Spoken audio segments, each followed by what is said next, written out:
The Ringmaker of Forks. By Mr. Oblivious. Author's note. Dear friends, thanks for trying my Twilight AU. I want to calm the fans of Jasper and reassure them that Book 2 covers your concerns. I originally gave you a long explanation, but deleted it. You need to read Book 1 and 2 for this. I hope you like them. Mr. Oblivious. 1. The Life He Chose. Lucas woke with the taste of smoke in his mouth. His eyes snapped open to a gray plastic seatback, a folded tray table, and the blurred glow of a seatbelt sign. The aircraft trembled beneath him as it descended, engines changing pitch beyond the window. His right hand had locked around the armrest hard enough to hurt, but the fingers gripping it were wrong. They were younger, narrower, with a healing nick beside the thumbnail and none of the small scars he remembered earning across 34 years. Luke? The girl beside him pulled one earbud free and leaned closer. You okay? He knew her before he knew where he was. Bella, his twin. The certainty arrived with old arguments, whispered jokes after Renee had gone to sleep, and 100 memories of being born 7 minutes before her and never letting her forget it. Lucas dragged in a careful breath. Yeah, I think I fell asleep badly. Bella studied him with brown eyes he'd seen across breakfast tables, airport lounges, and childhood photographs. She reached over and loosened his grip from the armrest one finger at a time. You're doing the thumb thing. The what? The thing where you rub your thumbnail when you're trying not to panic. Her mouth tightened. You haven't done that since Mom lost us in the mall. The memory came at once. Bella at 8, furious rather than frightened. Lucas holding her hand beside a fountain while he insisted their mother would retrace her steps. Renee returning in tears, then laughing because both children had stayed exactly where they were supposed to. It was real, not borrowed information. He remembered loving Bella, resenting her, protecting her, and stealing the last of her cereal whenever she annoyed him. Then another memory struck. Twisted metal, heat against his face, someone screaming from behind a jammed door. Lucas jerked toward the aisle. Every passenger was seated. A flight attendant checked overhead bins near the front. No smoke filled the cabin, but his body had already prepared to run toward it. Bella caught his wrist. Luke, look at me. He did. Her hand was warm, her concern immediate and ordinary. The aircraft dipped through cloud, and pressure gathered behind his ears. What did you dream about? She asked. Lucas stared at his younger hand beneath hers as a broken carriage window flashed through his mind, followed by blood on his knuckles and a voice shouting that people were still inside. I don't know, he said, though the lie barely made it past his teeth. But I think I was trying to get someone out. The words unlocked the rest of the memory. Lucas had been thrown sideways before he understood the train was leaving the rails. His shoulder struck the window, glass cracked beside his face, and the carriage tipped far enough for bags and bodies to fall across the aisle. Metal screamed beneath them. The lights failed, returned in a weak orange flicker, then vanished as smoke pushed through the rear doorway. Don't stand up, someone shouted. Stay down. A woman lay across 2 seats with blood running from her scalp. Lucas crawled to her, checked that she was breathing, then looked past her toward the front of the carriage. The nearest exit had twisted in its frame. 3 passengers were already pulling at it, wasting strength against metal that wouldn't move.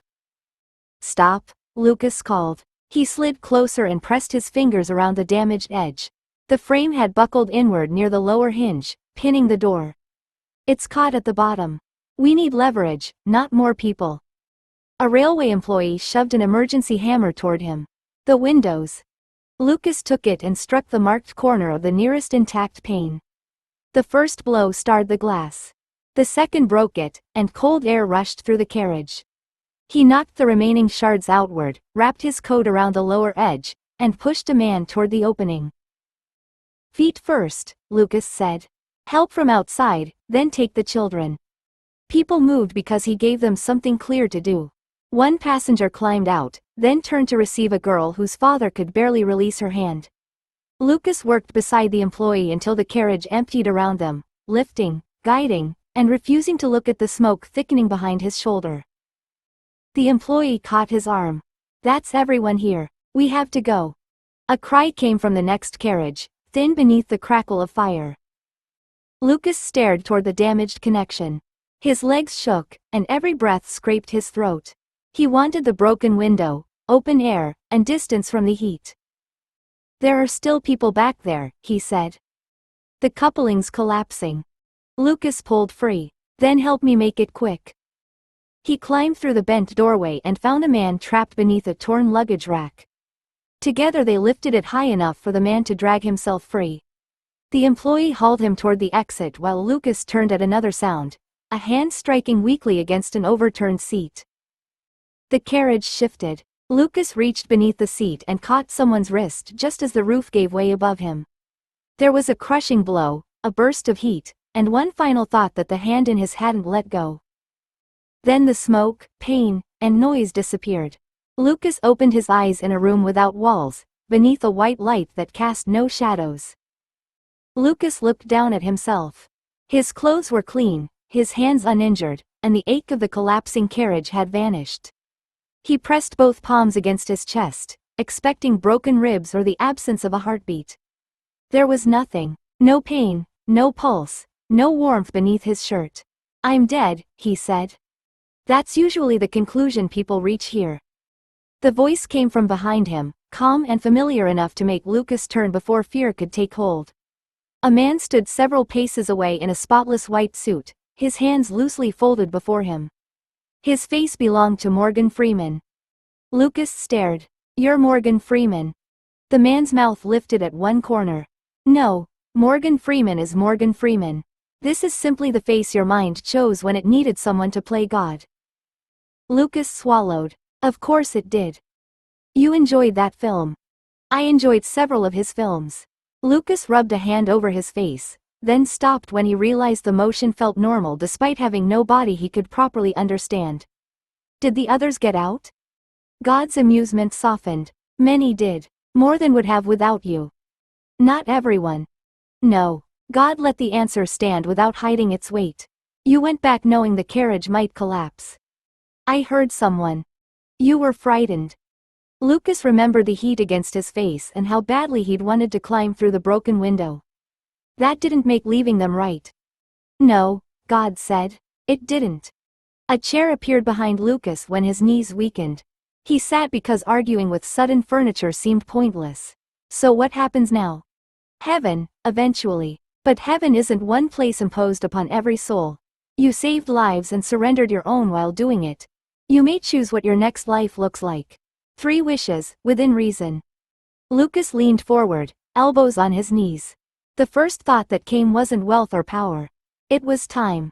Time to create instead of repairing what other people had made. Time with people he wouldn't lose after a few short decades. "I restored fine artifacts," he said. "Jewelry, clocks, metalwork, anything old and beautiful that had been damaged. I loved the work, but I always arrived after something broke. I kept telling myself I'd make my own pieces one day." God listened without interrupting as Lucas looked down at hands that had cleaned centuries of dirt from engraved silver and reset stones cut by craftsmen long dead.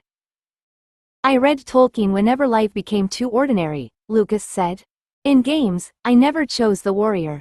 I chose the elven enchanter, the artificer, the one who made things for everyone else." "And where would this maker live?" God asked. Lucas thought of Rain, hidden immortals, a lonely girl with short black hair, and a family that had chosen one another. "I know what I want," he said. Lucas lifted his head. "First, I want the world of Twilight, during the years when Bella Swan moved to Forks." God's expression remained kind. "Choosing a story won't make it safe. People won't be characters once you're there."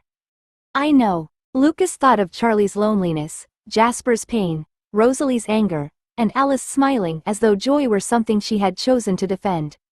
"I don't want a world made only to obey me." God inclined his head. "Your first wish is granted." Lucas steadied himself. "Second, I want to be Bella's twin brother. Not someone dropped into her life at 17. I want the memories and history that make me truly part of her family." "A life cannot be worn like borrowed clothing," God said. "You would be Lucas Swan completely. Charlie and Renee would be your parents. Bella would be your sister. Their love, habits, and expectations would belong to you, and your choices could hurt them." A family he could keep would also be a family he could fail. I accept that. Then your second wish is granted. Lucas stood from the chair. For my third wish, I want Celebrimbor's complete magical knowledge, creative potential, and craft at the height of his art.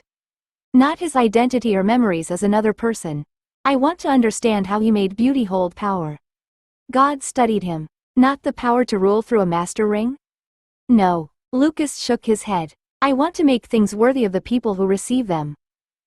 Approval warmed God's eyes. Then listen carefully, my boy. I give you the knowledge and potential. You are not him. You are you, with his knowledge and potential. You have a good heart. Please remember your original intention. His smile returned. Oh, and practice well. No instant power-ups. Lucas laughed, startled by the relief in it. That sounds fair. White light rushed through him. Understanding opened too quickly to grasp. Metal yielding beneath a hammer. Gems cut to guide intention. Lines that could bind purpose into form. He knew what magnificent hands might accomplish, while knowing his own had never performed any of it. Then the light folded away. Lucas sat beside Bella again as the aircraft broke through cloud. Seattle spread below the wing beneath a pale sky. Bella was still holding his wrist. You with me? She asked. Lucas turned his hand and squeezed hers. Beyond the airport waited an awkward reunion and a man who had spent years missing his children. Yeah, Lucas said. Dad's waiting. 2. Home in the rain. The airport seemed louder after the white room. Wheels rattled across tile, voices rose beneath boarding announcements, and Bella walked close enough for her shoulder to brush Lucas's whenever the crowd narrowed. He kept one hand around his carry-on strap and followed the signs toward baggage claim. Charlie had driven hours to collect them, probably worrying the whole way about what to say. Lucas saw him before Bella did. Charlie stood beyond the security barrier in a dark jacket, hands buried in his pockets, his familiar face caught between hope and discomfort. The sight struck harder than Lucas expected. He remembered sitting on Charlie's shoulders at a Forks parade. He remembered a fishing hook caught in his sleeve, Bella laughing from the bank, and Charlie cutting the line free while pretending not to smile. Those memories were no less real than the train. Charlie lifted one hand, then lowered it halfway. There you are. Bella slowed, and Lucas felt her hesitation in the gap that opened between them. Charlie's smile faltered as if he'd noticed it too. Lucas could have waited for the usual awkward exchange, letting everyone hide behind luggage and practical questions. Instead, he crossed the last few steps and wrapped his arms around his father. Hi, Dad, Lucas said against his shoulder. It's good to see you. Charlie went rigid for half a breath. Then one arm came around Lucas's back, firm and almost startled. Good to see you too, son. When Lucas stepped away, Charlie's eyes looked suspiciously bright. He cleared his throat and turned to Bella, offering his arms with less confidence. Come here, Bells. I'm not charging by the hug. Bella gave Lucas a quick look before moving in. Her hug was shorter, but she rested her cheek against Charlie's coat. Hi, Dad. Charlie smiled over her head. You too hungry? We can stop on the way, unless airplane food has improved. It hasn't, Bella said as she released him. Luke ate mine. Lucas took the handle of Charlie's empty luggage cart. You said you didn't want it. Charlie gave Bella a doubtful look. You said it looked dangerous. His laugh came easier than his greeting had. Charlie led them toward the carousel, asking about the flight and Renee while Lucas walked beside him instead of studying him from a safe distance. When Charlie moved ahead to claim their bags, Bella nudged Lucas with her elbow. You're trying really hard, she murmured. Lucas watched Charlie wrestle one suitcase off the belt before it passed him. So is he. Bella's expression softened. She reached for the next case, and together they followed their father toward the rain beyond the doors. Rain tapped against the terminal doors as Charlie led them into the car park. He took the heaviest suitcase before Lucas could reach it, then wrestled it into the cruiser's trunk with the stubborn concentration of a man who would rather strain his back than admit he needed help. I can carry my own bag, Dad, Lucas said as he lifted Bella's case beside it. Charlie shut the trunk and tested it twice. You carried it from Phoenix. I've got it from here. Bella claimed the rear seat before Lucas could open the passenger door. Luke gets carsick in the back. I haven't been carsick since I was 10, Lucas said. You threw up on Dad's tackle box. Charlie unlocked the driver's door and gave Lucas a sidelong look. That box never recovered. The memory came with embarrassing clarity. A winding road, Bella laughing until she hiccuped, and Charlie standing beside the car with his ruined tackle box held at arm's length. Lucas remembered blaming the roadside diner, though everyone knew he'd eaten half of Bella's pancakes after finishing his own. He settled into the passenger seat while Bella stretched behind them. Charlie had already turned the heater on. A paper bag sat between the front seats with bottled water, sandwiches, and the chocolate bars the twins had always preferred. None of it was mentioned.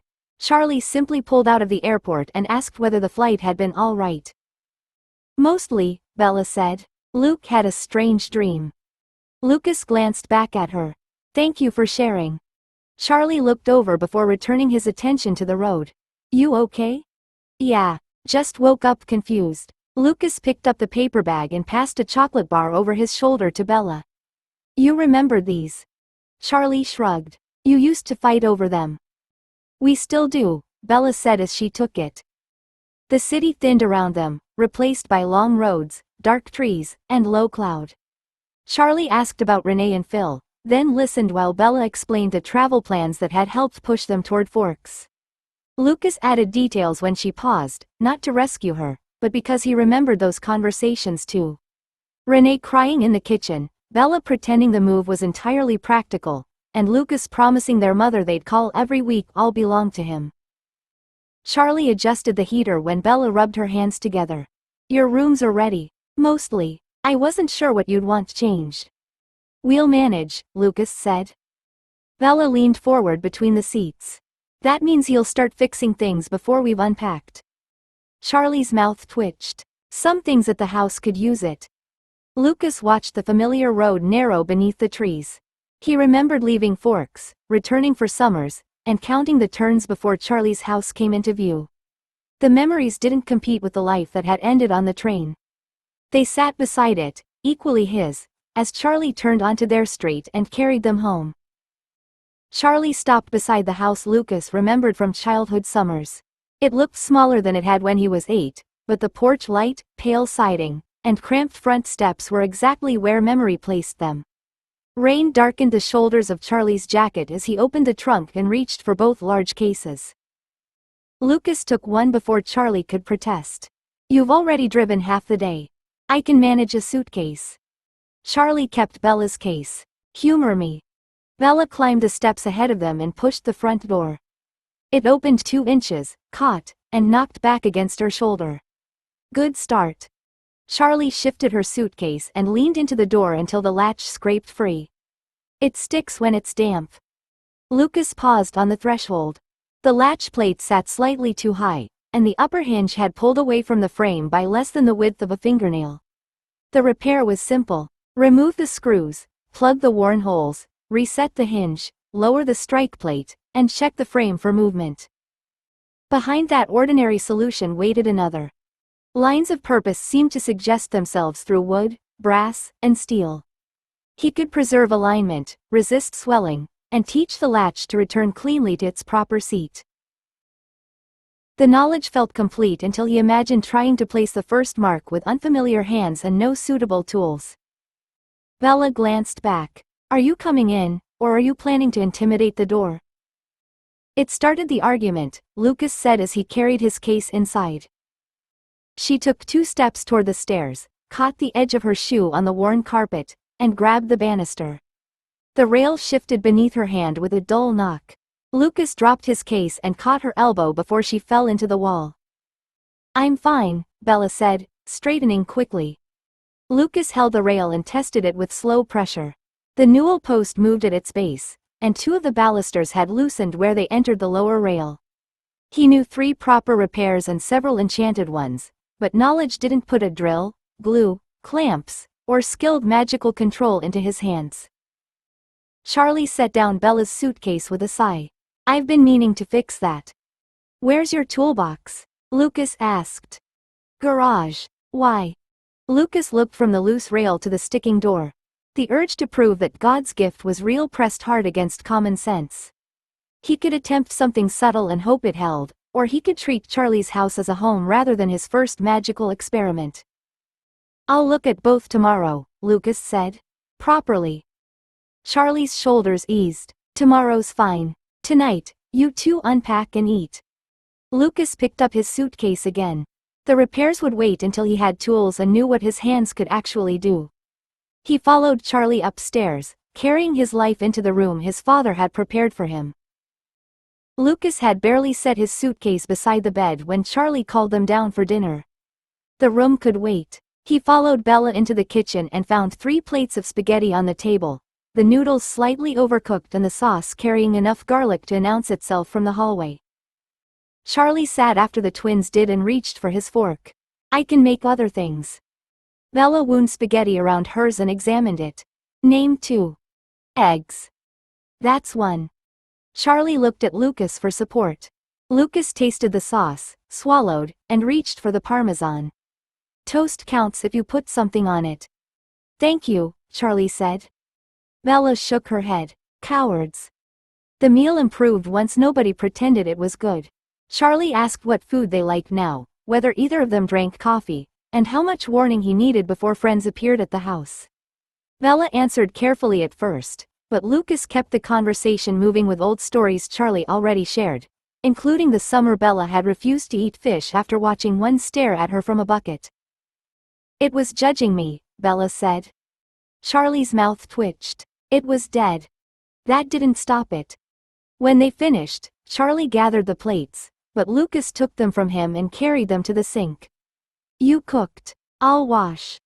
"You just got here," Charlie said. "That's not an injury."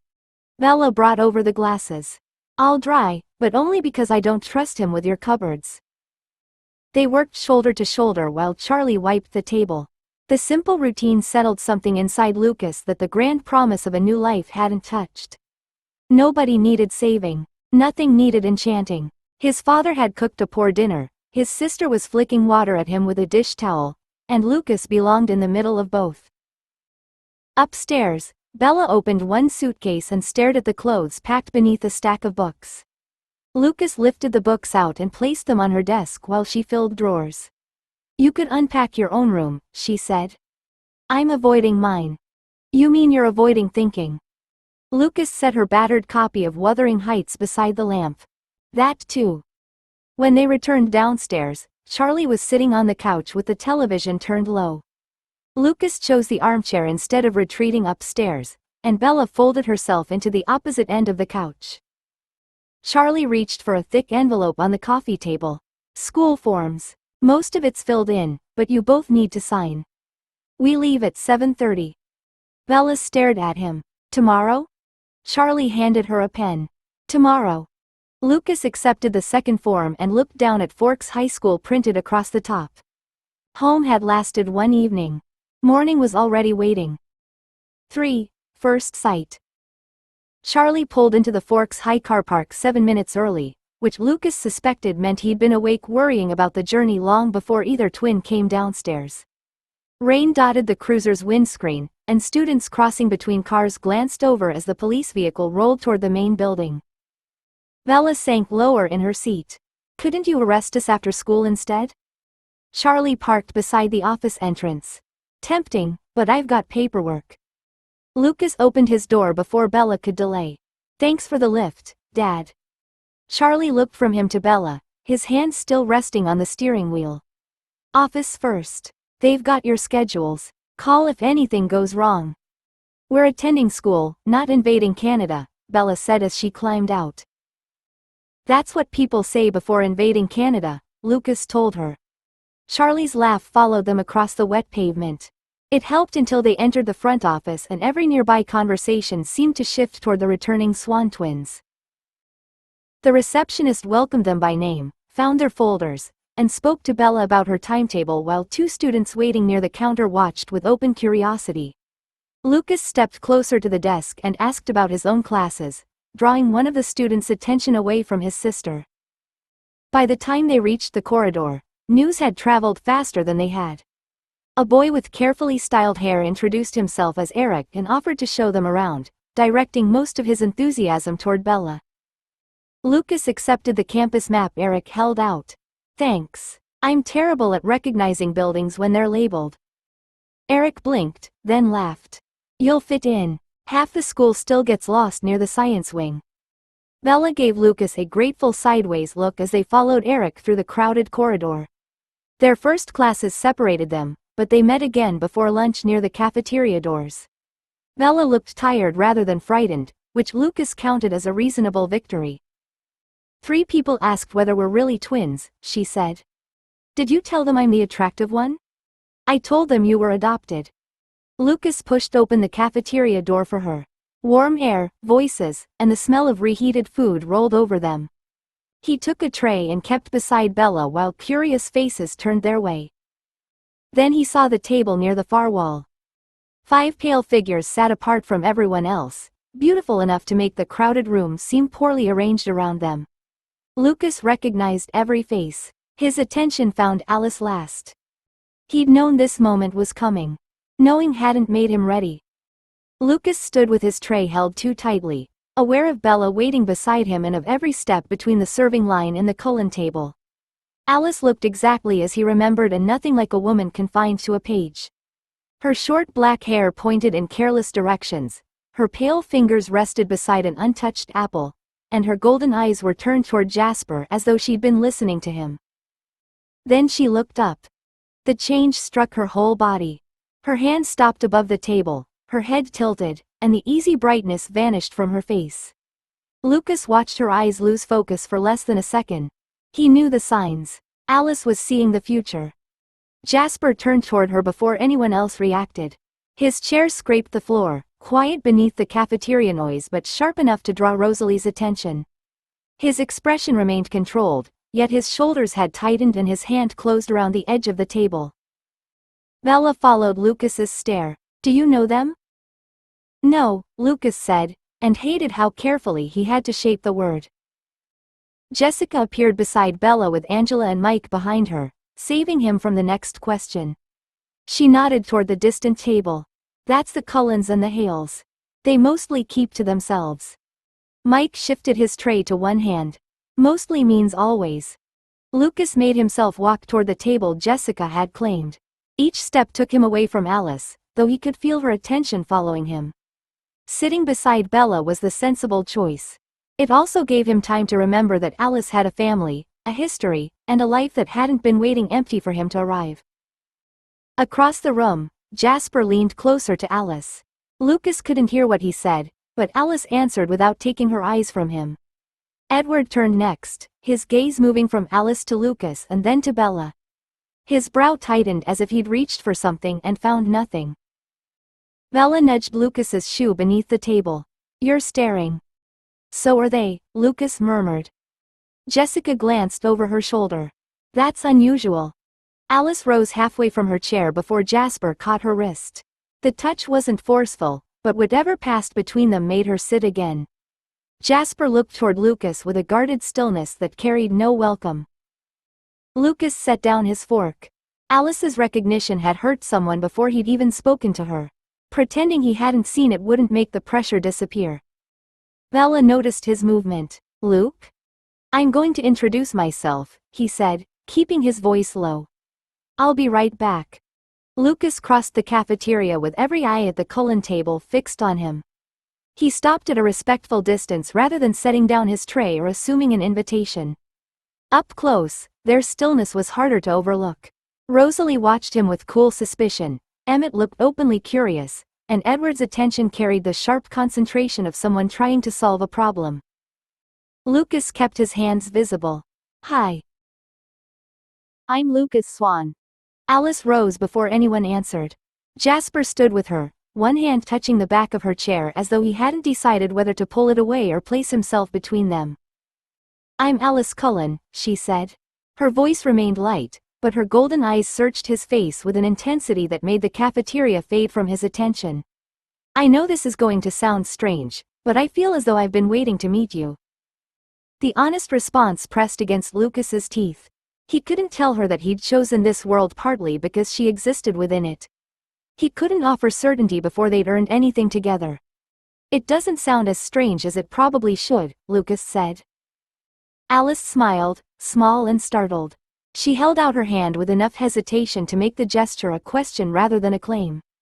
Lucas accepted it. Her skin was cold and smooth beneath his fingers. The contact lasted only a moment, but certainty settled through him without spectacle. Alice's eyes widened. Her fingers tightened once, then released him before anyone watching could mistake the meeting for more than an introduction. Jasper's expression didn't soften. Jasper Hale. Lucas met his gaze. It's good to meet you. Edward leaned forward slightly. You came over because Alice looked at you? Because she looked like she recognized me, Lucas said. Pretending I hadn't noticed seemed rude. Edward's eyes narrowed. His concentration sharpened, then shifted past Lucas toward Bella. Whatever he expected to hear from either of them, the silence gave him nothing. Alice glanced toward Bella's table. Your sister's worried. Lucas looked back. Bella had abandoned any attempt to hide that she was watching. Jessica whispered beside her while Mike stared with equal interest and less subtlety. She has reason to be, Lucas said. I told her I'd be right back. Alice's smile warmed, though something sad moved behind it. Then you should go. Lucas nodded to the table. I'll see you around. You will, Alice said with quiet certainty. He turned away before certainty became permission to forget everyone else waiting for him. Lucas returned to the table and sat beside Bella before anyone could shift into the empty chair. She watched him place his hands around his untouched drink, then looked past him toward the Cullens. That was quick, Bella said. Did they reject your application? Jessica leaned closer across the table. You actually went over there. Nobody goes over there. Lucas picked up his fork, though he had no interest in the food. They introduced themselves. It wasn't a diplomatic crisis. Mike gave him a doubtful look. Edward looked like he wanted to interrogate you. He asked why I came over. And? Bella asked. Lucas glanced at her. Curiosity sharpened her expression, but beneath it sat the concern he'd seen before leaving. He could have turned Alice's certainty into a private treasure and kept the moment for himself. Doing that would have made Bella the first person he abandoned for the future he wanted. I told him Alice looked like she recognized me, Lucas said. She said she felt like she'd been waiting to meet me. Jessica's eyes widened. Alice said that? Bella studied him instead of the Cullen table. And what did you say? That it didn't sound as strange as it probably should. Her eyebrows rose. Luke. I know. No, I don't think you do. The warning in her voice pulled his attention fully back to her. Bella didn't know about vampires, true mates, or the life he'd chosen, but she knew him. She knew when he was stepping towards something too quickly. Lucas lowered his fork. I didn't promise her anything. I introduced myself, then came back. Bella's gaze softened by a small degree. Because lunch was getting cold? Because I said I'd be right back. Across the room, Alice remained turned toward him. Lucas met her eyes for only a moment before looking back to Bella. Alice's smile changed, losing some of its startled wonder. What replaced it was quieter and steadier. Jessica glanced between them. This is already the most interesting lunch we've had all year. Mike muttered, it's January. That proves my point, Jessica said. Bella nudged Lucas's knee beneath the table. Next time, warn me before you walk into the beautiful people enclosure. Lucas smiled despite the pressure lodged beneath his ribs. I thought the fencing looked inadequate. Bella rolled her eyes, but she didn't move away. She stole one of his chips and began questioning Jessica about their next class, pulling Lucas back into schedules, teachers, and ordinary school complaints.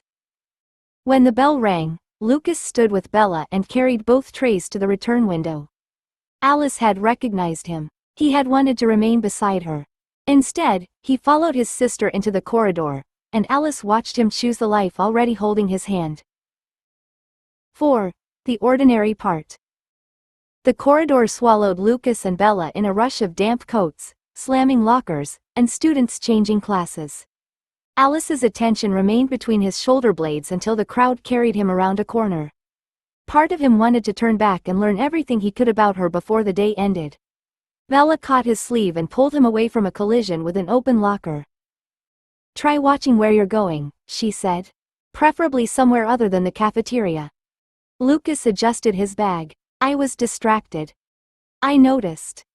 Jessica fell into step beside Bella, already explaining which teachers accepted late work and which ones treated illness as a moral failure. Angela joined them near the stairs and offered Bella a handwritten list of assignments from the morning classes. "I copied the page numbers too," Angela said. "The office schedules are sometimes wrong." Bella accepted the paper with visible relief. "Thanks. That's actually useful." Lucas remembered Angela sitting 2 rows ahead of him during an earlier visit to Forks, quietly lending him a pencil after Bella had taken both of theirs. The memory carried the embarrassment of being 13 and the certainty that borrowing from his sister would invite a week of mockery. "You still carry 3 pencils?" Lucas asked. Angela looked surprised, then smiled. "4 now. People keep not returning them." In English, Eric claimed the desk beside Lucas before anyone else could reach it. He remembered the twins' last summer visit, including a bicycle race Lucas had apparently lost after insisting the chain sounded wrong. "You blamed mechanical failure," Eric whispered while the teacher distributed reading lists. "The rear derailleur was bent." "You rode into a bin." "The derailleur didn't help." Eric covered a laugh with a cough. Lucas smiled at the remembered scrape along his knee and resisted the urge to speak like a man twice their age. These weren't strangers waiting to be managed. They were people who already knew versions of him, even if those versions had only appeared during holidays and awkward childhood visits. Mike caught him outside history and slapped a folded timetable against his shoulder. "You've got gym last period, right?"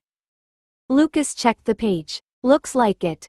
"Good. We need someone tall enough to pass over Tyler without getting flattened." "I'm not that tall." Mike grinned. "You're taller than me. That's the standard." Bella headed toward her next class with Angela and Jessica, glancing back once to make sure Lucas had heard where they would meet. He nodded and watched her relax before she turned away. For the next hour, Lucas copied notes, answered only when called upon, and let 17-year-old Lucas Swan occupy his own seat. Alice waited somewhere beyond the classroom walls, but the ordinary life around him wasn't an obstacle between them. It was the life he'd asked to have.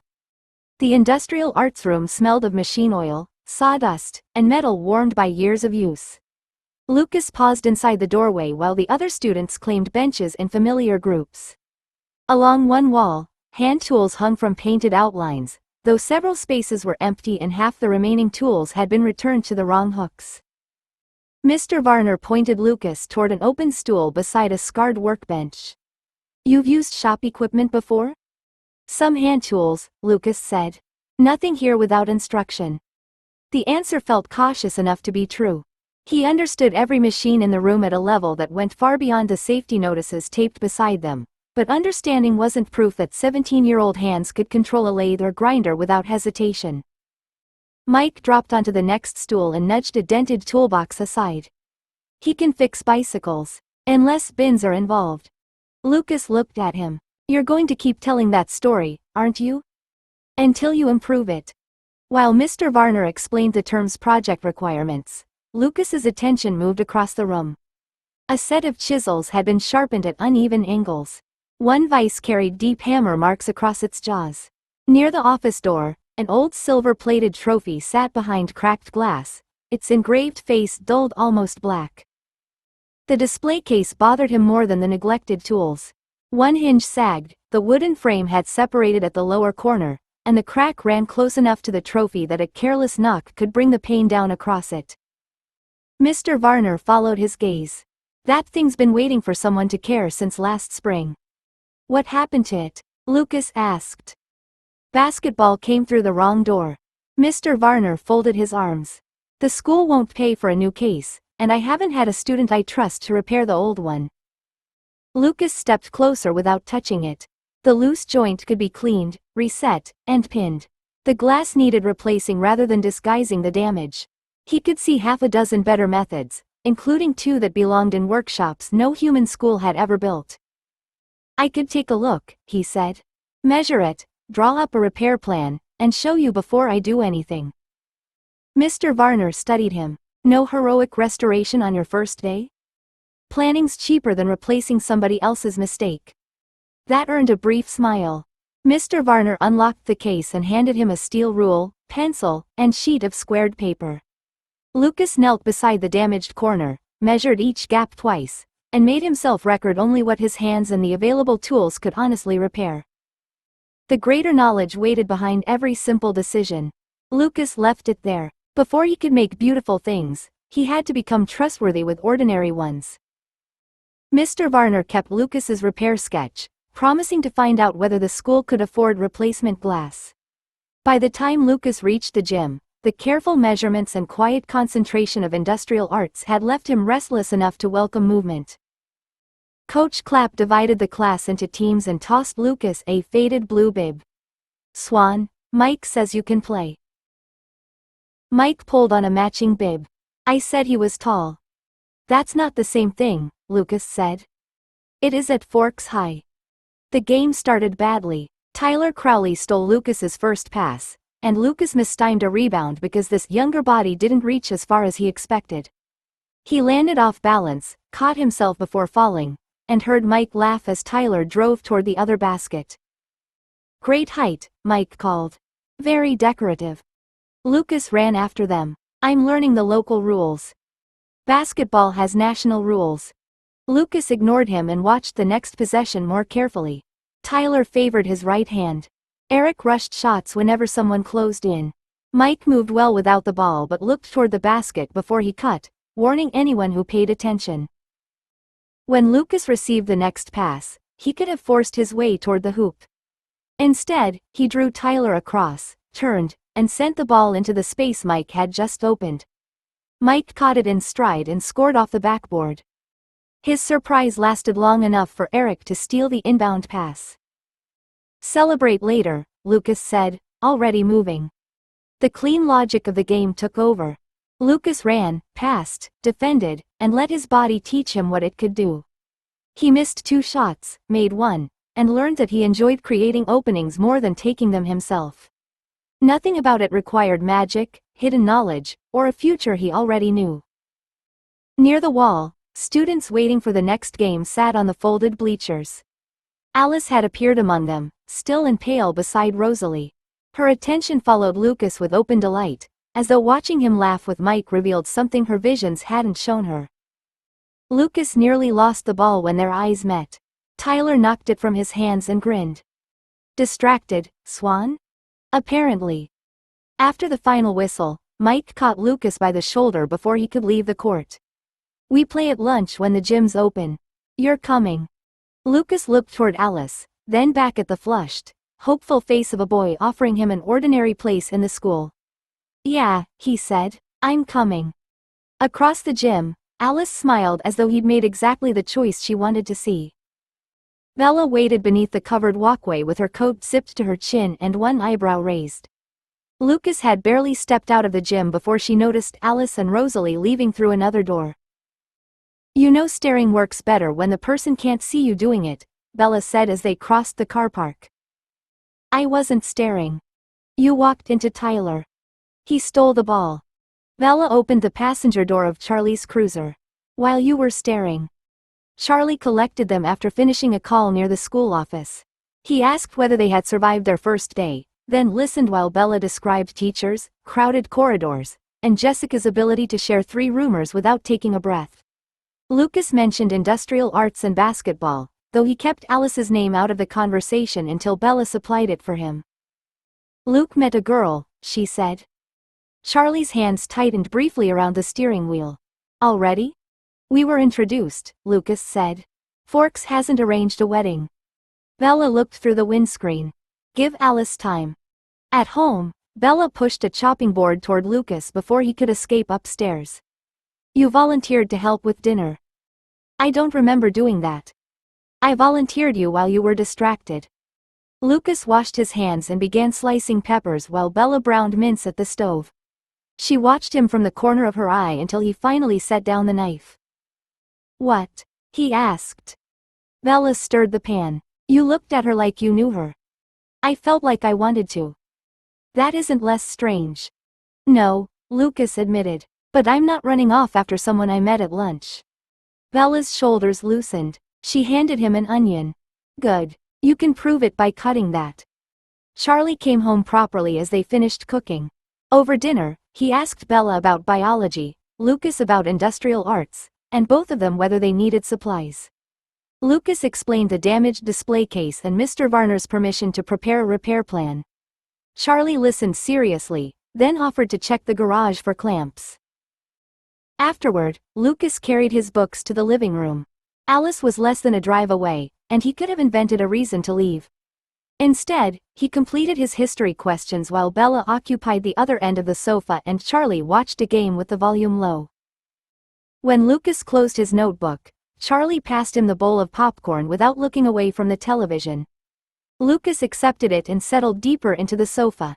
Alice belonged in the life ahead of him, but so did this room, Bella's socked feet against his leg, and Charlie's quiet pleasure at having both children home. 5. When the future changed. Alice stood at the foot of the stairs and watched the future divide. Jasper sat at the piano with one hand resting above the keys, not playing. Edward had gone hunting with Emmett. Rosalie worked in the garage, and Carlisle and Esme spoke quietly in the study. The house offered more privacy than usual, which meant Jasper had arranged it after feeling her return from school. Alice had spent the drive home trying to find a gentle path through what she'd seen. Every choice ended here. Jasper lowered his hand. You met him. It wasn't a question.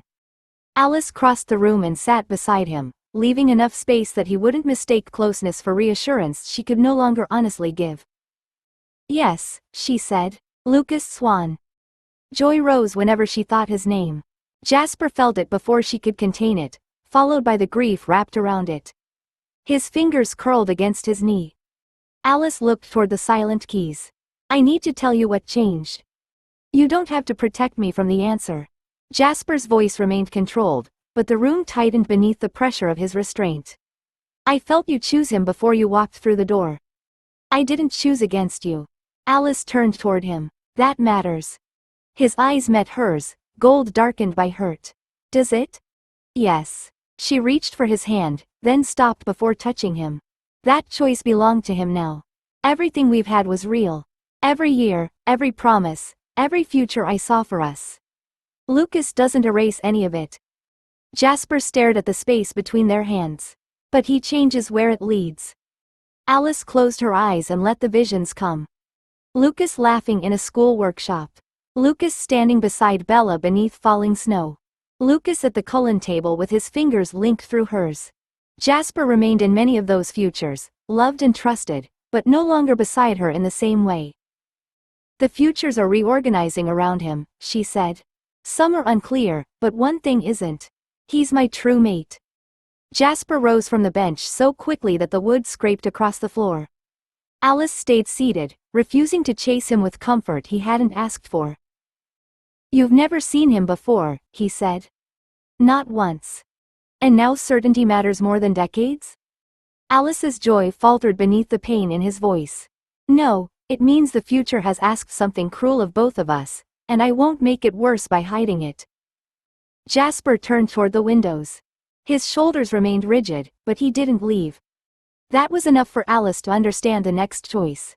This conversation couldn't remain only theirs. Whatever Lucas had changed, the family would have to face it without pretending Jasper's loss was the price of Alice's happiness. Jasper remained by the windows, his reflection faint against the dark glass. Alice rose from the piano bench but didn't approach him. He could feel every emotion she carried, which made comforting lies useless between them. Her certainty about Lucas was bright and immovable. Her grief stood beside it, equally real. You're happy, Jasper said. His voice stayed level through effort. And you hate that your happiness hurts me. Alice folded her hands to keep from reaching for him. Yes. You're frightened I'll leave. Yes. He turned from the window. You're also relieved. The word struck harder because she couldn't deny it. Alice looked down at the piano keys they had shared through countless quiet evenings. I spent decades believing I understood where my life was going. Then Lucas looked at me, and every future moved. Part of me is relieved because something I didn't know I was waiting for finally arrived. Jasper's expression tightened, but he crossed back to the piano and rested his fingers on its polished edge. When you found me in Philadelphia, you told me we'd find a family. We did. You saw us together. I saw choices we kept making. Alice met his gaze. You trusted a woman with no past. I trusted a man who believed he'd done too much harm to deserve peace. None of that became false today. Jasper studied her emotions as carefully as he once studied battlefields. She felt him separate affection from guilt, certainty from excitement, and grief from regret. It was invasive only in the way breathing near him had always been invasive. He knew what she felt because that knowledge had helped keep both of them alive. You still love me, he said. Alice stepped closer, stopping beyond his reach.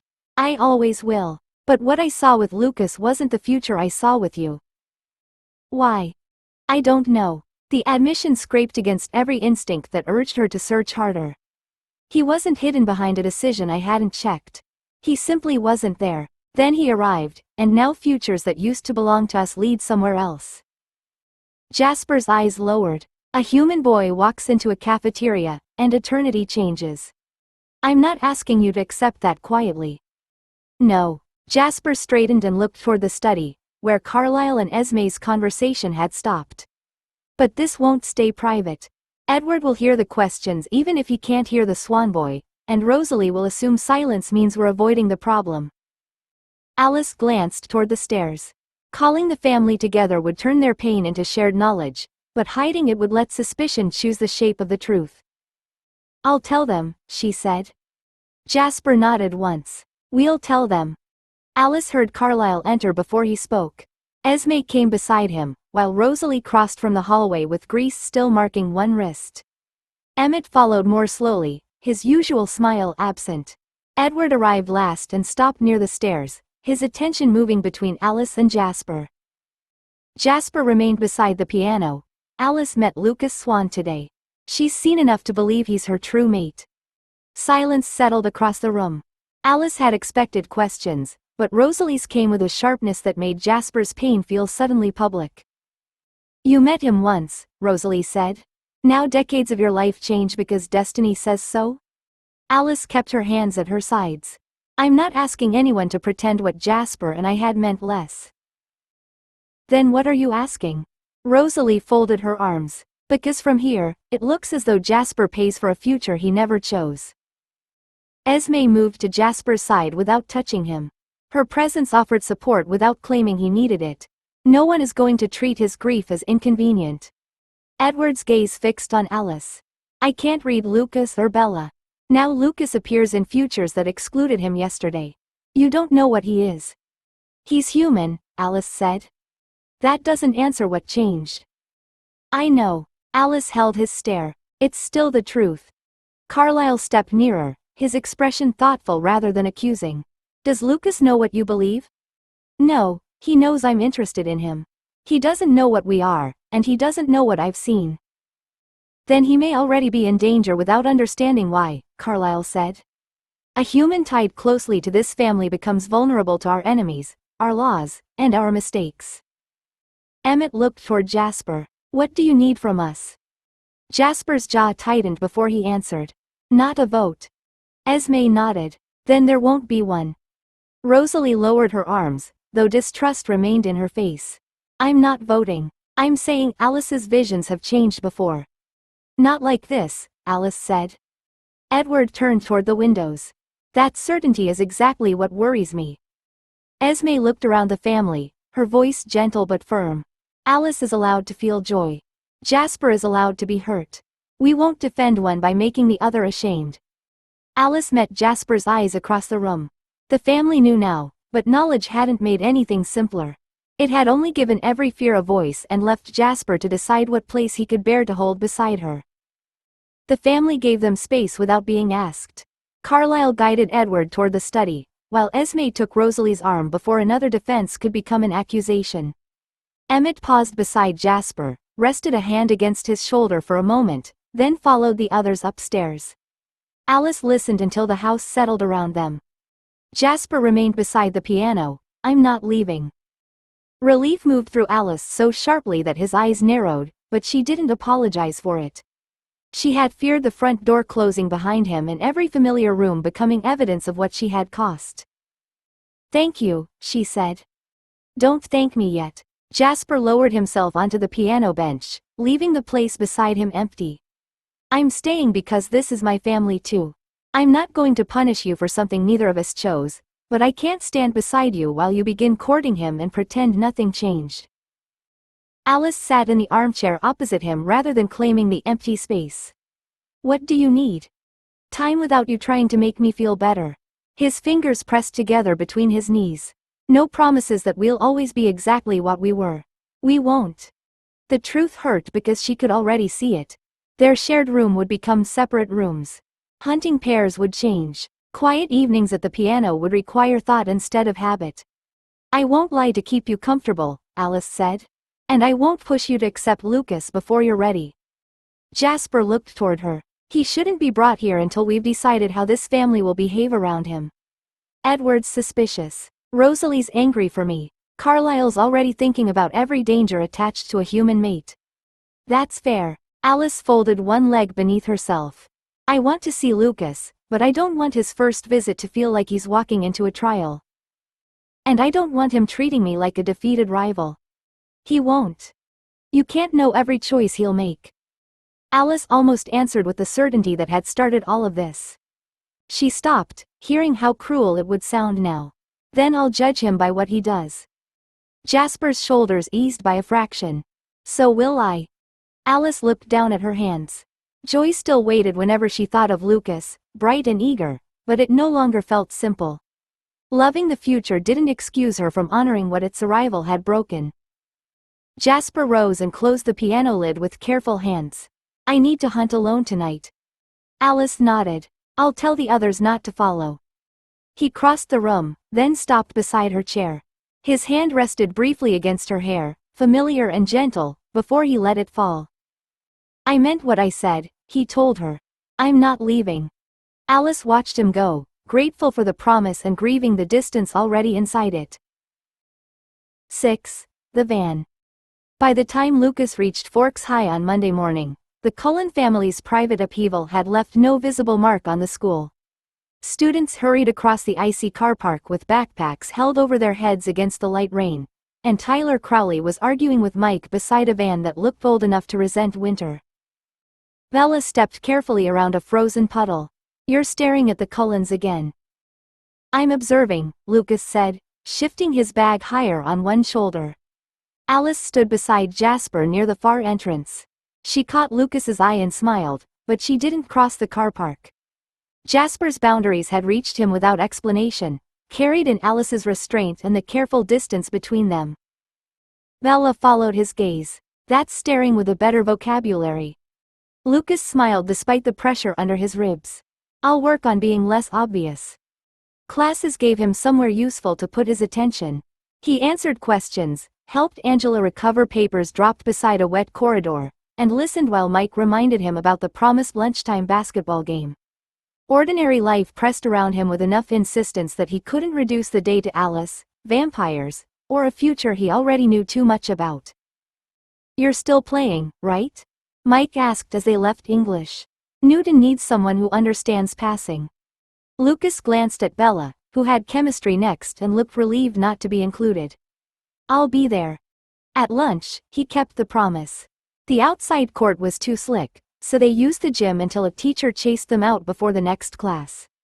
Lucas laughed when Eric stole the ball from him, took an elbow from Mike without complaint, and passed rather than forcing a bad shot. For 20 minutes, his body was simply 17, warm from exercise and tired in an honest way. The temperature had dropped when the final bell released them. Lucas stepped through the doors beside Bella and saw the thin shine of ice across the car park. He caught her sleeve before she took the first step. Careful, he said. It's worse than this morning. Bella tested the ground with one boot. I noticed. He looked across the rows of cars, uneasy without knowing why. Students moved slowly, tires crackled over frozen gravel, and Tyler climbed into the van several spaces uphill from Bella's truck. Lucas knew this scene. The recognition came a heartbeat too late. An engine revved, tires spun uselessly, then caught. The van slewed sideways, gathering speed as it slid toward Bella. Lucas struck Bella from the side before the van reached them. His shoulder drove into her ribs, knocking her behind the truck's rear bumper as his shoes lost their grip on the ice. They hit the ground together. Bella cried out beneath him, and Lucas twisted until his back covered her head and chest. The van filled his vision. He had time to understand exactly how useless he was. No strength to catch it. No speed to carry Bella clear. No ring, ward, or tool stood between his sister and several tons of sliding metal. He locked one arm around her shoulders and braced his other hand against the ground, knowing the gesture wouldn't save either of them. Something cold seized the back of his coat. Lucas was ripped sideways. The van's front corner struck with a crash that punched through the car park. Metal folded inward, but the impact stopped less than a foot from Bella's legs. Edward crouched between them and the van, one hand pressed into the buckled door. His fingers had left deep hollows in the steel. His other arm held Lucas clear of Bella with effortless strength. For one suspended second, none of them moved. Bella dragged in a breath beneath Lucas. "Luke? I'm here." Lucas rolled off her and caught her face between both hands. Blood marked her lower lip, but her eyes focused on him. "Where does it hurt?" "My hip." "You hit me." Bella gripped his sleeve, then stared past him. "How did he do that?" Students shouted from across the car park. Someone screamed for an ambulance. Tyler stumbled from the driver's door, pale and shaking, while Edward released Lucas and stepped away from the dented van. "You were beside your car," Bella said. Her voice sharpened as shock gave way to certainty. "I saw you." Edward's gaze moved to Lucas. He must have expected confusion or gratitude. Lucas could offer neither. The crushed steel behind Edward's hand had recorded what happened more clearly than any witness.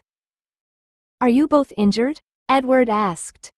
Lucas rose carefully, keeping one hand on Bella's shoulder. His knees wanted to shake, but anger held him steady. "You left fingerprints in the door." Edward's expression changed by less than a blink. "The van struck it." "No," Lucas said quietly. "It struck you." Bella looked between them, her grip tightening on Lucas's sleeve as approaching footsteps and frightened voices closed around them. Edward stepped back before anyone could see where he'd been crouching, but the evidence remained in the metal, 5 impossible dents pressed deep into the door. Teachers and students crowded around the wreck before Lucas could reach the crushed door again. Mr. Varner ordered everyone back while Coach Clapp knelt beside Bella and warned her not to move. Lucas stayed near her until the paramedics arrived, then stepped aside only when one of them blocked him with an outstretched arm. "She's my sister," Lucas said, keeping his voice controlled. "And we're helping her," the paramedic replied. "Stand where she can see you." Bella answered every question with growing irritation. Her name, the date, where she hurt, whether she'd lost consciousness. Each clear response loosened something inside Lucas, but his hands still shook. He closed them around the straps of his backpack and stared at the scraped skin across his palms. He'd chosen the knowledge to make wonders, yet when Bella needed him, all he could offer was his body between hers and the van. Edward had supplied the impossible strength. Without him, Lucas's choice would only have changed which twin died first. Alice stopped beside him without touching him. Her attention moved from his hands to Bella on the stretcher, then settled somewhere beyond the car park. Her eyes lost focus for less than a second. Lucas recognized the look immediately. He forced himself not to react. "You got her clear enough," Alice said quietly. "Edward couldn't have reached her without moving you too." "I didn't get her clear." Lucas watched a paramedic secure the strap across Bella's waist. "I knocked her down and hoped being on top would help." "You protected her with what you had." "What I had wasn't enough." Alice looked at his scraped palms again.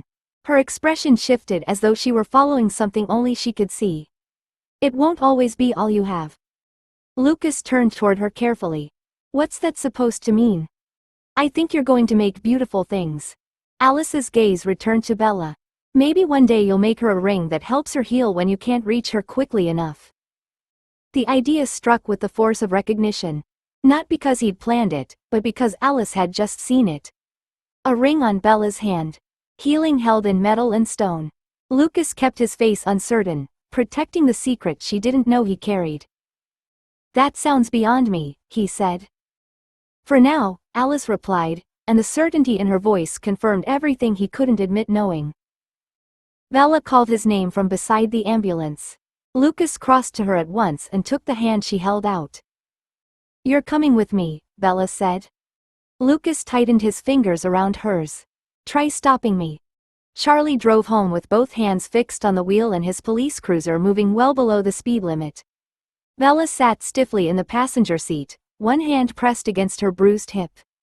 Lucas rode behind her with his scraped palms resting on his knees, watching Charlie check the mirror every few seconds as though either twin might disappear between glances.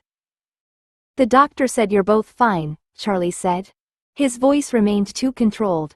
Fine means you stay home tomorrow, take the painkillers they gave you, and don't argue. Bella shifted carefully. Luke didn't get prescribed anything. Luke threw himself in front of a van. He's staying home. Lucas leaned forward between the seats. That sounds less medical and more parental. Charlie's eyes met his in the mirror. Good, you're listening. The house felt smaller after the hospital. Charlie settled Bella on the sofa, brought her water and tablets, then stood over Lucas until he allowed his palms to be cleaned and covered. When Charlie finally went into the kitchen to telephone the school, Bella muted the television and turned toward her brother. You knew something was wrong before the van moved, she said. Lucas sat in Charlie's chair and kept his bandaged hands open on the armrests. I saw the ice. You were looking at Tyler's van. So were half the people in the car park once it started sliding. Bella's expression hardened. Before it started sliding, you grabbed my sleeve, stared uphill, and then moved the second the tires spun. Lucas heard Charlie speaking quietly in the kitchen. The low murmur gave him no safe excuse to leave, and Bella knew him too well to accept one. I thought it looked badly parked, Lucas said.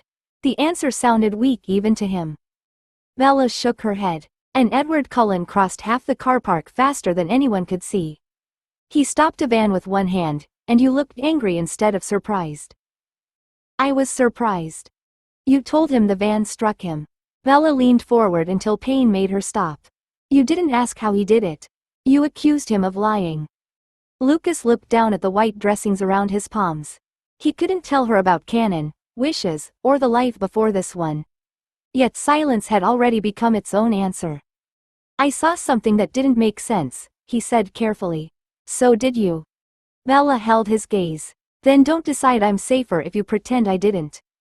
Charlie ended the call in the kitchen. Lucas heard his steps approaching and understood that Bella wouldn't let the question fade. Protecting her through silence had failed before he'd even begun. 7. Questions after impact. The school nurse removed the last strip of gauze from Lucas's palm and frowned at the healing scrapes. You should have stayed home another day. Dad tried, Lucas said. Across the infirmary, Bella sat on the edge of the second bed while the nurse checked the bruising along her hip. She had spent breakfast moving carefully and insisting she was fine, which meant Charlie had watched her cross the kitchen as though she might collapse between the table and the sink. Bella adjusted her sweater over the waistband of her jeans. We have classes. People survive bruises. People also survive missed classes, the nurse replied. She handed Lucas 2 fresh adhesive dressings. Keep those covered during industrial arts. I don't want metal dust ground into them. The door opened before Lucas could answer.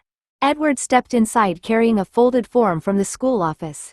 He looked from Bella to Lucas, his expression arranged into polite concern.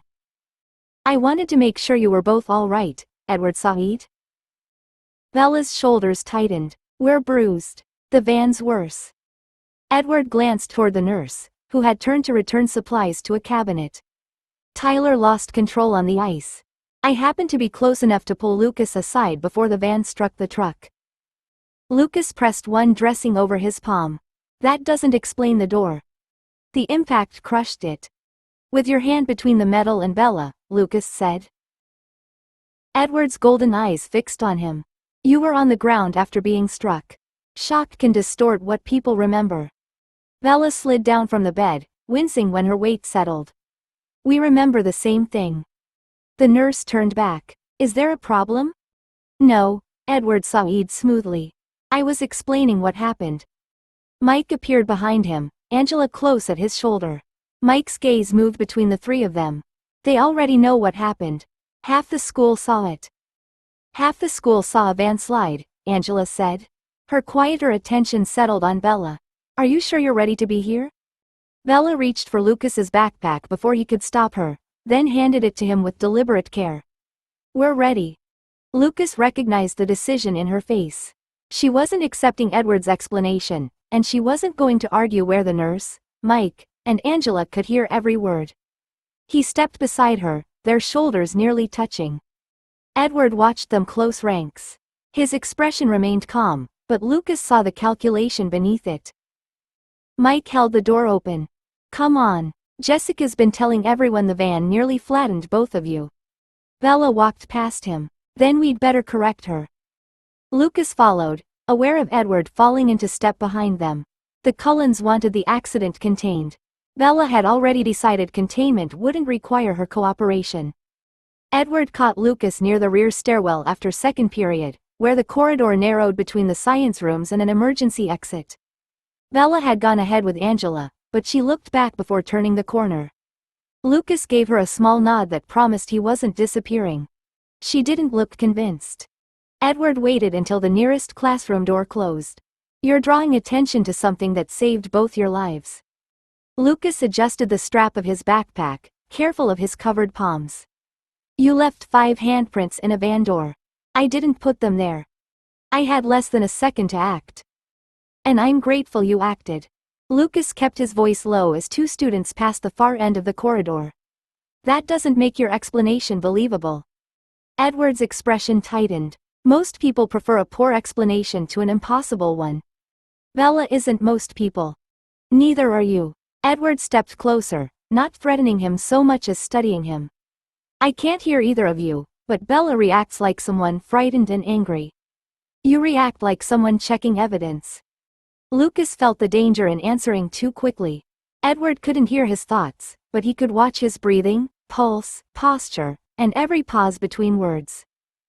I spent yesterday wondering how my sister nearly died, Lucas said. You spent it deciding what lie we should accept. You knew the van was moving before anyone shouted. I saw Tyler's tires spin. You challenged me before the ambulance arrived. You didn't ask what happened. You told me. Lucas held Edward's gaze. I saw you stop several tons of metal with one hand. And you accepted that sight remarkably quickly.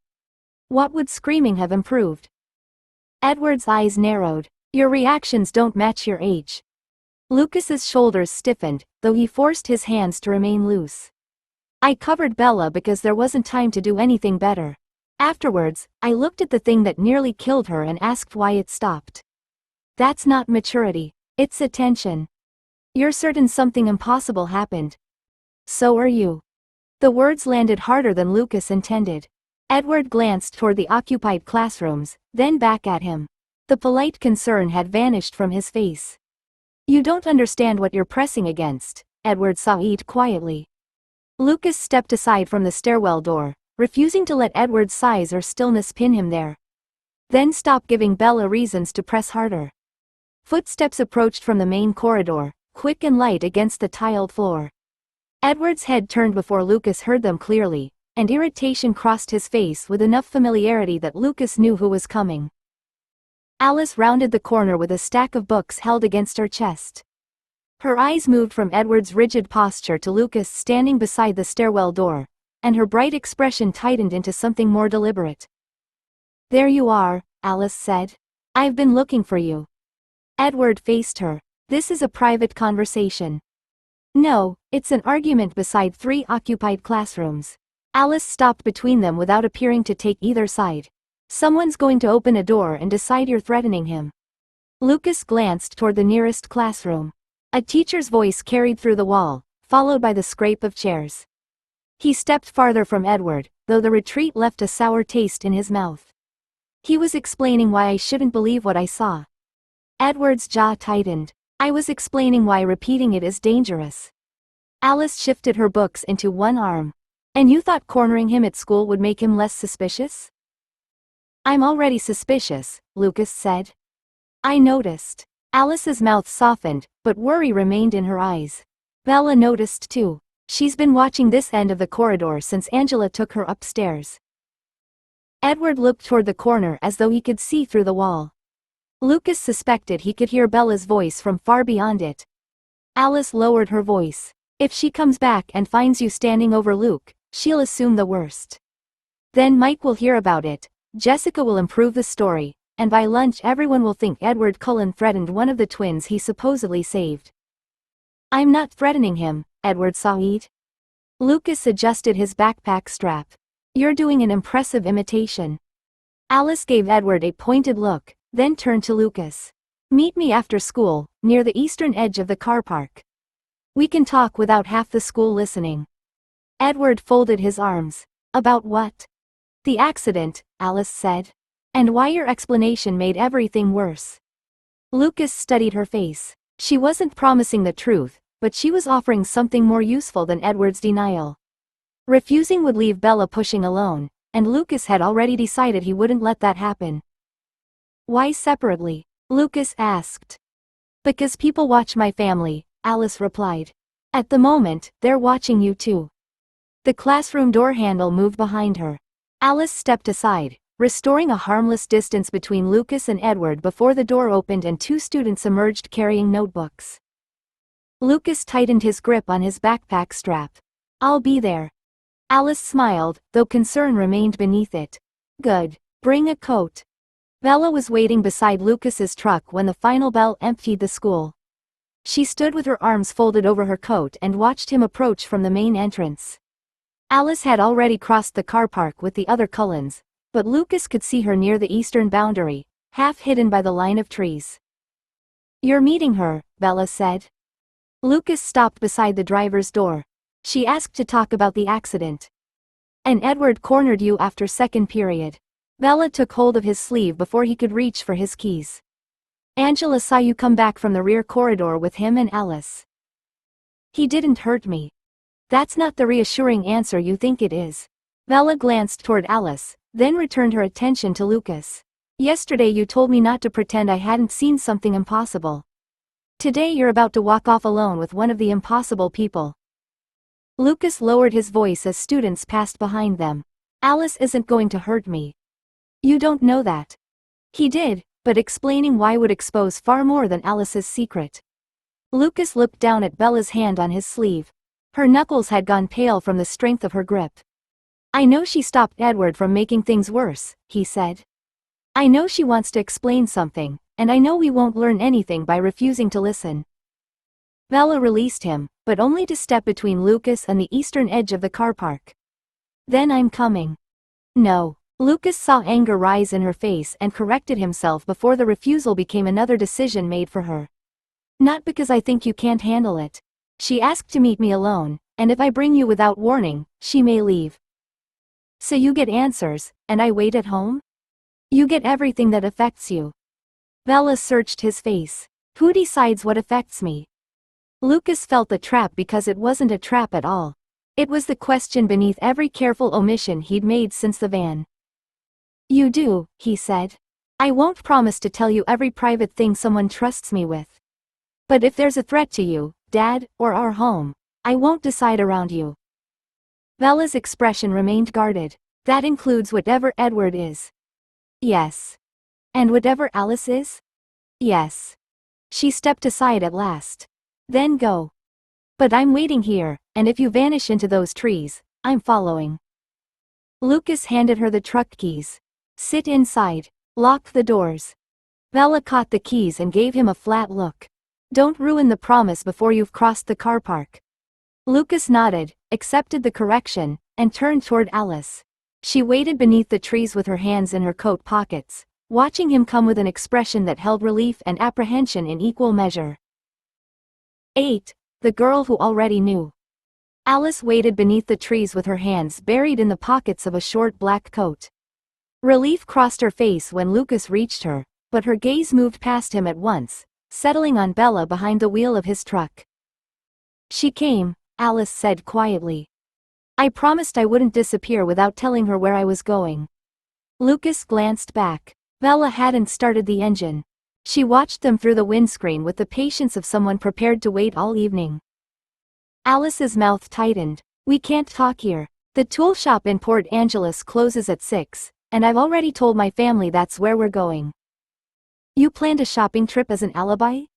I planned a shopping trip because you need proper tools. Alice stepped closer, lowering her voice. The alibi was a useful bonus. Bella can't come with us. Lucas studied her face. She wasn't being dismissive. Whatever Alice intended to tell him, she believed Bella's presence would make it dangerous. That didn't make the decision easier after the promise he'd just given his sister. He walked back across the car park. Bella lowered the window before he reached the truck. That was quick. It's not finished. Lucas rested one arm against the door. Alice is taking me to Port Angeles. She knows a place that sells specialist jewelry tools, and she offered to help me price what I'll need. Bella looked beyond him toward Alice. Convenient. It's also true. Lucas held out his hand for the keys. I'll meet you at home later. You said I could wait in the truck. I said I wouldn't vanish into the trees while you were waiting. He kept his voice low, refusing to turn the argument into a spectacle. I'm telling you where I'm going, who I'm with, and why. I'm not asking you to like it. Bella placed the keys in his palm but didn't release them. Is Alice dangerous? Lucas felt the weight of Alice's attention from across the car park. I don't believe she means me harm. That wasn't my question. No, he admitted. It wasn't. Bella let go of the keys. Her expression closed in a way he knew too well. She would go home, but she wouldn't let this rest. Be back before Charlie starts calling hospitals. Lucas handed her the spare key from his ring. I'll call if we're delayed. Bella started the truck and pulled away without looking at Alice. Lucas watched until the red taillights disappeared beyond the school entrance, then turned. Alice stood beside a yellow Porsche he hadn't noticed arriving. She opened the passenger door. She's going to investigate us. Yes, Lucas said as he climbed in. You should probably tell me what she's going to find. Alice drove away from the school with the easy precision of someone who never needed to correct a turn. She didn't take the road toward Port Angeles. After several miles, she turned onto a narrow forestry track and stopped beside a locked metal gate, well beyond sight of the highway. Lucas looked from the gate to the trees. I'm guessing the tool shop isn't through there. Alice switched off the engine. I needed somewhere private, and you asked what Bella would find. She studied him for a moment, then opened her door. Come on. Lucas followed her into the trees. The ground softened beneath his shoes, but Alice crossed it without disturbing a branch. She stopped beside a fallen cedar thick enough that Lucas couldn't have reached around its trunk. You saw what Edward did, she said. I could explain it, but words are easy to doubt. Alice vanished. Air moved against Lucas's face. A heartbeat later, she stood 30 feet away with one hand resting against another tree. She returned before he could draw breath, stopping close enough that he caught the faint, clean scent of her clothes. That's impossible, he said, giving her the reaction she needed rather than the one his old memories wanted to provide. It should be. Alice crouched, slid her fingers beneath the fallen cedar, and lifted one end clear of the ground. Wet roots tore loose with a heavy crack. She held the trunk steady, watching him rather than the weight in her hand, then lowered it carefully into place. Lucas stepped closer. Her skin was pale and perfectly still, without the flush exertion should have brought. You're cold. Your eyes change color. None of you eat at school, and your family disappears whenever the sun comes out. Edward crossed several meters before the van moved far enough to hit Bella. Alice straightened slowly. You noticed all of that? I restore things. I notice when details don't fit. Lucas met her gaze. The dent in the van matched his body, not the story he gave us. No human being could have reached Bella in time, stopped that much weight, and walked away without an injury. Alice's expression lost its guarded edge, though caution remained in her golden eyes. My family calls ourselves vegetarians because we don't hunt humans. We live on animal blood. Lucas kept his hands loose at his sides. You're vampires. Yes. Alice took one careful step toward him. And now that you know, you have every reason to be afraid of me. Lucas looked at the slight girl who had just lifted a tree and trusted herself to put it down gently. I'm taking the dangers seriously. That isn't the same as fear. No, Lucas said. It isn't. Alice watched him long enough that Lucas became aware of every sound beneath the trees.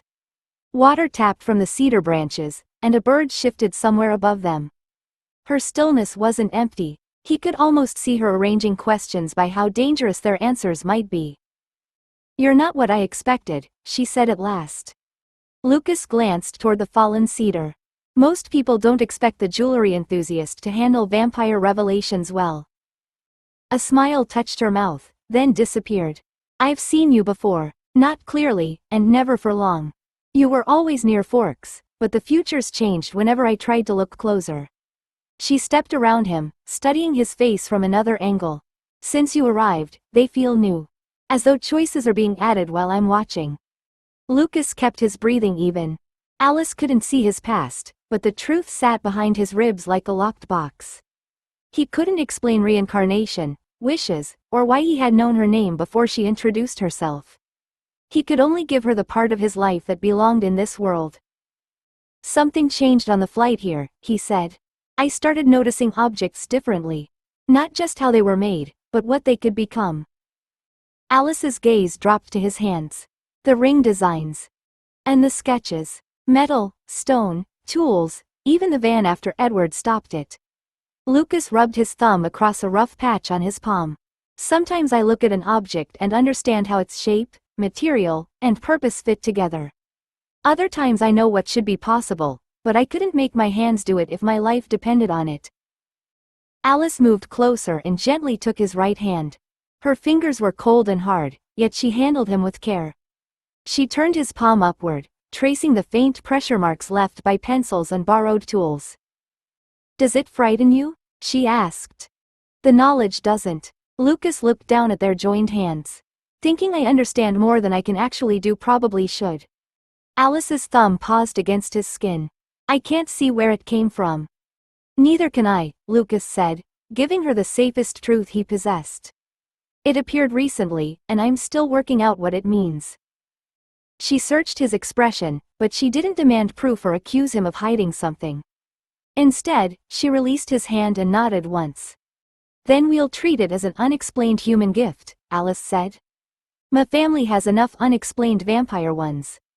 Lucas smiled despite the tension in his shoulders.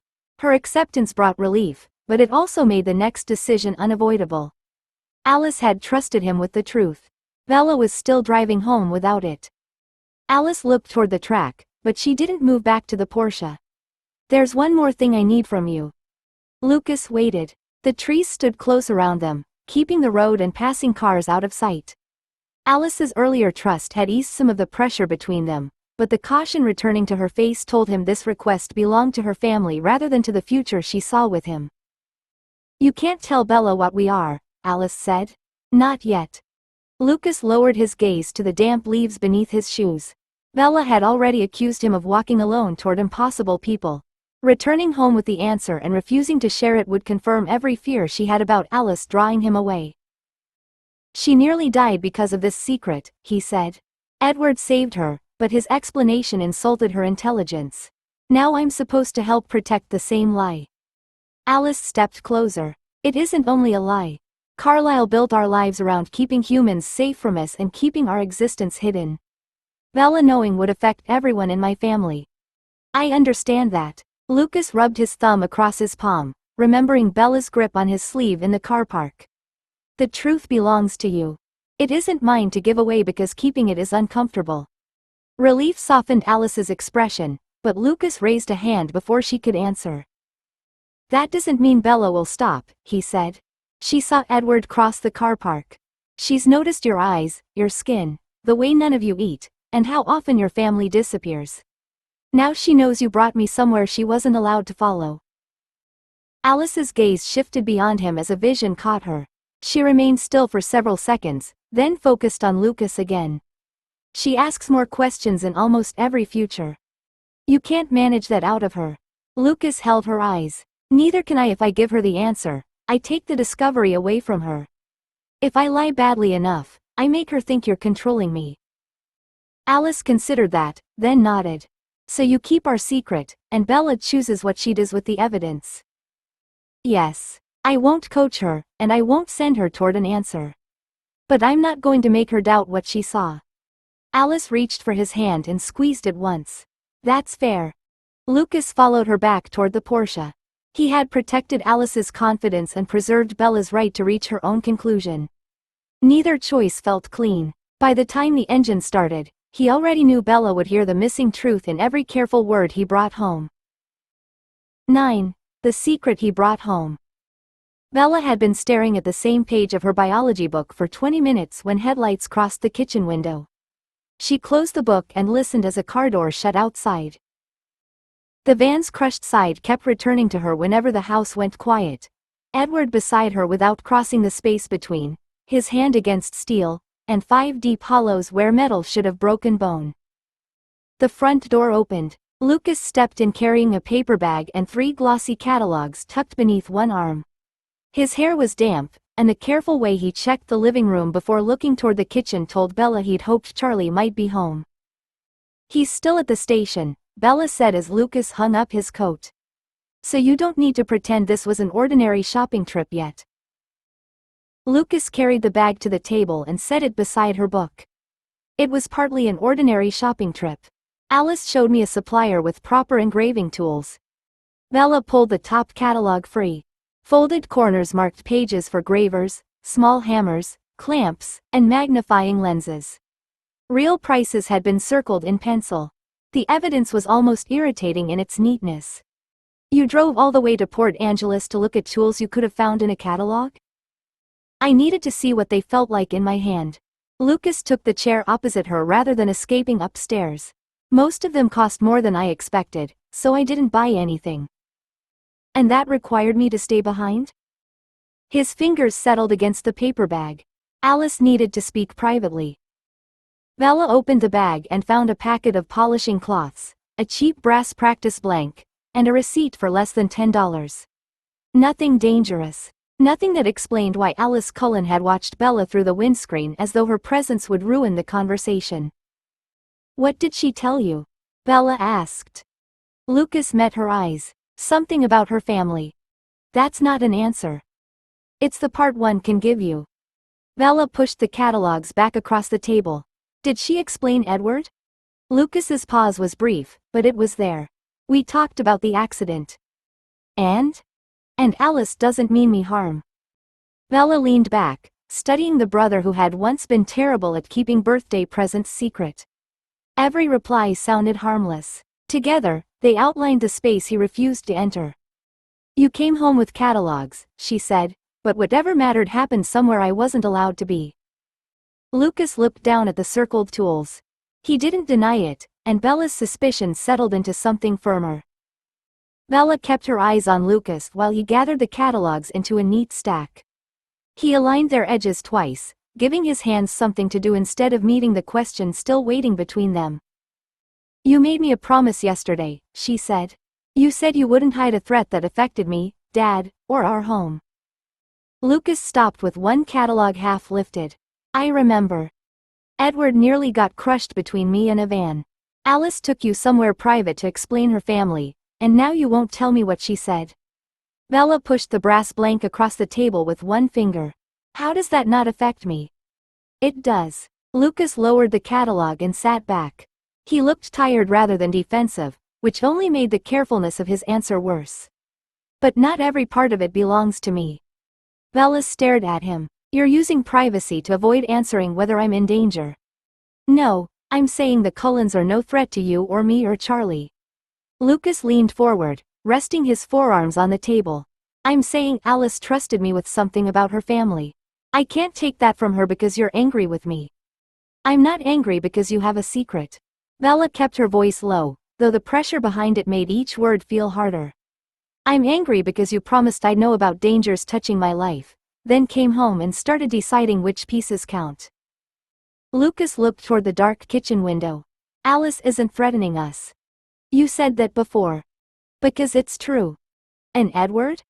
His attention returned to her, but he didn't answer quickly enough. Bella folded her arms. Did Alice explain what happened in the car park? Lucas rubbed his thumb across the edge of the receipt. She explained enough that I believe she doesn't mean either of us harm. That wasn't what I asked. I know. His voice softened. I'm not going to tell you that you imagined what Edward did.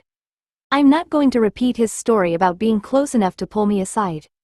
You saw what you saw. The admission should have felt like progress. Instead, Bella heard the boundary around it. Lucas would confirm her evidence only where Alice had allowed him to stand. Everything beyond that remained protected by a family he'd known for days. You're keeping your promise according to their rules, Bella said. Lucas's fingers tightened around the receipt. According to mine. Bella looked at the catalogs, the cheap brass, and the brother who had returned carrying proof that every harmless thing he'd said was true. The Cullens didn't need to order him to lie. They only had to decide what truth belonged to them, and Lucas had already accepted their terms. The front door opened before Bella could answer. Charlie entered carrying a grocery bag against his chest, then stopped when he saw the catalogs spread across the table and both twins sitting too straight. Good timing, Charlie said as he carried the bag into the kitchen. I bought enough food to avoid cooking anything complicated. Lucas rose at once and took the bag from him. What are we having? Chili. It came in a tin, so expectations should stay reasonable. Charlie glanced between them while removing his jacket. Everything okay? Bella watched Lucas place the tins beside the stove. The tension didn't leave his shoulders, but his expression softened into something Charlie wouldn't question. Alice helped me look at jewelry tools in Port Angeles, he said. Most of the good ones are expensive. Charlie picked up one of the catalogs and frowned at the price beside a small engraving hammer. That costs more than my toolbox. It's better balanced, Lucas said as he opened a cupboard for the saucepan. Apparently my hands deserve luxury. Charlie snorted and began slicing bread while Lucas heated the chili. Bella set the table because refusing would turn the silence into something their father couldn't miss. Lucas asked about Charlie's shift, listened to a complaint about paperwork, and kept the conversation moving whenever it threatened to slow. Halfway through dinner, Bella put down her spoon. Did Edward come back to school after we left? Lucas's hand stopped beside his glass. He was there today. Charlie looked up. Edward Cullen? The doctor's boy who helped at the accident. That's him, Bella said. He said he was standing right beside us when the van moved. Lucas took a drink before answering. That's what he said. Bella watched the pause settle into place. His eyes looked darker today. Charlie spread butter across his bread. Maybe he was tired. Maybe. Bella turned to Lucas. Alice's were lighter, though. Do they all wear contacts? I've never asked. Another careful answer. Bella stored it beside cold skin, untouched lunches, impossible speed, and the way Lucas had noticed Edward's eyes without asking what she meant. Charlie glanced toward the rain-dark window. They miss a lot of school, don't they? Whenever it's sunny, Bella said. Lucas's spoon touched the bowl with a quiet click. He reached for the bread and offered the basket to Charlie without looking at her. Forks probably feels safer when you can choose your holidays. Charlie accepted a slice, apparently satisfied. Bella wasn't. Lucas had protected dinner, kept Dad from seeing the argument, and answered without telling a direct lie. His pauses had still given her more than his words. Charlie stayed downstairs long enough to watch the end of a baseball report, then carried his empty mug into the kitchen. He paused at the foot of the stairs and looked between the twins, who had taken opposite ends of the sofa without discussing it. Don't stay up too late, he said. School still happens tomorrow, even after canned chili. Lucas lifted one hand. A cruel but fair system. Charlie shook his head and went upstairs. Bella waited until his bedroom door closed before muting the television. Lucas stared at the silent screen for a moment, then reached for the remote and switched it off completely. I'm going to find out what they're hiding, Bella said. She kept her voice low, though Charlie couldn't have heard them through the ceiling. I'm going to find out what Edward did, what Alice told you, and whether she's drawing you into something dangerous. Lucas rested his forearms on his knees. I know. You say that like you've already decided I'll do it. I've known you my entire life. He looked at her then, tiredness sharpening the concern in his face. Telling you to stop would only make you quieter about it. Bella stood and gathered the catalogs from the coffee table. Are you going to help me? No. The answer came without hesitation. Bella tightened her grip on the glossy pages. Are you going to lie to me? Bella asked. Lucas rose more slowly. No, but I'm not going to answer questions that reveal what Alice trusted me with. So you'll watch me search for something you already know. I'll make sure you don't doubt what you've seen. Lucas took the empty glasses from the table. That's all I can promise. Bella followed him into the kitchen and placed the catalogs beside the polishing cloths. You've known Alice for less than a week. I know. And you trust her enough to damage things between us. Lucas stopped at the sink. His shoulders lowered, but he didn't turn away. I trust her enough to keep my word. I trust you enough to find your own answers without me choosing them for you. Bella wanted to tell him that wasn't trust. It felt like abandonment dressed in careful language. Instead, she left him with the dishes and went upstairs. In her room, she pulled a notebook from beneath her schoolbooks and opened it across her desk. She wrote down the dent in the van, Edward's speed, cold skin, changing eyes, untouched food, sunny day absences, and Lucas's refusal to deny any of it. Anger steadied her hand as the list grew. She wasn't waiting for permission again. 10. What Jasper was. Jasper was waiting beside the eastern wall of the school when Lucas left Industrial Arts. He stood beneath the covered walkway with his hands in his coat pockets, motionless among students hurrying toward buses and cars. Alice wasn't with him. Lucas slowed as he approached. Bella's notebook and hard expression from the night before remained too fresh to ignore, but walking away from Jasper would only leave another difficult conversation waiting for him later. Alice said you wanted to speak to me, Lucas said. Jasper's gaze moved briefly toward the crowded car park. Somewhere private. They crossed behind the gym and followed a narrow maintenance path toward the trees. Jasper kept his pace human, though every controlled step reminded Lucas that the courtesy could end whenever he chose. Once the school buildings disappeared behind the branches, Jasper stopped beside an old concrete drainage channel. What do you intend to do with Alice's certainty? He asked. Lucas had expected anger or warning. The plainness of the question made an evasive answer feel insulting. I intend to get to know her. She believes you're her true mate. I know. Jasper's eyes hardened. That isn't an answer. Lucas held his ground. I want a life with her. I want eternity with her, if she still wants that after we've had time to become more than something she saw in a vision. You've known her for days. Yes. Lucas looked down at his hands, still too soft and untrained for the future he imagined making with them. That's why I'm not asking her to change me tomorrow or abandon everything she's built. Jasper stepped closer. Lucas felt no supernatural pressure he could name, but grief sat openly in the vampire's face now that no human witnesses remained. Alice doesn't speak lightly about forever. Neither do I. You already know what you want. I know what I hope for. Lucas met Jasper's stare again. Hope doesn't give me the right to set the timetable. Alice chooses what happens next. So do you. Jasper's mouth tightened. You think I get a choice in losing my wife? No. Lucas forced himself not to soften the answer into something easier. But you get a choice in what our family becomes after it happens. The word "our" shifted something between them. Jasper looked away toward the dark trees, his jaw set as though Lucas had claimed more than he'd earned. After a long silence, Jasper said, then you should understand what you're asking to enter. Alice and I weren't an error she made before finding you. Lucas remained still. I don't believe you were.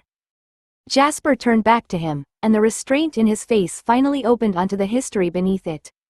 Then listen. Jasper rested one hand on the concrete edge of the drainage channel. Alice found me in Philadelphia in 1948. She walked into a diner, sat across from me, and smiled as if we'd arranged to meet. Lucas pictured it too easily. Jasper, fresh from decades of violence and exhaustion, facing Alice's certainty before he knew what her visions meant. You hadn't met her before? Never. Jasper's fingers traced a crack in the concrete. She knew my name. She knew what I could do, what I'd been, and enough of what I'd done to understand why I didn't believe I belonged anywhere decent. He said it without asking for pity. That made Lucas listen harder. Alice told me she'd been waiting for me, Jasper continued. She showed me a future where we found Carlisle and joined his family. I thought she was either mistaken or too innocent to understand what she'd invited into her life. She wasn't innocent, Lucas said. No. A faint softness touched Jasper's face. She simply refused to let my past decide every choice I made afterward. Jasper moved away from the channel and stopped beneath the branches. I'd spent years surrounded by emotions I couldn't escape. Fear, hunger, loyalty bought through influence. Alice wanted nothing from me except that I keep walking beside her. She trusted me before I'd earned it. Lucas heard what Jasper was making him understand. Alice hadn't merely foreseen a convenient companion. She had found a damaged man, chosen him, and built decades of safety and family with him. What did you give her? Lucas asked. Jasper looked back. Protection at first. She was capable, but she had no memories and no family. Later, I gave her someone who understood that a missing past still hurts, even when you've learned to live without it. His jaw tightened. She gave me a reason to believe I could become more than what Maria made me. Lucas let the silence remain. Any quick reassurance would reduce that life to an obstacle being politely acknowledged. I won't pretend your marriage stopped mattering because Alice saw another future, he said. Destiny doesn't annul what you chose every day for decades. Jasper studied him, searching for mockery or the hidden triumph of a rival. Lucas gave him neither. What Alice and I were doesn't vanish, Jasper said. It shouldn't. Lucas held his gaze. Whatever happens between Alice and me, I won't call your life together a mistake so mine feels cleaner. A quick movement sounded through the trees behind them. Jasper turned before Lucas did, his expression closing as Alice stepped onto the path. She looked from Jasper to Lucas. Good, she said, because neither of you gets to decide what I feel without me. Alice stopped several feet away, close enough to join them without placing herself beside either man. Her gaze settled on Jasper first. I didn't follow you because I thought you needed rescuing. I came because this conversation concerns my life. Jasper's expression remained guarded. I wanted him to understand what he was entering. And I'm grateful you told him. Alice turned to Lucas. But neither of you gets to settle my future by deciding what would be most honorable for me. Lucas felt the correction land. He'd been so intent on respecting Jasper's history that he'd begun discussing Alice as though she were the ground between them. You're right. Alice's shoulders eased, though her voice stayed firm. Jasper and I need time to work out what changes and what doesn't. Some of that will be private. We've shared decades of habits, rooms, hunts, and decisions. We can't divide those in one conversation and call the result healthy. Lucas looked at Jasper. Then you should have that time. Jasper studied him. Without asking Alice what we discussed. I won't make her report her grief to prove I'm being included. Alice crossed the remaining distance and stood between them, forming a loose triangle beneath the branches. That works both ways. Jasper won't be expected to hear every detail about Lucas and me. Lucas won't be expected to stand nearby while Jasper and I remember our marriage. Privacy isn't betrayal. Jasper's jaw tightened before he nodded. Our rooms need to change. Alice looked down briefly. When she raised her eyes again, the pain in them was clear enough that Lucas had to resist stepping toward her. Yes. Not tonight, and not because anyone is throwing you out. We'll decide together. Lucas kept his hands at his sides. Comfort offered now could turn into a claim, especially with Jasper watching. What about the family? We remain family, Alice said. Jasper doesn't lose his place because my future changed. You don't enter by taking his chair, his room, or the parts of our life that still belong to both of us. I don't want to replace him. Jasper's gaze sharpened. Wanting isn't the only thing that matters. Families rearrange themselves around certainty. People may begin treating you as permanent before you've earned trust. Then don't let them, Lucas said. Judge me by what I do.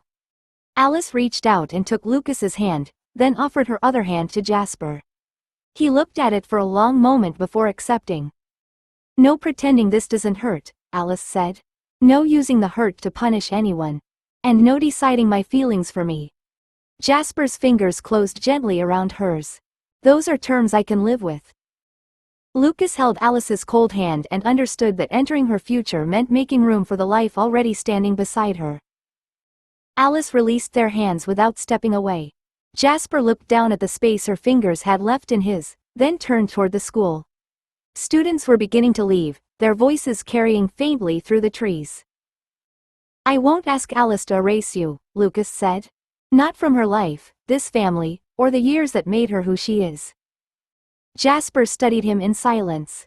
Lucas knew the promise couldn't remove the hurt or guarantee that jealousy would never touch either of them. It could only establish what he refused to demand. "You may believe that now," Jasper said. "Living it will be harder when you want her time and find she's spending it with me. Then I'll deal with wanting more than I'm owed." Lucas glanced at Alice. "She isn't something either of us divides into equal shares." Alice's mouth softened, but she let Jasper answer. "The family will invite you to the house," Jasper said. "Esme already wants to feed you, despite knowing you're the only person there who can eat. Carlisle has questions about what you sensed in the van and the craft Alice described. Edward has more questions than either of them." "That sounds less like an invitation and more like an examination." "It will be both." Jasper's expression shifted by the smallest degree. "You may come when Alice asks you. You don't wander through private rooms, you don't treat the house as yours, and you don't use what you learn there against the family." Lucas nodded. "Those are reasonable terms. They're conditional access, not acceptance." "I understand." Alice stepped beside Lucas, close enough that her shoulder brushed his arm. "And Jasper doesn't speak for everyone forever. He's giving you his terms today." Jasper met her gaze. "Today is all I'm offering." Lucas accepted that without bargaining. "Then today is enough." They returned to the car park together. Jasper moved ahead when the path narrowed, while Alice stayed beside Lucas without taking his hand again. The distance felt deliberate rather than cold, one of the boundaries they had just promised to respect. Bella waited beside the truck with her biology book open against the steering wheel. She closed it as Lucas approached and looked past him toward Alice and Jasper. "You're late," she said. Jasper wanted to talk. Bella's eyes moved between them. "About Alice?" Lucas took out his keys. "Partly." Alice stopped several paces away. "Lucas is coming to our house tomorrow after school." Bella's expression didn't change, but her grip tightened around the book. "Again?" "It'll be his first proper visit," Alice said. Lucas opened the passenger door for Bella. She climbed in without answering Alice, then watched through the window as Lucas crossed around the truck. As he started the engine, Bella placed her notebook beneath the biology book. Lucas caught only a glimpse of the page, but Edward's name stood above a list that had grown longer. Jasper had opened the Cullen home to him under careful conditions. Bella had just watched him take another step away from hers. 11. Hands that remember.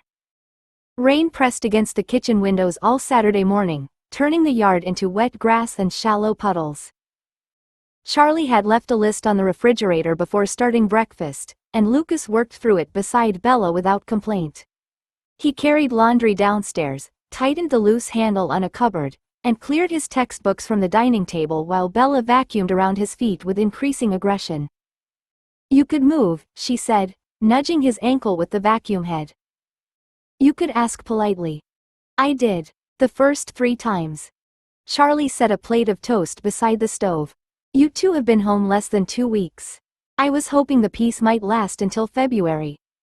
Bella switched off the vacuum. "Luke's provoking me." Lucas gathered his history notes into a neat stack. "I'm standing in my own kitchen." "That's how he does it," Bella told Charlie.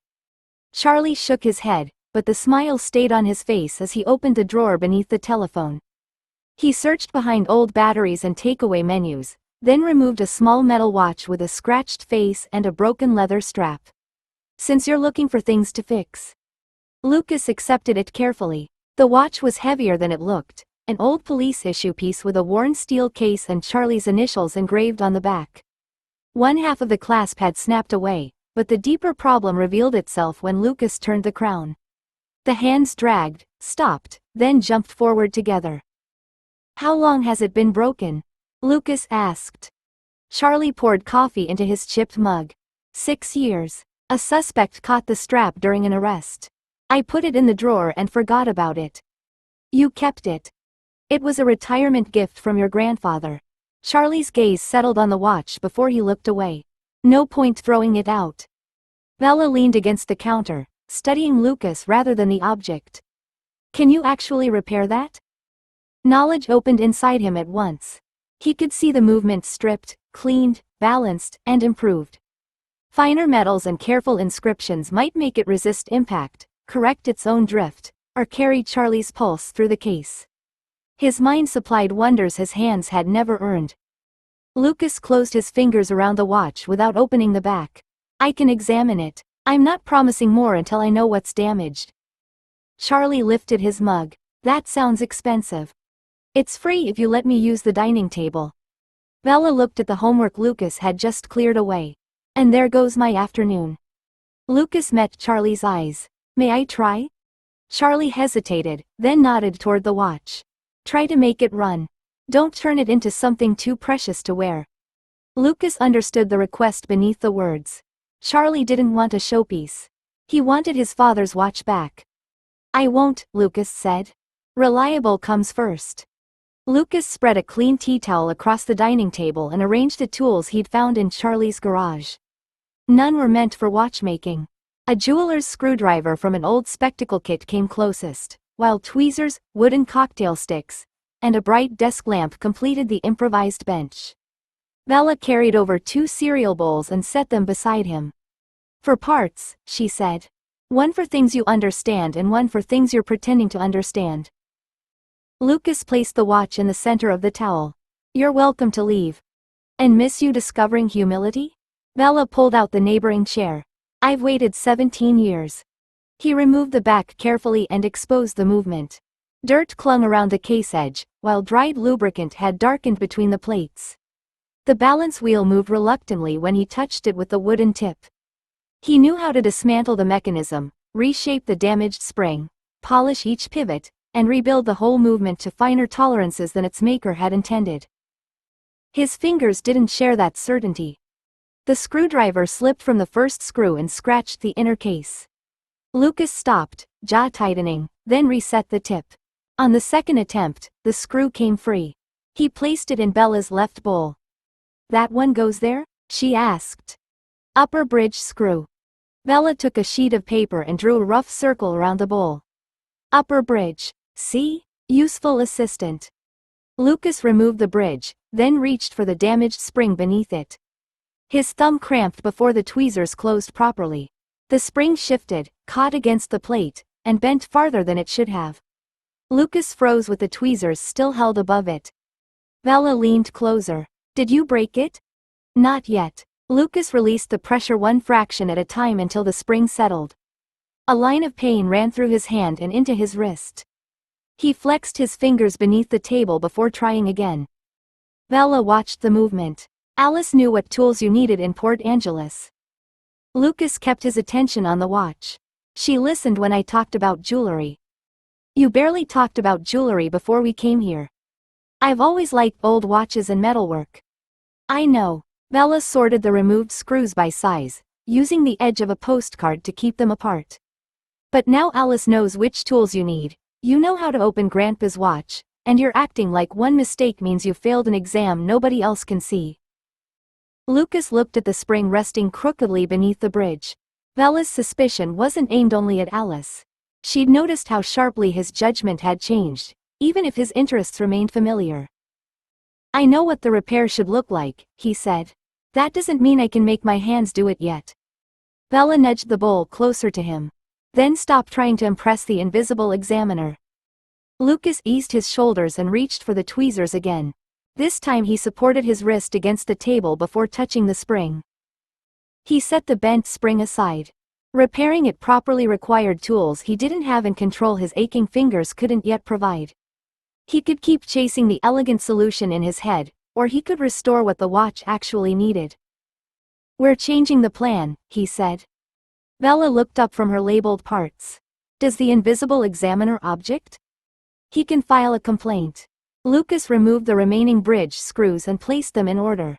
I'm cleaning the movement, checking the pivots, and replacing the damaged spring if Dad agrees. No improvements. No cleverness. Charlie paused in the kitchen doorway with his coffee. Will it tell time? That's the ambition. Carry on.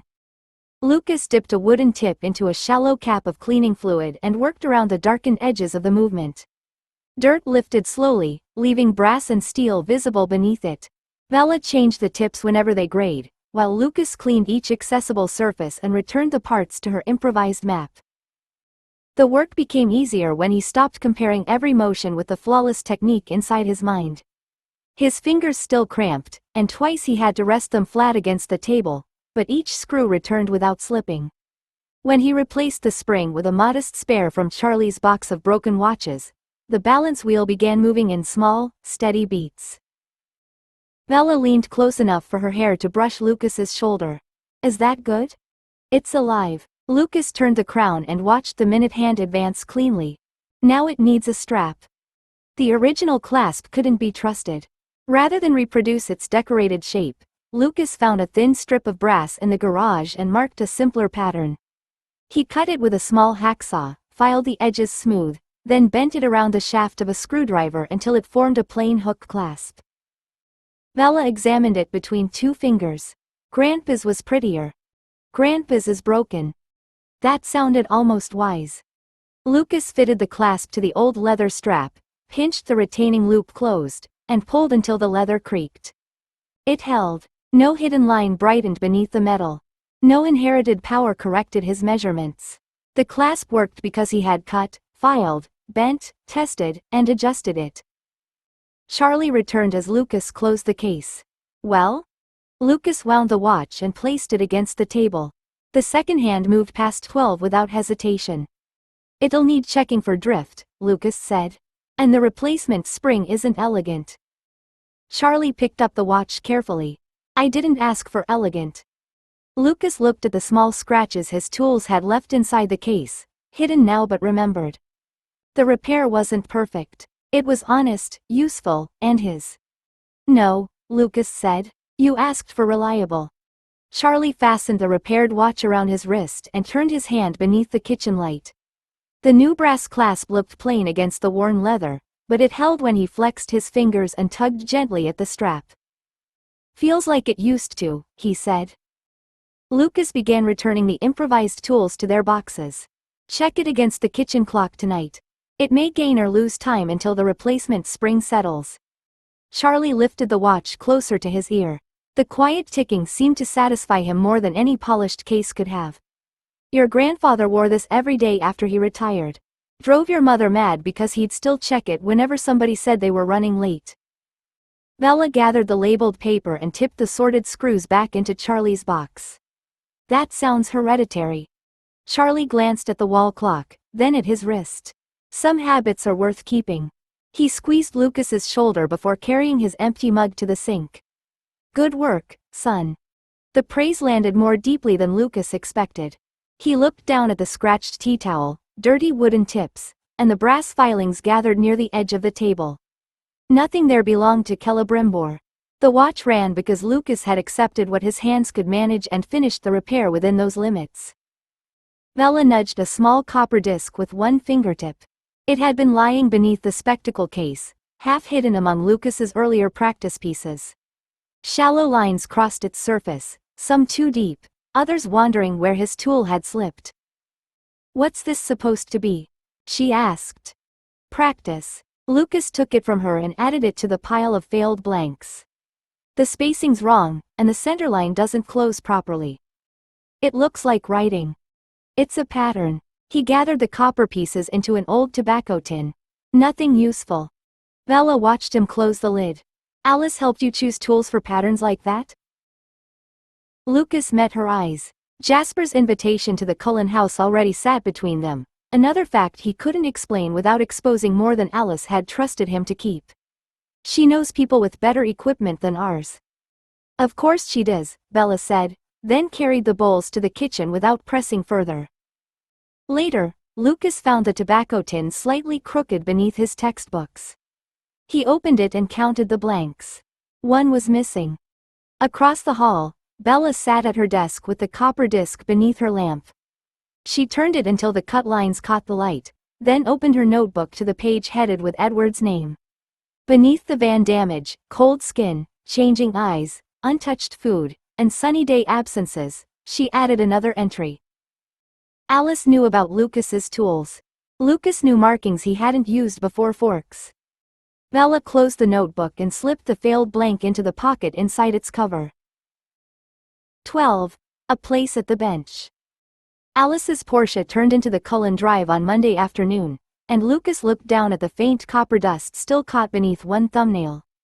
The missing practice blank remained in Bella's possession, unless it had somehow walked away by itself. He'd considered asking for it back at breakfast, but accusing her would only confirm that the markings mattered. Alice cut the engine and studied him. "You've been quiet since school." Bella took one of my failed blanks. Lucas opened his door. "She added it to whatever she's collecting about us." "About you," Alice corrected as she joined him. She was already collecting things about Edward. "That's comforting." "It wasn't meant to be."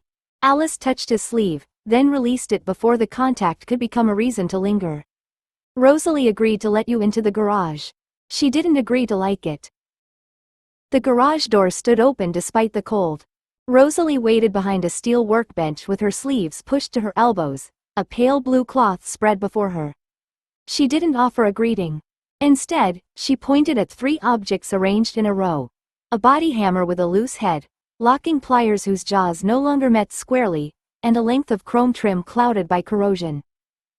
Lucas stopped on the other side of the bench.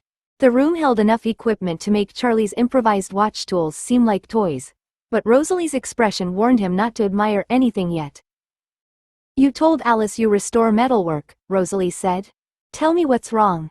"Don't touch them." Lucas leaned closer without planting his hands on the bench. The hammer's wedge had compressed inside the handle, and a hairline split ran with the grain. The pliers had been twisted under load rather than merely worn. Green staining beneath the trim suggested copper beneath damaged plating, with rust spreading from the steel clips at the rear. "The hammer can be saved if the split hasn't traveled under the head," he said. "The pliers might close again, but straightening them could leave the jaws weak. I'd replace them rather than trust them under force.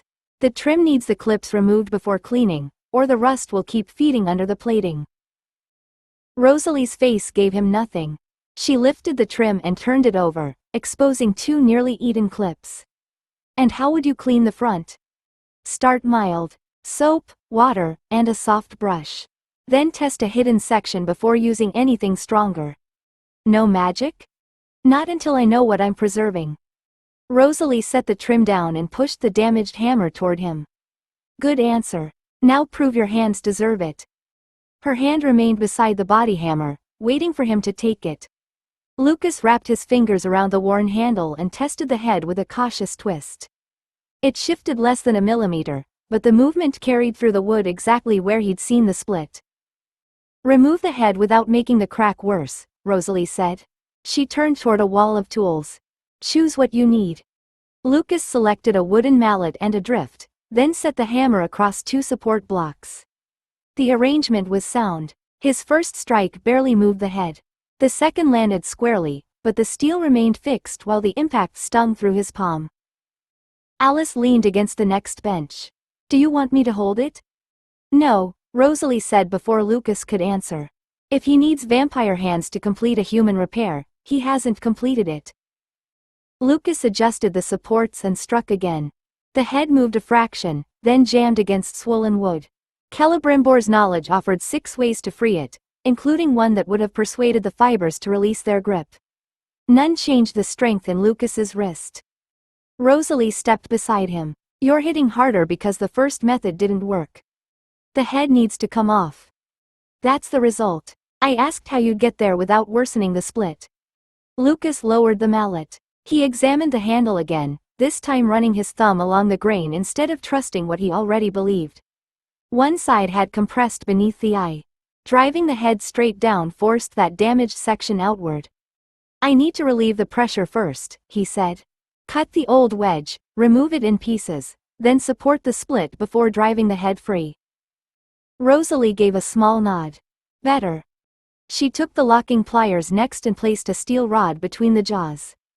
Lucas tightened the screw until the handles nearly closed, but the left jaw touched first. He loosened it, changed the angle, and tried again. Rosalie took the tool from him, adjusted it in a blur, and clamped the rod with a sharp click. Lucas stared at the even bite marks. You corrected the twist. I compensated for it. Rosalie released the rod and returned the pliers. You diagnosed the damage. You didn't feel where the tool still held. He tried again, slower this time, letting the resistance travel through his fingers. The jaws met badly, but the useful pressure arrived just before they slipped. Rosalie pointed toward the corroded trim. Knowledge tells you what should happen. Feel tells you what's happening now. Pick one tool and show me you can listen before you decide it's finished. Lucas chose the body hammer. The damaged handle would have been quicker to discard, but the head had been used long enough for one face to carry a faint crown and the other to bear a shallow line from years of use. He set it in a padded vise, cut the old wedge into sections with a narrow saw, and lifted each piece with a small chisel. When the head loosened, he worked it free by hand instead of asking Alice to pull it loose. Rosalie placed 3 replacement handles on the bench. Pick one. Lucas checked the grain before the shape. One handle looked perfect until he turned it and found the grain running diagonally through the neck. He rejected it, chose the plainest piece of hickory, and slid its end into the hammer's eye. It stopped halfway. You know how much wood needs removing, Rosalie said as she watched him reach for a rasp. That doesn't mean you know where. Lucas marked the first contact points with chalk, filed them lightly, and tested the fit again. The routine repeated until sweat gathered beneath his collar. Each time the head traveled a little farther, but the knowledge in his mind urged him toward a faster cut. He ignored it and let the fresh pressure marks guide the rasp. Alice moved to the end of the bench and picked up the polishing wheel. You could make the head look new. No, Lucas said. He cleaned loose rust from the eye with oil and fine wool, then wiped the steel without touching the darkened surface around the faces. New isn't what this is. Rosalie folded her arms. What is it? A tool someone trusted. Lucas seated the head with 3 controlled blows against a wooden block. He drove a fresh hardwood wedge into the kerf, trimmed it level, then added a small steel wedge across it. The dents don't stop it working. Grinding them away would change the faces and remove part of its use. He rubbed a thin coat of oil into the handle, leaving the hickory smooth rather than glossy. When he offered the hammer back, Rosalie turned it beneath the work light and ran one thumb across the marked steel. You left the scratches, Alice said. They belong there. Lucas watched Rosalie test the seating with a hard twist. The head didn't move. Damage needed repairing. Where only needed respecting. Rosalie carried the hammer to a scrap panel and struck once. The steel landed squarely, leaving a clean shallow mark. She looked at Lucas across the bench, then opened a cabinet beneath it. Put the oil away properly, she said. Then we'll discuss whether you're staying. Lucas wiped the bottle before returning it to its marked place on the shelf. Behind him, Rosalie pulled the shallow drawer fully open. It contained a folded shop cloth, a steel rule, 2 files, and enough empty space for a modest set of tools. Lucas waited for her to explain what she intended, unwilling to mistake access for acceptance. This drawer is yours while you're working here, Rosalie said. She tapped the cabinet with one finger. You don't borrow from my box without asking. You clean everything before it goes back, including tools you didn't dirty. If something breaks, you tell me before you attempt to hide it. I wouldn't hide it, Lucas said. Rosalie gave him a level look. Everyone says that before they break something expensive. Alice lifted the restored hammer and tested its balance in one hand. Should I mention the lamp in 1936? No, Rosalie said. You should put that down. Alice returned the hammer with exaggerated care. Lucas smiled despite himself, and Rosalie's narrowed eyes suggested that enjoying the exchange counted against him. Rosalie closed the drawer halfway, stopping it with her palm. Nothing leaves this garage without my permission. No enchantments on a repair until the ordinary work is sound. You don't improve objects because you're bored, and you don't polish away age because new things photograph better.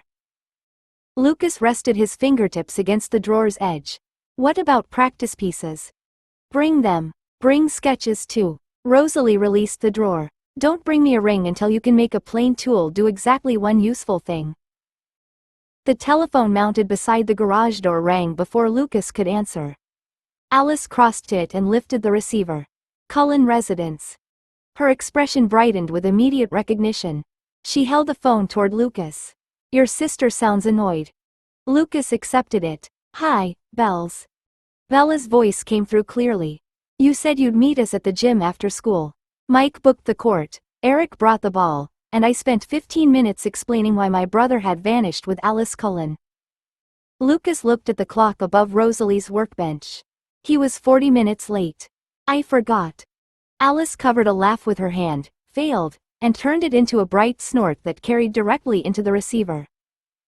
Bella went quiet for a moment. You sound busy. I was being tested by Rosalie. Lucas watched Alice's smile fade when she heard the change in his sister's voice. That's not an excuse. I should have called. No, you should have remembered. Bella's reply remained controlled, which made it land harder. Mike said he'll try again tomorrow. I'll be there. Bella paused. Tell Alice I'm glad someone's having fun, she said, then ended the call. Lucas replaced the receiver carefully. The drawer beneath Rosalie's bench remained open, waiting for him. He had earned a place in the workshop and spent a promise at home to get it. Rosalie pushed a broom toward him. First rule of staying. Don't leave one mess while you admire another. 13. The impossible wrench. Lucas swept the last curl of hickory from beneath Rosalie's bench and worked it into the dustpan. His new drawer remained open above him, but Rosalie had already returned to the raised car. Metric and imperial sockets filled a tray beneath the front suspension. Rosalie tested one against a corroded bolt, then dropped it back with a hard click. Half this car was rebuilt by people who thought standards were suggestions. Metric replacements, imperial originals, and old Ford fasteners that don't match either. Alice sat on the clean bench, turning the restored body hammer until Rosalie looked at her. She put it down at once. You could keep 2 ratchets ready. I keep 4 ready. Rosalie changed sockets, slid beneath the car, and immediately rolled out again. That one's between sizes because somebody rounded it with cheap pliers. Lucas set the broom against the wall. Celebrimbor's knowledge offered a tool that shaped itself around any fastener and tightened with perfect force. It was also far beyond hands that had struggled to seat a hammerhead properly. Lucas nodded toward the socket tray. What would you actually want it to do? He asked. Rosalie looked over. Rosalie stayed on the creeper. Fit the bolt. Hold it. Let me turn it without chewing the corners off. She waited for him to complicate the answer. Lucas glanced at the scattered tools. Nothing else? He asked. He kept the clever additions to himself. Rosalie pushed the creeper aside with her heel. If it makes coffee, I'll throw it at you. Her expression made cleverness sound worse than failure. Lucas pulled the steel rule and pencil from his drawer, then opened his sketchbook on the cleared bench. He drew a heavy wrench with a fixed handle and thick circular head. The moving jaws needed enough steel to survive real torque, not the delicate design his inherited knowledge suggested. Alice leaned closer without touching the page. It doesn't look magical. She waited for his answer. It shouldn't need to. Lucas erased a narrow jaw and widened it. The enchantment can adjust the fit. The steel still has to carry the load. Rosalie rose and studied the drawing, then placed one grease-marked fingertip against the head. Make this solid. No hollow housing, hidden spring, or clever mechanism I can't repair. Lucas redrew the section beneath her finger, thickening the steel around the opening. A self-sizing wrench that grips one fastener at a time. The narrow purpose steadied the idea. Rosalie's gaze moved from the sketch to him. Make the ordinary tool believable first. Then you can try making it impossible. She left her finger on the page, holding him to the design. Rosalie crossed to the steel rack and chose a length of tool steel. She laid it beside Lucas's drawing. You marked the dimensions. You make the blank. Lucas transferred the outline with layout die and a scribe. The bandsaw cut close to his lines, its vibration climbing through his wrists as he guided the steel without forcing it. Rosalie corrected his grip when he began watching the blade instead of the cut ahead. At the forge, the steel brightened from red to orange. Lucas carried it to the anvil with tongs while Rosalie watched the color. He struck the heated head, turned it, and struck again, widening the metal around the opening. Sweat gathered beneath his collar long before the steel lost its glow. Alice stood beyond the sparks with Lucas's sketch in both hands. "You drew it thinner here," she said, pointing to the neck. "I changed my mind after feeling the stock." Lucas returned the blank to the forge. "The drawing assumed cleaner force than my hammering produced." Rosalie's mouth moved by a fraction. "Good. The metal gets a vote." Once the blank cooled, Rosalie secured it in the milling vise and made Lucas set each stop himself. He removed the center in shallow passes, checked the opening with calipers, then squared the jaws with a file. By the time he polished the working faces and cleaned the steel for inscription, his forearms ached and one thumb had begun to blister beneath his glove. The lines looked modest, but Lucas had given them too many instructions. The wrench should measure the fastener, shape its grip, protect the corners, prevent slippage, and spread the turning force across every face. He cut each mark into the inner jaw with a fine graver, then placed his thumb against the final line and pushed intent into the steel. The wrench jerked against the bench. One jaw curled inward with a metallic tick, while the other spread enough to ruin the square opening. Alice caught the handle before it fell. Was that supposed to happen? No. Lucas took it from her and stared at the distorted head. The marks had obeyed separately and fought one another in the same piece of steel. Rosalie clamped a test bolt in the vise and handed the wrench back. "Failure still gets tested." Lucas fitted the warped jaws over the bolt. They tightened unevenly. He pulled until the handle pressed hard into his palm, and the wrench slipped free with a crack, shaving one corner from the bolt. Rosalie looked at the damaged fastener, then at his crowded inscriptions. "You made 5 promises when I asked for one tool." Lucas looked from the damaged bolt to the twisted jaws. The failure had begun before he touched the graver. He treated every useful result as a separate command, then forced them all to compete inside one tool. He carried the wrench back to the forge and heated the head slowly. Once the steel reached a dull red, he fitted a square mandrel between the jaws and tapped them back into alignment. Rosalie watched him correct the shape, then made him cool and reheat the steel before returning to the milling machine. "You don't get to enchant around damage," Rosalie said. She set the ruined bolt beside his sketchbook. "The tool has to be sound again before you ask anything more of it." Lucas machined both working faces until they met squarely. He checked them with the calipers, filed away the last high point, then ground the old inscriptions from the inner surfaces. The blank looked plainer afterward, but the clean steel gave him room to admit what he'd done wrong. Alice traced one finger above the sketch without touching it. "Which promises are you keeping?" 1. Lucas drew a line through every note except the simplest instruction. "Fit and hold the fastener that's inside the jaws." Nothing about protecting corners, spreading force, or deciding how tightly someone should turn it. Rosalie placed 3 bolts on the bench. Their heads differed in size and condition. "And when he lets go, the wrench releases." Lucas took up the graver. "It doesn't remember the bolt, and it doesn't choose the next one." He cut a single linked inscription around the inside of the head. The marks directed the jaws toward one purpose rather than 5 separate results. When he pressed his thumb against the final cut, the steel warmed beneath his skin. The warmth moved through the head and stopped. No jaw twisted. No mark brightened. The wrench simply rested in his hand with a quiet sense of readiness. Rosalie clamped the smallest bolt into the vise. Lucas placed the wrench over it. The jaws closed until both faces met the steel evenly, then held when he pulled. "Again," Rosalie said. She replaced the bolt with an old Ford fastener worn almost smooth at 2 corners. The wrench widened as Lucas lowered it, then settled around the remaining flats. He leaned his weight onto the handle. The fastener turned without the jaws slipping. Rosalie took the tool from him and fitted it to the largest bolt. She pulled hard enough to make the vise groan against the bench. The handle flexed beneath her strength, but the jaws remained seated. When she released the pressure, the wrench opened cleanly. Rosalie turned it once in her hand. "One promise," she said.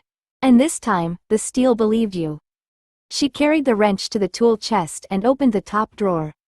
Lucas expected another test, but she laid it beside her best ratchets, fitted foam around the head, and closed the drawer with a firm push. "You're keeping it?" Alice asked. She had followed close enough to see where Rosalie placed it, though she kept her hands behind her back. Rosalie turned the key in the chest. "He made it for my bench. It works, and I'm not leaving the first useful enchanted tool lying around for Emmett to test on a tree." "I heard that," Emmett called from the garage entrance. Carlisle and Esme stood behind him, with Jasper and Edward farther back.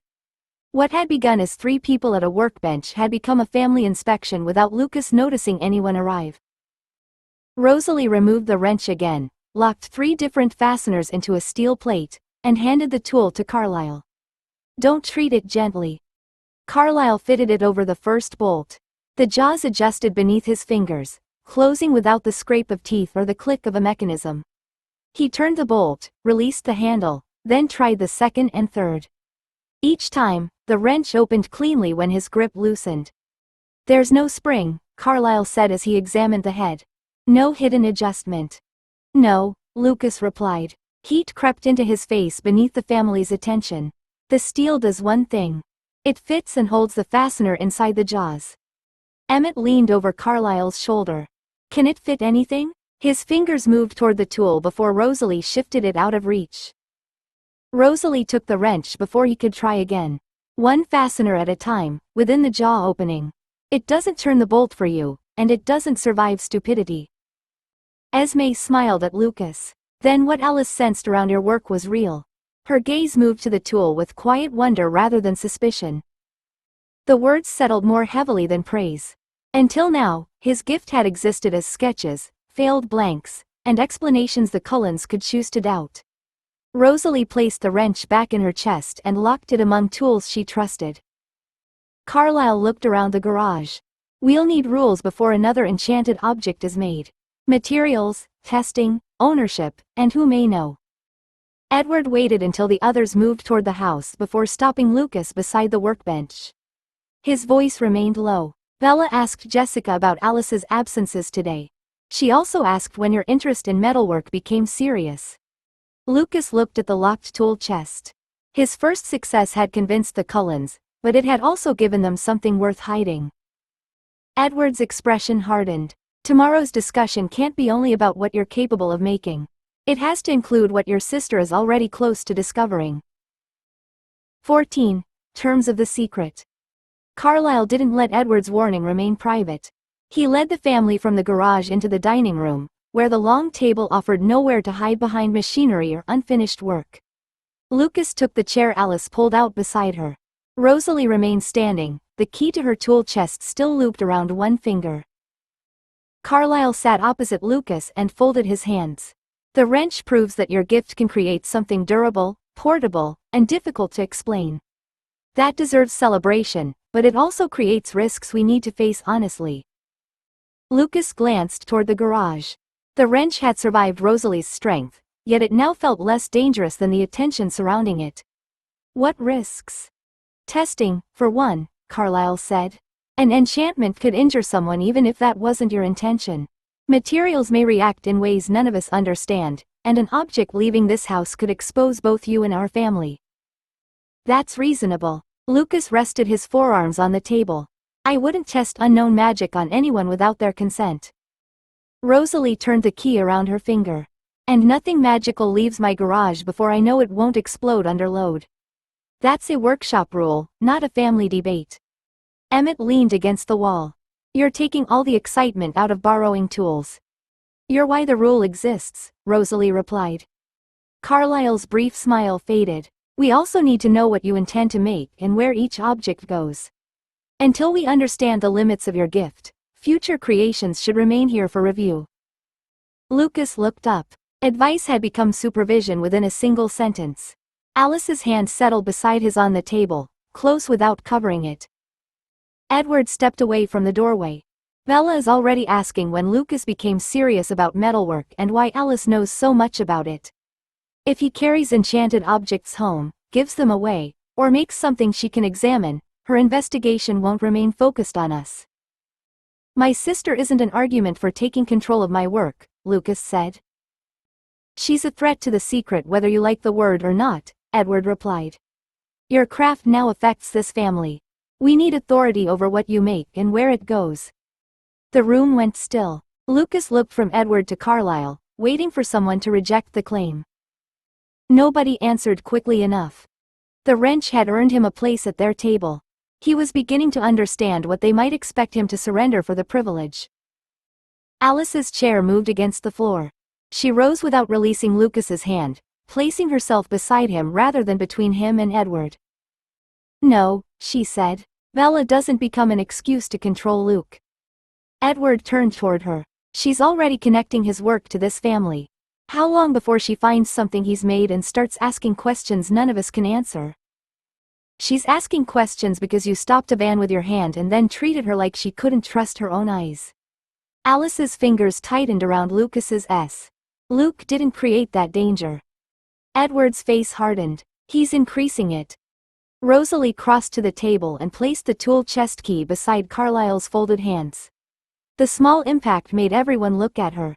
Lucas uses my machines, my materials, and my garage. I decide what happens at my bench. That means he follows safety procedures, cleans his work, reports failures, and doesn't enchant damaged tools to hide bad workmanship. Lucas nodded. I agreed to all of that. You did. Rosalie looked toward Edward. He didn't agree to become family property because his first enchantment worked. Carlyle lifted one hand. That isn't what I intended. Then say what you intended, Lucas replied.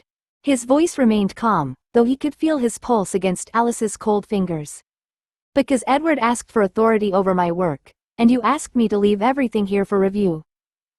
Esme leaned forward. Carlyle is frightened of what might happen if someone discovers what you can do. So am I. Lucas looked around the table. Fear doesn't answer the question. Jasper moved away from the wall. His attention settled on Lucas with the same careful focus he'd shown during their first private conversation. What question? Lucas glanced at Alice. Her expression held no hesitation, but he needed the answer from the family, not only from the woman who already believed he belonged beside her. If I refuse to give you control over my craft, am I still welcome here? He asked. Can I still sit at this table, work with Rosalie, and build something real with Alice? Or does that depend on me being manageable? Esme's face tightened with hurt. Emmett straightened from the wall, while Carlyle looked down at the key Rosalie had placed before him. Alice stepped closer until her shoulder touched Lucas's S. I'm not asking him to trade his freedom for a place beside me. The silence that followed no longer felt uncertain. It felt like the family had been forced to see the price hidden inside their protection. Lucas eased his hand from Alice's and stood. The movement scraped his chair across the floor, loud enough to make Esme flinch. He hadn't decided to leave until his feet carried him back from the table, but once upright, the choice settled cleanly. I'll warn you if something I make could expose your family, Lucas said. I'll listen when Rosalie tells me a tool's unsafe, and I won't test magic on anyone without their consent. If my work could hurt someone, they deserve the truth before they agree to use it. Carlyle rose with him. Those are the protections I was trying to establish. No, Lucas kept his voice steady. Anger would make it easier for them to dismiss the boundary as wounded pride. You asked to review everything I make and decide whether it can leave this house. Edward asked for authority over my work. That isn't advice. Edward moved nearer the table. Your decisions could expose people who never agreed to take that risk. Then tell me when my decisions touch your secret, and I'll take that seriously. Lucas looked directly at him. You don't get authority over Bella, Charlie, or what I make for my own family. You don't get to decide what I'm allowed to create because you're frightened of what Bella might discover. Alice came around the chair and stopped beside him. Luke doesn't need permission to leave. The words hurt more than Lucas expected. Walking away meant losing Rosalie's bench before he'd truly earned it, the family dinners he'd only begun to imagine, and hours beside Alice that didn't need to be stolen between school bells. He could feel those losses waiting beyond the front door. Rosalie picked up the tool chest key. Your drawer stays yours unless you choose otherwise. Lucas swallowed. Thank you. But if using it means surrendering everything I make for inspection, I won't come back to the garage. Carlisle's face tightened. Lucas, nobody is asking you to leave. Not in those words. Lucas reached for his coat from the back of the chair. But I won't spend my life letting other people own my hands. I'll accept responsibility, warnings, and consequences. I won't accept permission. He slid one arm into his coat. Alice reached for hers at once. Lucas looked toward Carlisle. If I'm only family while I'm manageable, then I'm not family. Carlisle moved around the table before Lucas could reach the doorway. He stopped well outside arm's reach, leaving the path open rather than blocking it. You're right, Carlisle said. The words came slowly, stripped of the calm certainty he usually carried.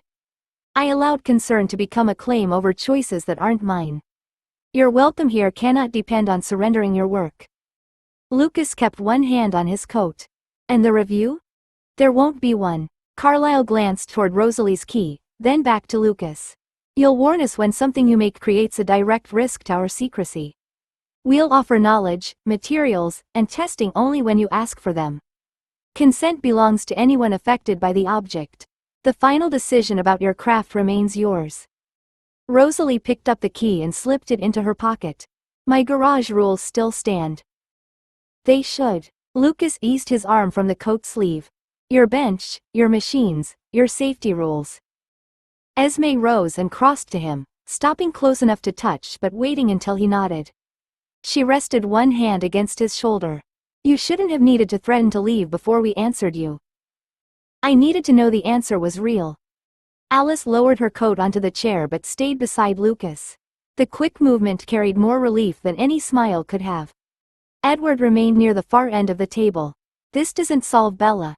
No, Lucas said. It stops us from making her the excuse for something worse. Edward's mouth tightened. He looked toward Carlisle, found no support for another argument, and left without speaking. The front door closed hard enough to carry through the house. 3 school days later, Edward's chair in biology remained empty. Lucas noticed Bella looking toward it before she opened her notebook. She'd checked the Cullen table at lunch, the car park before first period, and every corridor where Edward might appear.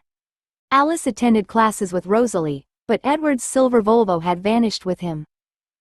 Bella tapped her pencil once against the page. Did he leave because of the accident? Lucas kept his attention on the worksheet between them. Edward's scent problem belonged to him, and Lucas wouldn't turn another person's private danger into an easy answer. I don't know why he left, Lucas said. Bella watched him for a moment, measuring the reply against every other careful answer he'd given her. Then she wrote the date at the top of her page. Edward's absence hadn't ended her questions. It had given her another one. 15. A Mustang in the weeds. Lucas found the photographs beneath a curling advert for tractor parts in the Forks Gazette. He'd spread the newspaper across the kitchen table after dinner, searching for weekend work that might fund better gravers and a small bench vise.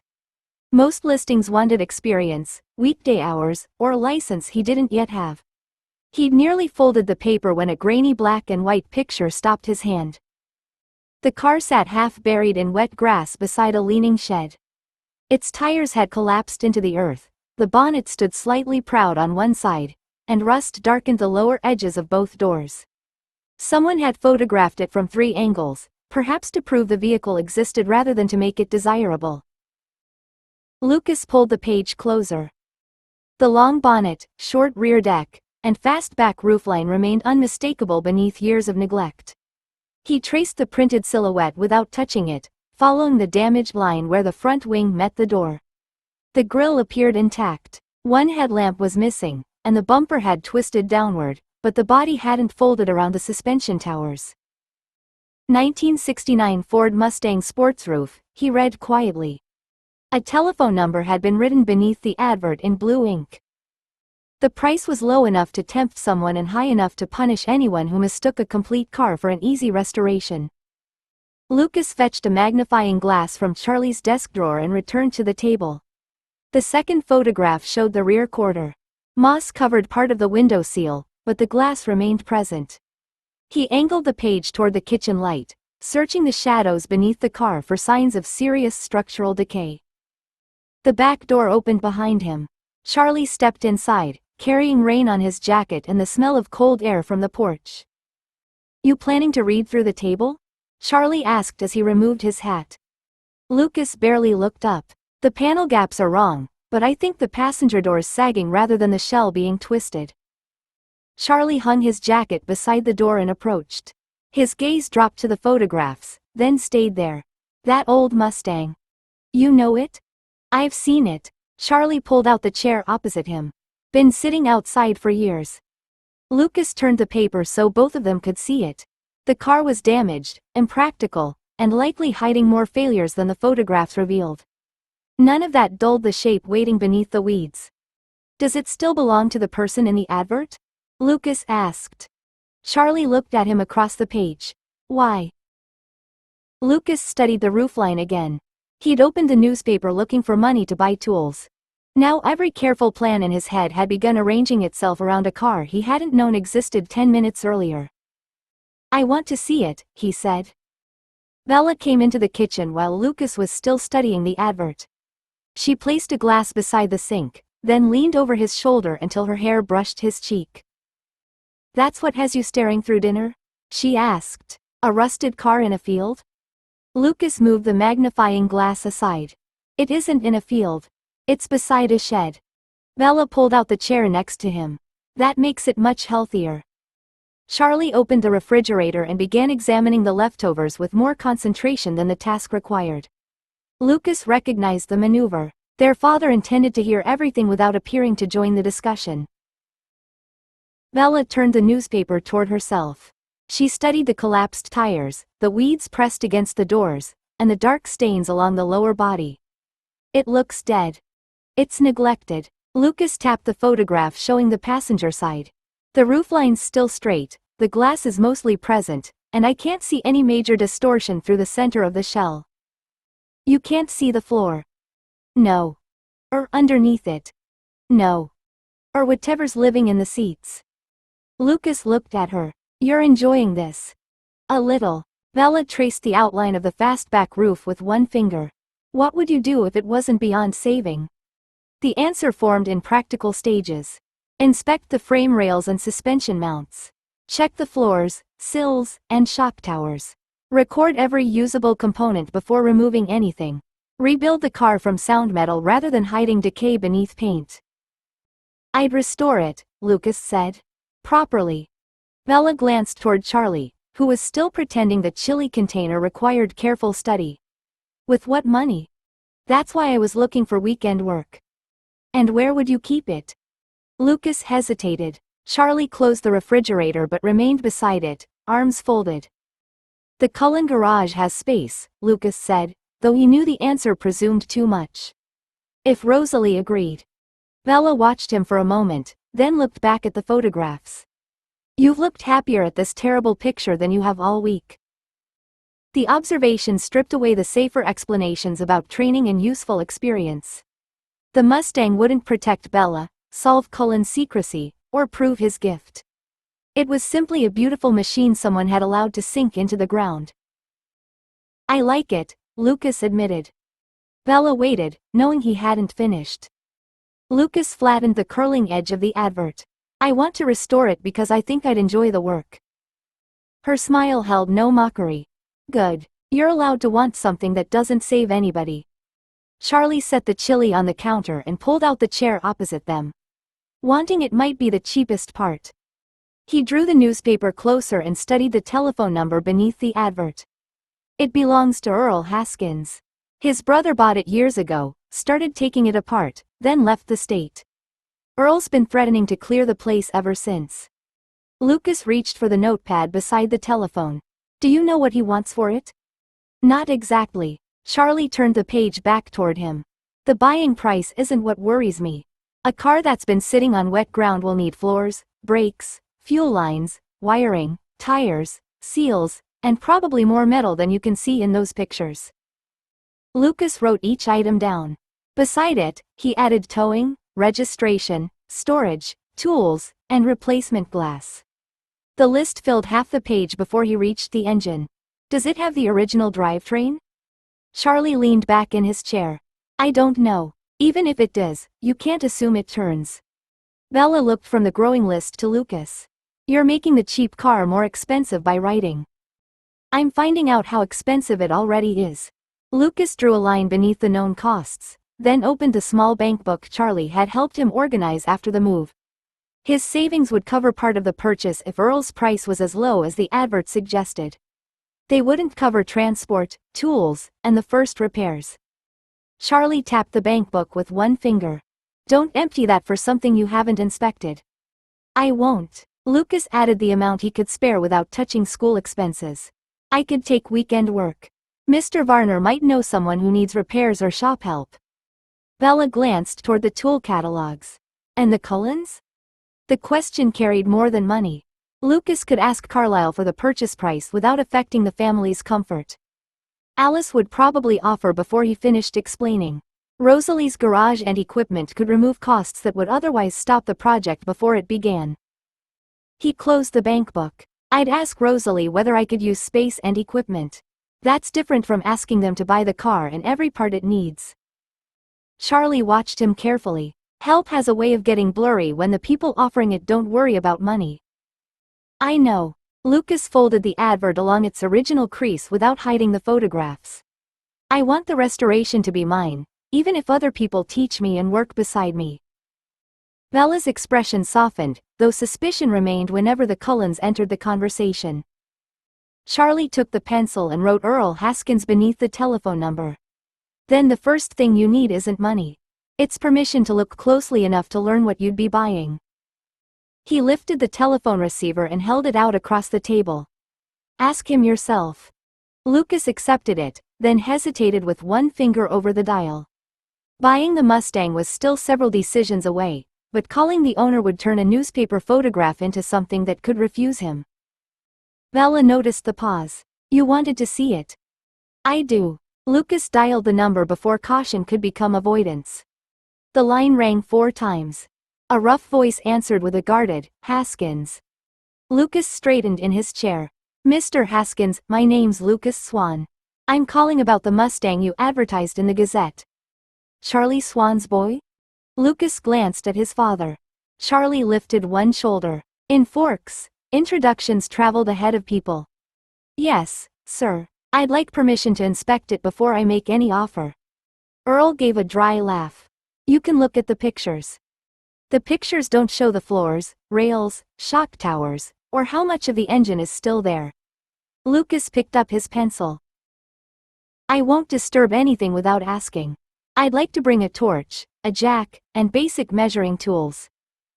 Silence held on the line long enough for Bella to lean closer. You planning to tell me it's scrap and offer $50? Earl asked.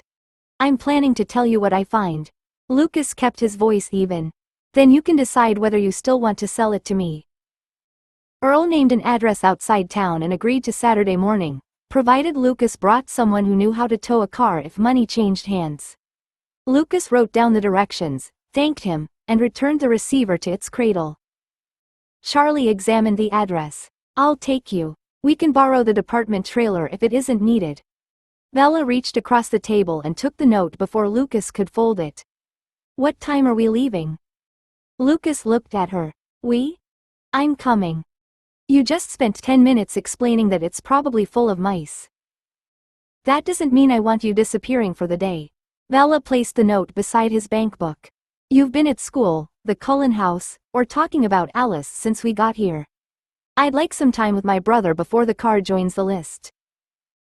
The complaint carried enough truth to stop his first defense. Lucas had promised Bella he wouldn't let Alice replace the family he'd chosen to enter, yet his days had already begun filling around the Cullens. He nodded. Saturday. All 3 of us. Charlie gathered the newspaper and notepad into a single stack. Then wear clothes you don't mind ruining. Earl's yard has more mud than road. Bella pushed back her chair. Good. Luke can inspect the car, and I can inspect whether he's lost his mind. Lucas looked down at the Mustang's damaged outline. The inspection was no longer the first step toward owning it. It had become a morning with Charlie and Bella, claimed before anyone else could fill the space. 16. Deal in the rain. Rain drummed across the cruiser's roof as Charlie turned from the county road onto 2 muddy tire tracks. The borrowed department trailer followed behind them, its empty ramps rattling whenever a wheel dropped into a rut. Bella leaned forward between the seats and peered through the windshield. Earl wasn't exaggerating about the road, she said. Are we inspecting a car or recovering evidence? Charlie eased around a water-filled hollow. Depends what we find in the trunk. Lucas held the folded ad against his knee, though he no longer needed the photographs. The leaning shed appeared through the rain first.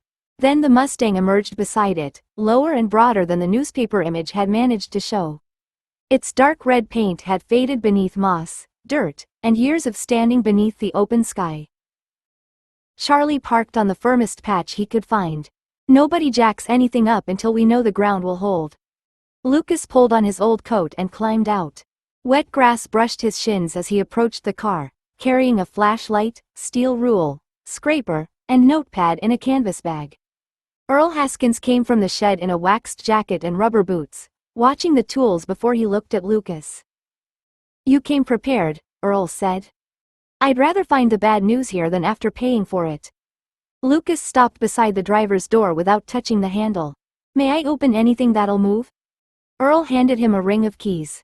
You break it, you've improved it. The driver's door dropped slightly when Lucas pulled it open.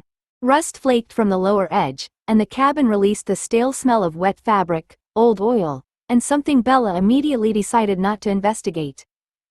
She covered her nose with her sleeve. The mice won. Lucas crouched and pressed the scraper against the rocker panel. Loose scale came away beneath the tool, but the point didn't punch through. He moved inside, lifted the ruined carpet with gloved fingers, and exposed a floor pan freckled with rust. Charlie held the flashlight while Lucas tested around the seat mounts and transmission tunnel. The passenger footwell had softened badly enough for the scraper to open a narrow hole. That's a new floor, Charlie said. At least part of one. Lucas moved to the hood next. The hinges complained, but the panel rose.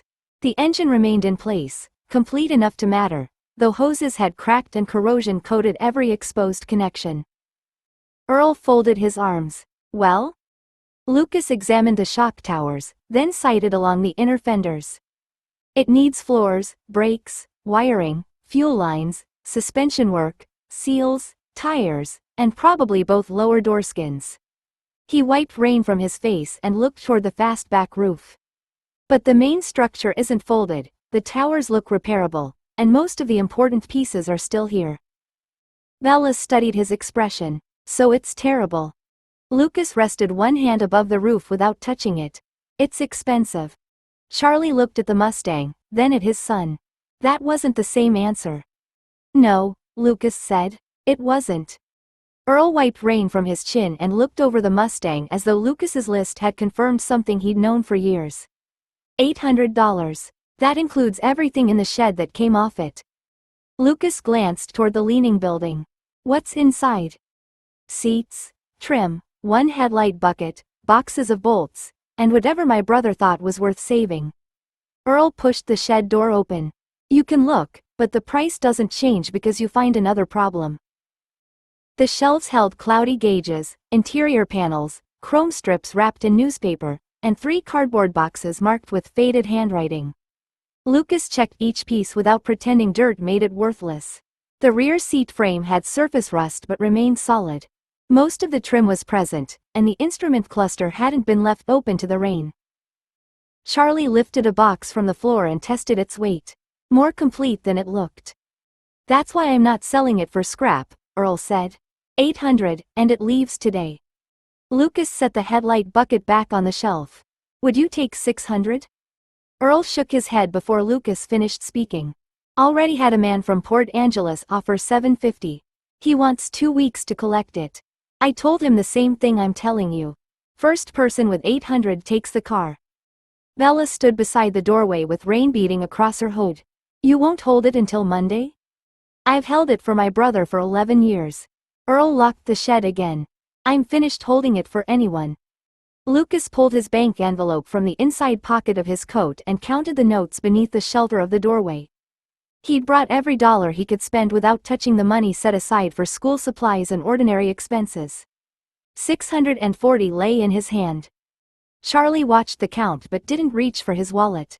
Lucas appreciated the restraint, even as the missing amount became painfully clear. "I can give you $640 now and the rest next weekend," Lucas said. "You keep the keys until I've paid in full." Earl's expression didn't change. "Then somebody brings $800 tomorrow, and I've got your money tied to a car I no longer own." Lucas returned the notes to the envelope one at a time. The Mustang sat only 20 yards away, close enough for him to see rain running through the faded paint, but wanting it didn't make the numbers obey. Bella moved nearer. "You could ask Charlie." "No," Lucas said, more sharply than he intended. He softened his voice. "Dad's already providing the trailer, the tow, and half his Saturday." Charlie nodded toward the road behind them. "Then we need another answer, because Earl's terms are clear." Tires pressed through the mud beyond the gate. Lucas turned as a yellow Porsche came into view, moving carefully toward the yard. The Porsche rolled to a stop beside Charlie's cruiser. Alice stepped out into the rain with her coat already fastened and a small leather purse tucked beneath one arm. Her gaze passed over the Mustang, the open shed, and the envelope in Lucas's hand before settling on his face. "You didn't have enough," she said. Bella looked at Lucas. "Did you call her?" "No." Lucas watched Alice approach, trying not to imagine how many versions of this morning she'd already seen. "I didn't know she was coming." Alice stopped beneath the shed's overhang and looked toward Earl. "Is the price still $800? "It is," Earl said. "And I'm not taking a check." Alice opened her purse and counted 8 $20 bills onto the nearest crate. "Then Lucas can borrow the difference from me." Lucas kept the envelope closed. "Alice. It's $160, not the car." She met his eyes without smiling. "You'll repay me." Bella folded her arms. "How?" Alice glanced toward the boxes inside the shed. "Rosalie has parts she needs cleaned and restored. If Luke wants the work and Rosalie approves it, she can pay him. Or he can find another job and repay me in cash." Lucas looked at the money on the crate. Alice could have bought the Mustang without noticing the expense. Instead, she brought only what he lacked and left the rest of the choice with him. "No interest," he said. "No interest. And you don't get to forgive the debt because waiting becomes inconvenient." Alice's mouth curved. "I'm very patient when I want to be." Charlie picked up one of the bills and checked it before returning it to the stack. "Write down the amount. Both of you sign it." Earl gave him a dry look. "You make your kids sign for lunch money?" "Only when they're buying 40-year-old problems." Bella took Lucas's notepad and wrote the amount across a clean page. She handed it to Alice first. "There. Now neither of you can remember it differently." Alice signed beneath the figure and passed the pencil to Lucas. He hesitated, looking past her toward the Mustang. The car still needed more money than he had, more work than he could yet perform, and permission from Rosalie before it had somewhere to go. Borrowing the missing amount wouldn't solve any of that. It would only let him begin. Lucas signed his name and handed Earl the full $800. Earl counted it twice, folded the notes into his jacket, and placed the Mustang's keys in Lucas's palm. "You bought yourself a long winter," Earl said. Lucas closed his fingers around the keys. "I was looking for something to do." Earl found a length of chain in the shed while Charlie backed the trailer into position. The Mustang's tires had sunk too deeply for anyone to pretend it would roll freely, so Lucas cleared wet soil from ahead of each wheel with a shovel. Bella carried the loose parts from the shed and arranged them inside the cruiser's trunk, wrapping the gauges and trim in old towels Charlie kept with the roadside kit. "Steer while I work the winch," Charlie told Lucas. "Don't fight the wheel, just keep the front tires pointed at the ramps." Lucas settled behind the Mustang's cracked steering wheel. The seat sagged beneath him, and the cabin smelled worse with the door closed, but the key rested warm in his pocket. Charlie tightened the winch cable until it lifted clear of the grass, then began drawing the car forward. The first pull moved nothing. Mud held the rear tires while the trailer shifted against its brakes. Earl planted his boots beside the driver's fender. "Give it another inch. It'll come loose." Charlie worked the handle again. Metal creaked, one rear tire broke free with a wet sucking sound, and the Mustang lurched toward the ramps. Lucas corrected the wheel as the front tires climbed, feeling every rough movement through the thin rim. Bella walked beside the trailer, watching the alignment and calling when the passenger side drifted too close to the edge. "A little left," she said. "That's enough. Hold it there." When the Mustang finally settled over the trailer axles, Charlie secured each wheel and checked every strap twice. Earl handed Lucas the remaining keys and a stained envelope containing the old title, receipts, and a registration that had expired years earlier. "You find anything valuable under the seats, it's mine," Earl said. Bella closed the Mustang's door. "You can keep the mice." The drive back to Forks was slow. Charlie watched the trailer through the mirrors while Lucas kept turning to make sure the Mustang still followed them. Bella sat beside him in the rear seat, quiet until Earl's property disappeared behind the trees. "Alice could have paid for all of it," she said. Lucas looked away from the rear window. "She knew I wouldn't let her." Bella picked at a loose thread on her sleeve. "She also didn't argue when you made it alone." "No. I still think she knows more than she tells you." Bella glanced toward the trailer. "But maybe she isn't deciding everything for you." Lucas heard how carefully she limited the concession. Her suspicion hadn't gone away. It had shifted enough to leave Alice room to prove herself. Behind them, the Mustang rode through the rain toward home, carrying rust, missing metal, and more work than Lucas could yet measure. 17. Lines on the water. A week after the Mustang rode home, Lucas had spent most afternoons at the Cullen house with it. Bella found his canvas work bag beside the back door while Charlie loaded fishing rods into the cruiser. Lucas stood at the kitchen counter packing sandwiches, dressed in jeans marked with grease. Lucas slid the sandwiches into a cooler and glanced at the clock. "I told Rosalie I'd be there after breakfast. She's setting aside the afternoon for the floor panels." Charlie handed him a thermos, then picked up the cooler. "You told Billy we'd take the boat out today before you bought a car. You're coming with us." "I said I'd try." Lucas reached for his work bag, but Charlie blocked it with one boot. Charlie held his gaze. "The Mustang will still be rusty this afternoon. Your family made plans first." Bella hid her satisfaction by carrying the tackle box outside. She'd joined the trip because another day at home, wondering what Lucas did behind the Cullen garage door, felt worse than hours on cold water. The last time she'd touched the Mustang, she and Lucas had pushed against its wet rear panel while Rosalie steered it down the trailer ramps. Alice had guided the passenger side, Charlie had checked the straps, and then the garage door had rolled shut between Bella and the car.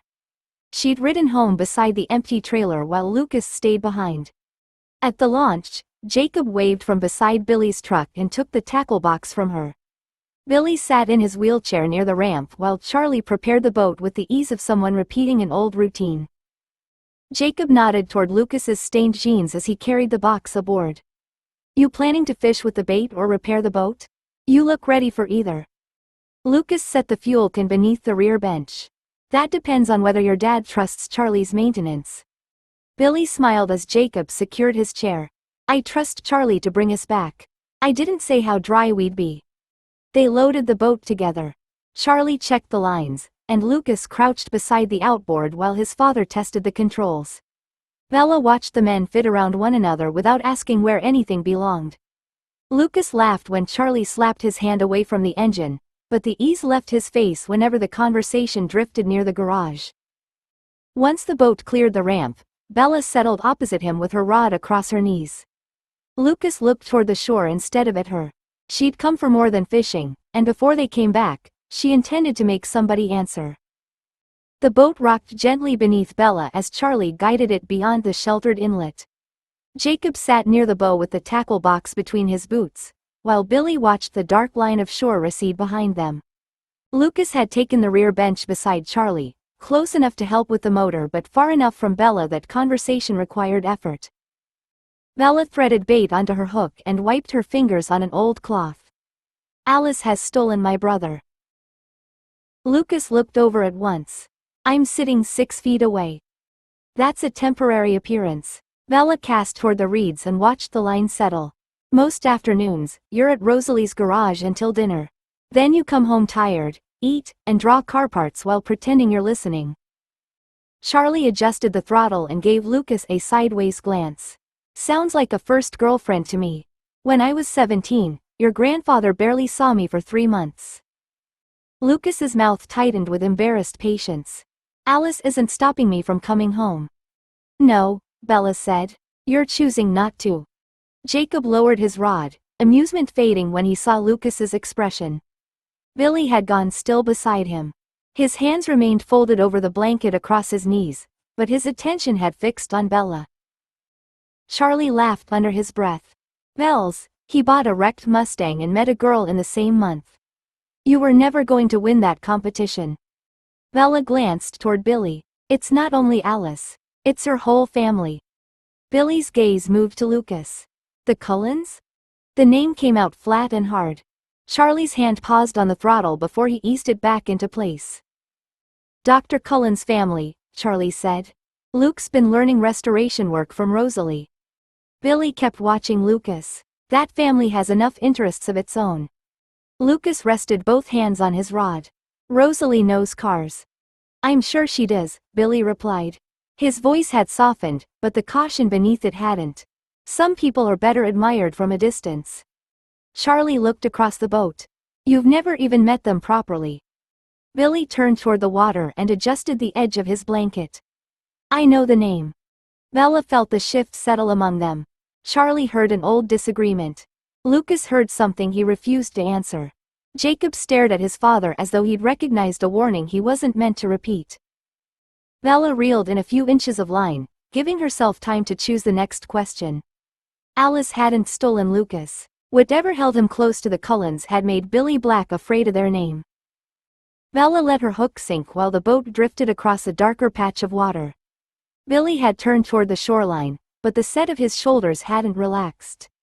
She kept her own voice mild, as though his warning had only made her curious. How do you know the Cullens? Bella asked. Did Carlisle work on the reservation? Billy looked back at her. Dr. Cullen has treated people from La Push. That doesn't explain why you think Luke should keep his distance. Lucas adjusted the line between his fingers. He didn't look at her, and Bella couldn't tell whether his silence meant caution or irritation. Charlie exhaled through his nose. Bells, leave it alone. Billy doesn't have to like everyone I do. I didn't say I disliked them, Billy said. His reply came too quickly, and Jacob glanced at him from the bow. Bella reeled in until the float appeared near the surface. Then what did you mean? Billy's attention shifted from her to Charlie. The movement changed the conversation. Bella was no longer the person he meant to answer. Old agreements still matter, Billy said. So do the boundaries that came with them. Charlie reduced the throttle, letting the motor settle into a quieter hum. What agreement? One your family isn't part of. Then why warn me about it? Billy's fingers tightened over the folded blanket. Because your son is spending time with people who know exactly where those boundaries are. The rod felt slick in Bella's hands. Billy hadn't spoken like a man repeating gossip. He sounded as though the Cullens had rules to obey and Lucas might be walking close to one of them. Charlie turned enough to face him without abandoning the tiller. Luke's fixing a car, Billy. If there's something I need to know, say it plainly. Billy glanced toward Lucas, then Bella, and his expression closed. Not in front of the twins. We're 17, Bella said. That doesn't make this yours to hear. Lucas's jaw tightened, but he stayed quiet. Charlie watched Billy for another moment before increasing the throttle again. The bow lifted slightly, cutting through the small waves and ending the argument without resolving it. Bella lowered her gaze to the water. Billy had refused to explain, but he'd already given her more than he intended. There was an agreement. There were boundaries. The Cullens knew both, and Lucas had somehow stepped close enough to make Billy warn their father. By the time Charlie turned the boat toward the launch, Bella's float had barely moved. She reeled in anyway, guiding the hook over the side while Jacob gathered the loose tackle. Billy spoke to Charlie about the current and tomorrow's rain as though agreements and boundaries had never entered the conversation. The ramp came into view between the trees. Charlie cut the motor, and Lucas moved forward to catch the dock with one hand. Bella passed him her rod. He accepted it without comment, but his eyes met hers long enough to show that he knew she hadn't finished. Jacob stepped onto the dock and tied the bowline. While Charlie went for the truck, Lucas and Billy began sorting the gear. Bella carried the tackle box toward Jacob, choosing the side of the boat farthest from his father. Jacob kept his voice low. He only gets like that about a few things. Bella set the box beside his feet. The Cullens are one of them. His glance shifted toward Billy. Yeah. What agreement was he talking about? Jacob rubbed the back of his neck. Not here. Bella followed his gaze. Billy was watching Lucas secure the rods beneath the bench, but his attention seemed divided. Charlie's cruiser appeared at the top of the ramp with the trailer behind it. Jacob leaned closer without making the movement obvious. Come down to La Push sometime. We can walk the beach. I'll tell you what I know when nobody's listening. Tomorrow? I've got work. Jacob caught the trailer guide as Charlie backed into the water. Saturday would be better. Bella nodded. Saturday. Lucas stepped onto the dock carrying the cooler. He looked from Bella to Jacob, then toward Billy. Bella waited for him to ask what they'd arranged to remind her that private family stories weren't hers to chase. Instead, Lucas handed Jacob the cooler. Charlie's drifting left. Jacob grabbed it and hurried down the ramp to guide the trailer. Lucas remained beside Bella, his expression careful. You heard him, she said. Enough. And? Lucas picked up the tackle box. You asked Jacob a question. He chose to answer it. That's all you're going to say? It's his story to tell. Lucas started toward the cruiser, then paused. Just don't mistake knowing more for being safe. He walked on before she could press him. Bella watched him load the tackle beside Charlie, giving her neither permission nor warning strong enough to stop her. Lucas understood exactly what she was doing, and for once, he hadn't placed himself between her and the next answer. Saturday belonged to Jacob. 18. The Beach Story. Saturday morning, Bella found Lucas's place at the table empty and a note beneath the sugar bowl. It read, Rosalie needs both hands today. Back before dinner. Charlie had added in heavier pencil, call if plans change. Bella folded the note and left it where she'd found it. Lucas had known Saturday belonged to Jacob, yet he'd still gone to the garage before she came downstairs. Charlie looked over his coffee as she reached for the truck keys. La Push? Bella pulled on her coat. Jacob invited me to walk the beach. Billy knows. Charlie nodded, satisfied by another father's involvement. Take the road slowly. Wet leaves are worse than ice when they pile up.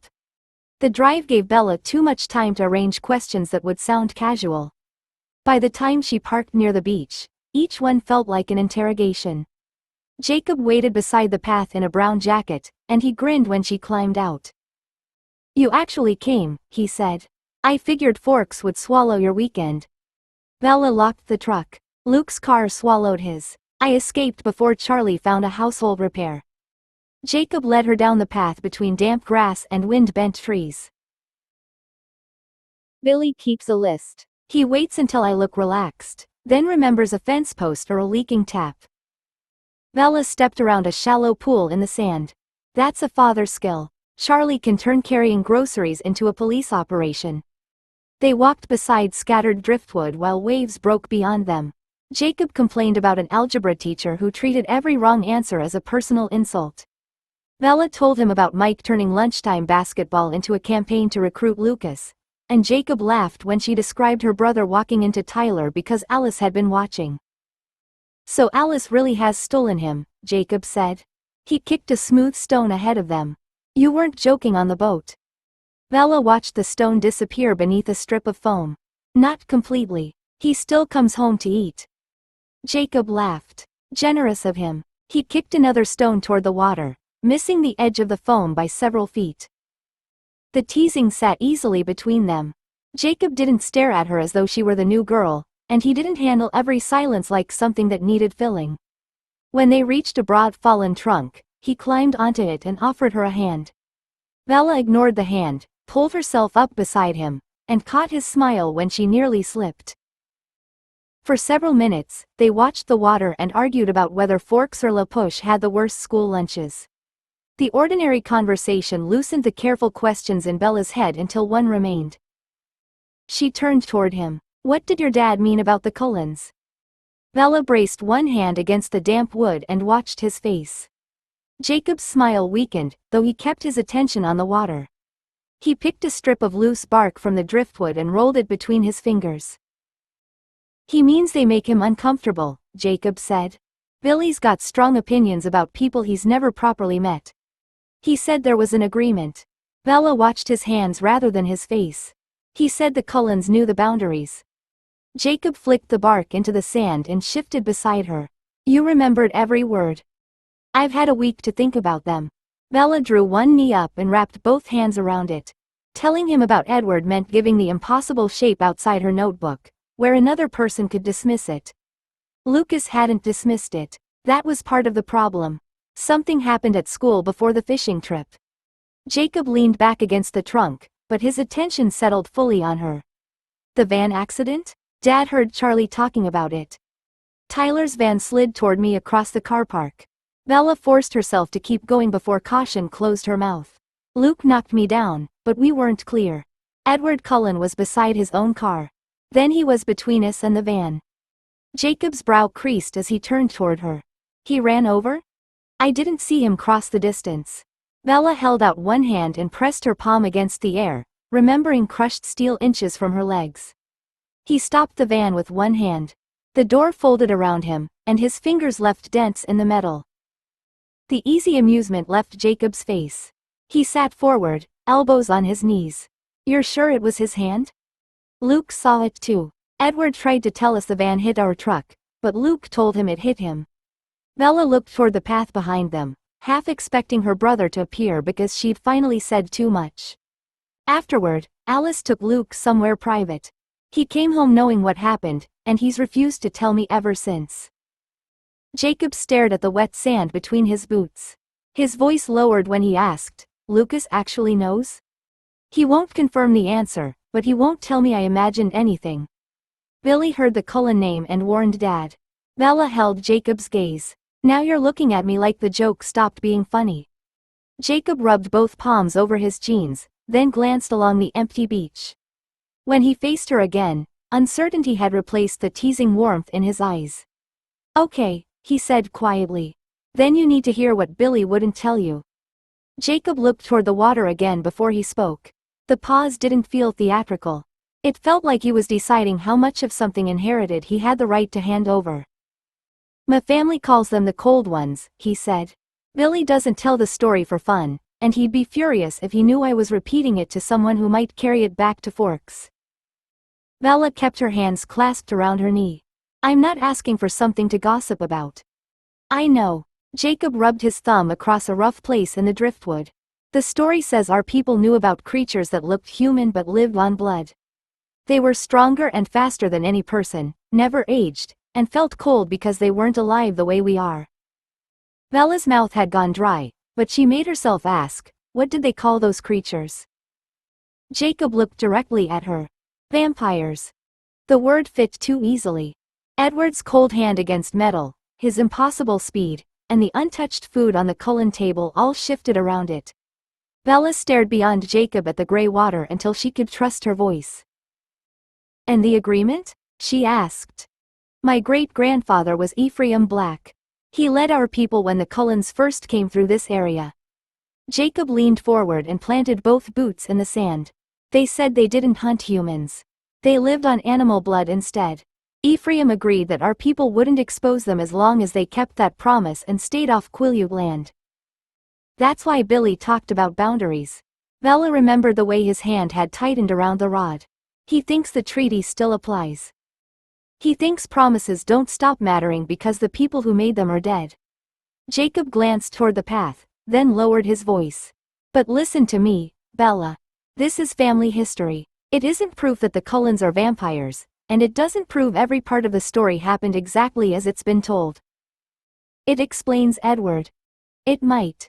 Jacob turned fully toward her, his expression more serious than she had seen it. Don't take that as permission to test him.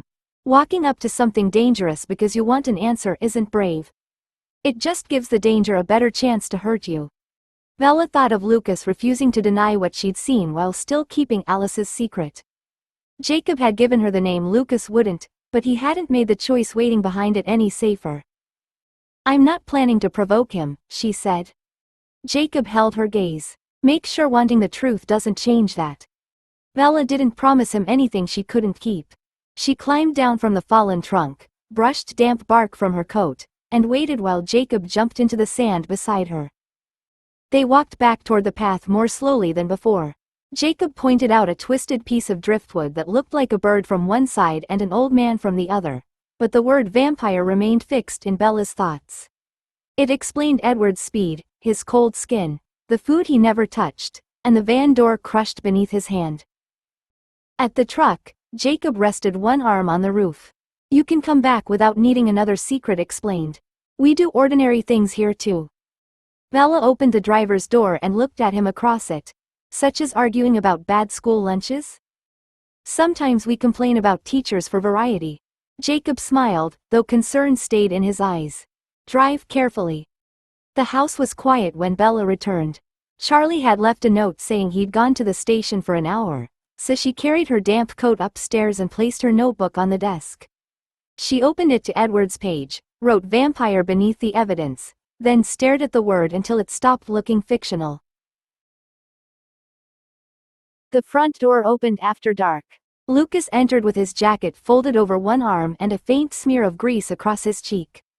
He smelled of oil, hot metal, and the harsh soap Rosalie kept in the garage. More troubling than any of it was the satisfaction he failed to hide. Bella leaned against the kitchen doorway. Something went well. Lucas glanced toward her, then rubbed at the mark on his cheek. Something finally worked the way it was supposed to. The Mustang? Not exactly. He carried his jacket to the hook beside the door, moving with an energy that made him look lighter than he had that morning. "I'm not ready to explain it yet." Bella watched his careful choice of words. Was Alice there? For part of it. Lucas met her gaze, and some of his pleasure faded beneath caution. "Did you have a good time with Jacob?" "Yes." Bella could have told him everything then and watched whether the word changed his face. Instead, she said, "He's easy to talk to." "I'm glad." Lucas smiled again, quieter this time, and headed upstairs to wash the garage from his hands. Bella remained by the kitchen doorway after he disappeared. She had spent the day asking whether the Cullens were monsters. Watching her brother smile, she found herself asking whether he had fallen in love with one. 19. What she wrote down. Bella waited until the shower stopped upstairs before returning to her room. Lucas crossed the hall a few minutes later, clean-faced and still carrying that private satisfaction, then closed his bedroom door. She listened until his floorboards settled before opening her notebook beneath the desk lamp. Vampire remained beneath the list in dark block letters. She turned to a fresh page and drew a line down the middle. On the left, she wrote what she had seen. Edward's speed, his cold skin, the van door folded around his hand, the Cullens' changing eyes, untouched lunches, and absences whenever the sky cleared. On the right, she wrote what Jacob's story claimed. Blood, strength, speed, no aging, cold bodies. The two lists matched too well to dismiss, but agreement wasn't proof. Bella opened Charlie's old desktop in the corner and muffled the dial-up modem beneath a folded towel. The connection complained through the cloth before the browser finally loaded. Most of what she found was useless. One page insisted vampires slept in coffins and rose only after sunset. Another claimed garlic drove them away. Crosses burned them, mirrors refused their reflection, running water trapped them, and sunlight reduced them to ash. Bella separated the claims instead of accepting the entire collection. The Cullens attended school during daylight, so she crossed out anything insisting they could move only at night. She marked coffins, garlic, crosses, mirrors, and running water as unsupported. Sunlight received a question mark because their clear day absences might matter, though nothing proved they burned. The claims about blood, unnatural strength, speed, cold skin, and unchanging appearance remained. Those matched Jacob's account and what she had witnessed. A soft knock sounded against her half-open door. Lucas looked in, one hand resting on the frame. Still awake? Bella lowered the notebook over the keyboard. Homework. His eyes moved to the towel covering the modem, then back to her face. That must be a sensitive assignment. It's biology, she said. Very secretive subject. Lucas watched her for a moment, concern pulling at his earlier good mood. Don't stay up all night. Bella held his gaze. I won't. He nodded and left without asking what she'd hidden. That restraint told her almost as much as a question would have. When his door closed again, Bella returned to the notebook. She circled the details supported by both observation and Jacob's story, then wrote one final instruction beneath them. Watch them at school. Trust only what you can verify. By Monday lunchtime, Bella had spent 4 classes pretending her notebook contained biology notes rather than a list of reasons the Cullens might not be human. She entered the cafeteria beside Angela and chose a seat that faced the far wall without making the choice look deliberate.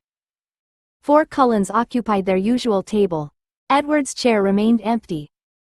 Alice lifted an apple, turned it once between pale fingers, and set it down without taking a bite. Emmett unwrapped a sandwich but never raised it to his mouth. Rosalie's tray looked arranged rather than used, while Jasper sat so still that the students moving behind him made his lack of motion harder to ignore. Jessica followed Bella's gaze as she opened a carton of milk. Edward's still gone. People are starting to think he transferred. Bella peeled the paper from her straw. Do they disappear often? The whole family does sometimes. Jessica shrugged. Usually when the weather's nice, which is a strange time to leave Forks. Most people wait for rain before they escape. Angela glanced toward the windows. They went camping the last time we had 2 clear days. Bella remembered both absences. She also remembered Alice's eyes on her first day, bright gold beneath the cafeteria lights, and how much darker they'd looked beside the van. Rosalie's were lighter now. Jasper's had deepened toward brown. The changes weren't random, and none of the colored contacts Bella had worn for a school play had altered shade together with 4 other people's. Lucas lowered himself into the chair beside her and followed her attention across the room. You're being obvious. Bella pushed her notebook beneath her history book. I'm eating lunch. You've been holding the same straw for a minute. Lucas opened his crisps, though his eyes remained on her. Are you looking for someone? The empty chair seemed larger once he named the possibility without using Edward's name. Bella pressed the straw through the carton lid. I'm checking who's here. Lucas's expression tightened, then smoothed before Jessica could notice. And? 4 of them. Bella took a drink and watched Alice turn toward Lucas as if she'd heard him enter despite the cafeteria noise. None eating. All pale. All sitting like they're waiting for everyone else to leave. Lucas folded the top of his crisp packet with unnecessary care. Bella. I'm only observing. She met his eyes. You told me not to doubt what I saw. He couldn't argue without breaking his own promise. Across the room, Alice's gaze shifted from Lucas to Bella, alert and unreadable. Bella looked at Edward's empty chair again and hated the small, persistent part of herself that wanted him to return. Jessica leaned across the cafeteria table and tapped Bella's closed history book. Angela and I are going to Port Angeles on Saturday. You're coming. Bella looked away from Edward's empty chair. Was that a question? It was until you took too long to answer. Jessica pulled a folded shop advertisement from her bag and opened it between the milk cartons. 3 dresses had been circled in blue ink. We need clothes for the spring dance, and Forks considers a different shade of flannel formal wear. Angela smiled as she moved her tray aside. You don't have to buy a dress. I'm not even sure I will. It's mostly an excuse to leave town for an afternoon. Bella studied the advert without seeing much beyond the prices. Saturday could be used for more research, another trip to La Push, or a careful attempt to make Lucas answer something useful. Each possibility led back to the same list and the same absent boy whose return mattered more than it should. Jessica followed her glance toward the Cullen table. Waiting for Edward to come back won't make Saturday more interesting. I'm not waiting for him. Bella folded the advert along its existing crease. I was looking at Alice. Lucas stopped eating beside her. He didn't challenge the answer, but the slight tension in his shoulders told Bella he knew exactly why Alice had her attention. Angela rescued the silence before Jessica could inspect it. There's a bookshop near the dress place. You could disappear in there while Jessica tries on everything in the building. I heard that, Jessica said, though she was smiling. And she can't disappear. We need an honest opinion from someone who won't call every dress cute. Bella ran one thumb along the folded paper. A day in Port Angeles wouldn't answer what Edward was. It might remind her that the rest of her life still contained people who didn't speak in careful omissions. She glanced at Lucas. Are you working on the Mustang Saturday? Lucas nodded as he closed his crisp packet. Rosalie wants me there early. We're looking at paint samples and checking what can be ordered without selling a kidney. Jessica brightened. You bought a Mustang and still haven't shown anyone? It currently looks like a collection of expensive problems. Bella handed the advertisement back to Jessica. Fine. I'll come. Jessica tucked it into her bag with visible satisfaction. Good. I'll call Friday with the time. The bell sent them gathering books and trays. Bella slipped her notebook beneath her biology folder, leaving the evidence unopened.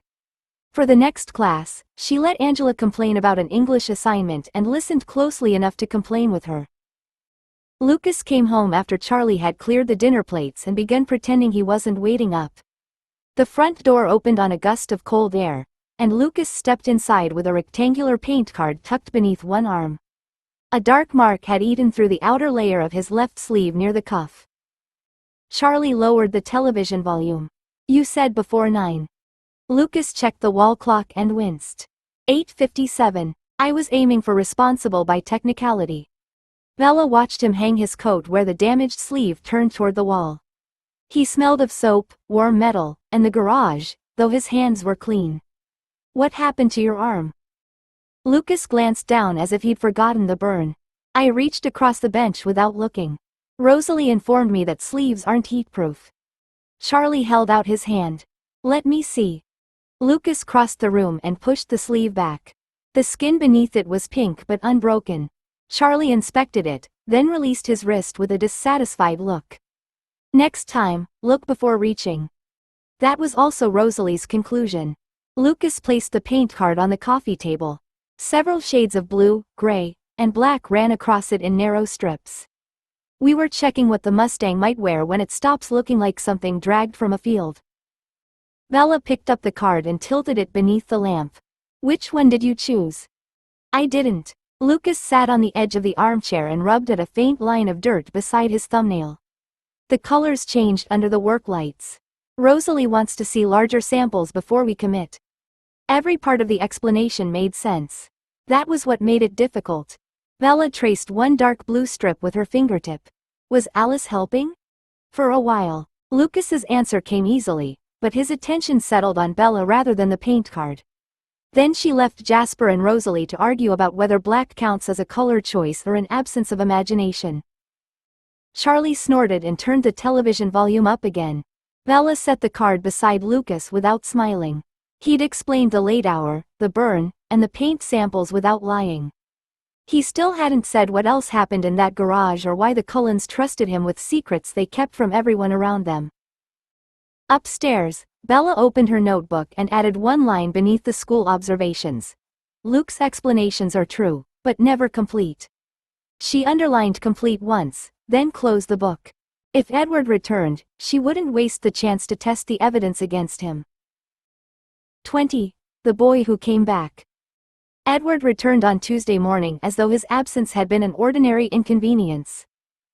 Bella saw him beside the silver Volvo before she'd closed the truck door.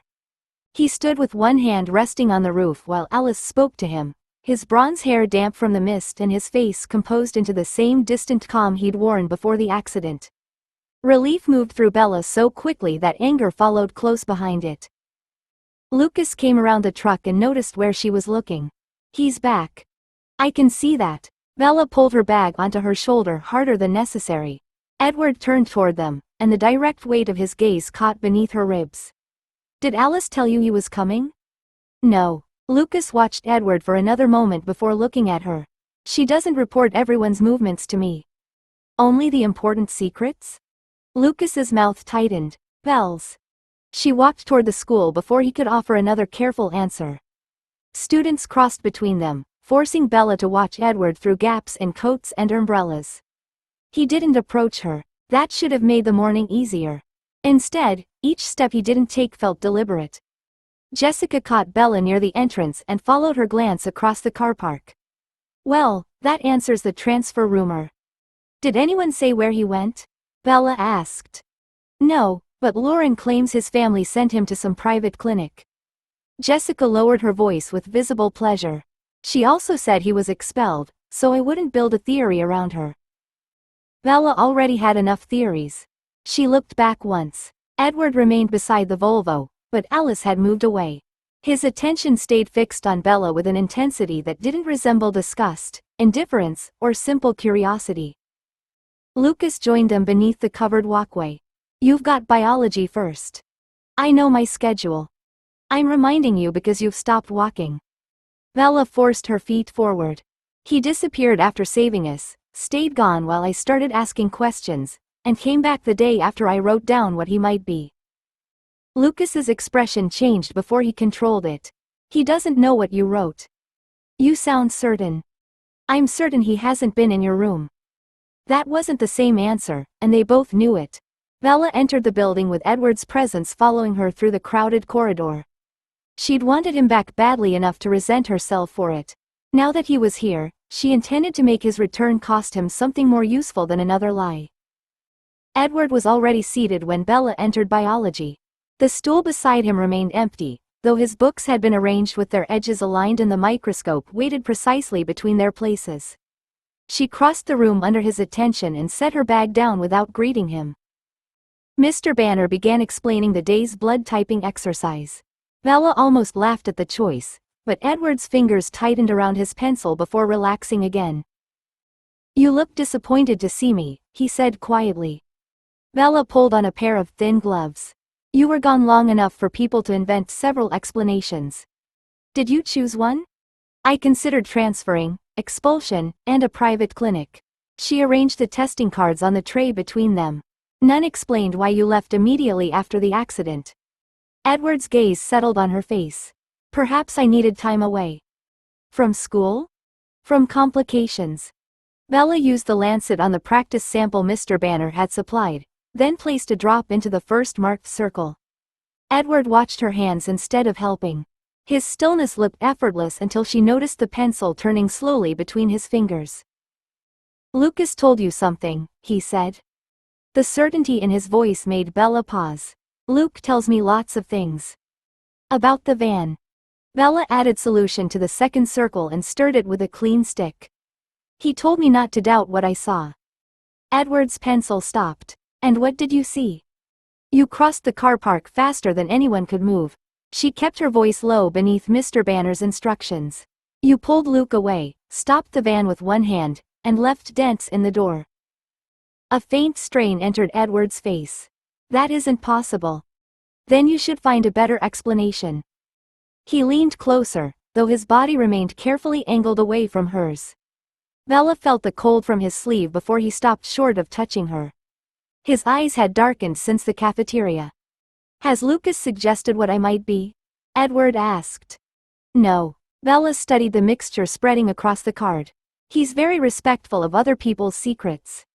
Something moved in Edward's expression, part frustration and part reluctant understanding. You sound angry with him. I'm deciding how angry to be. Bella lifted her eyes to his. That depends on whether the people he's protecting are dangerous. Edward held her gaze while the classroom moved around them. His restraint no longer looked like indifference. It looked like effort, measured second by second. You should be careful what answers you pursue, he said. Bella set down the stirring stick. You should be careful how often you make that sound like a threat. Edward looked away first, but not toward Mr. Banner or the unfinished test. His attention fixed on the far wall as though Bella had asked a question he couldn't safely answer while facing her. You think I'm threatening you, he said. I think you keep warning me away while making sure I notice you doing it. Bella removed her gloves and folded them beside the tray. You ignored me when I arrived, saved my life, disappeared, and now you're sitting here asking what Luke told me. Pick a direction. Edward's mouth tightened. Avoiding you was the sensible direction. Then why come back? The pencil cracked between his fingers. He looked down at the broken pieces, placed them carefully on the desk, and brushed a fleck of wood from his palm. The controlled movement made the small failure more revealing. I thought distance would make this easier, he said. For you? For everyone. Bella studied his face. Shame had replaced the warning in his eyes, but it didn't make him look harmless. He held himself too carefully, each breath measured despite the fact that she'd never seen his chest move unless he was speaking. "You act as though being near me is something you're enduring," she said. "Then you watch me across the cafeteria and follow every conversation I have with Lucas." Edward's gaze returned to her. "I don't follow every conversation. You can't hear either of us, so you watch instead." His expression confirmed the guess before he could hide it. Bella's pulse quickened, and his eyes dropped at once to the hollow beneath her jaw. The change in him was immediate. His shoulders locked. One hand closed around the edge of the table hard enough that the wood gave a faint complaint. He turned his face away, but not before Bella saw hunger strip the shame from his expression. Mr. Banner called for the class to compare results. Chairs scraped around them, and Edward remained motionless while Bella gathered their cards. "You're afraid of me," she said quietly. A humorless smile touched his mouth. "That would be convenient." Bella set the completed cards between them. "Then you're afraid of yourself." Edward looked at her again. Attraction was there, sharp enough that she couldn't mistake it, but fear stood beside it. Whatever drew him closer also made him believe he should leave. "You should stop trying to understand me," he said. Bella held his gaze. "You came back knowing I wouldn't." Edward's eyes dropped again when Bella's pulse beat against her throat. This time he didn't look away quickly enough to disguise what held him. His lips parted, and every trace of uncertainty vanished beneath a concentration so intense that Bella stopped breathing. The change lasted less than a second. Edward shoved his stool backwards and stood. Its metal legs scraped across the floor, drawing Mr. Banner's attention from the front bench. "Mr. Cullen?" Mr. Banner lowered the attendance sheet. "Is something wrong?" Edward gathered his books without looking at Bella.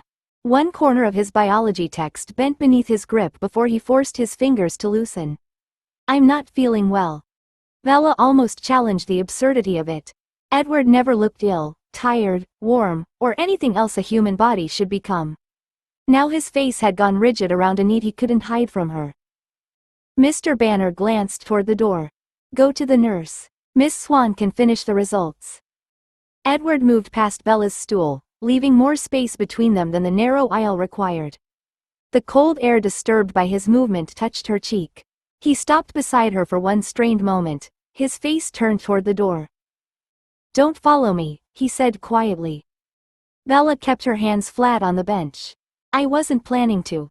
His eyes met hers. Hunger remained there, dark and direct, but something like gratitude passed behind it before he crossed the room and disappeared into the corridor. Mr. Banner resumed the lesson. Bella copied the final result from their testing card, though the letters leaned where her hand had begun to shake. Edward hadn't recoiled because he disliked her. He'd left because remaining beside her had demanded more control than he trusted himself to keep. When the bell rang, Lucas waited outside the classroom with his shoulder against the lockers. He looked past Bella into the room. "Where's Edward?" He felt unwell. Lucas's expression sharpened. "What happened?" Bella adjusted the strap of her bag and watched the empty corridor Edward had taken. Telling Lucas would invite another answer shaped around Cullen privacy. She wanted this conclusion to remain hers until Edward either confirmed it or proved her wrong. "He left," she said. "That's what happened." Lucas studied her face, plainly unconvinced, but he stepped aside when students crowded around them. Bella walked toward her next class with one certainty settled beneath her fear. Edward Cullen wanted her close, and being close to her made him hungry enough to run. 21. The Wrong Street. Saturday morning arrived with Edward's warning still lodged beneath Bella's thoughts. Jessica drove toward Port Angeles with the radio playing too loudly and a folded map trapped beneath her handbag. Angela sat beside her, giving directions whenever Jessica missed a turn, while Bella occupied the rear seat with her notebook hidden at the bottom of her bag. She'd left Lucas at Rosalie's garage after watching Alice's yellow Porsche collect him from the house. Jessica glanced at Bella in the mirror. "You're thinking about Edward again." "I'm looking out the window." "You can do both." Jessica smiled as she changed lanes. "He came back, sat beside you for one class, and vanished halfway through it. People are going to notice." Angela turned slightly in her seat.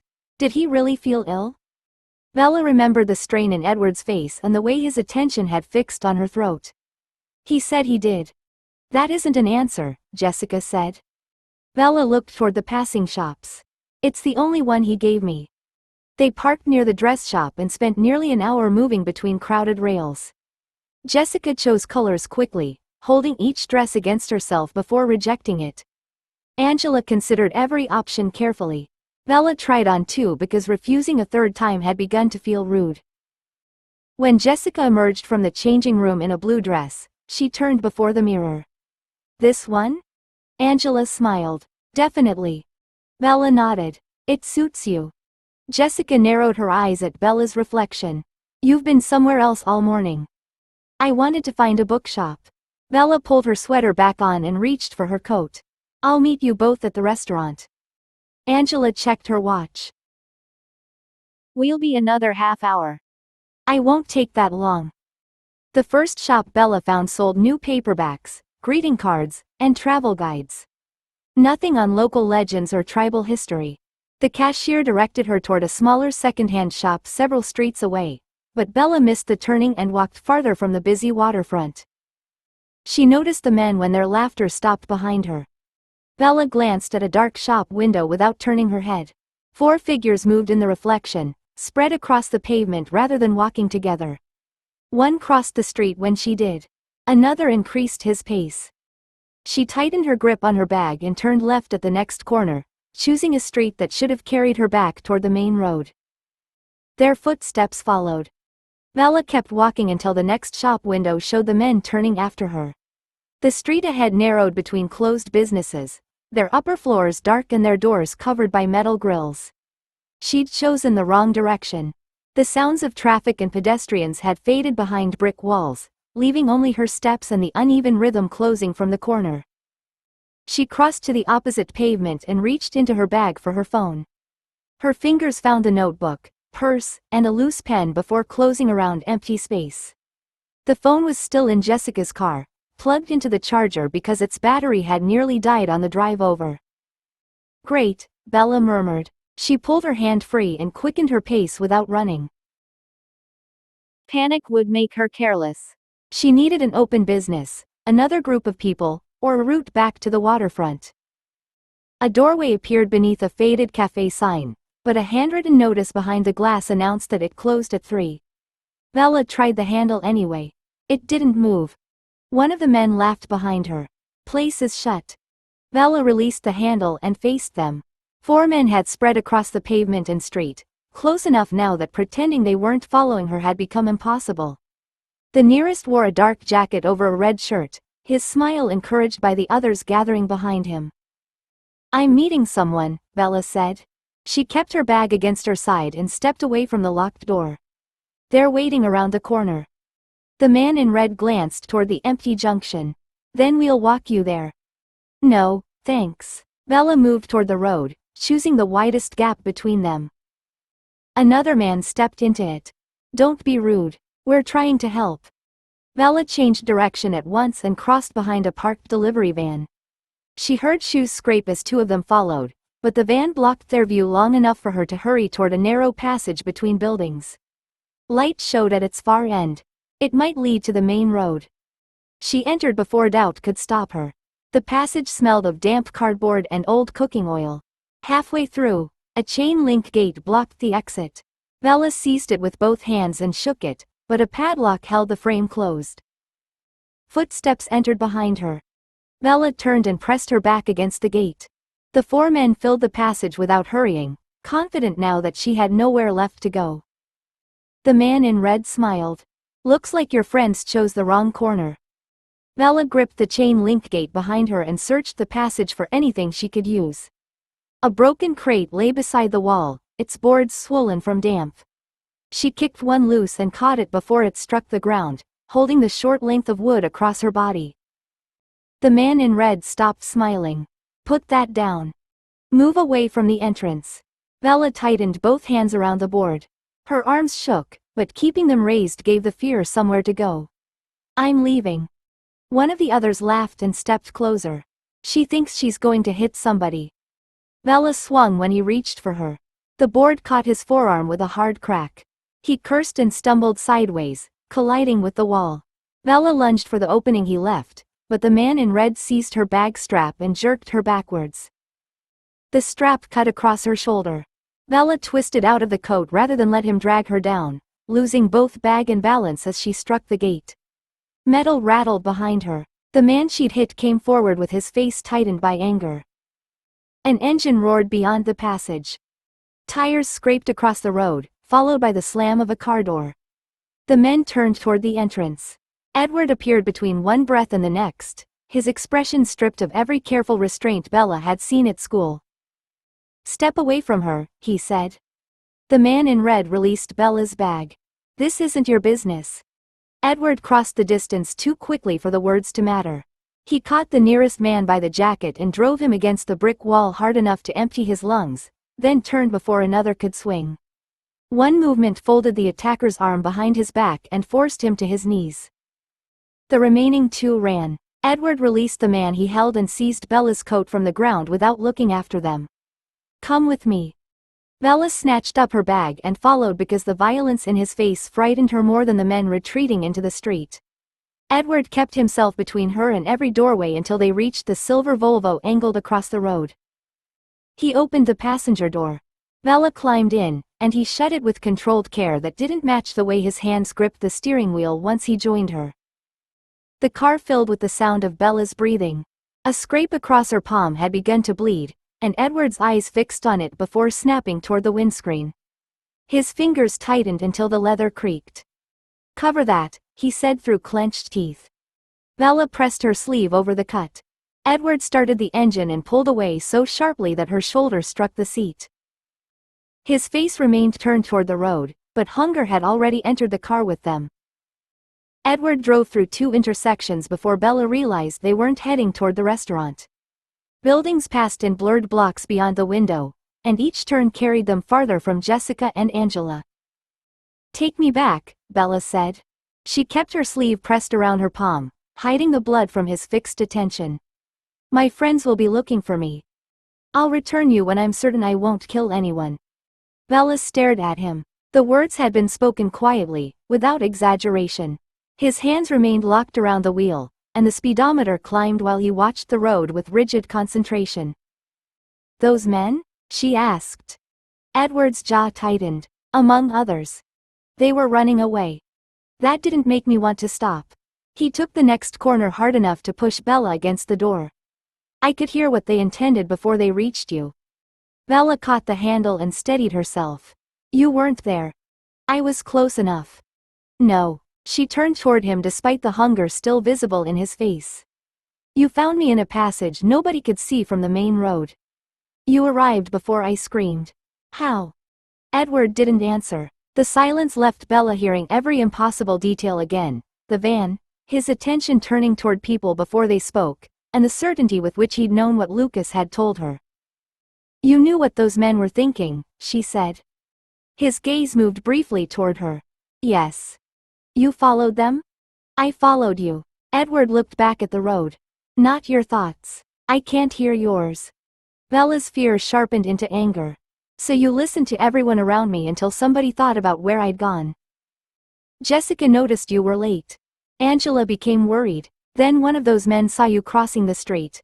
His fingers shifted against the wheel. "Once I heard him, I knew where to look.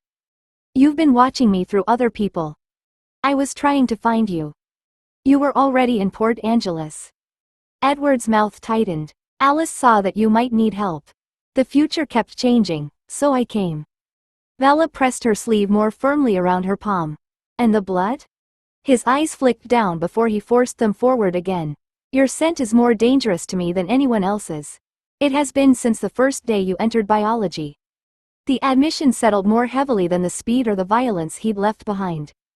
Bella remembered his stiff posture, his disappearance, and the hunger that had driven him from their classroom. "That's why you left Forks," she said. Edward accelerated onto the open road. "Partly."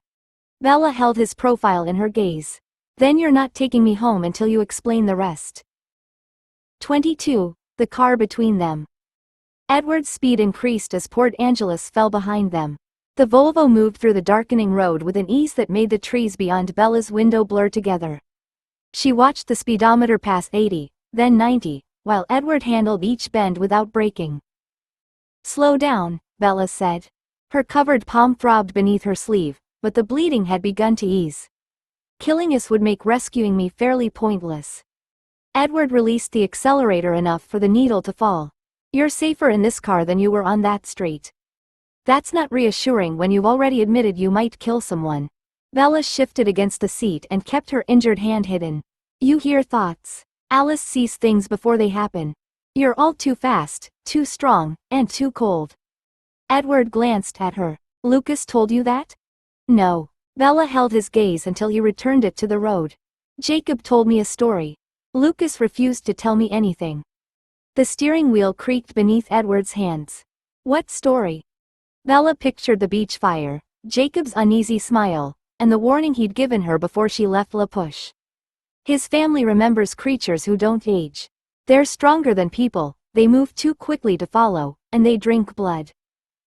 Edward's expression became still enough to answer before he spoke. "Stories change when they're repeated."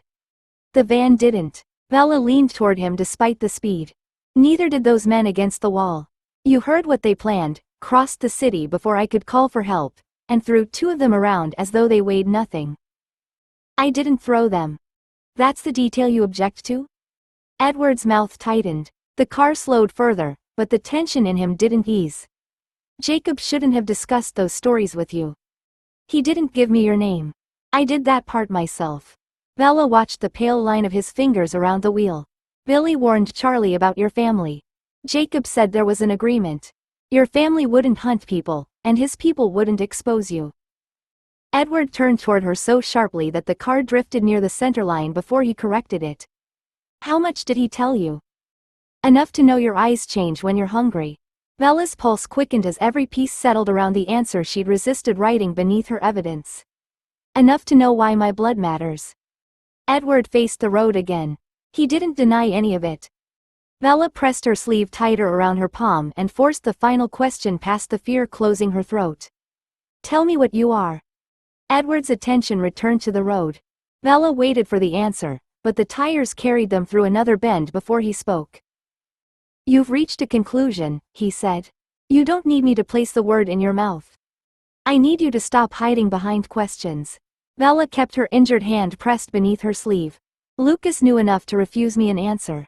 Jacob knew enough to warn me. You're the only one who's tried to convince me I imagined what I saw." "I never said you imagined it." "You blamed shock." Edward's mouth tightened. "I was trying to protect my family." "And yourself." "Yes." The admission came without the defense Bella expected. There are truths that can't be taken back once they're spoken. Knowing them changes what you're allowed to ignore. Bella studied his profile. "Is that supposed to frighten me into stopping?" "It should." Edward slowed as they entered a stretch of road lined by scattered houses. "You saw what I did tonight. You've seen what I can do when I'm trying not to hurt anyone." She remembered the man striking the wall and Edward's anger following the others into the street. "You could have killed them." "Easily." The answer turned the heated car cold around her. Bella pressed her shoulder into the seat and forced herself not to look away. "But you didn't." "That isn't proof that I'm safe." Edward glanced at the sleeve covering her palm. "You're bleeding less than a meter from me, and every instinct I have is aware of it." Bella tightened the fabric over the cut. "Yet you're still driving." "For now." His honesty unsettled her more than another lie would have. It also made the next question impossible to abandon. "Why did you come back to Forks after you left?" Edward's hands shifted on the wheel. "I thought distance would remove the problem. It didn't. I was still thinking about whether you were safe, what you believed I'd done, and why I couldn't hear you." "So you returned to study me." "I returned because staying away became another kind of cowardice." Edward looked toward her briefly. "But I won't explain the rest while I'm driving too fast, angry enough to turn around, and trapped beside the scent of your blood." Bella watched the road narrow ahead. "Then when?" "Tomorrow." His voice became controlled again. "The forest beyond the school. No crowds, no car, and nowhere for either of us to pretend this is an ordinary conversation." Bella lowered her sleeve enough to check the scrape, then covered it again before his gaze could settle there. "You'll answer me?" Edward faced the road. "Ask me what you think I am." Then decide whether you still want the answer. Bella watched the road ahead, but Edward's promise of tomorrow didn't settle the questions already inside the car. You said you followed me through other people's thoughts. How long have you been doing that? Edward's hands shifted on the wheel. Since the accident. So whenever I'm near anyone you can hear, you can use them to watch me. I don't control what people think. You choose to listen for me. Bella turned toward him. You knew Lucas had told me something about your family. You knew Jessica was worried tonight. How many conversations have you followed without either of us knowing? Edward's expression tightened. More than I should have. The admission landed without an excuse to soften it. Bella folded her injured hand against her stomach and remembered every time Edward had answered a question she hadn't asked aloud.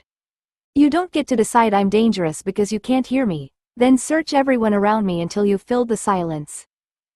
I know. Edward slowed as the lights of Port Angeles appeared ahead. Not hearing you frightened me. Everyone else is open whether I want them to be or not. With you, I had nothing except your face, your pulse, and whatever choices you made where I could see them. Bella studied him. You were afraid of me?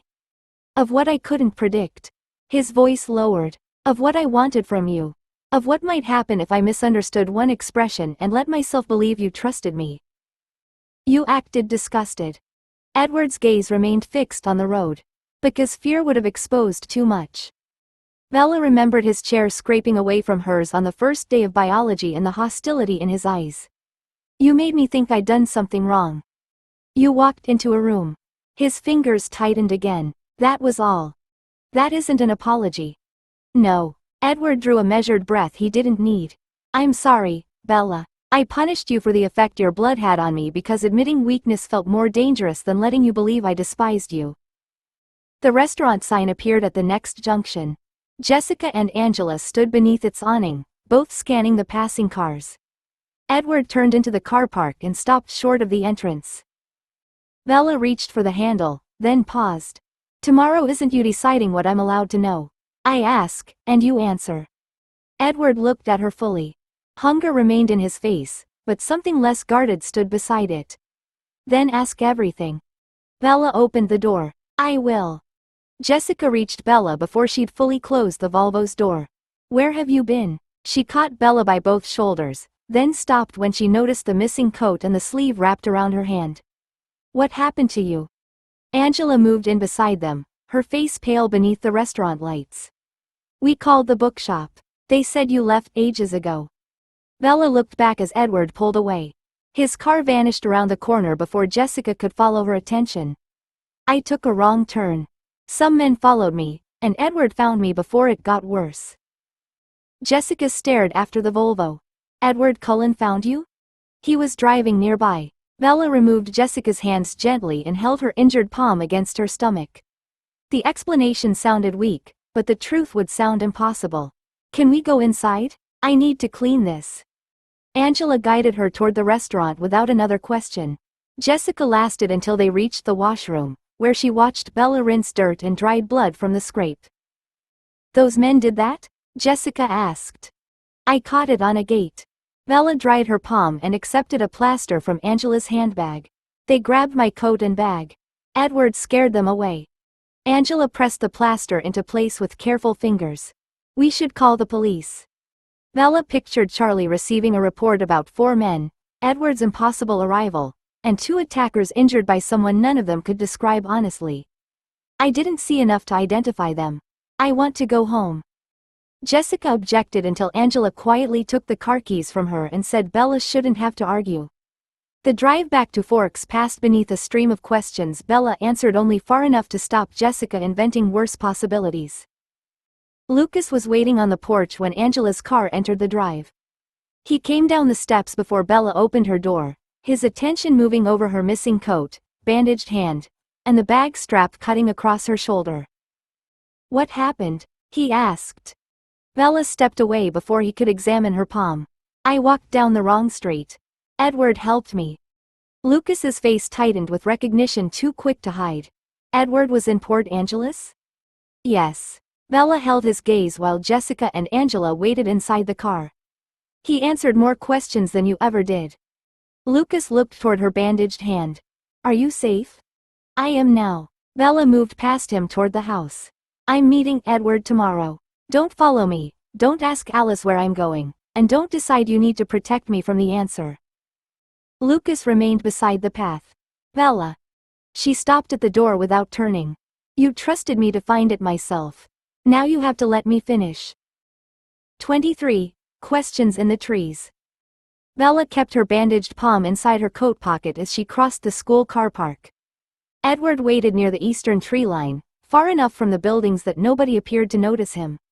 He'd been absent from every class, yet he stood beneath the branches in the same clothes he'd worn the night before, untouched by rain or fatigue. Lucas had honored her demand. He hadn't followed her from the house or appeared beside Alice during lunch.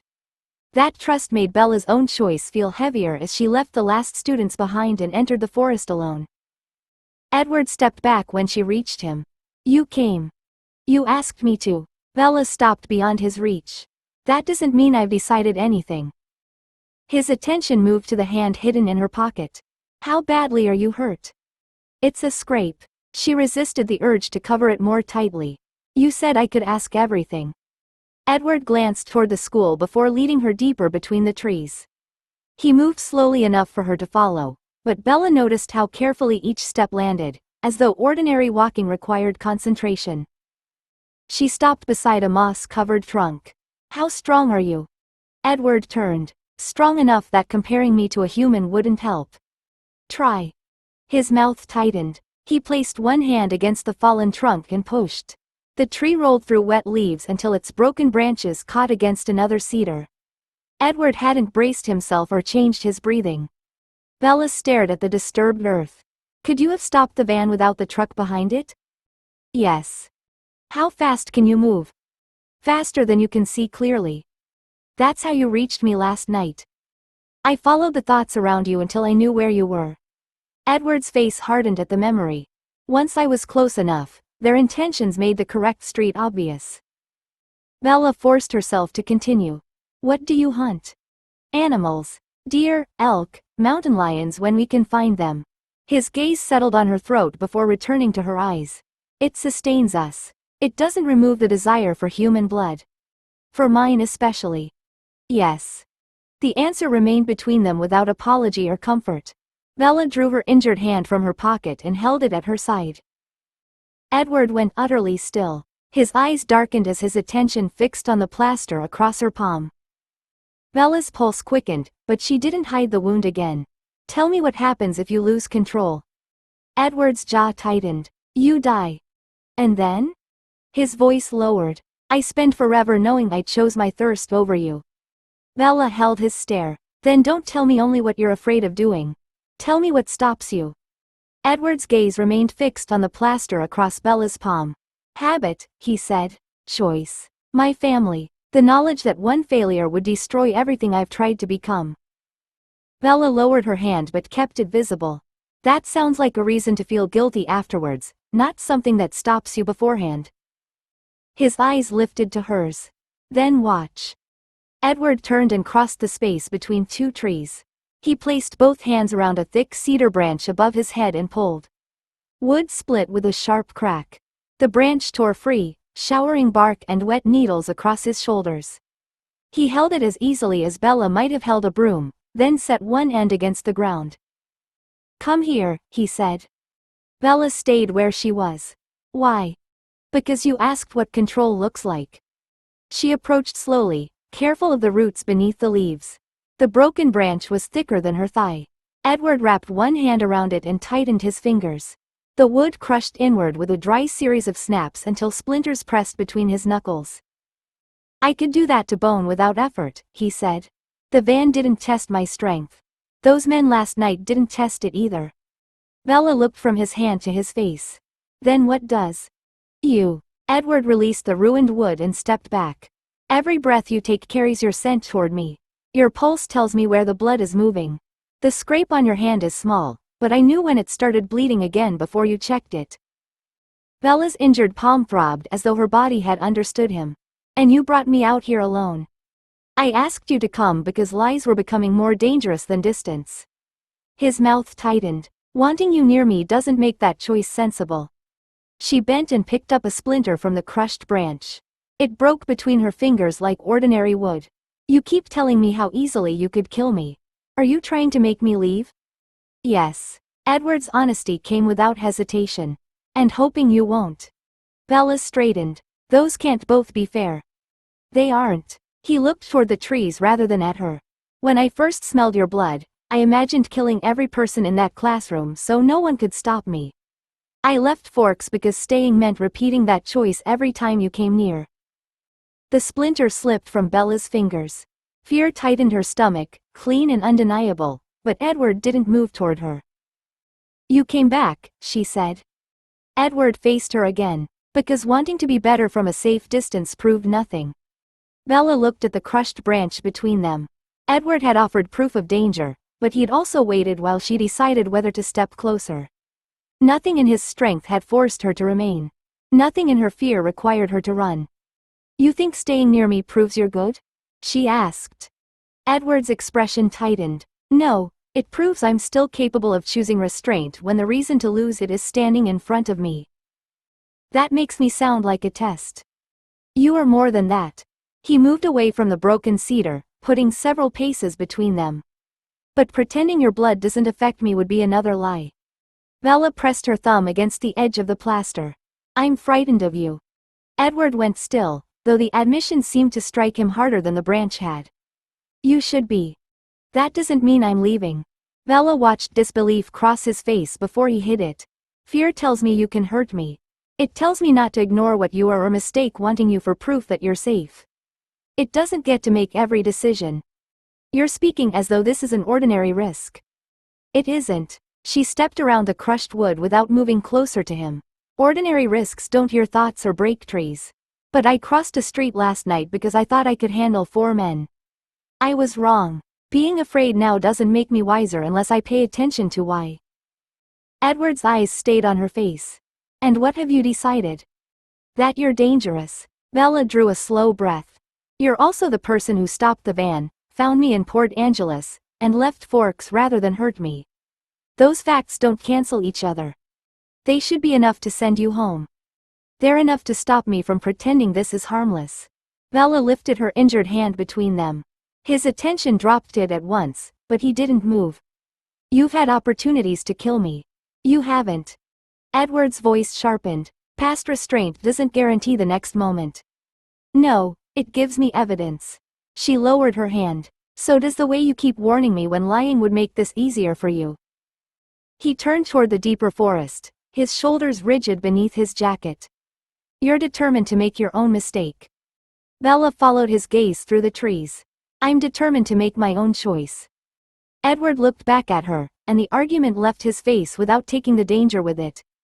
Then there's something else you need to see before you decide. Edward turned away from the crushed branch and began walking deeper into the forest. Bella followed after a moment, placing each foot carefully among wet roots and fallen needles. He kept several paces ahead of her, close enough to catch her if she slipped but far enough that she didn't feel guided or carried toward whatever waited beyond the trees. What else is there? Bella asked. You've shown me what you can do. Edward glanced back without slowing. I've shown you strength. That's only one reason we avoid humans. You don't sleep, you don't eat, and you don't change. Bella pushed a low branch aside with her uninjured hand. What does sunlight add? It removes the last chance of being mistaken for human. He stopped where the trees thinned, though the ground beyond still climbed beneath dense cover. Clouds let us move through Forks without questions. Direct sun makes hiding impossible. Bella studied the pale skin above his collar. Does it burn you? No. Then Jacob's story was wrong about that. Stories often preserve the warning better than the details. Edward turned fully toward her. Sunlight doesn't weaken us. It reveals us. Bella heard water moving somewhere beyond the rise. The sky above the branches had brightened, and small breaks were forming in the gray cover. Edward watched those openings with an unease that didn't resemble fear for himself. You knew the weather might clear, she said. Alice knew. His mouth tightened when Bella's expression changed. She didn't arrange this conversation. She only told me when the clouds would break. And Lucas didn't ask her where I was going? No. Edward looked toward the school, hidden behind the trees. He noticed you were gone. Alice offered nothing, and he didn't press her. Bella had expected Lucas to honor her demand because she'd made it plainly. Hearing that he'd done so when an answer stood within reach eased a resentment she wasn't ready to surrender completely. Edward stepped back toward the path. There's a meadow several miles from here. No roads overlook it, and the sun reaches the ground when the clouds open. You want me to meet you there? I want you to see what I am before you decide whether knowing the danger is enough. His gaze held hers. You may still leave now. Bella looked past him toward the brighter strip of sky. Fear remained, but it no longer belonged entirely to the unknown. Show me, she said. 24. What sunlight shows. The trees opened without warning. Bella stepped past the last cedar and stopped at the edge of a broad meadow, where waist-high grass bent beneath the weight of recent rain. A narrow stream crossed the far side, bright between stones, and sunlight poured through a widening break in the clouds. Edward remained beneath the branches. This is where Alice saw the sky clearing? Bella asked. Yes. He watched the light move across the meadow rather than looking at her. Once I step out, you'll understand why we disappear on sunny days. Bella moved into the grass. Water soaked the cuffs of her jeans, but she kept going until several yards separated her from the trees. When she turned, Edward hadn't followed. You wanted me to see, she said. I'm here. His face tightened. Knowing you're ready doesn't make showing you easier. Bella folded her injured hand against her coat. You've told me you imagined killing a classroom full of people. Whatever sunlight does, I doubt it's worse than that. It isn't worse. Edward glanced toward the empty meadow. It's harder to fear. He removed his jacket and placed it over a low branch, then unfastened the cuffs of his shirt and pushed the sleeves to his elbows. Every movement was measured. Bella understood that he wasn't preparing himself for the sun. He was giving her time to change her mind. She stayed where she was. Edward stepped beyond the shade. Light struck his face and bare forearms. His skin didn't redden or burn. It broke the sunlight into thousands of hard, brilliant points, every exposed surface shining as though crystal had replaced flesh. Color flashed across his cheekbones and hands when he moved, too sharp and clean to belong to anything alive. Bella forgot to breathe.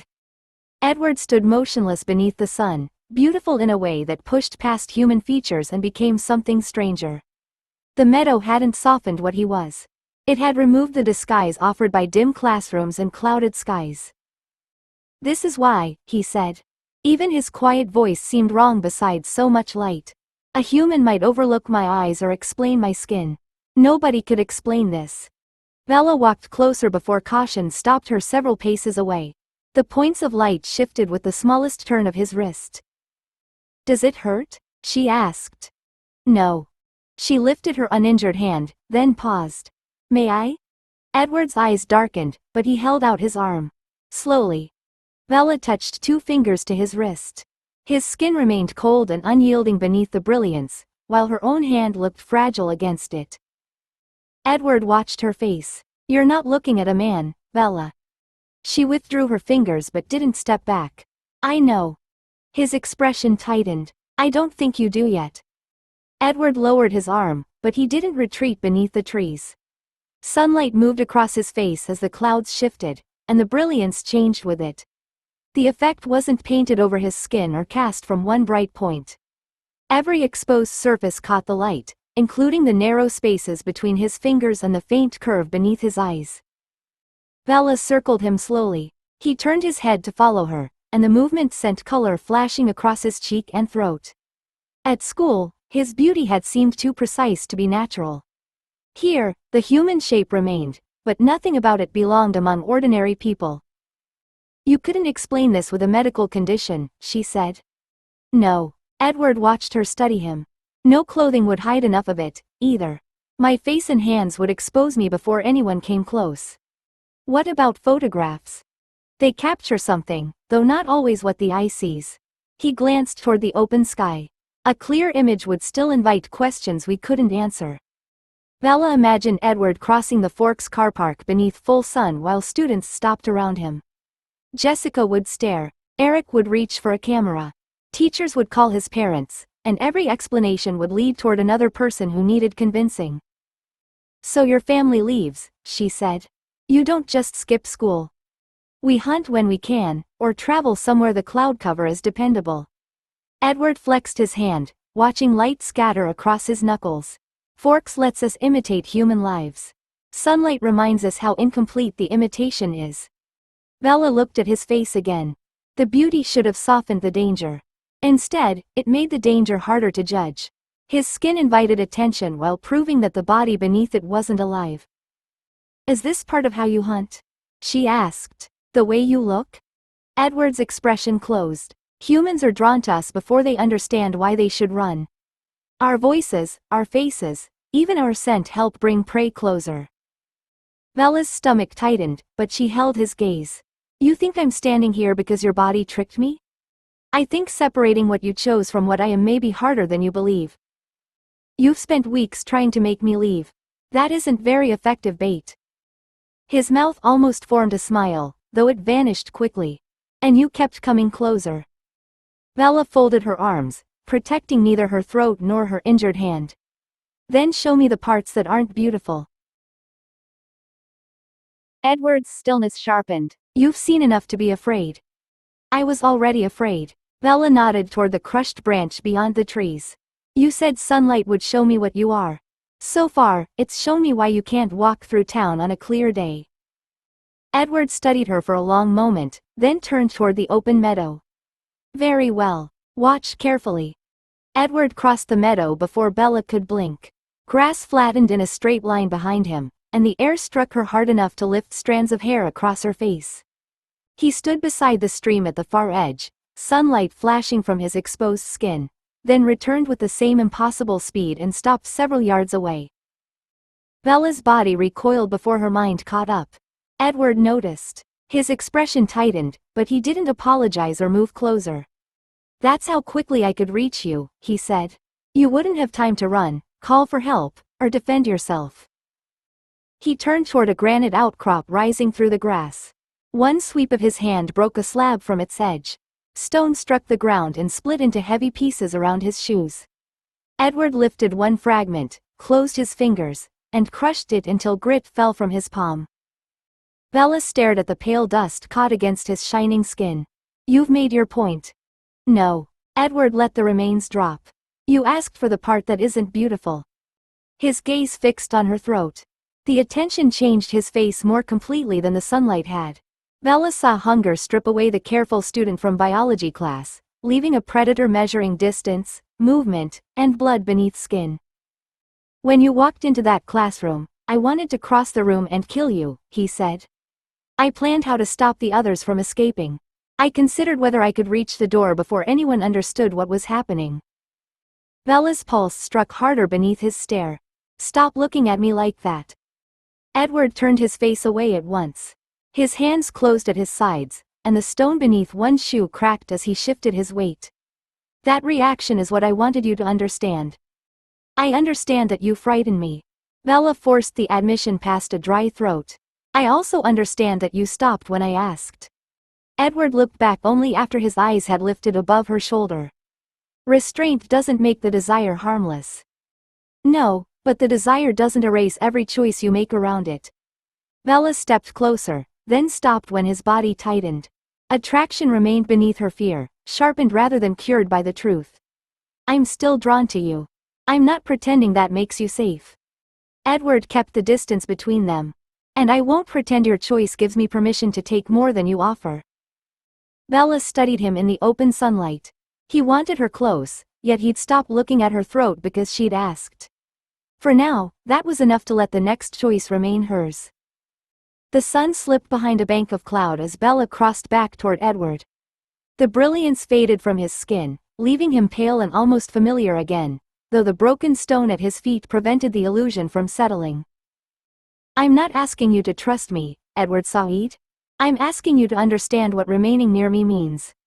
Bella stopped beyond his reach. "It means you could hurt me, and wanting not to doesn't make that impossible." "Yes. It also means I decide whether knowing that changes what I want." She watched him hold himself motionless while the wind moved through the grass around them. "I'm not promising forever. I'm not promising I'll never be afraid or angry. But I'm not walking away today. Edward's face changed with a hope so exposed that Bella nearly stepped closer. She held her ground instead. His happiness couldn't become another reason to ignore the danger. You should take more time, he said. I've spent weeks collecting evidence while you and Lucas decided what I could handle. Bella pressed her thumb against the edge of the plaster on her palm. I'm finished letting other people's fear choose for me. Edward lowered his gaze. Lucas kept our secret because Alice trusted him. And he let me believe Alice might be controlling him. Bella turned toward the trees. The anger she'd carried through every careful answer had sharpened now that she understood what Lucas had hidden. He knew why Billy warned us. He knew Jacob's story was true. He watched me search while he kept going to your house. He was protecting his word. He was also lying to his sister. Edward retrieved his jacket from the branch and slipped it on. Will you tell him what happened here? I'm going to tell him what I know. Bella started along the path, forcing Edward to follow rather than carry her. Then he's going to tell me the truth about Alice. They reached the school car park after the last staff cars had gone. Lucas's truck waited near the entrance, and Lucas sat behind the wheel with a book open against the steering column. He looked up as Bella emerged from the trees beside Edward. Relief crossed his face first. Then he saw her expression and closed the book. Bella opened the passenger door but didn't climb inside. Edward's a vampire, she said. Alice is too. So are the rest of them. Lucas went still, his hand remaining on the book's cover. Bella held his gaze across the cab. You knew. His silence lasted only a moment, but it contained every answer he'd refused to give her. Yes, Lucas said. Bella shut the door without getting in and walked around the front of the truck. Then we're going home, and you're finally going to explain what Alice is to you. 25. What Lucas knew. Bella opened the passenger door but didn't climb inside. Edward's a vampire, she said. Alice is too. So are the rest of them. Lucas went still, one hand resting on the book's cover. Bella held his gaze across the cab. You knew. His silence lasted only a moment, but it contained every answer he'd refused to give her. Yes, Lucas said. Bella climbed into the truck and pulled the door shut harder than she intended. Lucas closed the book, placed it behind the seat, and started the engine. Edward remained near the trees as they pulled away from the school, pale and motionless beneath the returning cloud. The drive home passed without music. Lucas kept both hands on the wheel and watched the road ahead, though Bella caught him looking toward her whenever she changed position. Grease marked the side of one thumb, and the tired set of his shoulders suggested he'd spent another evening in Rosalie's garage before returning to school for her. Ordinarily, she might have asked what he'd repaired. Today, every ordinary question felt like another place for him to hide. Charlie's cruiser wasn't outside. Bella carried her coat into the kitchen, set it over a chair, and placed both hands on the table. Lucas entered behind her and closed the door with care. You said you wanted the truth about Alice, he said. Bella turned. I want the truth about you. His expression tightened. Those aren't separate subjects anymore. That's part of the problem. Bella pulled out a chair but remained standing behind it. Sitting felt too much like preparing for a reasonable conversation, and she wasn't ready to make this comfortable. You knew Edward was a vampire when he stopped the van. Yes. You knew what Billy was warning us about. I knew enough. You listened while Jacob told me the Cold One story, then let me go home and search through legends for something you'd already confirmed. Her fingers closed around the chair back. How long, Luke? Lucas placed his book on the counter. The satisfaction she'd seen on his face in the car park had vanished, leaving him guarded and tired. Alice told me after the van accident. Bella stared at him. Weeks ago. Yes. And you believed her immediately? She showed me enough that disbelief wasn't useful. The answer came too smoothly. Bella heard the space around it, just as she'd heard the missing center of every careful reply he'd given since Port Angeles. You weren't frightened, she said. Not properly. You saw what Edward did and started arguing about evidence. Alice told you she drank blood, and you went shopping for tools with her. Lucas held her gaze, but he didn't explain. Bella pulled the chair aside, clearing the table between them. That's what you're going to tell me first. Not what Alice is. I know that now. Tell me why you acted as though you'd been waiting for her to say it. Lucas's silence lasted until Bella could hear the refrigerator humming behind him. He didn't reach for his book or try to move around the table. He stood with his hands loose at his sides, watching her with the same care he'd used whenever her questions came too close to the truth. Bella kept one hand on the chair back. Edward's a vampire. Alice is too. Carlisle, Esme, Rosalie, Emmett, Jasper. All of them. Yes, Lucas said. The plain answer hurt more than another denial. Bella had expected him to protect the secret until she forced every piece into place. Instead, he surrendered it only after she no longer needed his help. How long have you known? Alice told me after the van accident. Bella tightened her grip on the chair. During the trip I wasn't allowed to join. Yes. You came home with catalogs and let me think that was all she'd shown you. Lucas lowered his gaze. She trusted me with her family's secret. And you trusted her immediately? She showed me her speed and strength. She told me they hunted animals instead of people. Lucas met Bella's eyes again. I'd already seen what Edward did to the van. I knew she wasn't lying. Bella stepped around the table. That explains believing her. It doesn't explain why you accepted it as though vampires were only another fact you hadn't learned yet. His attention shifted toward the notebook beneath her arm. The failed copper blank still rested inside its cover, hidden between pages of evidence he'd never asked to see. Alice wasn't the first impossible thing I'd encountered, Lucas said. Bella stopped. What does that mean? It means the Cullens aren't the only secret I've kept from you. He didn't move closer, though regret showed in the way his shoulders lowered. It's also why I didn't dismiss what Alice told me just because it sounded like a myth. What secret? Lucas glanced toward the clock above the stove. One I can show you properly, but not tonight. Bella's anger tightened again. Another promise to explain later. A day or two, Lucas said. No vague answer and no asking you to take my word for it. You'll see what I've been doing in Rosalie's garage and why I already knew impossible things could be real. Bella searched his face for another retreat. And this secret belongs to you? Yes. Lucas held her gaze. That means I'm free to tell you. I should have done it sooner. He had finally offered something with a clear end to the waiting. Bella didn't forgive him, but she no longer felt as though every answer led only to another locked door. Bella held on to the promise because it had a deadline. A day or two. Something she could test instead of another request for patience. Yet it didn't answer the fear that had followed her through weeks of empty afternoons and careful lies. You keep talking about what Alice trusted you with, Bella said. What about what you gave her? Lucas's brow tightened. What do you mean? Your time, your loyalty. Every afternoon you vanished into that house while I was trying to understand why you'd changed. Bella moved around the table, putting space between them before anger carried her too close. You missed basketball, stopped telling me what you were working on, and defended Alice before I even knew what she was. She's been drawing you away from us since the day we arrived. Lucas flinched, but he didn't retreat. Alice didn't take me anywhere I didn't choose to go. She knew you'd choose her.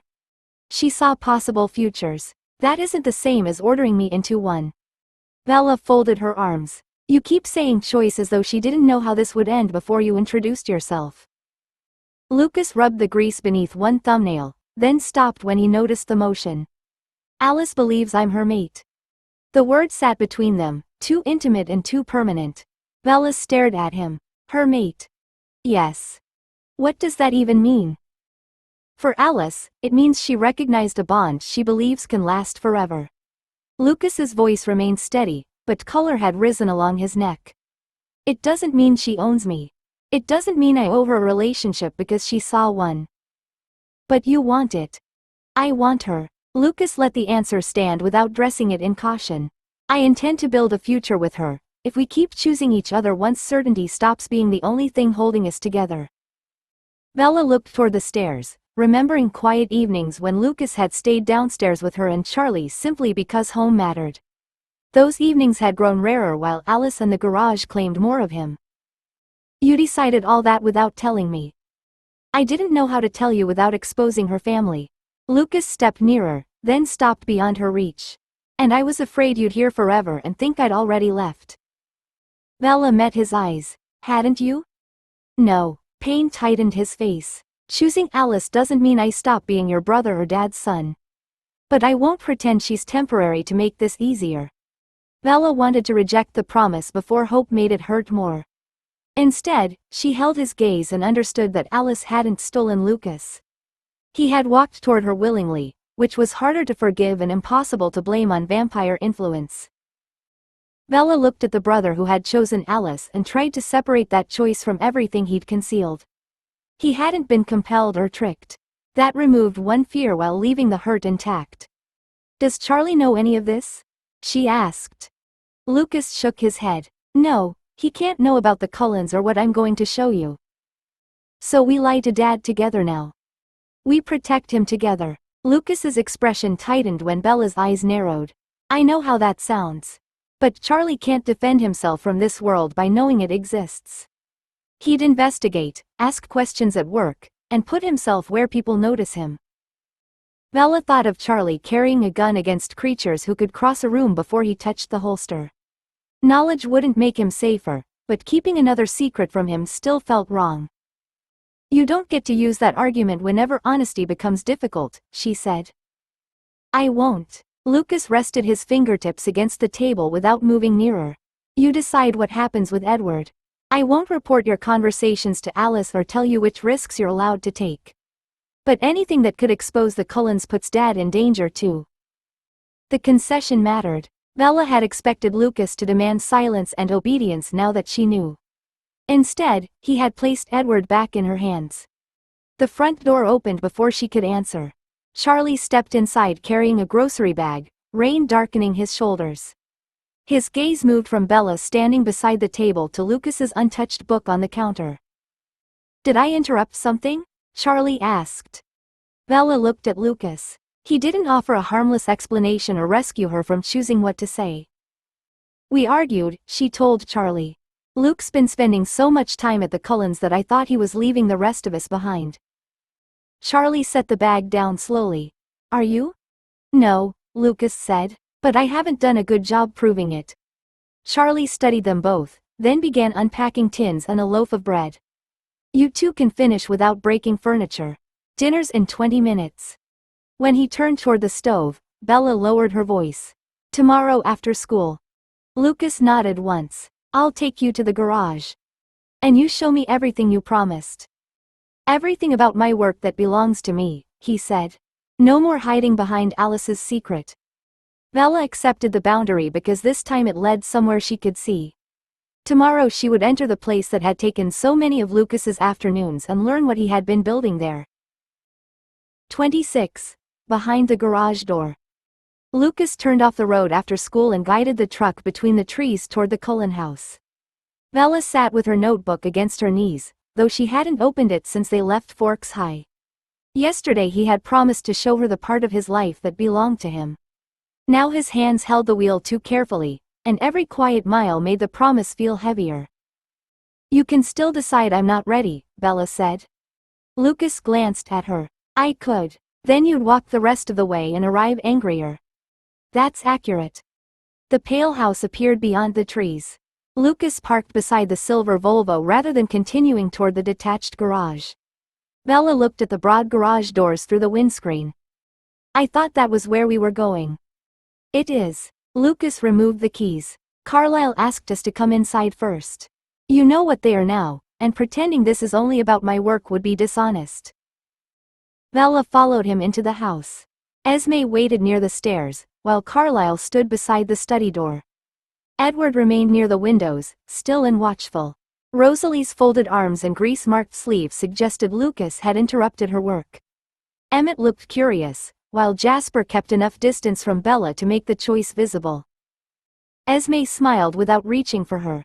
Welcome, Bella. Thank you. Bella stopped beside Lucas. Are there rules? Carlisle answered before Edward could. You may ask questions. Anyone here may decline something personal, but no one will tell you that you imagined what you've seen. Edward's jaw tightened. Bella met his eyes. That's an improvement. Rosalie shifted her weight. Knowing the truth doesn't make you safe from it. No, Bella said. But not knowing didn't keep a van away from me. The room held still. Lucas didn't interrupt or explain. He remained beside her, close enough to support her without speaking for her. Carlyle inclined his head. Then we begin with honesty. Bella looked toward the corridor behind the house. I came to see what Luke's been doing. Alice appeared in the doorway, her bright expression aimed first at Lucas and then at Bella. Good. Rosalie's been pretending she doesn't care whether you're impressed. Rosalie gave her a flat look. Take her to the garage. Lucas exhaled and started after them. I'll go around the other side. Bella watched him leave through a second door. He wasn't escaping her questions. He was going ahead to open the part of his life he had finally chosen to share. Alice waited until Lucas's footsteps faded along the side path, then offered Bella her hand. Bella looked at the pale fingers and chose not to take them. I can walk, she said. Alice tucked both hands into her coat pockets. I know, I was trying to be welcoming. You're doing better than Edward. Bella followed Alice through the rear door before Edward could answer. The covered path curved toward the garage, with Rosalie behind them. Alice glanced sideways at Bella. You thought Luke spent every afternoon here learning vampire secrets. I thought he spent some of them doing that. He did. Alice's smile widened. But you've been imagining months of whispered meetings while you mostly came home smelling of oil. Bella looked toward the closed doors. He stopped playing basketball. He missed dinner. He stopped telling me what he was making. Alice's amusement faded. That part wasn't fair to you. The admission slowed Bella. Alice didn't defend every absence or excuse the way Lucas had withdrawn from home. What did he do in there? Bella asked. Worked, Rosalie said. He learned to measure before cutting, test before trusting, and admit when his hands couldn't do what his head expected. Bella turned slightly. He said you were teaching him. I was. Rosalie's expression stayed guarded. He also did the work. Don't confuse access to my garage with somebody handing him the result. They reached the smaller entrance beside the broad doors. Through the wall came the scrape of metal and Lucas's muffled voice asking for another minute. Bella stared at the door. He's nervous. Alice leaned one shoulder against the frame. You matter to him. That makes your opinion inconveniently powerful. He could have remembered that before yesterday. Yes. Alice accepted the rebuke. He should have. Bella studied her. Alice wasn't claiming innocence. That didn't restore the missed evenings, but it made blame less simple. A latch moved inside. Lucas called, not yet. Rosalie rolled her eyes. He's checking the cover as if cloth can develop a fault. Bella pictured the rusted Mustang as she had last seen it, sagging on ruined tires with weeds caught beneath the body. How much could he possibly have done? Alice's delight returned. That's the assumption I've been waiting for. The mechanism inside the broad doors engaged with a low hum. Bella turned as the panels began to lift, but Alice caught the smaller door before she could reach it. Let him do this properly, Alice said. Bella faced the rising line of light and heard Lucas move inside. Whatever waited beyond the doors had taken months and more of her brother than she had understood. All right, Bella said. Show me.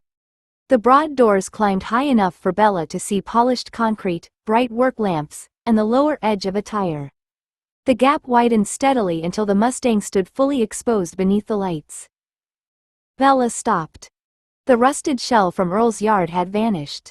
Midnight blue paint flowed over the bonnet, roof, and fastback lines, so dark it almost looked black where the light didn't touch it.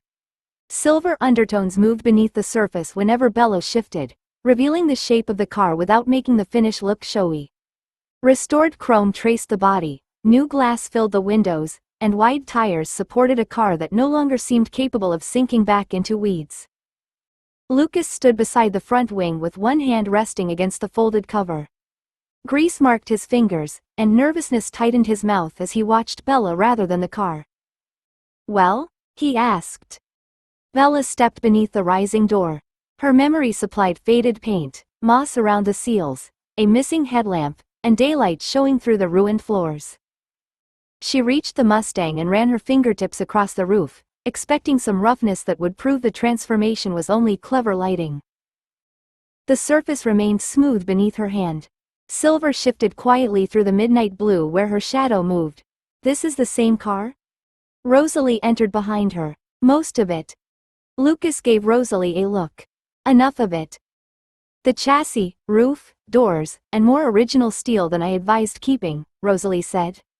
Pride softened the criticism. He became sentimental whenever a panel still had one honest corner. Bella moved toward the front. The restored grille and paired headlamps gave the Mustang the expression Lucas had seen in old photographs, though now nothing sagged or leaned. You did this while I thought you were polishing bolts. I polished some bolts, Lucas said. Rosalie threatened me when I tried saving bad ones. She needed threatening, Rosalie replied. He needed supervision. Alice slipped beside Lucas and touched his arm. He also needed someone to remind him to eat. Bella looked over the long blue body again. The months of missed basketball games, late dinners, and oil beneath Lucas's nails had taken physical form before her. Alice and Rosalie had helped, but neither of them claimed the result as something handed to him. Lucas reached beneath the bonnet edge and released the latch. There's one part you should see. He lifted the bonnet. The Boss 429 sat mounted inside, enormous and clean, surrounded by carefully routed hoses, fresh wiring, and metalwork finished with the same attention as the body. Bella stared down at it. You put the engine in? With help, Lucas said. A lot of help. Rosalie folded her arms. He earned every part he's claiming. Bella looked from the engine to her brother's grease-marked hands. She had feared the Cullens were taking Lucas away. Instead, he had been building something here, piece by piece, while she stood outside and mistook silence for emptiness. Bella kept her eyes on the engine. Clean metal, dark hoses, and neatly fastened wiring filled the space beneath the bonnet, but none of it proved the car could move under its own power. Does it run? She asked. Lucas rubbed the back of his neck, leaving a faint grease mark near his collar. Define run. Bella turned toward him. The engine starts, the wheels move, and the car doesn't catch fire. Then 2 out of 3 are confirmed. Rosalie lowered the bonnet partway and looked across it at him. The fire risk is within acceptable limits. That isn't reassuring, Bella said. It wasn't meant to be. Rosalie released the bonnet into Lucas's hands. The interior still needs finishing, the brakes need another full test, and I'm not letting him take it onto a public road until every line and fitting has been checked again. Lucas closed the bonnet carefully. It moves around the garage. Under supervision, Rosalie added. Bella walked to the driver's door and looked through the open window. The seats were temporary, the door cards were missing, and sections of wiring remained visible beneath the dashboard. The restored exterior had hidden how much work still waited inside. Lucas opened the door for her. It isn't finished. I wanted you to see it before the last pieces made everything look easier than it was. Bella looked at him over the roof. Start it. His nervousness shifted into a smile he couldn't quite suppress. You're sure? You've spent months disappearing into this garage. I'd like to hear what it was for. Lucas slid into the driver's seat while Bella stepped back beside Alice. Rosalie moved to the open garage entrance and checked the space behind the car before giving Lucas a short nod. He turned the key. The starter caught with a hard mechanical churn. The engine fired a second later, and the garage filled with a deep roar that Bella felt through the floor before she understood the sound. Lucas eased the throttle once. The note rose cleanly, powerful enough to shake a loose cloth from the nearby bench. Bella laughed despite herself. Lucas looked through the windscreen at her, relief and pride plain across his face. When he switched the engine off, the sudden quiet left her ears ringing. Her gaze moved past the Mustang and settled on another bench covered with copper blanks, fine tools, and a steel wrench marked by lines too precise to be decoration. The car explained where Lucas's time had gone. The workbench promised that it wasn't the whole answer.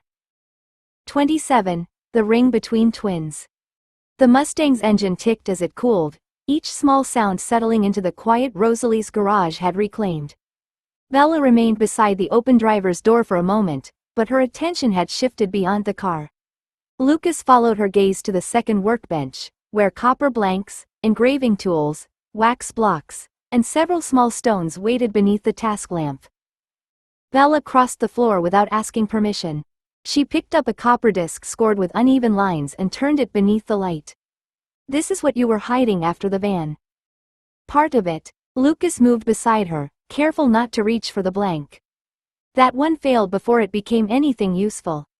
She set it down and examined the neighboring pieces. Some carried shallow marks that wandered from their intended paths.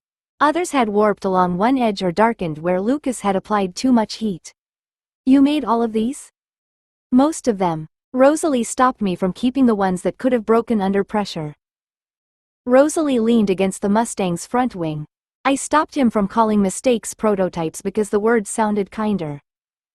Bella's mouth twitched, but she kept studying the bench. Her fingers paused over a row of gravers, then moved to the steel wrench lying apart from the practice blanks. And this? Lucas nodded toward a tray of mismatched bolts. Try it.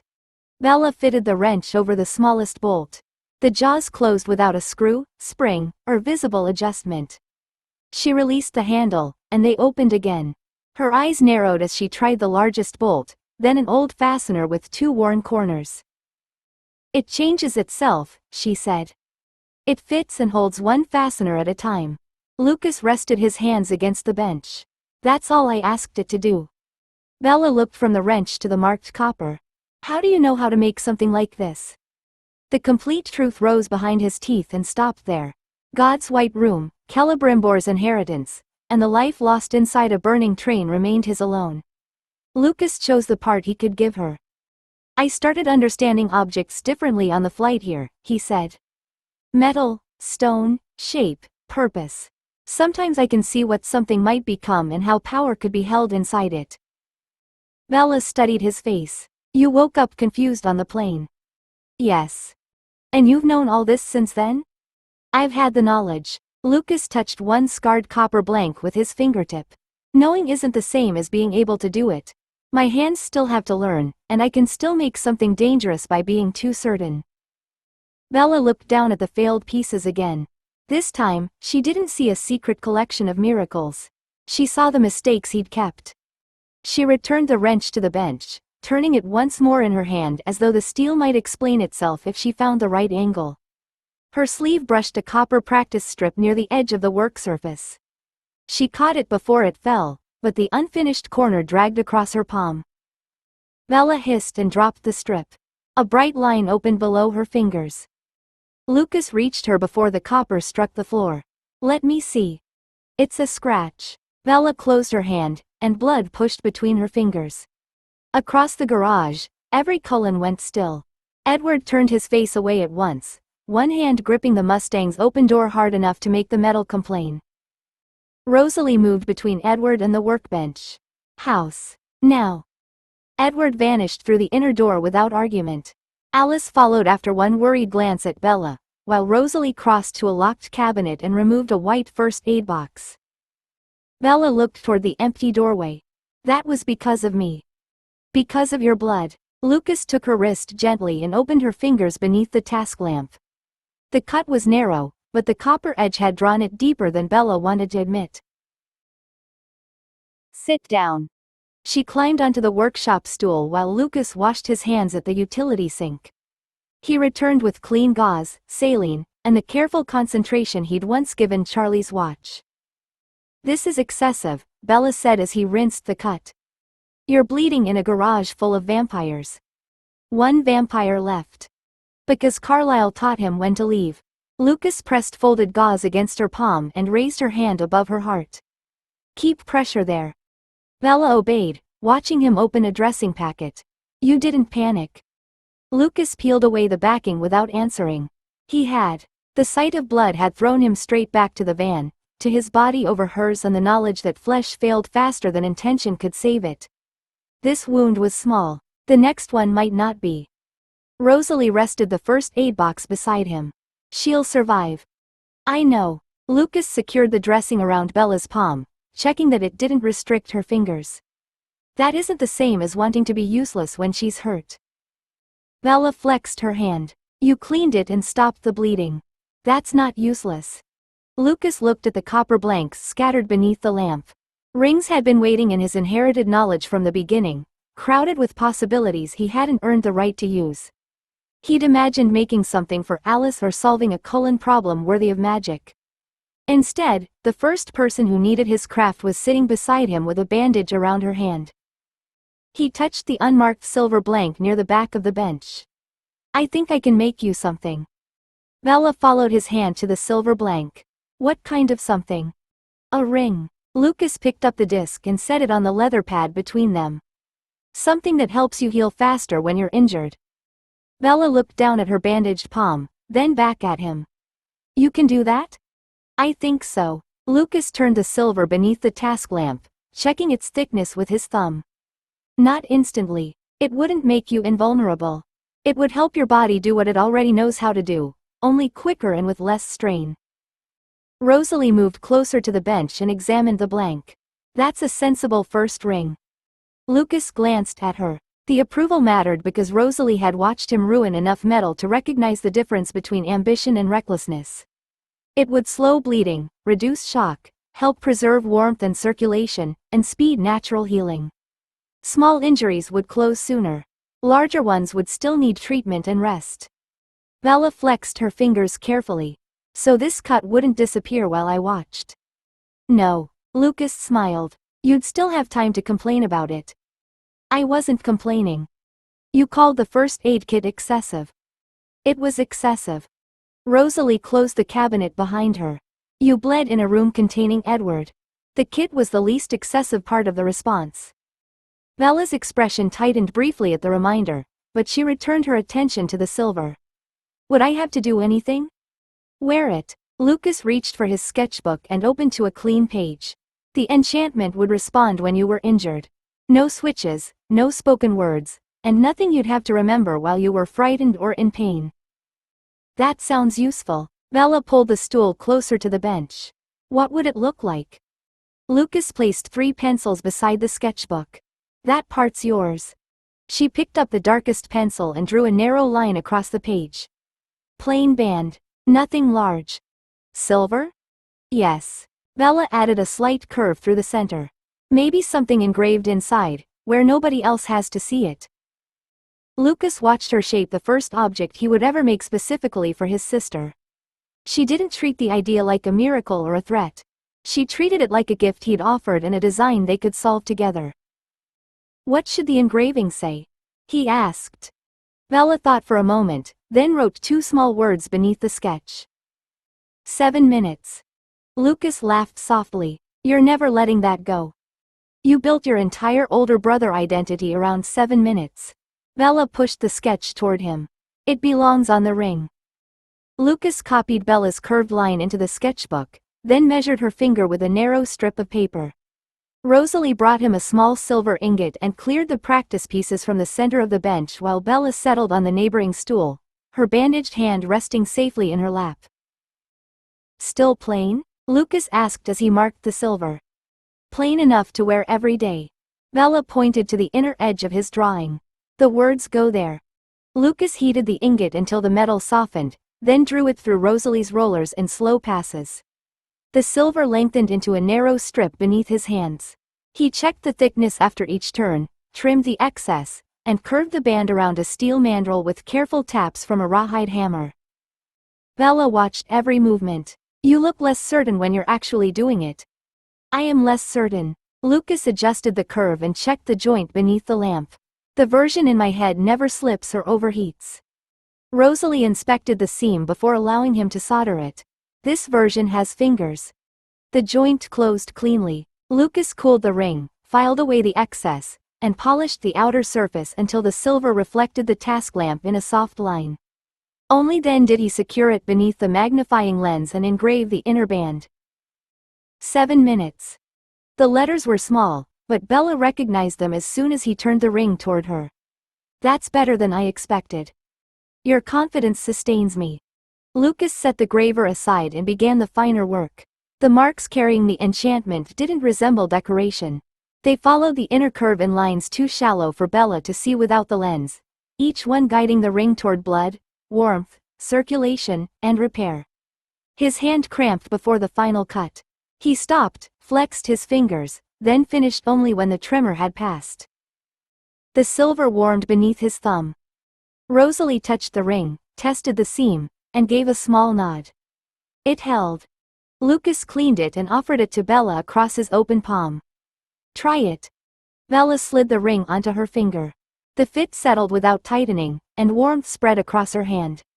She peeled back one edge of the dressing. The cut remained visible, but the bleeding had stopped, and the ache had eased into a faint throb. It's warm, she said. That means it recognized you. Lucas watched her face rather than the ring. You don't have to keep it. Bella covered the cut again and closed her fingers around his. You made it for me. I'm keeping it. Her thumb moved over the plain silver band. The secrecy between them hadn't vanished, but she had watched him turn knowledge, effort, and several small mistakes into something meant only to help her. When she leaned against his shoulder, Lucas held still and let the repaired part of their trust remain simple. 28. Badge and Evergreen. Charlie stood at the kitchen counter fastening his duty belt while the coffee maker finished its noisy struggle behind him. His uniform shirt was pressed, his badge caught the overhead light, and the radio clipped at his hip made him look ready before he'd taken his first drink. Lucas sat at the table beside Bella, watching Charlie test each piece of equipment by touch. Handcuffs, torch, spare magazine, keys. The routine had been repeated often enough that Charlie barely glanced down. Lucas had always known his father's work carried risk. Seeing Bella's new ring warm against her finger had made that knowledge harder to leave alone. Charlie noticed his attention while tightening the keeper beside his holster. Something wrong? No. Lucas glanced at the badge pinned over Charlie's chest, then at his bare hands. I was thinking about making you a ring. Charlie picked up his coffee. I'm not much of a jewelry person. It wouldn't have to look like jewelry. Lucas drew his sketchbook closer and turned to a clean page. Low profile, strong enough to wear on duty, but plain enough that it wouldn't catch on anything. Bella lowered her cereal spoon. Her silver band remained visible beside the bowl, though Charlie had accepted it as another piece of Lucas's increasingly serious hobby. Charlie leaned over the table despite himself. What would you put on it? Lucas drew a broad band, keeping the outer surface flat. Your badge number here, small enough that it doesn't advertise itself. He added 2 restrained branches along the sides, their needles reduced to simple engraved strokes. Evergreen around it, for forks. Charlie studied the drawing while steam rose from his mug. That's a lot of detail for something nobody's meant to notice. You'd notice. Lucas met his father's eyes. That's enough. The answer held more weight than Charlie could hear. Lucas wanted to build protection into the silver, but the visible ring had to belong honestly to the man wearing it. It couldn't be a disguise Charlie disliked wrapped around a purpose he hadn't chosen. Charlie took the pencil and shortened one branch with 2 careful strokes. Keep this side clear, my glove seam runs there. Lucas adjusted the design. Brushed finish instead of polished? Definitely. I don't need Sullivan asking when I got engaged. Bella hid a smile behind her glass. You could tell him you finally found someone willing to tolerate your cooking. Charlie pointed the pencil at her. You ate 2 helpings last night. Survival required calories. Charlie returned the pencil to Lucas and tapped the badge number on the page. Make it like this, and I'll wear it. Just don't make it too precious. Things get knocked around at work. Lucas looked at the hands that had carried both twins through airports, fishing trips, bruises, and years of imperfect distance. That's exactly why I want to make it. The cruiser's engine faded along the street while Lucas remained at the kitchen table with Charlie's revised design beneath his hand. The shortened evergreen branch and clear space for the glove seam made the ring more honestly Charlie's. Its hidden purpose still belonged to Lucas alone. Bella returned from the sink and rested her bandaged hand beside the sketchbook. Her new silver ring looked plain beneath the kitchen light. Dad's going to like that. He helped design it. Lucas turned the page and began a second drawing of the inner band, where no ordinary engraving would show. Bella watched the lines take shape. What are you giving him? Protection, but nothing he has to activate. Lucas drew 3 small sections around the ring's inner curve. I thought about warnings at first. Heat against his finger if danger was close, maybe pressure if someone came up behind him. That sounds distracting. Bella tapped the edge of the page once. Dad already pays attention to too many things at once. Lucas imagined Charlie freezing because a ring warmed during a traffic stop, or trusting a warning that arrived too late. He crossed the first section out. You're right. No warnings. Bella pulled out the neighboring chair and sat. Could it make him quicker? Not beyond what he can already do. Lucas turned the pencil between his fingers. I don't want it choosing where he looks or when he moves. Good. Bella studied the drawing without reaching for it. He'd hate anything that tried to do his job for him. The words carried affection rather than accusation. Lucas smiled because he could hear Charlie saying the same thing, probably while refusing to read the instructions. No tracking either, Lucas said. It won't report where he is. Tell me when he's hurt, contact the station, or let me interfere from somewhere else. Bella nodded toward the empty sections. What does that leave? Lucas drew a narrow line through the first. If he hits something hard, it spreads part of the force instead of letting one place take all of it. He marked the second. Afterwards, it supports his body's natural recovery. And the third? Lucas looked toward the driveway where Charlie's cruiser had been. His training, balance, timing, noticing movement. Nothing new, and nothing that tells him what to do. Just a little help using what he's already earned. Bella considered that, then slid the sketchbook back toward him. That sounds like Dad. Quiet help, no fuss. Lucas wrote the restrictions beneath the design before his protective instinct could widen them again. The ring would support Charlie without supervising him. Now he had to make his hands obey the promise. By the time the final school bell rang, Lucas had folded Charlie's design into his sketchbook and checked twice that the measurements were still inside the back cover. Bella met him beside the truck, her own ring hidden beneath her sleeve, and handed him the keys without asking where he was going. Alice said she'd bring you home, Bella said as the yellow Porsche turned into the car park. I'll start dinner before Dad gets back. Lucas took the keys, then returned them to her. Don't let him use the large saucepan. He thinks chili needs room to develop. Bella opened the driver's door.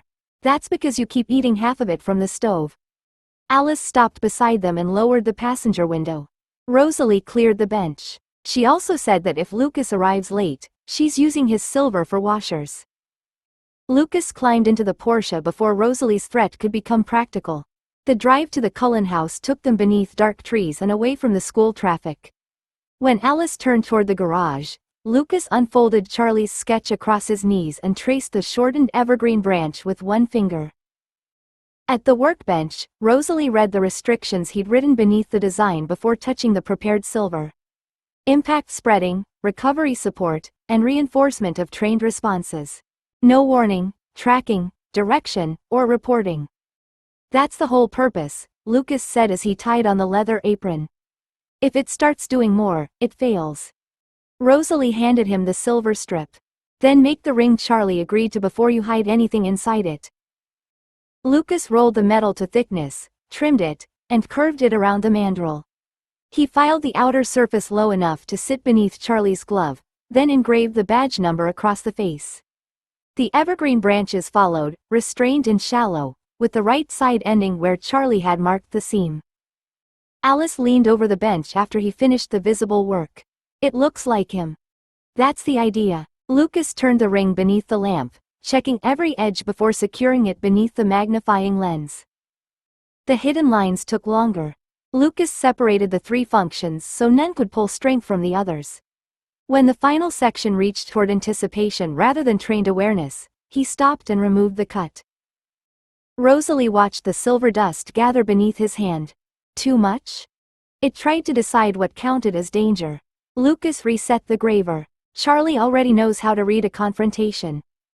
He narrowed the effect to balance, timing, and noticing movement already supported by Charlie's experience.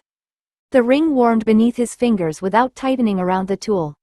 Rosalie fitted it over a padded steel form and struck the mount. The pressure mark beneath it spread beyond the point of impact without disappearing. Lucas examined the paper. The force remained real. The ring had only made it less concentrated. That's enough, he said. Rosalie returned the finished band to his palm. Then don't improve it. Alice brought Lucas home before Charlie's cruiser returned. He carried the ring upstairs in a small cloth pouch, changed out of the shirt that smelled faintly of hot metal, then came back down while Bella finished setting plates around the kitchen table. The ring rested against his palm through dinner, its hidden warmth easy to mistake for his own. Charlie noticed his attention before Lucas found a natural opening.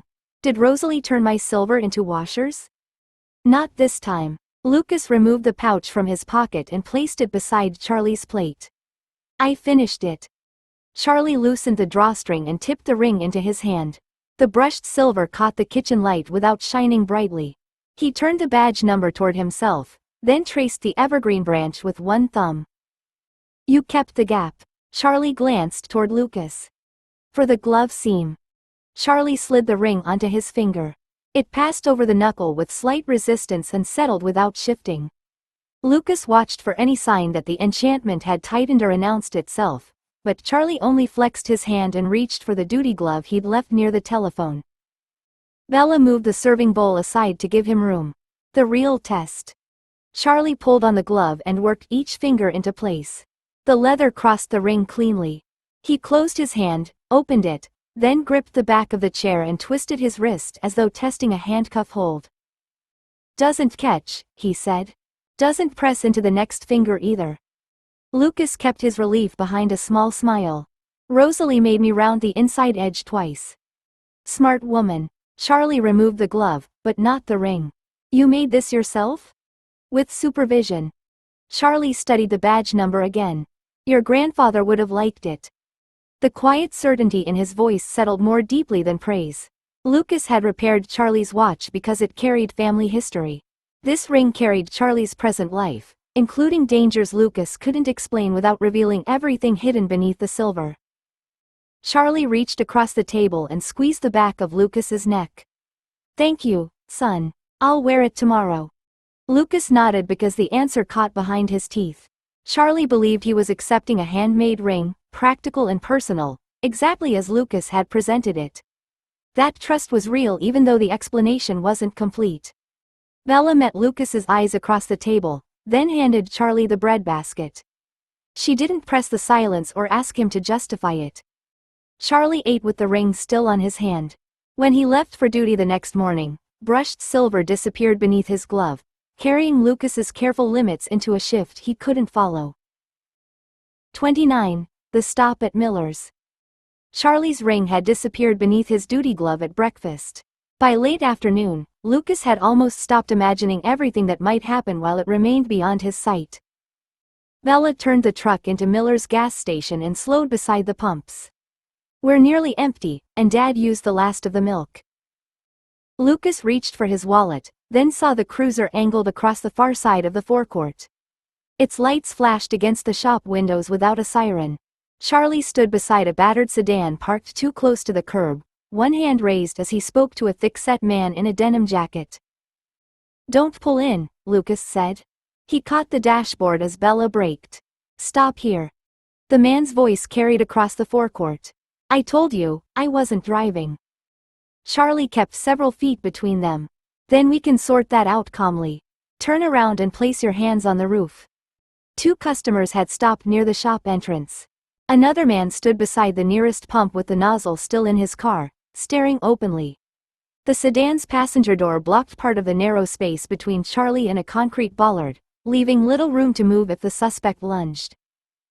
Bella shifted into park. Should we leave? We'd have to drive past them. Lucas watched the suspect's right hand close into a fist. The man wasn't looking at Charlie's face anymore. His attention kept dropping toward the cruiser, the open car door, and the gap leading to the road. Stay here. That sounded suspiciously like an order. Bella's fingers remained on the steering wheel, but she didn't move the truck. Charlie glanced toward them. Recognition tightened his expression before he returned his attention to the suspect. Lucas, Bella, remain in the vehicle. The man twisted around. Those your kids, Chief? Charlie's voice hardened. Face the car and keep your hands where I can see them. Lucas saw brushed silver at the edge of Charlie's glove when his father adjusted his stance. The sight offered no reassurance. The ring couldn't widen the cramped space, remove the civilians, or stop an angry man from choosing badly. The suspect stepped away from the sedan instead of toward it. Charlie shifted with him, keeping the man in front of him while moving the shop entrance out of the line behind them.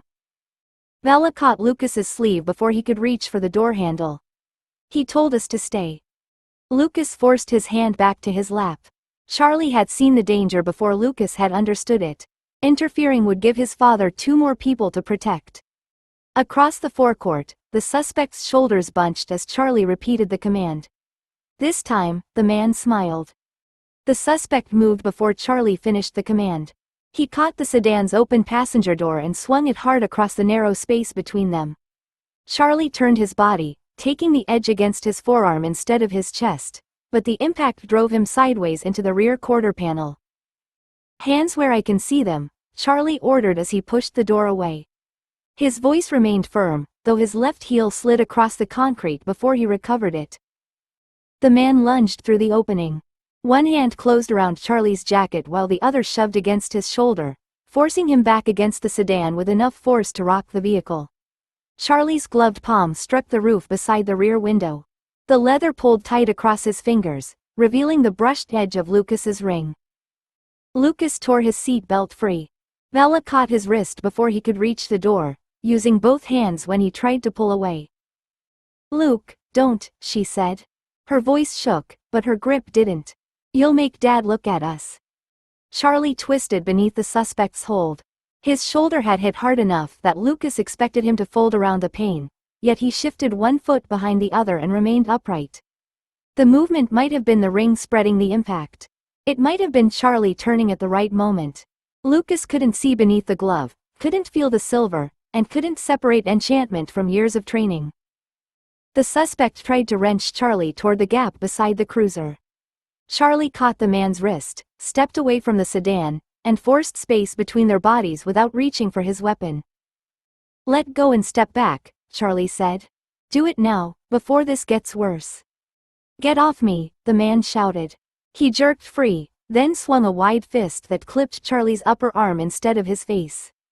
Charlie's weight shifted again. His boot struck the base of the concrete bollard, and for one sickening instant his balance seemed to vanish. Lucas pressed his hand against the truck's door. Nothing in the ring could make Charlie invulnerable. It could only help his body use what he already knew, and Lucas had no proof it was doing even that. Charlie planted his foot, turned with the stumble, and came up facing the suspect rather than falling beside him. The man hesitated at the recovery, breathing hard with both fists raised. A second cruiser turned sharply into the station. Its tires crossed the forecourt as Charlie backed one measured step away and ordered the suspect to put his hands on the car. The second cruiser stopped at an angle that blocked the easiest route to the road. Its driver stepped out with one hand near his holster, but he didn't rush across the forecourt. Charlie kept his attention on the suspect and shifted far enough left to prevent the sedan's open door from trapping him again. "Hands on the roof," Charlie said.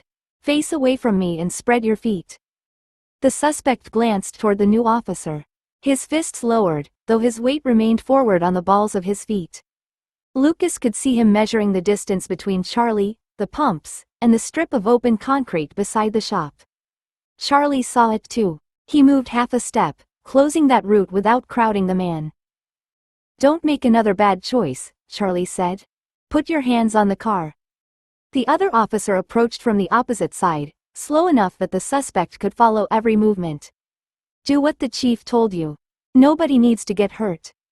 Bella's fingers loosened around Lucas's wrist, but she didn't release him. He stayed against the seat while every instinct demanded that he move closer, see Charlie's arm, and check whether the ring had protected his shoulder. Charlie had ordered them to remain in the truck. Obeying felt passive, yet opening the door would drag his father's attention away at the worst possible moment. The suspect slapped one palm against the sedan's roof. His second hand hovered near his hip, then jerked backward as the other officer reached him. Charlie didn't lunge. He waited until the man turned toward the movement, stepped behind the exposed shoulder, and caught the wrist before it could swing. "Both hands on the roof," Charlie ordered. "Now." The suspect cursed and twisted, but Charlie kept the arm close to the man's body instead of fighting strength against strength. The second officer secured the other wrist. Together they guided him against the sedan, searched him, and closed the handcuffs with 2 quick clicks. Only then did Charlie step away. He rolled his bruised shoulder once and looked directly toward the truck. His expression made it clear that Lucas and Bella were still expected to remain where they were. Bella let out the breath she'd been holding. He knew exactly where that man was going. Lucas watched Charlie position himself beside the suspect while the other officer readied the cruiser's rear door. Yes, he said. The ring might have supported the movement, but the decision had belonged to Charlie. The second officer closed the cruiser door on the suspect, then returned to help Charlie secure the sedan. Charlie spoke briefly with the shopkeeper and the two witnesses near the entrance before crossing the forecourt toward the twins. His left sleeve carried a gray smear from the car, and he held that arm slightly farther from his side. Lucas waited until Charlie stopped in front of them before speaking. How badly did you hurt your shoulder? It'll bruise. Charlie rolled at once, winced despite trying not to, then lowered his arm. Nothing's torn, and I didn't hit my head. Bella folded her arms. That man shoved you into a car and nearly knocked you over a bollard. Charlie looked toward the second cruiser, where the suspect sat behind the wire screen. He made a bad situation worse. Sullivan gave me room to recover, and we ended it without anyone getting seriously hurt. Lucas glanced at the ring hidden beneath Charlie's glove. He wanted to ask whether the impacts had felt different or whether Charlie had noticed the suspect's movements with unusual clarity. The questions would prove nothing. Charlie had spent years learning how people stood before they ran, where their attention moved, and when anger became action. How did you know he wanted the gap beside the shop? Lucas asked. He kept looking at it. Charlie nodded toward Sullivan, who was checking the sedan's passenger door. Sullivan blocked the road instead of rushing him. Procedure and patience beat wrestling most days. Sullivan joined them and pointed at Charlie's arm. You're still filling out the injury form. Charlie pulled off his glove and flexed his reddened fingers. It's a bruise, not a documentary. The brushed silver ring caught Sullivan's attention. He took Charlie's hand and turned it enough to read the badge number between the evergreen branches. When did you start wearing jewelry? My son made it. Charlie withdrew his hand, but pride softened the movement. Low enough to fit under the glove. Sullivan looked at Lucas. You engraved this yourself? Lucas nodded. Charlie chose the design. The evergreens are a good touch. Sullivan glanced toward the station road. Wallace retires next month, and nobody's agreed on a gift yet. Come by the station tomorrow. Donnelly will want to talk to you. Charlie sighed. He's still in school, Sully. So he can visit after school. Sullivan returned to the cruiser before Charlie could object. Lucas watched his father replace the glove, hiding the ring and everything it might have done. Charlie credited training, procedure, and his partner. Lucas accepted the answer because all three had been plainly present. The ring remained a secret and an uncertainty, exactly as it needed to be. 30. The men behind the badges. Sullivan's invitation had sounded casual at Miller's, but Lucas entered the Forks station after school expecting questions about the arrest. Charlie sat at the duty desk with his bruised shoulder held a little stiff beneath his uniform shirt. When Sullivan spotted Lucas near the counter, he waved him over and pointed at Charlie's gloved hand. Show him what caused all this trouble, Sullivan said. His grin widened when Charlie gave him a tired look. The ring, Chief. Not the shoulder. Charlie pulled off the glove and placed his hand flat on the counter. Three officers drew closer at once. Lucas's attention went to the faint redness across Charlie's knuckles, but everyone else looked at the silver band. Sergeant Donnelly bent until the overhead light caught the engraving. That's his badge number, all right. You cut those figures yourself? Lucas rested his school bag against his leg. Yes. Dad wanted the number clear without making the ring bulky. Sullivan took Charlie's wrist and turned his hand sideways. It sits below the glove seam. He could close his fist without the leather catching, even before that idiot tested it against a car. Charlie pulled free and flexed his fingers. The ring didn't volunteer for duty. Neither did my hand. A few officers laughed, and the pressure Lucas had carried through the station eased. Nobody asked why Charlie had recovered his footing or whether the blows had felt lighter than they should have. Donnelly studied one evergreen branch without touching it. His interest remained on the depth of the cut and the clean edge of the finish. Deputy Wallace stepped out of the records room and adjusted his glasses. He was older than the others, with silver at his temples and a careful way of handling Charlie's hand when Donnelly made room. These branches look like the old county presentation pieces. We used to give them when someone completed 20 years. I didn't know that, Lucas said. He'd chosen evergreens because Charlie belonged to Forks as completely as the trees surrounding it. Wallace nodded toward the badge number. You kept the department in it without turning it into a police souvenir. That takes judgment. Charlie cleared his throat and replaced the glove, hiding the ring beneath worn leather. Pride still showed in the set of his mouth. Donnelly looked from him to Lucas, then opened the small office door behind the counter. Come through when you've got a minute, Donnelly said. We've got something we'd like to discuss with you. Donnelly led Lucas into a small office crowded by a metal desk, 2 visitor chairs, and a filing cabinet that prevented the door from opening fully. A woman Lucas recognized from department picnics sat beside the desk with a folder across her knees. Marianne Wallace rose when he entered and offered her hand. Thank you for coming, Lucas, she said. The deputies have spent 3 weeks arguing over plaques, watches, and fishing equipment. Sullivan saw Charlie's ring and finally had a useful thought. Donnelly closed the door and rested one hip against the desk. Wallace already owns enough fishing gear to open a shop. Marianne suggested something he could wear at formal department events without carrying another badge. Lucas took the empty chair and set his school bag beside his feet. A lapel pin? Marianne opened the folder and passed him a photograph of Wallace in uniform beside a younger Charlie. Something commemorative, but not flashy. His badge number should be there, along with the years he served. Donnelly thought you might use the evergreen branches again. Lucas studied the photograph before turning to the service record beneath it. Sterling silver would hold the detail and polish well without looking too bright. I could keep it about an inch wide, with the badge number centered and the service dates beneath it. The branches could frame the edge. Donnelly picked up a ruler from the desk and held his fingers an inch apart. That's large enough to read? The number will be. The dates will be smaller, but still clear up close. Lucas took out his notebook and sketched an oval, then changed it to a restrained shield shape after comparing it with the badge in the photograph. Would he wear it on a suit jacket or his uniform? Suit jacket, Marianne said. She leaned forward as Lucas angled the page toward her. He'll pretend he doesn't attend ceremonies after retirement, but Charlie will make him. From the outer office, Charlie called, I heard that. Marianne smiled without raising her voice. Good. Lucas marked the back fitting and calculated the silver he would need. Materials and the clasp should come to about $25. With the engraving and finishing, I'd charge $60. Donnelly's eyebrows rose. That's less than the catalog pieces. I'm still building a reputation, Lucas said. But I won't price it like a school project. Marianne studied him for a moment, then removed 3 $20 notes from her purse and placed them beside the sketch. 60, then. Wallace's dinner is 4 weeks from Saturday. Can you have it ready a week before? Lucas folded the service record into his notebook and accepted the money. Yes. I'll make a full-size drawing first, and you can approve it before I cut the silver. Donnelly opened the office door. Looks like we've hired ourselves a jeweler. Lucas gathered his bag, aware that the commission now depended on nothing except his hands and the promise he had just made.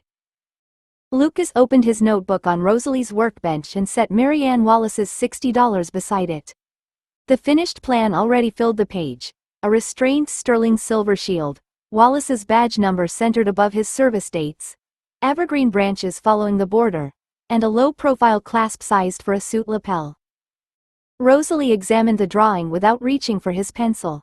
You've left enough thickness behind the dates to keep the face from warping during soldering.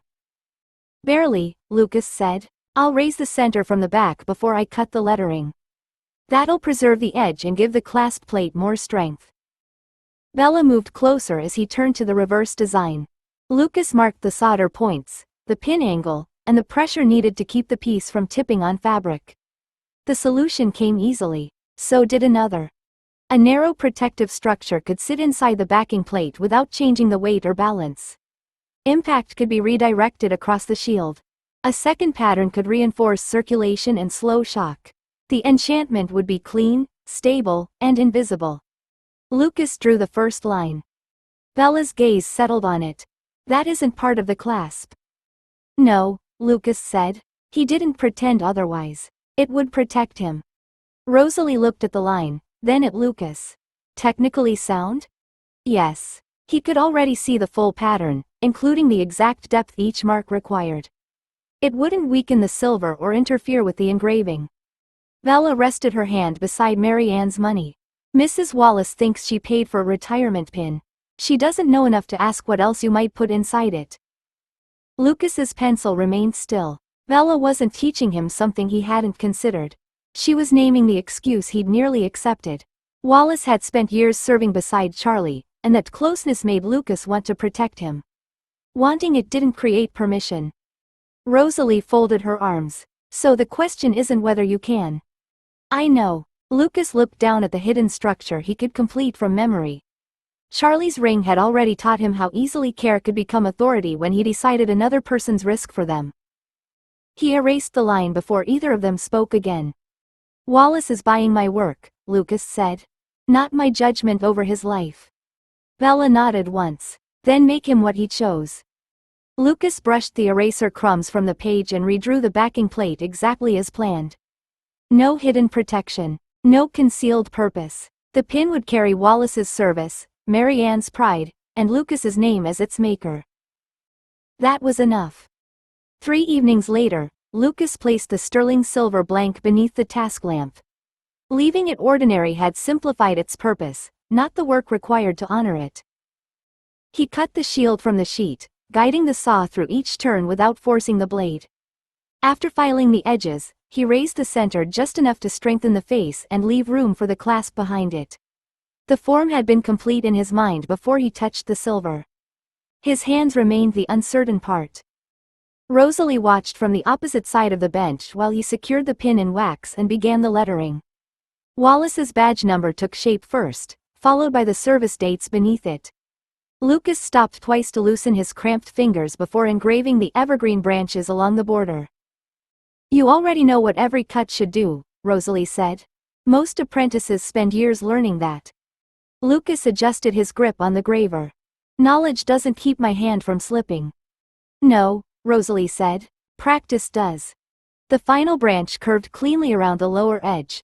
Lucas soldered the clasp plate to the back, tested its hold against folded cloth, and polished the face until the raised silver caught the light without becoming gaudy.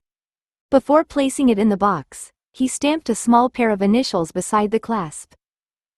At the station the following afternoon, Mary Ann Wallace opened the box with Donnelly, Sullivan, and Charlie gathered around her. Her thumb hovered above the engraved dates without touching them. He'll recognize the number before he reads anything else, she said. Then he'll pretend the dates don't make him feel old. Sullivan leaned closer. You made those branches by hand? Yes, Lucas said. Donnelly turned the box toward the window. This looks like it came from a proper silversmith. Lucas met his gaze. It did. Charlie lowered his head, but not before Lucas caught the beginning of a smile. Mary Ann closed the lid carefully and held the box against her chest. There are men in this department who'll want to know who made it, she said. Sullivan looked at Lucas. Do you take other commissions? When I can give the work the time it needs. Donnelly reached for a station notepad. Then you'd better leave us a number. Lucas wrote his name and Charlie's home telephone beneath it. The pin carried no hidden protection and no secret purpose. It held Wallace's years of service, Mary Ann's pride, and Lucas's workmanship, all visible to anyone who looked closely. That was enough to make the officers remember his name. 31. A ring chosen together. Lucas sat at Rosalie's workbench with a clean sheet of paper beneath his hands. Wallace's pin had begun with service dates, measurements, and a customer who knew exactly what she wanted. This page held nothing except the pressure of what Lucas meant to ask. Alice entered the garage carrying 2 mugs, though only one contained coffee. She placed it beside his elbow and looked at the untouched paper. You've been staring at that page for 11 minutes. Lucas curled his fingers around the warm mug without lifting it. I want to make you a ring. Alice became completely still. Her eyes lost focus for a heartbeat, but she stopped the vision almost as soon as it began and pulled the neighboring stool closer. What kind of ring? A promise ring. Lucas turned toward her rather than hiding behind the bench. Something personal. Not protection, not a commission, and not payment for anything. Alice rested her fingertips against the blank paper. Have you already designed it? No. Lucas had imagined dozens of forms since leaving the station, each one shaped by what he knew of elven craft, Alice's hands, and the future he wanted with her. He'd rejected every sketch before making the first line. I didn't want to decide what you should wear and present it as though the meaning was settled. Her expression softened, though caution remained in it. Good, because I don't want a ring chosen by a vision. Neither do I.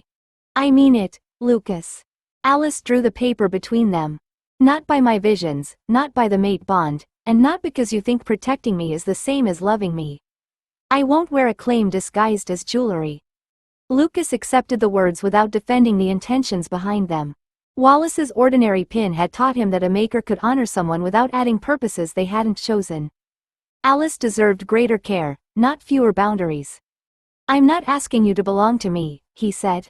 I'm asking whether you want something that says I'm choosing a future with you. No deadline for changing me. No promise that grief disappears. No pretending Jasper's years with you didn't matter.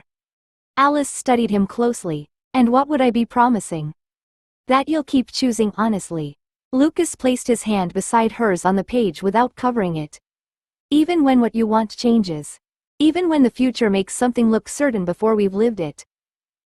Alice turned her hand and linked their fingers. Then we design it together. She reached for his pencil, placed it midway between them, and left the page blank until Lucas took hold of the other end.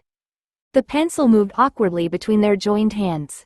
Alice laughed and released it, leaving Lucas to steady the point above the paper while she pulled Rosalie's material trays closer. What have we actually chosen? Alice asked. She opened the first tray but didn't look down. Not what we've seen or what the bond says. What have we done? Lucas set the pencil across the page. I chose to come back after Jasper warned me your certainty didn't make me welcome. I chose to listen when you told both of us to stop discussing your life as though you weren't there. He held her gaze. I'm choosing you with the grief, the family complications, and every difficult conversation still ahead. Alice touched a strip of platinum, then returned it to its slot. I chose to tell Jasper the truth when hiding it would have been easier. I chose to make space for you without pretending the life Jasper and I shared was a mistake. Her fingers settled on a narrow piece of white gold. And I've chosen not to ask when you'll change. That decision has to remain yours. Lucas drew a simple band. Jasper's history shouldn't be turned into decoration, but I don't want the design suggesting your life began when I arrived. It didn't. Alice selected an oval blue-gray sapphire from Rosalie's stone case and held it beneath the lamp with tweezers. The stone appeared quiet until she tilted it, revealing a pale shift of color inside. This one, set low enough that I can wear it every day. Lucas adjusted the drawing to a narrow white gold band with a shallow bezel. Polished or brushed? Both. Alice took the pencil and drew two fine grooves approaching the stone from opposite sides. Neither began at the setting, and neither disappeared beneath it. Beyond the sapphire, they continued together around the band. Our lives existed before this promise. They don't have to be erased for us to choose what comes next. Lucas studied the design. 2 lines, then. Different starting points, shared direction. Alice slid the paper back toward him. No date. No ownership. No promise that either of us will never change our mind. But honesty if we do, Lucas said. An effort before we surrender something worth keeping. Alice placed the sapphire over the drawn setting. Light passed through its edge and laid a faint blue-gray streak across the sketched band. White gold, this stone, and this design. That's my choice. Lucas covered her hand with his, careful not to disturb the gem. The blank page now held something neither visions nor destiny had dictated. He lifted the sapphire from the drawing with the tweezers and held it beneath the task lamp. The blue-gray stone caught the light along one edge, carried it through its shallow center, and released a pale reflection across the strip of white gold. When he changed the angle, the reflection slid onto Alice's hand. Her skin answered with a brief scatter of crystalline light.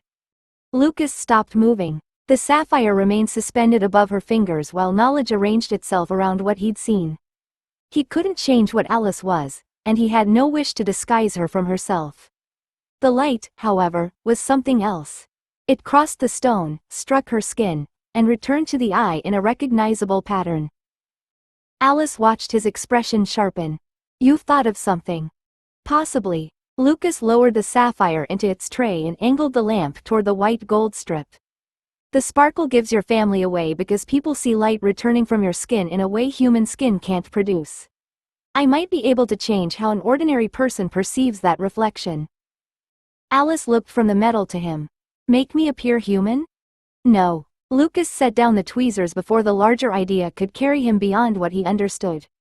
"Not your skin color, eyes, temperature, movement, or anything else. Only the crystalline reflection. One narrow effect." She ran a fingertip beside the two joined grooves on their drawing. "And you want to put the experiment in this ring? I want to ask whether you'd let me." Lucas turned the page so the completed design faced her. "It would be the first attempt. I can't promise it'll work, and a failed inscription might force me to remove part of the inner surface and restore it." Alice's hand stilled beside the drawn sapphire. "Would the ring mean less if you couldn't make the magic work?" "No." The answer came before Lucas had time to soften it. "This ring means what we chose today. The experiment is something it may carry, not the reason I'm making it." "And if I decide I don't want you risking it?" "Then I make the promise ring exactly as we designed it, and I test the idea on something else." Lucas rested his palm beside the paper. "You don't owe my craft a place inside something personal." Alice studied him until the caution in her face eased. She took the pencil and wrote 2 words beneath the design. "Promise first." "You'll finish it before adding any enchantment," she said. "You'll give it to me for what it already means. After that, we can decide whether it becomes your first sunlight experiment." Lucas looked at the words, then at her. "Agreed." Alice slid the white gold and sapphire toward him. "Then make my ring before you make your prototype." Lucas drew the chosen metal through the rollers until it matched the width on their design, then annealed it and curved it around the mandrel. Alice remained on the stool beside him, close enough to watch every movement without pretending patience came naturally to her. When the ends met, Lucas checked the joint beneath the lens, adjusted one edge with a fine file, and reached for the solder. Rosalie looked over from the far end of the bench. "You're gripping the torch too tightly." Lucas loosened his fingers before the flame could wander. "I know. Knowing after your hand cramps won't protect the seam." Rosalie returned to her work, leaving the correction behind without taking control from him. The solder flowed cleanly. Lucas quenched the band, tested the join, and worked it back to round before shaping the low setting for Alice's stone. His hands began to ache as he cut the seat, but he stopped twice rather than forcing the tool. The ring's meaning didn't require him to prove he could finish quickly. Alice held the stone in its tweezers while he examined the setting. "Still want me watching? You chose every part of it." Lucas accepted the stone from her. "I don't need to hide the work so I can pretend a ring appeared perfectly formed." He lowered the stone into place and pressed each edge of the setting inward by small degrees. Once it sat secure, he refined the lines Alice had drawn into the band, preserving their separate beginnings and the point where they continued together. He polished the surfaces they had chosen to shine and brushed the others until the contrast remained visible without becoming showy. Lucas cleaned the finished ring and set it on a square of dark cloth. No inscription hid inside it. No enchantment waited beneath the stone. It held only metal, craft, and the meaning they had agreed upon. Alice reached toward it, then stopped before touching. Her restraint made Lucas's pulse quicken more than eagerness would have. He lifted the ring between them. "Alice, will you wear this as a promise that we'll keep choosing one another honestly, even when the future isn't simple?" Her golden eyes stayed on his. "Yes. Not because I saw it, and not because anyone says we belong together. I'm choosing you now." Lucas slid the ring onto her finger. It settled against her hand exactly as they had designed it, still entirely ordinary and already more precious than any experiment he might add. 32. A problem made of light. Alice kept the promise ring on her finger while Lucas cleared the tools from the center of Rosalie's bench. He didn't ask for it back. The ring belonged to Alice now, and any change to it would begin only after they understood the problem well enough to explain what he meant to alter. Rosalie lowered the garage door before the last daylight could reach inside. You can't test human perception with 3 vampires watching. I know. Lucas folded a length of black cloth over one arm and glanced at the clock. Bella should have finished helping Charlie with dinner preparations by now. He'd called the house from Rosalie's telephone, told her he needed a human observer for a controlled test, and promised he wasn't placing any magic in the ring tonight. Alice looked toward the drive before the sound of Lucas's truck reached him. She's here. Bella entered the garage carrying her coat over one arm. Her gaze went straight to Alice's hand, where the blue-gray sapphire caught the overhead light. So that's the ring. Alice lifted her hand without offering it for inspection. The finished, entirely ordinary promise ring. For the moment, Bella said as she approached the bench. Luke said he needed my eyes. Lucas nodded toward the side door, where Rosalie had already arranged 2 standing mirrors, a white card, and several cloth screens. Vampires know what the sunlight does to them. I need someone human to describe what she actually sees, not what we assume she sees. Rosalie opened the side door by several inches. Direct sunlight crossed the threshold and struck the first mirror, which carried a narrow beam onto Alice's waiting hand. Her skin broke the light into hard crystalline points that shifted when she moved her wrist. Bella stopped beside Lucas. It's stronger than it looked in the meadow. Because we've removed everything else competing with it. Lucas adjusted the black cloth behind Alice's hand until the scattered light stood against darkness. Tell me what changes when she turns. Alice rotated her wrist by small degrees. Bella moved with the reflection, checking it from both sides before crouching to view it from below. The brightness isn't the real problem, Bella said. It's how the light comes back. Human skin would soften it. Hers breaks it apart. Lucas watched the sharp points travel across the cloth. The knowledge in his mind offered wider answers, but each one trespassed beyond what Alice had permitted. So I don't change Alice, he said. I change what an ordinary human recognizes when reflected sunlight reaches their eyes. Alice held his gaze across the beam. Only that. Only that, Lucas agreed. The narrowness of the answer didn't make the work simple.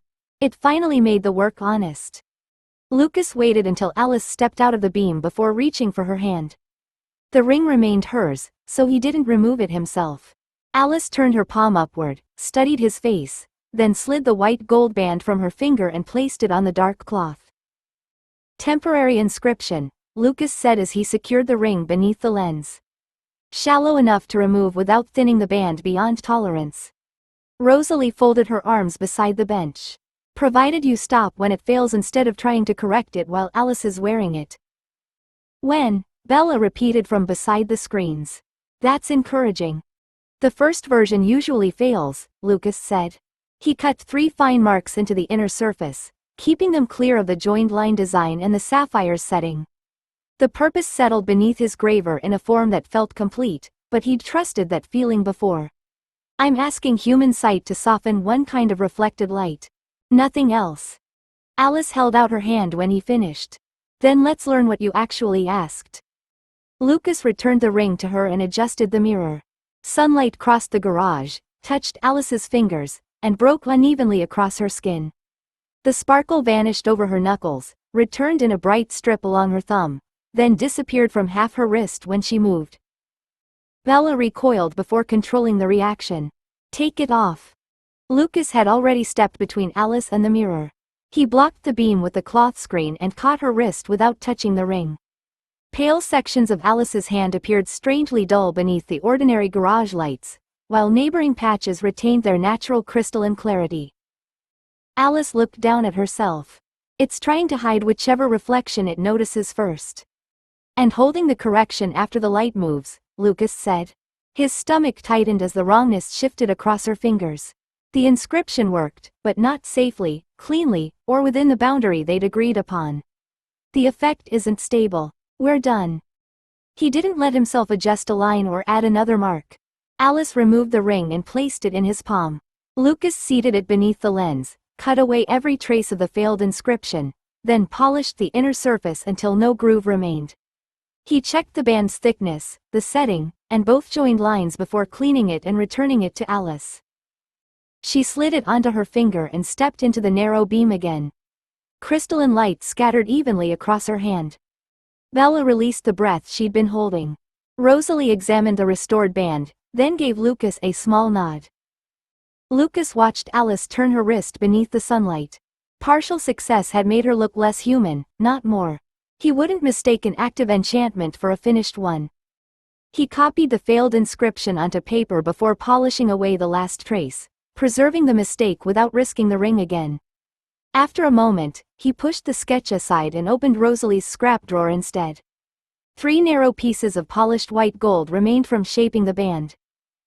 Rosalie watched him flatten the first piece beneath the bench roller. "You're not practicing on Alice's ring again?" "Not until I can make the effect follow the light." Lucas set the strip beside the dark cloth and cut a simpler mark into its surface. He pressed his thumb against the metal, guiding purpose into the line, then placed it between Bella and Alice's sunlit hand. Nothing changed. Alice still shone, while the scrap warmed beneath Lucas's fingers until he had to drop it. Bella glanced at the smoking mark. That one objected. It tried to bend the light itself. Lucas pushed the ruined strip aside and reached for the second. Too much work for too little metal.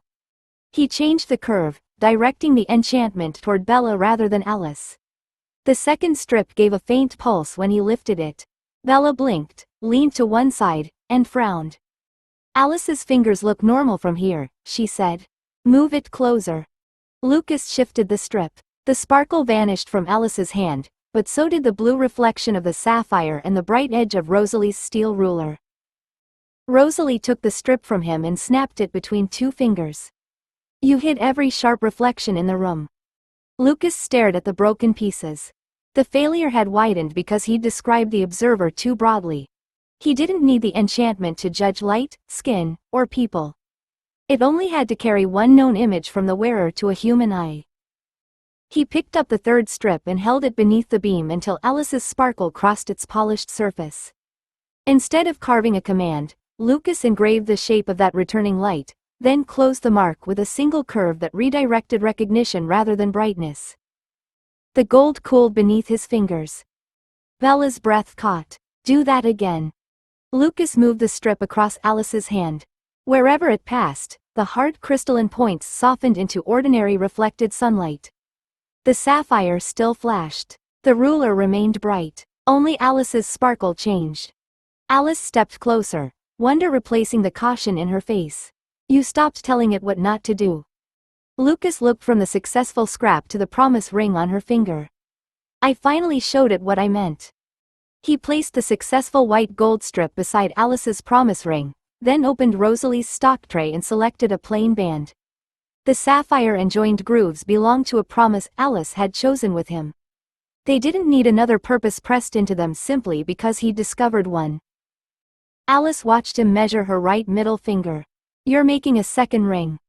"I should have done that before touching yours." Lucas adjusted the plain band on the mandrel, then checked the fit against her hand. "This one can fail without damaging anything that matters." "The metal matters," Rosalie said from beside the lens. "You know what I mean." Bella smiled but stayed near the mirrors while Lucas secured the band beneath the task lamp. He copied the reflected light pattern from the successful strip, then carried the inscription around the inner surface until it formed a complete circuit. The ring cooled beneath his fingers when the final curve joined. No smoke rose, and no nearby reflection dimmed. Lucas cleaned the band and offered it to Alice. "It should recognize you as the wearer rather than treating the ring itself as the center." Alice slid it onto her right hand. Her promise ring remained alone on her left, the blue-gray sapphire catching the garage light.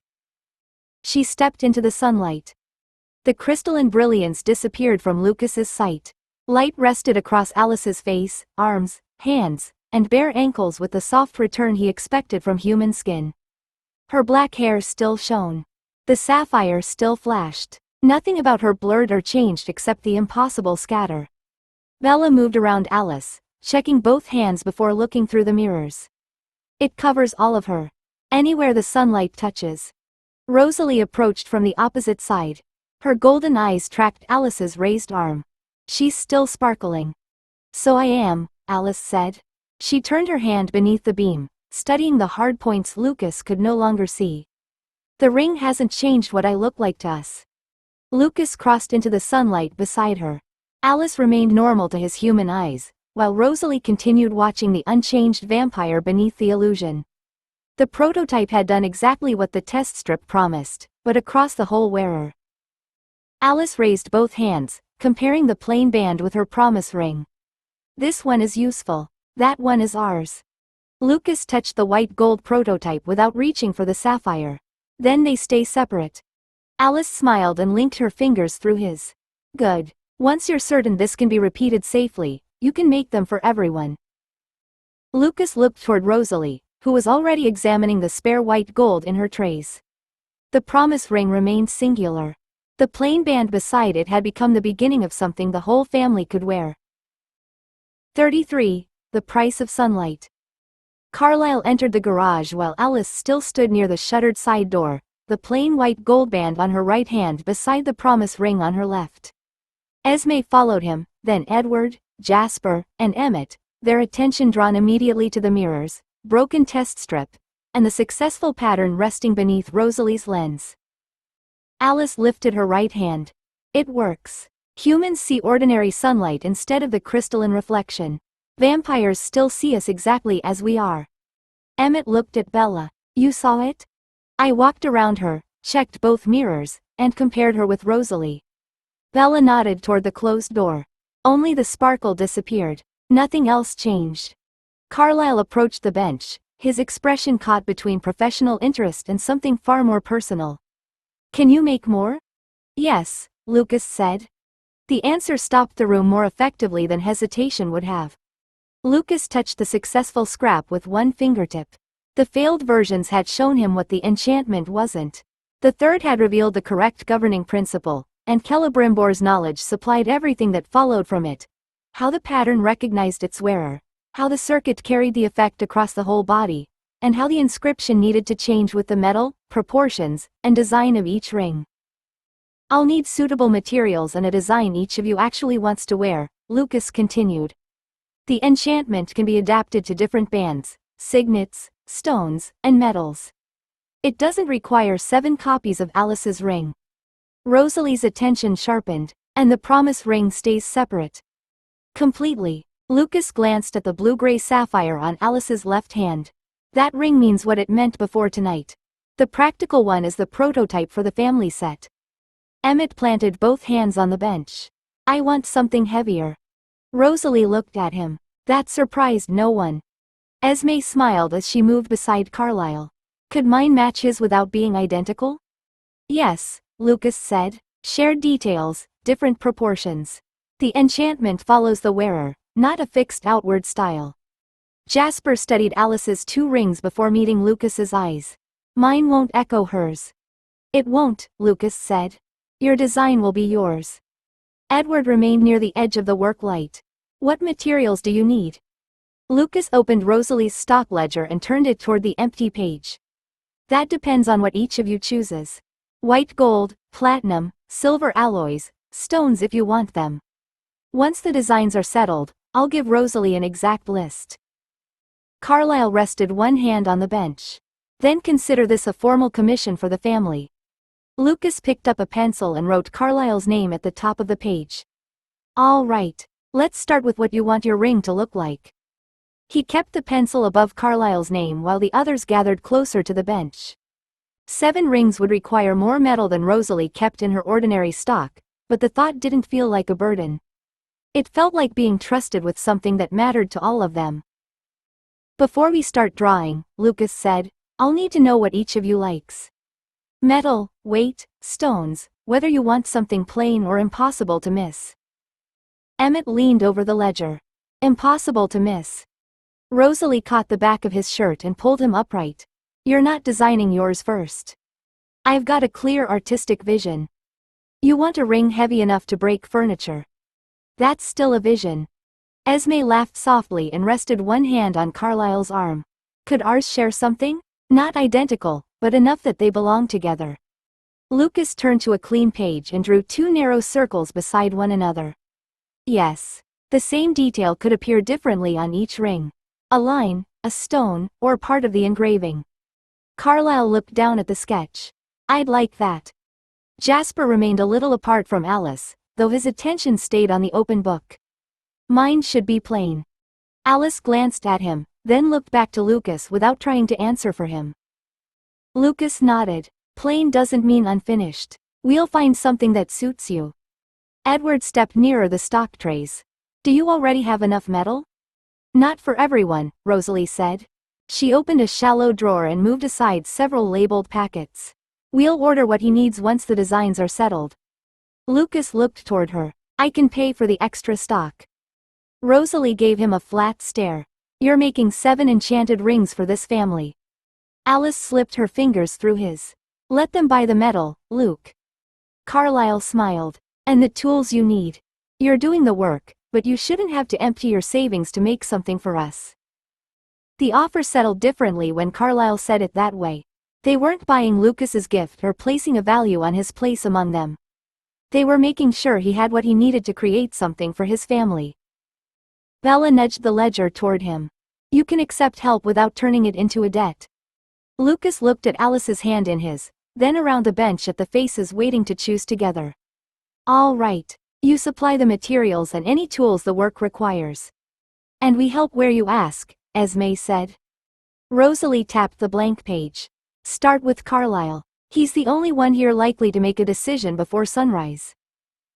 Carlyle moved beside Lucas, while Emmett protested from behind Rosalie. Lucas lowered the pencil to the paper and began shaping the first design. He added a gentle taper to Carlyle's sketched band, then stopped when Emmett reached across the bench to claim the pencil tray. Rosalie caught his wrist before he scattered the tools and pushed his hand back toward his side.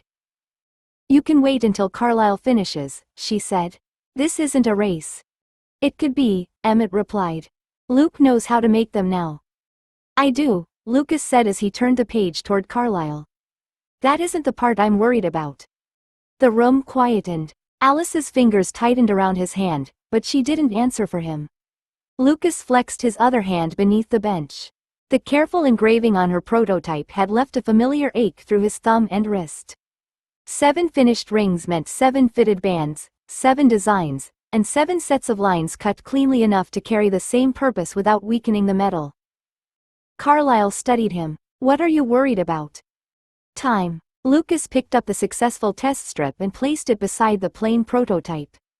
The magic is solved. Once the metal and design are right, I know exactly how to adapt the inscription to each wearer. But knowing every step doesn't let my hands perform 7 of them tonight. Edward glanced toward the prototype. How long will they take? Lucas shook his head. I'm not giving you a date until the designs are settled and I've made the ordinary bands. Alice's ring needed 1 clean circuit. A heavier signet or a stone setting changes where I can place it without compromising the structure. Emmett folded his arms. So mine being large makes it slower. It makes mistakes more expensive, Rosalie said. Lucas smiled, then opened and closed his stiff fingers. I can make every ring we've discussed. I won't rush because everyone's excited and leave one of you relying on work I finished while my hand was cramping. Esme's attention dropped to his wrist. You've already done too much tonight. I'm fine. Bella moved beside him and pressed 2 fingers against the tense muscle below his thumb. Pain jumped through his hand before he could hide it. That's your version of fine. Alice reached across the bench and took the pencil from him. Then the designs can wait until tomorrow. Lucas looked at the unfinished curve beside Carlyle's name. Stopping felt harder with the whole family gathered around him, but their hope deserved better than speed. I'll finish the sketches first, he said. Then I'll make and fit each ring before I enchant any of them. Carlyle closed the ledger gently. And we won't turn excitement into a deadline. Lucas let Alice guide his aching hand away from the tools. He had promised them rings, not haste, and his family accepted the distinction without doubting he could deliver.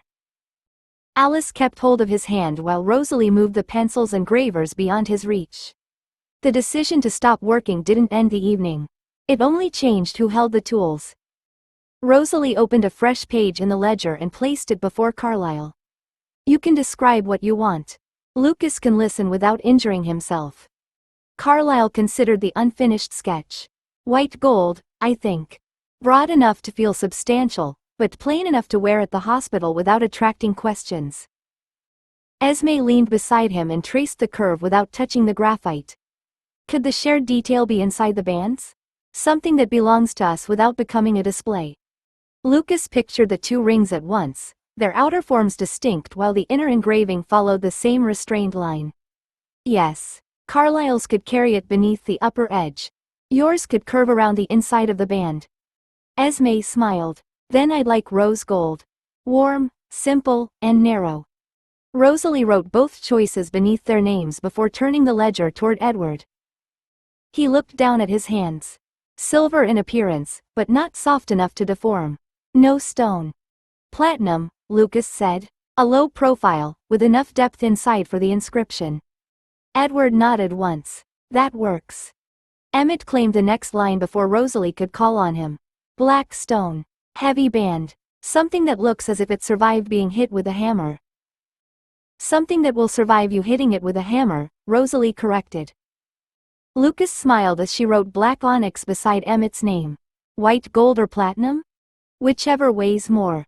Jasper stepped forward when Emmett finally moved aside. Brushed silver color. No stone, no crest, and no detail copied from anyone else's. Lucas met his gaze. Platinum with a brushed finish. The enchantment will be the only thing the ring shares with Alice's. Jasper's shoulders eased. Good. Alice kept the plain prototype as her practical ring, separate from the sapphire promise ring on her left hand. When the ledger reached its final open space, everyone looked toward Rosalie. You forgot yourself, Lucas said. I was supervising. You're part of the family. Rosalie studied him, then wrote her own name beneath Jasper's. She chose pale gold with a low-set garnet, elegant enough to satisfy her without interfering with work. By the time she closed the ledger, every ring carried the same narrow purpose in Lucas's notes. Conceal crystalline sunlight reflection from ordinary human sight. Beneath it, 7 different sets of materials, proportions, and choices waited for his hands. 34, 7 different hands. Lucas returned to Rosalie's bench the next afternoon with his hand rested, the ledger reopened, and 7 paper patterns cut to the measurements recorded the night before. Choosing metals and stones had established what each ring would look like. Before he shaped anything, he needed to learn how each Cullen expected it to feel. Carlyle arrived first and pulled a hospital glove over his hand. Lucas watched the material tighten around the knuckles, then marked where its edge crossed the proposed band. You remove gloves all day, Lucas said. A raised rim will catch here. Carlyle rolled the glove free and examined the paper pattern. Then reduce it. I'd rather forget I'm wearing the ring than explain why it keeps tearing gloves. Lucas narrowed the lower edge while preserving more weight across the top. Esme placed her slimmer pattern beside Carlyle's and turned both beneath the lamp. The shared detail should remain private, she said. Something we feel rather than display. Lucas drew a curved inner line through both designs. Carlyle's can sit beneath the upper edge. Yours can continue farther around the inside. Esme smiled at Carlyle. That feels right. Edward rejected the first width after flexing his hand once. Too noticeable. Rosalie looked over from the stock cabinet. You requested a ring, not an absence. Lucas trimmed the paper until it sat close against Edward's finger without vanishing completely. Emmett demanded the opposite. He closed his fist around a hammer handle, crushing Lucas's first paper model beneath his grip. Emmett opened his hand and studied the flattened strip. It needs more authority. It needed you not to destroy it before I finished measuring, Lucas said as he cut a broader pattern. Jasper stepped forward when Lucas reached his name. His brushed platinum design remained plain, but his attention rested on the empty center as though he were considering more than proportion. Could you add one line? Jasper asked. Not copied from anyone else. Something clean. Lucas lifted his pencil. What should it mean? Jasper glanced toward Alice, then back to the paper ring. Grief remained in his face, but it no longer seemed aimed at the future waiting beyond it. A new beginning. Not forgetting what came before. Just choosing where I go next. Lucas drew a single shallow line rising around one side of the band without closing into a circle. Like this? Jasper studied it, then nodded. Yes. Leave it open. Rosalie came last and lowered the paper garnet setting until it wouldn't catch beneath a work glove. Lucas adjusted the shoulders around it, then looked along the bench at 7 patterns altered by 7 different lives. The enchantment would share one purpose. The rings would carry everything else.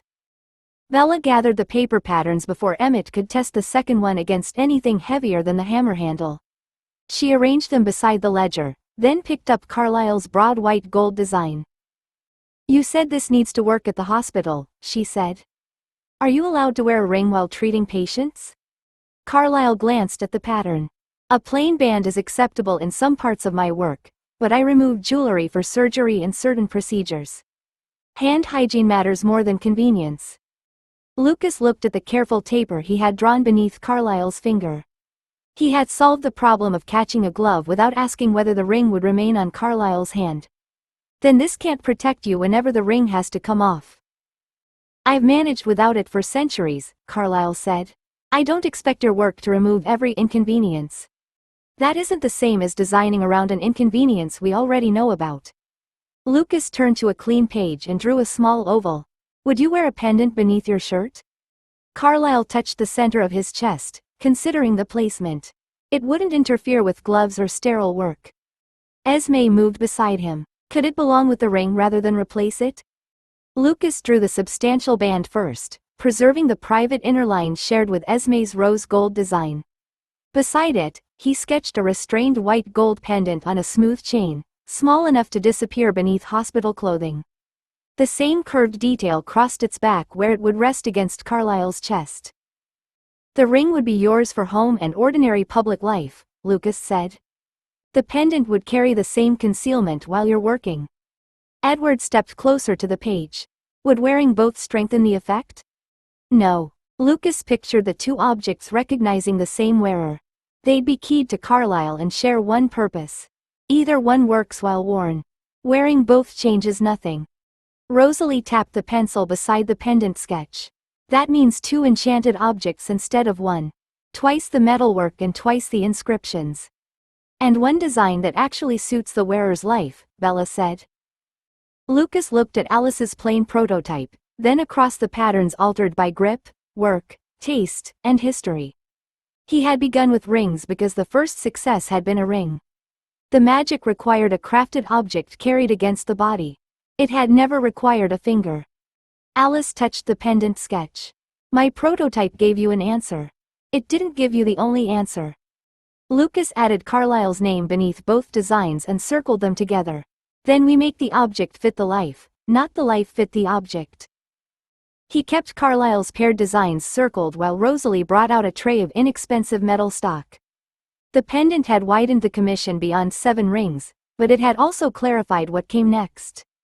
Before precious metal arrived, every shape needed to survive ordinary use. Lucas selected a strip of brass and measured it against Carlisle's paper pattern. The first cut went cleanly, but his thumb tightened when he curved the strip around the mandrel. He stopped, stretched his fingers, then continued with lighter hammer blows until the blank matched the intended taper. Carlisle slid it onto his finger and pulled a hospital glove over the band. No catching, he said as the glove settled smoothly. Lucas watched him remove it twice before marking the lower edge for one final reduction. The white gold will feel heavier, but the shape works. He moved through the others in order. Esme's narrow blank needed a softer inner curve. Edward's first version twisted when Lucas made it too thin, forcing him to cut a second. Emmett's required enough width that Lucas built it in copper rather than wasting brass. Emmett closed his fist around the hammer handle and grinned when the ring remained visible. That's more like it. It's a fitting blank, Rosalie said. Don't become attached. At Jasper's place, Lucas cut the open rising line into a platinum-colored practice strip. The groove wandered near the final curve when pain tightened across his palm. He stopped before trying to correct it. Jasper examined the unfinished mark without touching it. You can leave mine until your hand's steady. Lucas looked at the flawed line. It represented a fresh beginning because Jasper had chosen that meaning. Forcing the graver onward while his fingers cramped would turn the choice into another mistake Jasper had to accept politely. I'll remake the blank, Lucas said. The finished line deserves better than this. By the time Rosalie lowered a mock garnet into her test setting, Lucas's wrist ached despite every pause. The stone sat securely, but one shoulder remained slightly higher than the other. Rosalie turned it beneath the lamp. You know how to correct that. I do. You're not correcting it tonight. Lucas set down the burnisher. Around the bench lay fitted blanks, altered settings, copper shavings, and 8 designs that now worked on paper and in ordinary metal. None was ready to carry magic. Alice took his hand before he could reach for the next tool. A prototype proved you could do this once. It didn't make you a production line. Lucas looked across the family's waiting pieces. Then tonight proves where the commission actually begins. Rosalie brought 7 small envelopes and a narrow jewelry case to the bench. Lucas matched each fitting blank to its drawing, then copied the final measurements into the ledger. Carlisle's ring and pendant stayed together beneath one bracket, while the others each had their own page. Rosalie leaned over his shoulder. Go through them once more before I place the order. Precious metal's a poor place to discover someone changed their mind. Lucas started with Carlisle's substantial white gold band and the matching pendant for hospital work. Esme's narrow rose gold ring came next, linked to Carlisle's pieces only by the private inner curve they had chosen together. Edward's low-profile platinum band kept its shallow bevel, while Emmett's heavy white gold ring held the black onyx he'd insisted upon. Emmett glanced at the page. You wrote heavy. I did, Lucas said. Rosalie crossed out, heavy enough to damage furniture. That wasn't a real specification, Rosalie replied. It described the goal. It described you. Lucas smiled and moved on. Jasper's brushed platinum band carried the single open line rising around one side. Its meaning didn't need to appear in the ledger. Alice's plain white gold prototype required no new materials, and Rosalie's pale gold band with its low-set garnet completed the list. Rosalie compared the measurements with the fitting blanks. I've got some of what we need. The rest will have to come in, especially the platinum and Carlisle's chain. Lucas looked over the practice pieces beneath the lamp. Get a little extra. Edward glanced at his sore hand. Expecting trouble? Expecting to make mistakes before I get 7 finished pieces right. Carlisle rested one hand on the bench. Then extra material seems sensible. Rosalie slipped each blank into its labeled envelope. She placed Jasper's flawed practice strip beside his finished pattern, but Lucas touched the edge before she closed it. That one doesn't belong with the final design. Jasper looked at the wandering groove. Maybe not, but it belongs with mine. It's where you stopped instead of forcing it. Lucas met his eyes, then moved his hand away. Rosalie sealed the envelope without comment. She stored the envelopes and Carlisle's pendant case inside the steel cabinet. That's enough for tonight. We've got the shapes, the measurements, and the order list. The rest can wait until the metal arrives. Thunder rolled beyond the garage, making the smaller tools tremble against the bench. Emmett looked toward the shuttered doors with a grin. Lucas rested his aching hand on the closed ledger. The commission wasn't finished, but nothing about it felt stalled. 7 different choices waited inside the cabinet, and outside, the coming storm was already drawing the family toward the next thing they would share. 35. The Promise in Sunlight. Lucas expected the first public test to feel more dangerous than walking along a quiet Forks pavement with Alice beside him and Bella several steps behind. The sun had broken through after morning rain, bright enough to catch every wet car roof and shop window. It should also have turned Alice's skin into a field of hard, shifting light. Instead, she merely looked pale. Bella quickened her pace and moved around them, watching Alice from the front, side, and then over one shoulder. Still no sparkle, she said. Turn toward the window. Alice faced the glass outside the pharmacy. Her reflection remained impossibly beautiful, her skin too smooth and white beside Lucas's, but no crystalline light betrayed her. Lucas studied the ring rather than trusting relief. Move your hand. Alice lifted it, flexed her fingers, and tucked a loose point of hair behind her ear. Every motion carried the exact control of a body that never trembled or misjudged distance. Bella folded her arms. The ring hides one thing. She's still cold, too pale, too graceful, and so beautiful that the woman inside has walked into a shelf while staring at her. Through the pharmacy window, a woman hurriedly righted a display of shampoo bottles. Alice smiled. I think that last problem may be beyond jewelry. Lucas touched the promise ring lightly. Its blue-gray sapphire remained cool beneath his fingertip. It's doing exactly what we asked. Nothing more. That's good, Bella said. Because if I have to keep checking whether it's changing things you didn't intend, this stops being an outing and becomes unpaid employment. Alice slipped her hand into Lucas's S. Her fingers were stone cold despite the sunlight, another reminder that the ring hadn't made her human. It had only removed the single reflection that would have exposed her at once. We've walked past 14 people, Alice said. Nobody screamed, fainted, or accused me of being made from diamonds. One man nearly walked into a parking meter, Bella replied. He was looking at Luke. Lucas glanced back. He wasn't. Bella's expression remained perfectly serious. You should probably make yourself a ring. Alice laughed and drew Lucas toward the corner cafe. The test has succeeded. Bella can sit somewhere she can continue observing me, and you can stop looking at my hand as though the ring might confess to a crime. Lucas followed, but his attention stayed on Alice as she stepped beneath the cafe awning. The enchantment had opened a door into ordinary daylight. It hadn't changed what she was, and it hadn't finished the work waiting at Rosalie's bench. Alice squeezed his hand. You're measuring again. I'm thinking. Then think over coffee. This part's supposed to be our date. Bella claimed the small table nearest the cafe window, then pushed the third chair away with her foot before Lucas could sit. You two are on a date, she said as she took her coffee from the waitress. I'm going to the bookshop before Alice decides I'm part of the romantic atmosphere. Lucas looked toward the pavement. You don't have to leave. That's exactly why I'm leaving.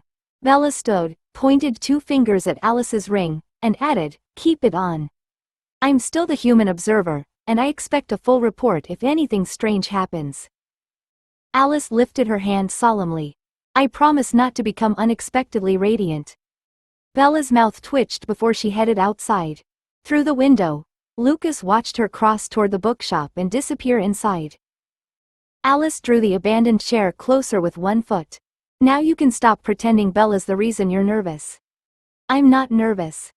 You've checked my ring 6 times since we sat down. Lucas lowered his gaze to the untouched coffee before him. This is the longest public test we've done. Different angles, moving reflections, people close enough to notice if the effect slips. Alice covered his hand with hers. Her cold fingers pressed lightly against his knuckles, stopping him from reaching toward the ring again. The enchantment works. I'm asking about us. Lucas looked up. Her expression remained warm, but the question beneath it wasn't playful. What about us? What do you think happens when the rings are finished? Alice asked. Not the testing plan. Not the next inscription. You and me. He'd imagined answers in private, usually while shaping metal or lying awake after Charlie's house had gone quiet. Speaking them aloud felt more dangerous than designing anything at Rosalie's bench. I finished school, Lucas said. I keep learning. We work out how I join your life without disappearing from Bella's and Dad's. Alice's thumb moved once across his skin. And after that? Lucas held her gaze. I choose you. Not because you saw it first or because a bond says I should. I choose you because I know enough now to want every ordinary day that comes before forever. The stillness left her face, not through any physical need, but because emotion changed how she held herself. That was almost romantic. Almost? You mentioned project management in the middle. Lucas turned his hand beneath hers and linked their fingers. I'll improve with practice. Alice smiled and leaned closer across the table. Good. I'm planning to give you a great deal of it. The Cullen house had filled with late afternoon light by the time Alice led Lucas inside. Bella followed with a paper bag from the bookshop tucked beneath one arm, but Esme reached them before Bella could set it down. Esme took Alice's hand and turned the promise ring beneath the windows. You walked through town like this? We even drank coffee, Alice said. Well, Lucas drank coffee. I maintained the illusion of enjoying the smell. Emmett leaned over the back of the sofa. How many people noticed? Bella placed her bag on the table. Everyone noticed Alice. Nobody noticed the reason they should have run away. That counts as success, Emmett said. It counts as a successful test of one narrow effect, Lucas replied. He glanced toward the steel cabinet beyond the open garage door. The family's designs remained locked inside, still paper, practice metal, and ordered material. It doesn't mean 7 finished rings are waiting downstairs. Carlyle nodded before anyone could answer. No one expects that. Rosalie appeared from the garage with a cloth in one hand. I expect the metal to arrive when the supplier promised. Everything after that depends on whether Luke's hand behaves. Alice drew Lucas farther into the room. You're all allowed to be pleased. He's been trying to turn success into a warning label since we left the cafe. Jasper stood near the piano, watching the ring rather than the sunlight across Alice's skin. Lucas couldn't tell whether the sight comforted him or sharpened what had changed. The promise ring belonged to Alice's future with Lucas, but it didn't erase the decades she had shared with Jasper. Lucas crossed to him rather than letting the room celebrate around his silence. The line you chose is still yours, he said. I won't rush it because this worked. Jasper's gaze shifted from Alice's hand to Lucas's face. I know. Alice joined them, but she didn't reach automatically for either man. Today doesn't replace anything, she said. Not Jasper's place, not our history, and not the work still waiting downstairs. Jasper looked at her for a long moment, then gave a small nod.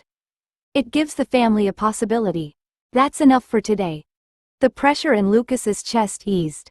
Emmett immediately ruined the solemnity by pointing toward the windows. So we're celebrating a possibility? Rosalie tossed the cloth at him. You celebrate opening a jar. It was stuck.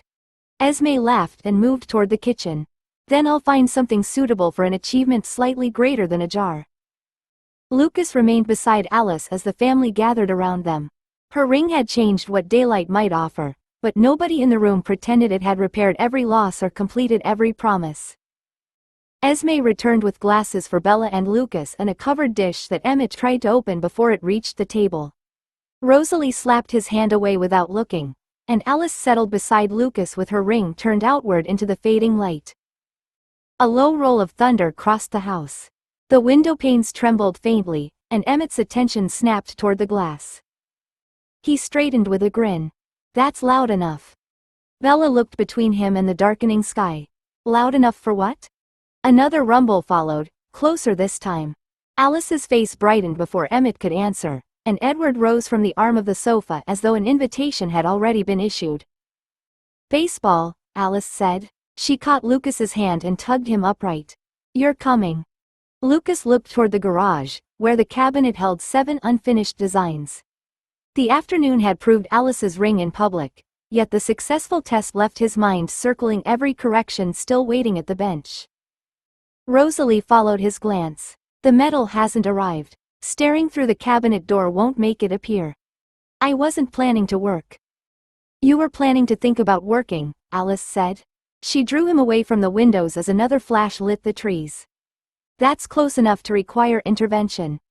Bella lowered her glass. Why does vampire baseball need thunder? Emmett reached for the covered dish again, then withdrew his hand when Rosalie turned her head. Because normal baseball doesn't involve hitting the ball hard enough to alert 3 counties. Lucas remembered the game from another life, but memory offered no shelter from the excitement gathering through the room. He knew what followed the joy in the original story. James, Victoria, and Laurent waited somewhere beyond the evening, though nothing guaranteed they would arrive in the same way now that Lucas stood beside Alice. Carlyle noticed his hesitation. You don't have to play. Human reflexes and vampire enthusiasm aren't always a safe combination. I'll watch, Lucas said. Refusing to go wouldn't prevent danger, and warning the family without evidence would expose questions he could never answer. Staying close to Bella and Alice was the only honest choice available. Bella rose and collected her coat. I'm watching too, preferably from somewhere nobody expects me to catch anything. Edward moved to her side. I'll make sure of it. Alice squeezed Lucas's hand. Tonight isn't about rings.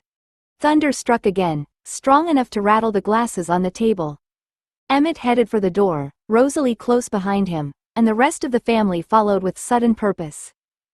Lucas let Alice pull him into motion. For one evening, he would leave the unfinished commission locked safely below and step into the game with them, even knowing that remembered danger might already be moving through the forest. 36. Thunder over the field. Alice's Porsche carried them deep into the forest before turning onto a track Lucas wouldn't have recognized as a road. Thunder rolled above the trees while rain struck the windscreen hard enough to blur the branches. Bella gripped the door handle through one sharp bend, though Alice took it without slowing. "You could pretend the road matters," Bella said. Alice smiled at the windscreen. "I am pretending." Lucas kept his hand braced against the dashboard. That answer didn't help. It helped me. The track ended beside a broad clearing enclosed by dark trees. Emmett and Jasper were already marking bases across the wet grass while Carlisle carried a wooden bat over one shoulder. Esme stood near a rocky rise with Rosalie, both dressed as though mud had agreed not to touch them. Alice stopped the car, and Lucas climbed out into cold rain. Before he'd closed the door, Emmett appeared beside him and pushed a spare glove against his chest. "You're on my team," Emmett said. "Human reflexes will make our victory more satisfying." Lucas looked down at the glove. "I thought I was watching." "You can watch from first base." Carlisle approached at a pace Lucas could follow. No vampire throws or hits directly toward either human. Lucas may field only balls that have already slowed. Bella stays beyond the foul line with Esme. Bella pulled up her hood. "I appreciate having rules before someone launches a tree through me." "It's happened once," Emmett said. Rosalie crossed her arms. The tree wasn't part of the game. Alice took the glove from Lucas, fitted it over his left hand, and tightened the strap. Her promise ring caught the gray light without revealing anything impossible. "You wanted one evening away from the bench." "I didn't say I wanted to be used as a tactical weakness." She rose onto her toes and kissed his cheek. "Then surprise them." The next flash lit the clearing. Jasper pitched before the thunder reached them, his arm moving too quickly for Lucas to track. Carlisle swung, and the crack of wood against the ball struck almost with the sky. The ball vanished into the trees. Emmett laughed and tore after it, Rosalie racing beside him. Their feet ripped wet grass from the ground, and Bella stared after them with her mouth open. Lucas flexed his gloved hand and looked toward Alice. "Within human limits?" Alice moved to the next base, her grin bright beneath the rain. "Try not to embarrass us." Jasper returned with the ball and tossed it to Carlisle, who sent Lucas toward first base while Rosalie took the field behind him. Alice claimed second, leaving Jasper to pitch and Edward to cover the ground near Bella and Esme. Emmett pointed the bat at Lucas. "You should stand closer. I promise to aim gently." Lucas moved 2 steps farther from the base. "Your promises need clearer measurements." Rosalie smiled faintly from behind him. "You're learning." Jasper's next pitch vanished from his hand. Emmett swung, and the impact cracked across the clearing beneath the thunder. Lucas saw the ball only when Rosalie moved past him. She caught it before it struck the trees, pivoted, and threw toward Alice with enough force to make Lucas duck. Alice caught the ball one-handed and tagged Emmett as he reached second. He skidded through wet grass, stopped beside her, and looked offended. "You cheated," Emmett said. Alice tossed the ball back to Jasper. "I'm faster than you." "That's not cheating," Lucas called. "It's an inadequately planned offense." Alice turned toward him, delight brightening her face. "You're supposed to support your team." "I support competent decisions." Emmett pointed toward Jasper. "Trade him." Jasper caught the returning ball without looking away from Lucas. "No one else wants him." The answer carried enough dry humor to ease something Lucas hadn't realized he was holding. Alice laughed, and Jasper's mouth lifted briefly before he returned to the mound. Their old coordination remained visible in every throw and glance, altered by Lucas's presence but not erased by it. Beyond the foul line, Bella stood beneath Edward's raised arm while rain ran from his coat without seeming to soak him. She said something Lucas couldn't hear.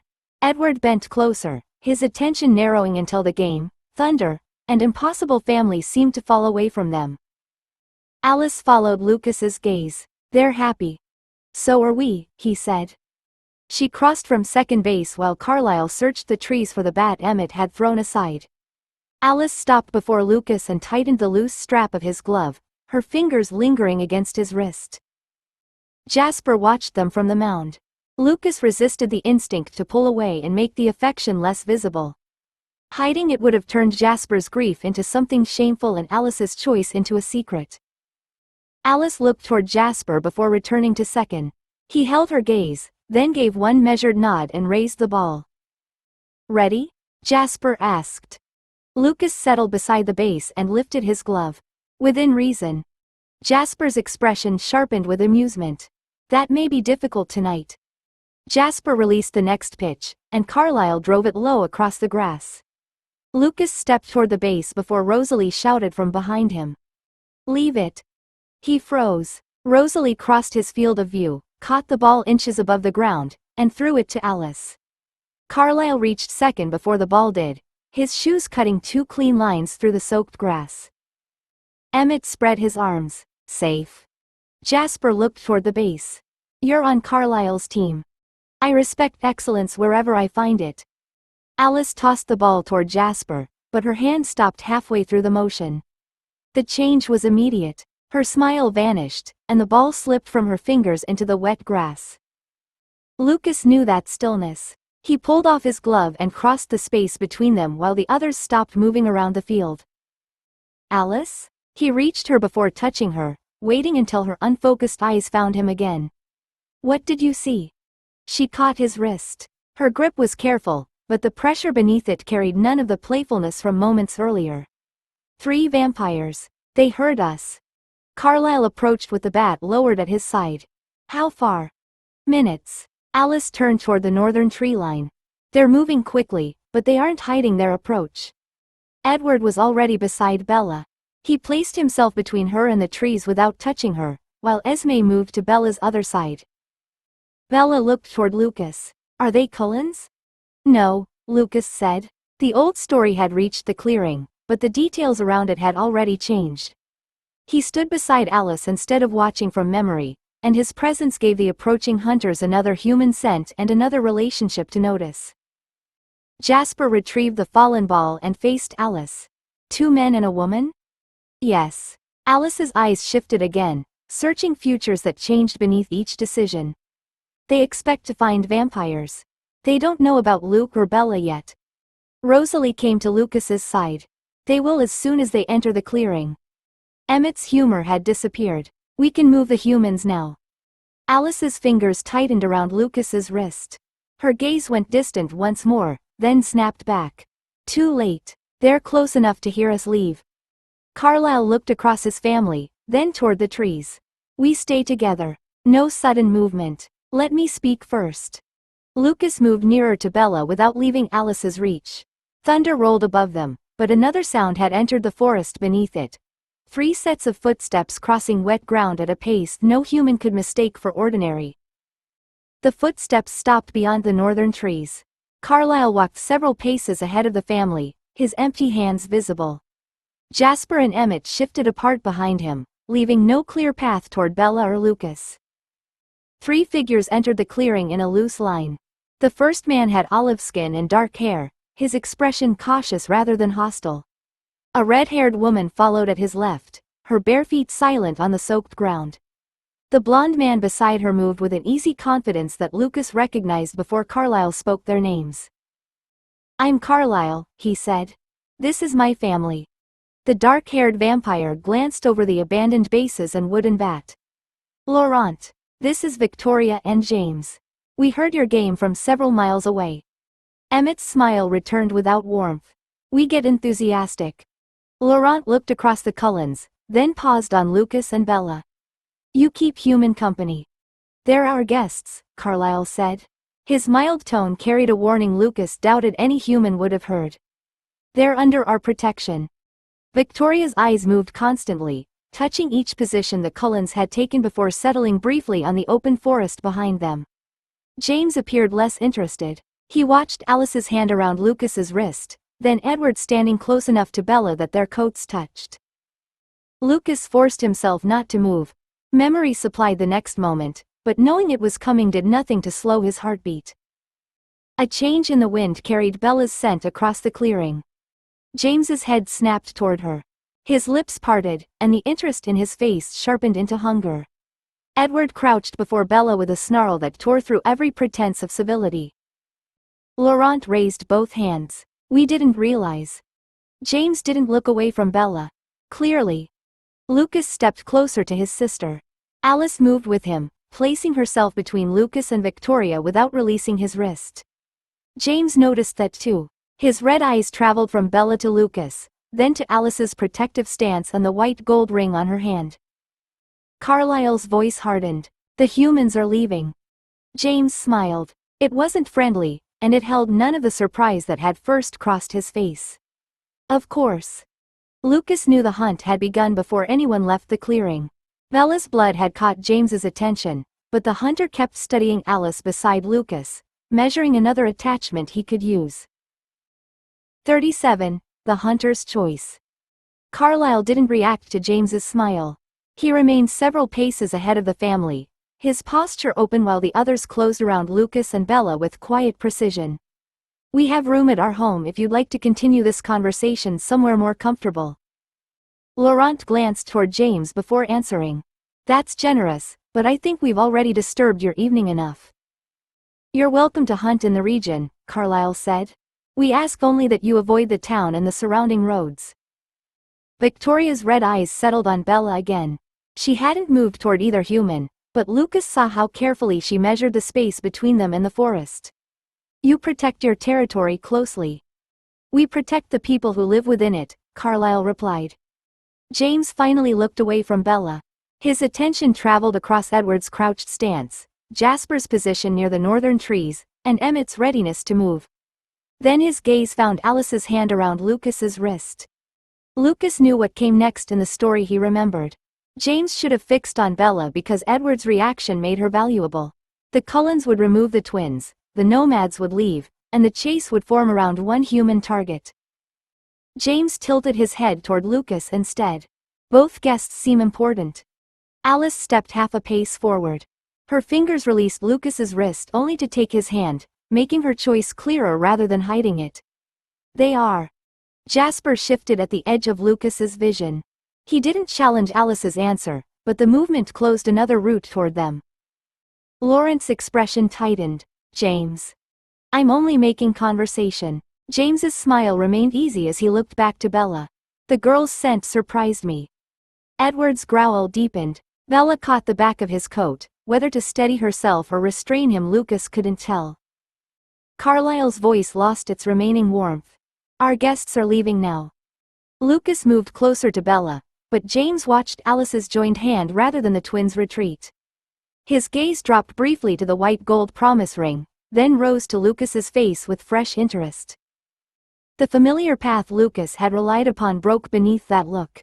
James still wanted Bella. He simply hadn't decided she was the only way to make the hunt worth playing.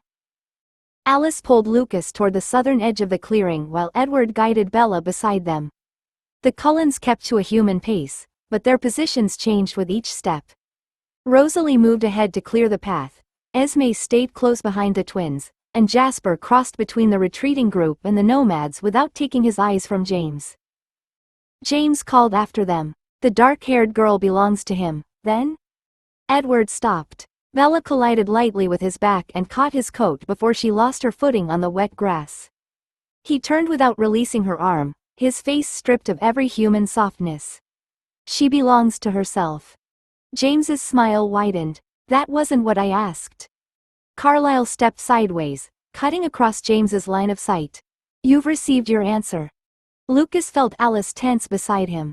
She didn't release his hand, and James's attention shifted toward the movement.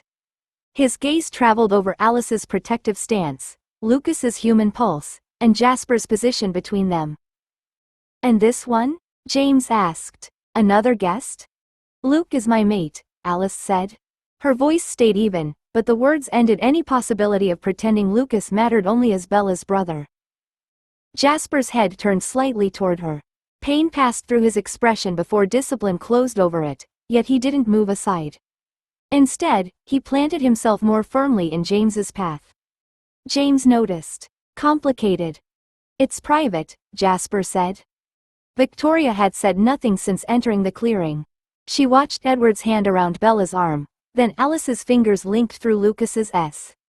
Her attention carried less open hunger than James's, but Lucas disliked it more. She wasn't choosing a target. She was learning how the family would move when threatened. Laurent caught James by the shoulder. "We should go." James allowed the touch, though his eyes stayed on Bella. "Her scent is remarkable." Edward crouched again with a snarl, and Bella tightened her grip on his coat. Lucas stepped toward his sister, but Alice pulled him back just enough to keep him behind Jasper. Carlyle's voice hardened. "My family is leaving. You will remain here until they're gone." Laurent nodded. "Agreed." Lucas followed Alice into the trees. Behind them, Emmett and Jasper stayed with Carlyle while Rosalie urged the humans forward. James had found Bella because of her blood, but Alice's answer had given him something else to remember. Lucas wasn't another meal. He was a human whose death could wound Alice Cullen. Rain struck the leaves hard enough to cover the first few seconds of their retreat. Rosalie moved ahead through the trees while Esme kept close to Bella's left side. Edward stayed on her right, his hand fixed around her forearm as though releasing her would create an opening James could cross. Lucas let Alice pull him between the trunks, but he kept looking back. Through gaps in the branches, he saw Carlyle facing the nomads with Emmett and Jasper spread behind him. James stood beside Laurent without appearing to resist, yet his attention followed the retreating humans rather than the conversation holding him in place. "He's watching us," Lucas said. Alice didn't slow. "I know. He should be focused on Bella." The familiar sequence crowded Lucas's thoughts. James had caught Bella's scent. Edward had exposed exactly how much she mattered. The hunt should narrow from there, cruel but predictable. Bella looked over her shoulder. "That's not particularly reassuring." Lucas stepped around a fallen branch and caught her elbow when wet leaves shifted beneath her boot. "I'm not saying he isn't interested in you." "Excellent correction," Bella said, breathless with fear rather than exertion. Edward turned his head toward Lucas. "What are you saying?" Lucas looked back again. James had moved slightly, enough to keep Alice visible between Carlyle and Jasper. His gaze dropped to Alice's joined hand, where the white gold promise ring marked nothing supernatural to vampire eyes. It still declared a commitment James had already tested aloud. "He's measuring reactions," Lucas said. "Bella's blood drew him in, but Alice gave him another reason to remember me." Alice's fingers tightened. "He saw that hurting you would hurt me." Edward's face hardened. "Then he may use Luke to divide us." The admission tore away Lucas's remaining confidence. In the story he remembered, James had chosen Bella because Edward's protection made her the center of the game. Lucas had planned around that knowledge before the danger even arrived. Now James had watched two attachments form in front of him, and Lucas couldn't know which one the hunter considered more useful. Rosalie stopped beside the waiting Portia and opened the rear door. Both humans inside. "Now." Lucas guided Bella toward the car, but Alice caught his shoulder before he could follow her into the back seat. Her unfocused gaze fixed somewhere beyond him, changing so quickly that his stomach tightened. "What do you see?" Lucas asked. "Too many choices." Alice looked toward the hidden clearing. "He hasn't decided which trail to follow first." Lucas climbed into the car beside Bella as Edward took the front. Alice slammed the door and moved behind the wheel. The future Lucas had trusted was no longer ahead of them. James was making a new one. Alice drove hard enough that the Porsche slid across the wet track before its tires caught. Lucas braced one hand against the seat while Bella gripped the door beside him. Edward twisted in the front passenger seat, listening toward the forest they had left behind. "What are they doing?" Bella asked. "Carlyle's sending Laurent north with Emmett," Edward said. "Jasper's holding James and Victoria in the clearing until we're beyond their hearing." Alice's eyes lost focus for a fraction of a second. The car shifted toward the edge of the track before she corrected it. "They won't stay." Lucas leaned forward between the seats. "Which one moves first?" "I can't tell." Alice tightened both hands around the wheel. James decides to follow Bella, then changes his mind when Victoria asks about Luke. Laurent argues that they should leave our territory.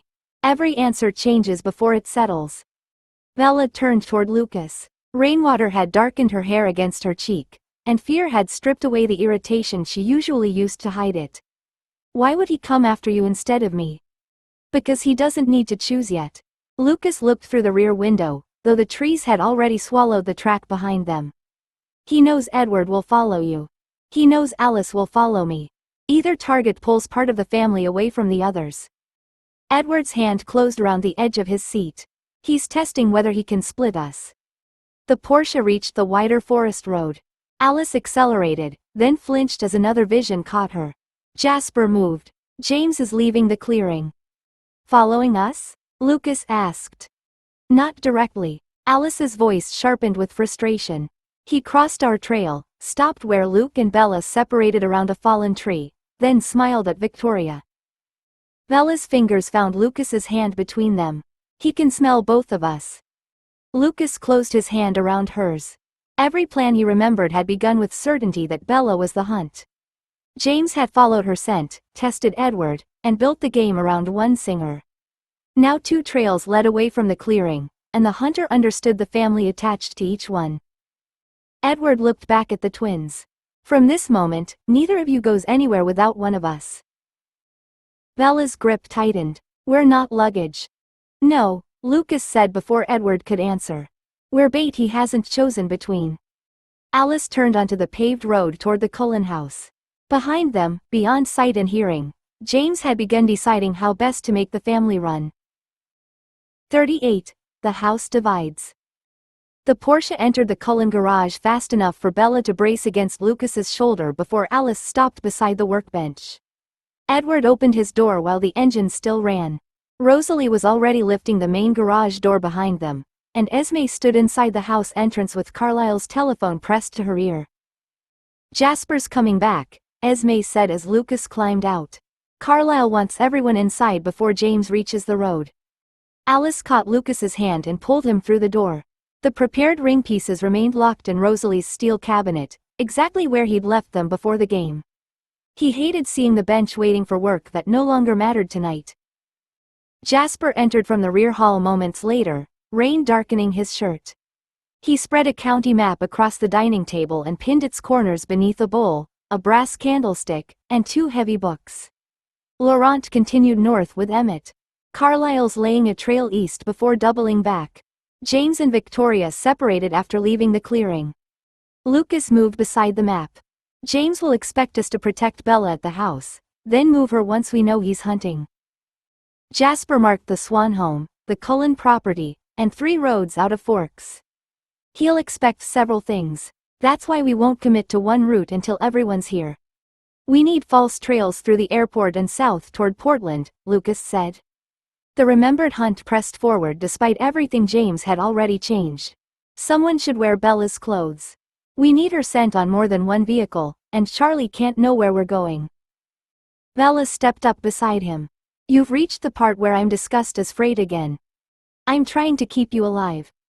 And me? Lucas turned as Alice released his hand and planted herself between him and the map. You're staying with me, she said. You're human, Luke. You aren't joining any hunting team. Lucas looked toward Jasper. James may choose me instead. That makes you a protected target, not a fighter, Jasper replied. He drew 3 separate lines away from Forks. Rosalie and Esme prepare the vehicles. Edward takes the twins home long enough to make their departure believable. Alice watches James. I coordinate the trails. Edward came to Bella's side. Neither of you leaves my reach. Lucas stared at the branching roots. Every precaution he remembered had depended on one target and a hunter following the expected story. James had already refused both assumptions. Then we need more routes, Lucas said. Because one plan isn't going to hold him. Bella pulled her hand from Edward's before Lucas finished speaking. More routes won't help if none of you tell us what we're actually expected to do. Edward turned toward her. You're expected to stay alive. That isn't a plan. Bella planted both hands on the table, forcing Jasper to lift the map before her fingers covered one of his marked roads. You decide where I sit, who drives me, and when I'm allowed to know we've changed direction. Then everyone acts surprised when I object. You're James's primary target, Edward Said. His voice remained controlled, but the edge beneath it made Lucas's shoulders tighten. Your cooperation isn't more important than your survival. Bella stared at him. You don't get to separate those. Lucas stepped closer to the table. Bella, he's right about the danger. Her gaze snapped toward him. And you're already volunteering to help hunt James, so apparently danger only removes choices when they're mine. Alice moved between Lucas and the map before he could answer. Luke isn't hunting anyone. I can help Jasper lay trails, Lucas said. James is watching how the family moves. A human scent carried by someone he doesn't expect could make another route believable. Alice caught both his wrists and held them against his chest. Her grip remained careful, but he couldn't have broken it if he'd used all his strength. You can't outrun him, fight him, or survive being caught alone. I'm not letting you turn that into a useful sacrifice. It wouldn't be a sacrifice if the route worked. That sentence proves my point. Alice's eyes fixed on his. You don't get to make yourself expendable because being protected feels helpless. Edward shifted closer to Bella. Both of you will remain with us until the decoys are established. Bella stepped away from him before his hand could settle around her arm. Stop arranging us. Stop pretending this is an argument you can win, Edward replied. Lucas saw Bella's face close and moved before anger could harden the room further. He took her hand, then reached for Alice's with his other. We're all frightened, and everyone's trying to turn fear into authority. Jasper lowered the map to the table. Then we establish limits now. Bella and Lucas choose among routes we can defend. They don't travel alone, and neither joins direct contact with James. Alice's grip eased around Lucas's hand. Bella remained tense beside him, but she looked down at the marked roads instead of walking away. Lucas studied the routes again. He could accept being protected, or he could fracture the people trying to keep him alive. Show us the choices, he said. All of them. Jasper turned the map so the twins could read every marked road. He placed 3 fingers against the paper. The first route takes Bella and Edward south. The second sends Alice and Luke east. Rosalie and Esme use the remaining vehicles to spread both scents north before abandoning them. Lucas studied the lines. Separating the twins gave James 2 targets, exactly as the hunter wanted. Keeping them together gave him 1 trail worth following and concentrated every human weakness in the same car. No, Lucas said. Bella and I stay together. Edward's expression hardened. That gives James both targets if he finds you. It also stops him choosing one of us to divide the family. Alice looked beyond the room as another vision caught her. Her hand closed around Lucas's S, but her eyes remained distant. When the twins separate, James follows Bella in some futures and Luke in others. Victoria takes whichever trail James leaves. Jasper moved 2 of the marked routes closer together. Then the humans leave in the same vehicle. Edward and Alice remain with them.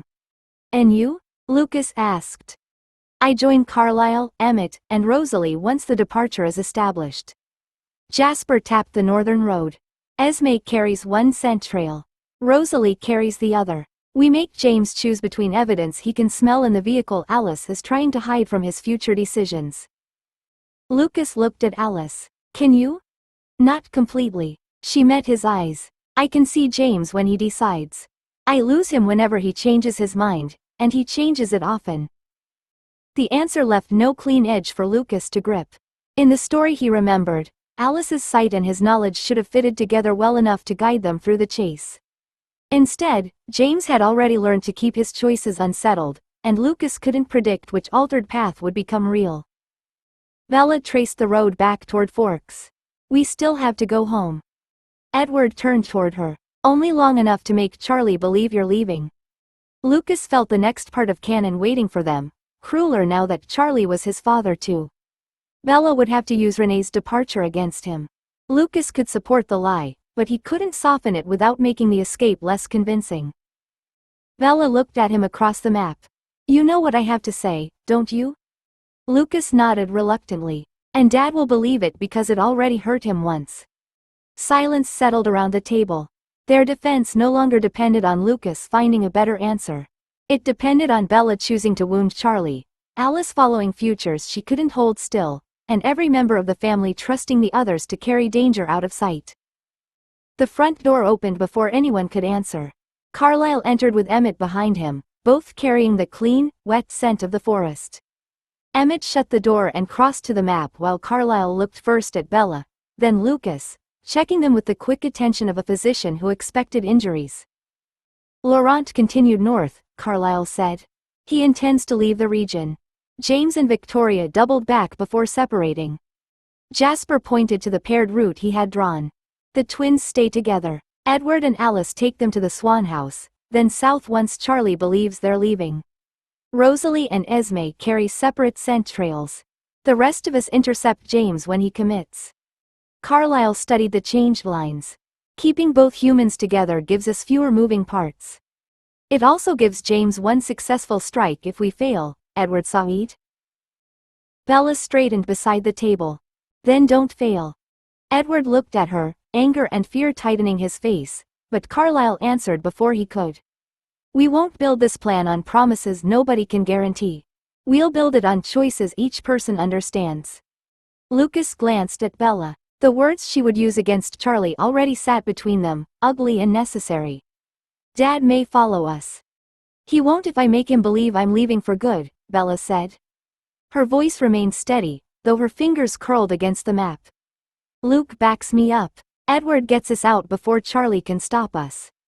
Lucas's stomach tightened. I won't repeat the line about Mom. You won't need to. Bella met his eyes. Just don't contradict me. Carlisle folded the map along Jasper's marked routes and handed it to him. Rosalie, Esme, take clothing from both twins before they leave. Emmett, go with Jasper and establish the northern trails. I'll stay close enough to the Swan house to intervene if James appears. Alice stepped toward Lucas and touched his face with both hands. Her eyes went distant, then returned to him with no reassurance in them. Once we reach the house, everything moves quickly. Stay beside Bella. Don't chase Charlie if he follows her upstairs. Lucas covered one of her hands. And you? I'll be outside watching every choice James makes. Bella reached for her coat. Edward took it first and held it open without speaking. She slipped her arms into the sleeves, accepting the help without surrendering the decision. Lucas followed Alice toward the garage. Behind him, the Cullens scattered into their assigned roles with inhuman speed. Ahead waited Charlie, an ordinary evening, and a lie sharp enough to make him let both children run.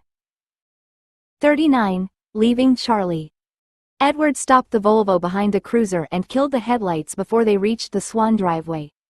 Bella opened her door at once, but his hand closed around her wrist before her shoe touched the gravel. Charlie's in the kitchen, Edward said. He heard the car. You have to make this believable immediately. Bella pulled free and crossed the yard with Lucas beside her. The porch light shone across the wet steps, ordinary and familiar enough to make her chest ache. Alice vanished toward the back of the house, leaving Edward to follow at a distance while she watched for choices Bella couldn't see. Charlie opened the door before Bella reached it. He wore his faded work shirt with the sleeves rolled back, and the smell of something warming on the stove drifted past him. His relief at seeing both twins lasted only until he noticed their faces. What happened? Charlie stepped aside to let them in. Did somebody get hurt? No. Bella pushed past him and headed for the stairs without removing her coat. I'm packing. Charlie caught the banister and stared after her. Packing for what? I'm leaving Forks. The words struck the narrow hallway too sharply, but Bella forced herself to keep climbing. If she looked at him, she might soften them into something he could question. Charlie followed her to the foot of the stairs. You're not going anywhere tonight. Come down here and tell me what happened. Bella stopped halfway up. Lucas remained near the front door, pale and rigid, while Edward stood outside the porch light where Charlie couldn't see him. Her brother gave one small nod. Not approval. Permission to keep choosing the lie they both hated. Nothing happened, Bella said. That's the problem. I can't stay here pretending this place is ever going to feel like home. Charlie's hand tightened around the rail Lucas had repaired months ago. You seemed fine this morning. I wasn't. Bella turned and climbed again before his confusion became harder to face. I've been trying because Luke wanted this to work, but I'm done trying. Behind her, Charlie's steps reached the first stair.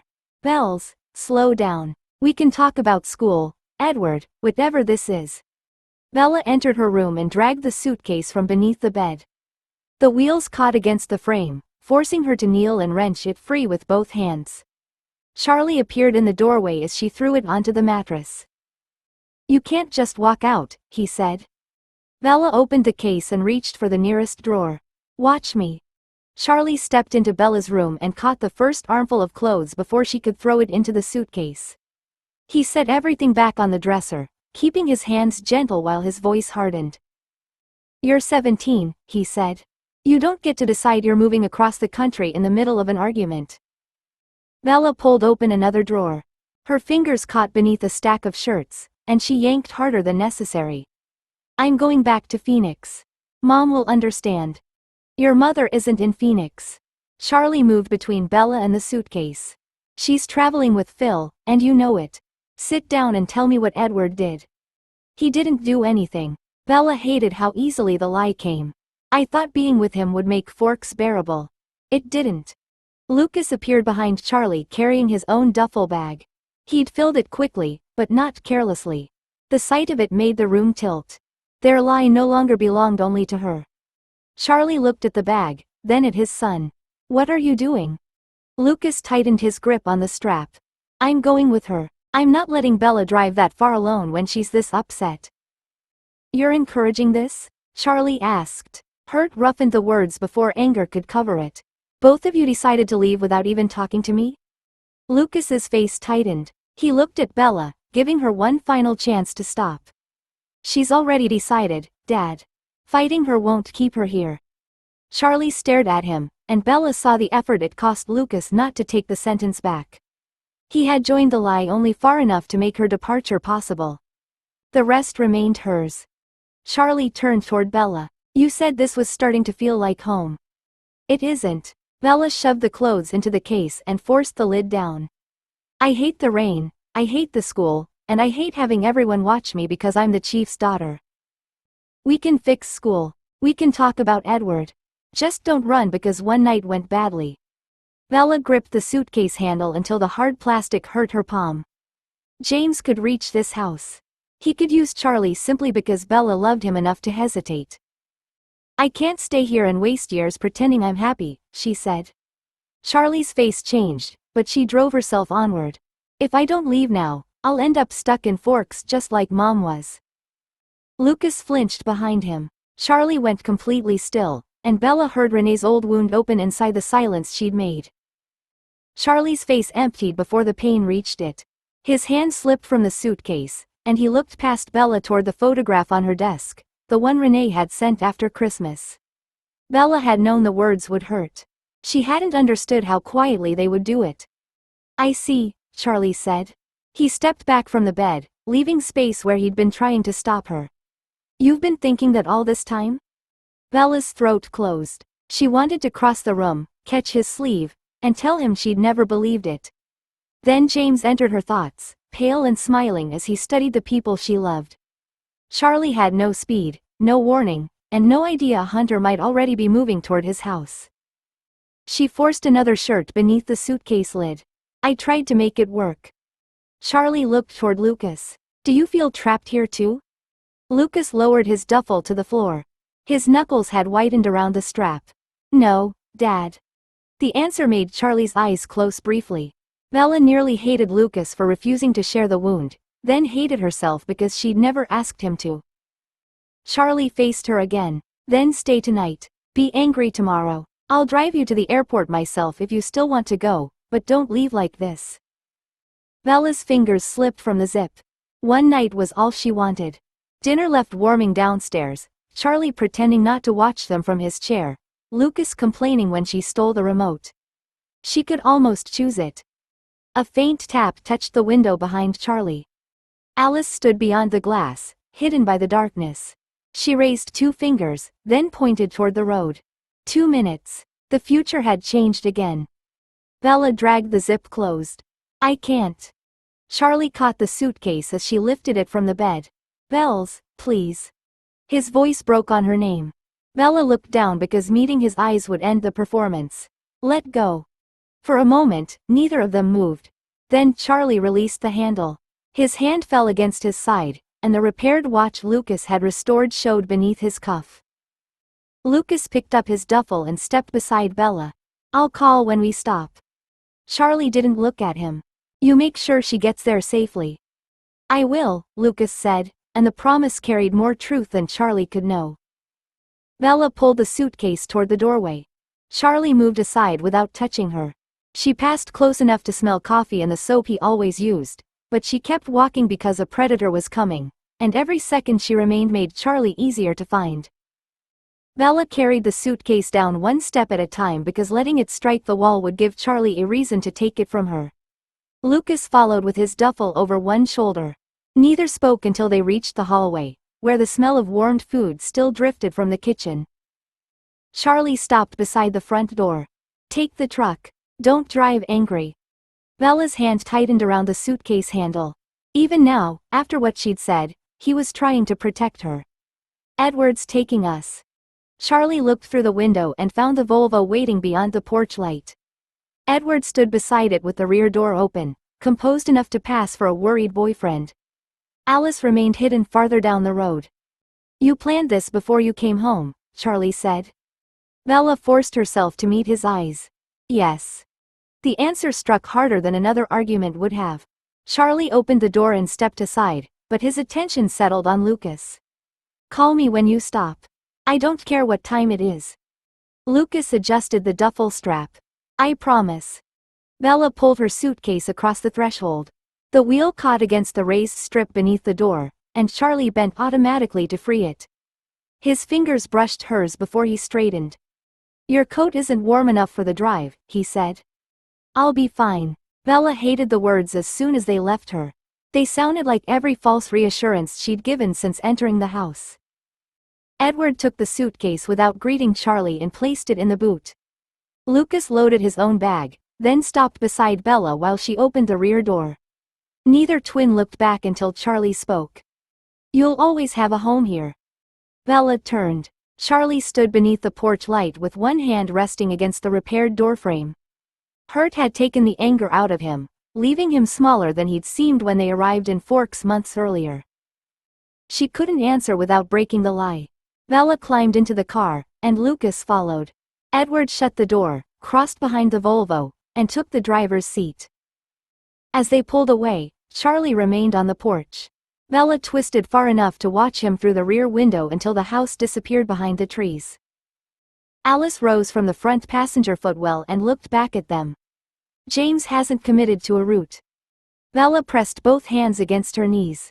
The supernatural danger had already taken them from Forks, but Charlie would never know what had entered his home or why his children had wounded him before running. Drive, she told Edward. Before Dad decides to follow. 40 roads that don't hold still. Edward drove beyond Forks without slowing, the Volvo's tires hissing across wet tarmac while Bella watched every pair of headlights behind them. Charlie might already be inside the house, finding 2 empty bedrooms and the food still warm on the stove.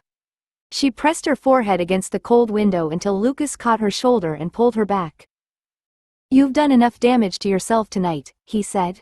His voice stayed low, but anger tightened every word. Sit properly. Bella fastened the seatbelt she'd forgotten. I'm not the one who told Dad fighting me wouldn't keep me there. Lucas recoiled as though she'd struck him. You needed him to believe you'd chosen to leave. I helped. You could have helped without making it sound like you agreed with me. Alice twisted around from the front seat. Both of you, stop. James hasn't chosen a road yet, and every decision you make changes what I can see. That's exactly the problem, Lucas said. He leaned forward between the seats, one hand braced against Bella's headrest. We're driving wherever your visions point while James keeps changing his mind. None of us knows whether we're escaping him or moving where he wants us. Edward's hands tightened around the wheel. Would you prefer returning to Charlie? No. Lucas sat back hard. I'd prefer one choice that wasn't made because a hunter forced it. A dark car appeared ahead beneath the lights of a closed service station. Jasper stood beside it with the rear door open. Edward pulled in without switching off the engine, and Jasper crossed to Bella's side before the Volvo had fully stopped. We change cars here, Jasper said as he opened her door. Edward goes back to join the hunt. Alice drives. I watch the road behind us. Bella climbed out, her legs stiff from holding herself still. Lucas followed with both bags while Edward spoke quietly to Alice over the roof. No one asked Bella where she wanted to go. The unfairness of that thought made her ashamed because Charlie's safety depended on distance, and Edward was leaving to place himself between James and Forks. Jasper took Bella's suitcase from Lucas and placed it in the other car. "You can argue once we're moving." Lucas looked toward the empty road, then at Bella. "He's right." Bella entered the rear seat beside him. Alice started the engine before Jasper closed the front door, and the service station disappeared behind them. Lucas reached across the space between their hands. Bella let his fingers close around hers, though neither apologized. They were together, but James had chosen the direction of every mile. The car settled into a steady rush beneath Alice's hands, but she kept changing lanes without gaining speed. Each adjustment came before another vehicle entered view, as though she were following gaps that existed only a few seconds ahead. Bella watched her face in the mirror and saw the moments when certainty vanished. "Take the next exit," Alice said. Her fingers tightened around the wheel. "No, stay on the highway." Jasper turned slightly in his seat. What changed? James was heading east. Now he's considering doubling back. Alice checked the mirror, moved across one lane, then returned to the first. "He keeps choosing long enough for me to see it, then abandoning the choice." Lucas leaned forward. "He shouldn't know exactly how your gift works." "He doesn't need to," Jasper said. "A skilled tracker tests reactions. If we alter course whenever he commits to one, he'll learn that commitment gives us information." Alice's eyes lost focus. The car drifted toward the lane marking before she corrected it. He's stopped again. Bella looked through the rear window. Nothing followed them except distant headlights and the darkness they kept leaving behind. "Stopped where?" "I can't tell. I see decisions, not his surroundings." Alice swallowed and took the next exit without warning. He was going toward Forks. Now he isn't. Lucas sat back, his face pale beneath the passing road lights. Bella recognized the expression he wore when a careful design failed at the bench. He always searched for the point where his assumptions had gone wrong. This time, there was no damaged metal to place beneath a lamp. "You expected him to follow Bella," Alice said, watching him through the mirror. Lucas's pause lasted too long. She was his first interest. "Not his only one," Jasper replied. "He watched all of us in the clearing. He saw who moved when Bella was threatened, and he noticed where Alice's attention went." Bella tightened her hand around Lucas's before he could pull away. "You couldn't know what he'd choose." "I thought I understood the kind of hunter he was." Lucas looked toward the dark window. "I was wrong." Alice accelerated onto another highway. "He's considering Edward now." "No, Charlie. He keeps touching possibilities without settling on them." "And Lucas?" Bella asked. Alice didn't answer quickly enough. Jasper looked back at them. James knows hurting either twin divides the family. Lucas's fingers closed around Bella's. The road signs passed too quickly to read, each one pointing toward a direction Alice might reject before they reached it. Whatever certainty Lucas had carried into the hunt was gone. James wasn't following a path anymore. He was watching them create one. Jasper's phone vibrated against the center console. He caught it before the second pulse, checked the display, and answered with the speaker turned low. "Carlisle?" Engine noise filled the pause before Carlisle's voice reached them. "We found Laurent north of Forks. Emmett is with me. He's agreed to speak."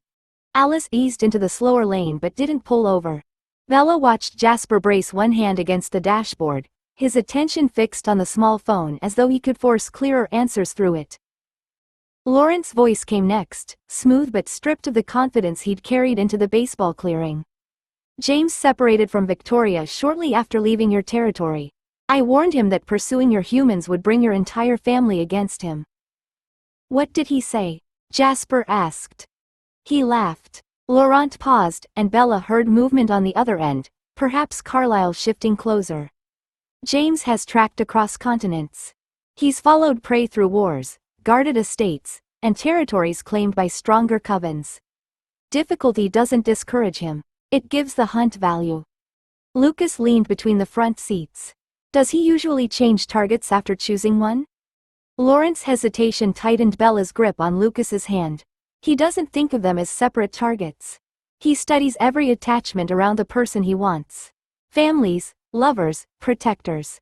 Anyone who can be frightened into making a mistake becomes part of the pursuit.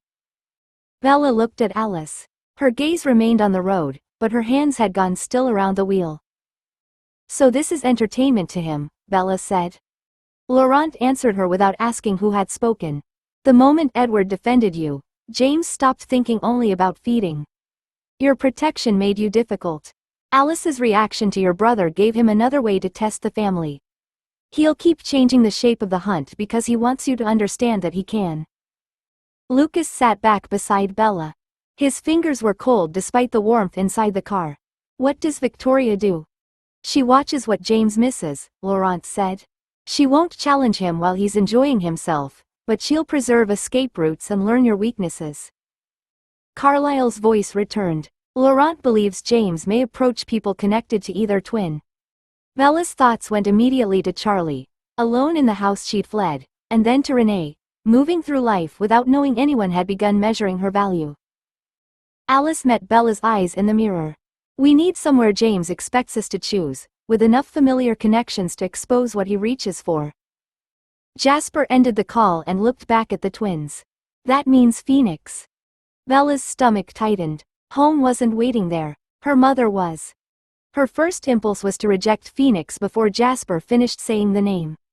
She pictured Renee's apartment, the school where she worked, the roads she drove without checking who followed, and every familiar place James could turn into a trap. No, Bella said. She pulled her hand from Lucas's and leaned between the front seats. We don't take him anywhere near Mom. Jasper faced her without softening the answer. Renee's traveling with Phil. Her movements are irregular, and James won't know her exact location unless he finds a way to investigate. That's supposed to make Phoenix safer? No, Alice said. She kept her eyes on the road. It makes his choices easier to notice. Your old house, the airport, Renee's friends, the places you knew as a child. He may commit to one of them long enough for me to see what he wants. Bella sat back, anger pressing against fear until she couldn't separate them. So we use my mother to make him choose. We use what he already knows about you, Jasper replied. James expects you to think of Renee. Refusing Phoenix won't remove her from his options. Lucas reached for Bella's hand again, but she kept both palms against her knees. Could we send someone to find Mom first? Alice can call her, Jasper said. A normal conversation. No warning that makes Renee change plans and gives James another movement to track. Alice took one hand from the wheel and passed her phone back. You should speak to her. Ask where she and Phil are staying. Don't mention Forks, Charlie, or James. Bella stared at the phone. Calling Renee would make the danger real in a way discussion hadn't. She entered the number from memory and listened to it ring until her mother's bright recorded greeting answered. Hi, you've reached Renee and Phil. Leave us something wonderful. Bella ended the call before the tone. Her throat had tightened too much to trust her voice. She didn't answer, Lucas said quietly. She often doesn't. Bella returned the phone to Alice. She forgets to charge it, leaves it in hotel rooms, or turns it off during games. Alice's gaze unfocused for a heartbeat. Her foot eased from the accelerator, then pressed down again. Phoenix remains the clearest route. Not safe. Clearest. Bella looked at Lucas. He watched her rather than arguing, leaving the choice where it belonged. We go, Bella said. But we confirm Mom's location before we use the old house. Jasper nodded and turned forward. Alice changed lanes toward the airport exit. Lucas was suddenly certain that behind them, somewhere beyond the futures Alice could hold, James had begun shaping Renee's voice into an invitation.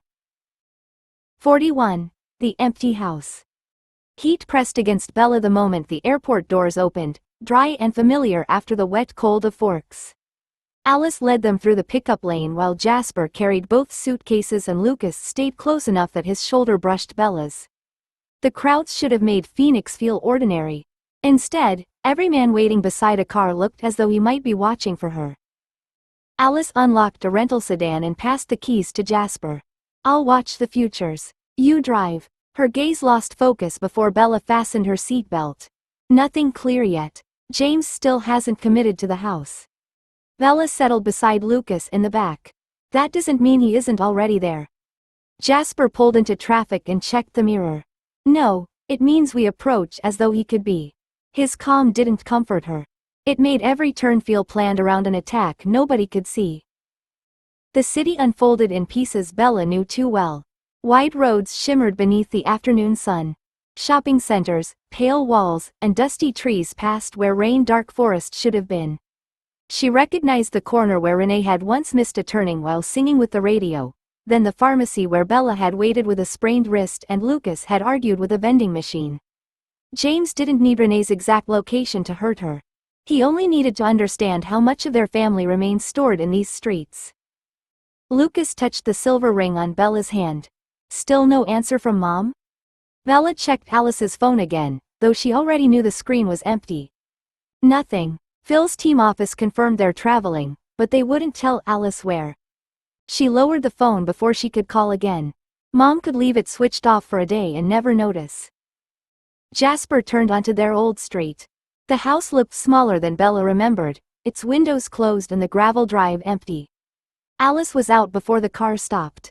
She crossed the yard in a blur hidden by the high fence, then returned through the side gate less than a minute later. The house is empty, Alice said as Bella climbed out. No recent scent from James or Victoria. Jasper will check again once we're inside. Lucas took Bella's hand before she reached the front path. We stay together. Bella looked at the door. Renee had once painted the wrong shade of blue and refused to change. Until Mom answers. The key still worked. Stale warmth met them inside, along with bare walls and the faint marks where their furniture had stood. On the kitchen counter, the old answering machine blinked a single red light. The kitchen stayed silent while Jasper searched the rear rooms and Alice checked every window latch. Bella stood beside the counter with Lucas close enough to catch her if her knees failed. The answering machine's red light blinked once more. She pressed the play button. Static clicked through the small speaker. Then Renee's voice filled the kitchen, frightened and breathless. Bella, honey, please answer me. I don't know where I am. There's a man here, and he says he'll understand. Bella's hand closed around the edge of the counter. The voice was her mother's. Not merely similar. Renee stumbled over the first word when she panicked, softened honey into 2 uneven syllables, and drew breath through her nose before forcing herself onward. Lucas reached for the machine. Let me replay it. A man spoke before his fingers touched the button. Your brother will want to protect you, Bella. Don't let him. Lucas stopped. Jasper appeared in the kitchen doorway, his face still while his attention fixed on the speaker. Alice crossed the room and pressed 2 fingers against Bella's wrist, but Bella barely felt the contact. James continued in the courteous voice he'd used in the baseball clearing. Your mother is alive. She'll remain alive while you cooperate. Tell the Cullens this message is a false trail. Convince them I'm trying to frighten you away from Phoenix. Alice looked at Bella. He wants you to believe we can't protect her. Bella pulled her wrist free. Can you see where she is? Alice's eyes lost focus. Several seconds passed before she shook her head. I can't see Renee's choices clearly enough. James hasn't decided what he'll do next. The recording crackled, and Renee cried out somewhere behind him. Bella lurched toward the machine before she understood she was moving. Lucas caught her upper arms, steadying her without dragging her away. James's voice returned. Leave the vampires. Leave Lucas. Take nothing they can use to follow you. When you're alone, call this number. He read 10 digits slowly. Bella repeated them inside her head before he finished, each pair lodging beside the sound of Renee's fear. If I see one of them with you, James said, your mother dies before they reach the door. The message ended with a mechanical beep. No one moved. Lucas's hands remained on Bella's arms, warm and human, while Alice and Jasper watched her for the choice James expected her to hide. Bella stared at the silent machine. James hadn't asked whether she believed him. He'd already decided love would make proof unnecessary. Bella pressed the play button again. This time she listened past Renee's fear, searching for a wrong breath, a flattened vowel, anything James might have copied badly. Her mother stumbled over Bella, exactly as she did when trying not to cry, and the faint metallic tapping beneath her voice followed the nervous rhythm of Renee's charm bracelet striking a telephone receiver. Lucas reached around Bella and stopped the recording before James began speaking. Recognizing her voice doesn't prove he has her. He could have recorded a call. The bracelet does. Bella lifted the receiver from the wall phone and dialed Phil's team office again. When the receptionist answered, Bella gave her name and ignored the woman's careful refusal to discuss travel arrangements. I don't need the hotel. I need to know whether my mother was with Phil this morning. The pause lasted long enough to tighten Bella's grip. Mrs. Dwyer left unexpectedly, the receptionist said. She told Phil there was a family problem in Phoenix. He thought she'd spoken to you. Bella ended the call before the woman could ask another question. Renee didn't know about James, Charlie's danger, or the flight from Forks. Someone had given her a reason to leave Phil and return alone. Alice crossed the kitchen. That still doesn't prove James reached her. He may have arranged the call and recorded Renee after she started traveling. He knew how she'd answer, Bella said. She replayed the first seconds and pointed toward the machine as the bracelet tapped again. Mom wears that bracelet when she flies because Lucas and I gave it to her. James didn't guess that. Lucas took Bella's left hand and turned the silver ring beneath the light. This can help if you're injured. It can't tell me where you are or warn me when something's wrong. Bella looked at the narrow band, remembering the limits she'd demanded at Rosalie's bench. No tracking, no reporting, no hidden way for Lucas to supervise her choices. You wouldn't feel anything if I walked outside right now? No. Lucas closed her fingers over the ring. That was the agreement. The answer should have reassured her. Instead, Bella understood how completely James had chosen his trap. Alice could follow decisions only while people held to them. Lucas's ring could preserve Bella's life after harm began, but it couldn't call him to her. Jasper removed the answering machine cassette and sealed it inside a plastic bag from a kitchen drawer. We treat Renee as endangered until we prove otherwise. Nobody leaves this house alone. Bella nodded because refusing would expose the choice beginning to form. James had supplied enough truth to make patients feel like gambling with her mother's life, and every protection around Bella depended upon her allowing it to remain. Jasper returned the sealed cassette to his jacket pocket and crossed to the front window. We can't remain here. James knows this address, and the neighboring houses give him too many places to watch from. Lucas moved closer to Bella. We don't separate when we leave. Not for luggage, food, or another phone call. Alice stood beside the answering machine, her eyes fixed beyond the kitchen. I see us reaching the airport hotel. Then James changes something, and the futures scatter again. She focused on Bella with sudden intensity. I can see you beside Luke, but not what happens after the next call. Bella forced herself to hold Alice's gaze. I'm not leaving this house alone. It was true for the moment she said it. Alice's shoulders eased, and Lucas took Bella's hand without noticing how carefully she'd limited the promise. I'll pack the car, Jasper said. Alice stays with Bella. Lucas, check the upstairs rooms for anything Renee might have left that tells us where she went. Lucas hesitated. I'm not leaving her.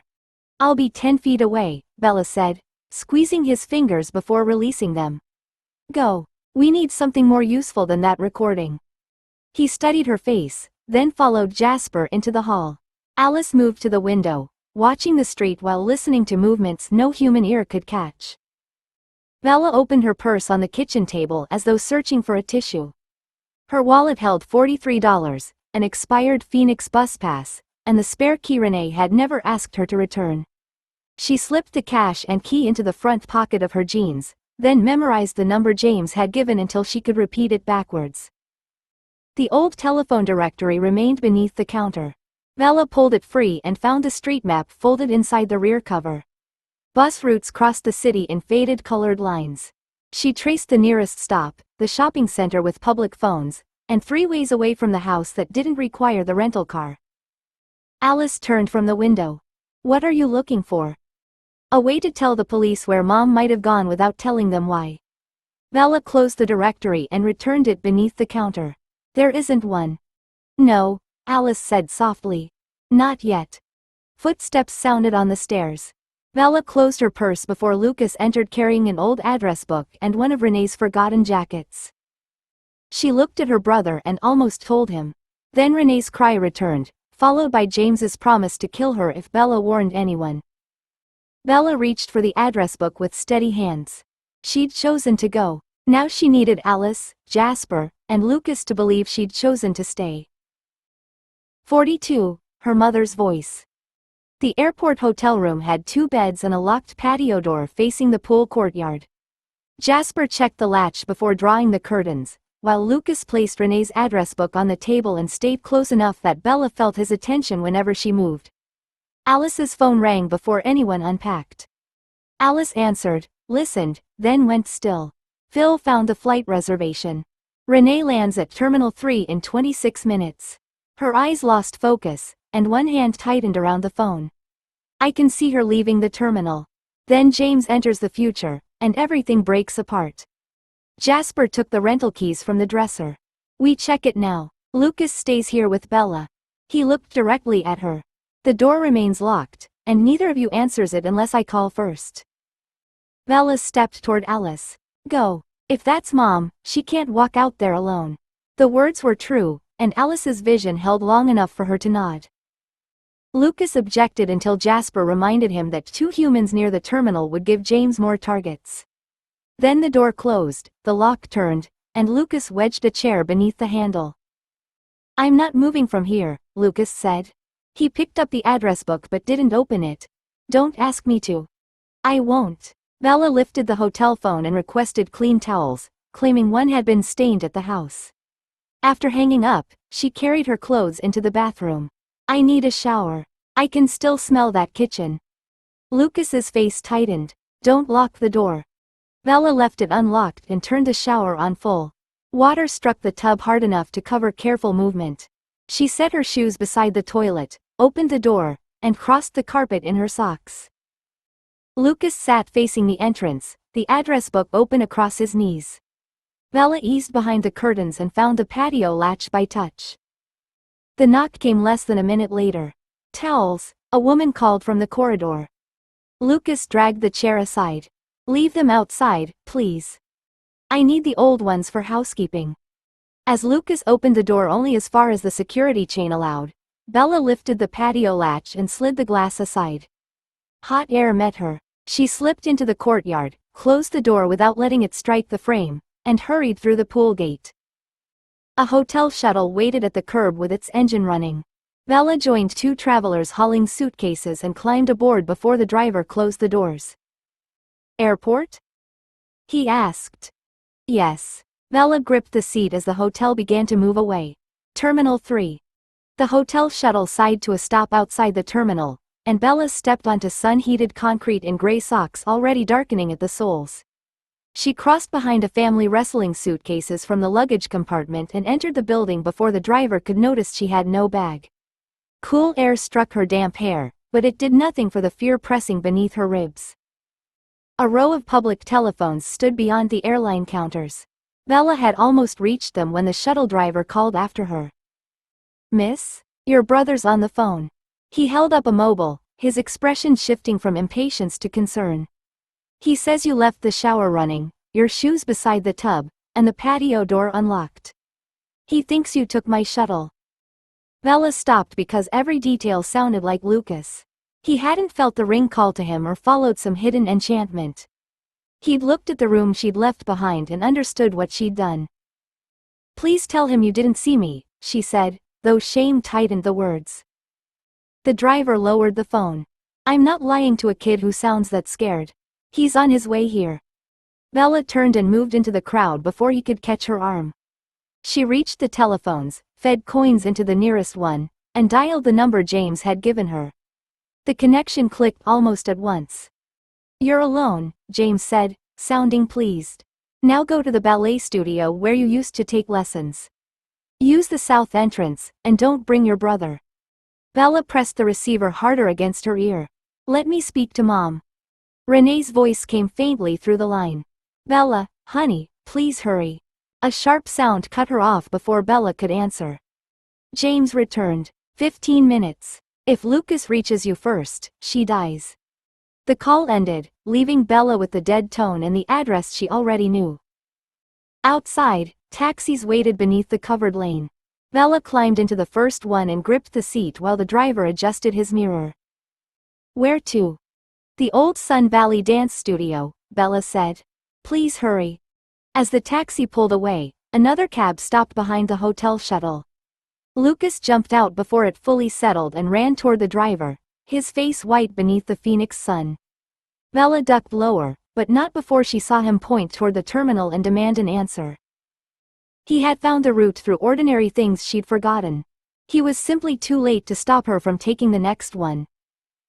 The taxi stopped beside the low stucco building, and Bella recognized the faded sun painted above the entrance before she saw the old studio name beneath it.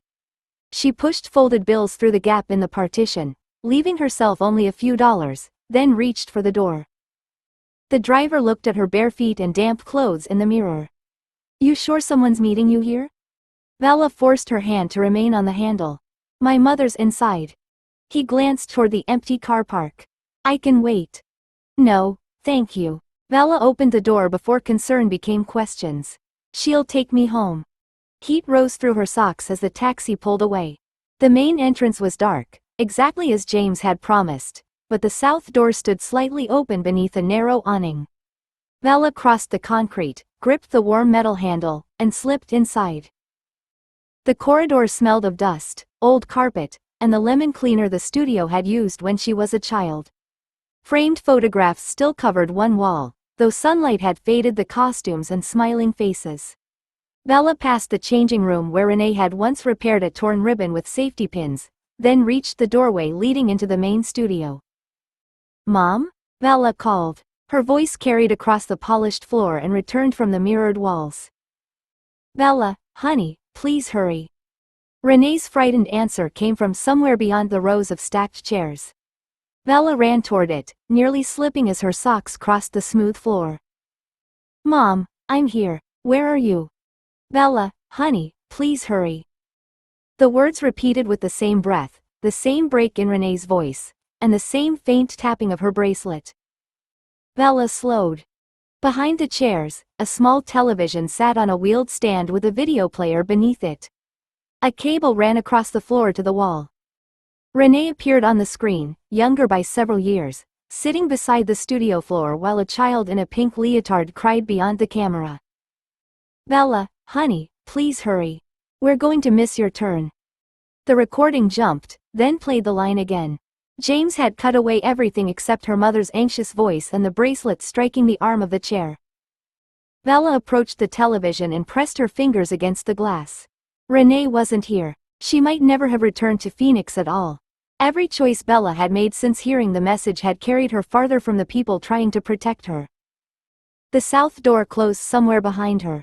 A lock turned with a soft metallic click, and the recording began again. Bella pulled the television's plug from the wall. Renee's voice stopped halfway through honey, leaving the room silent except for the air conditioning and Bella's uneven breathing. She backed away from the dark screen and turned toward the south entrance.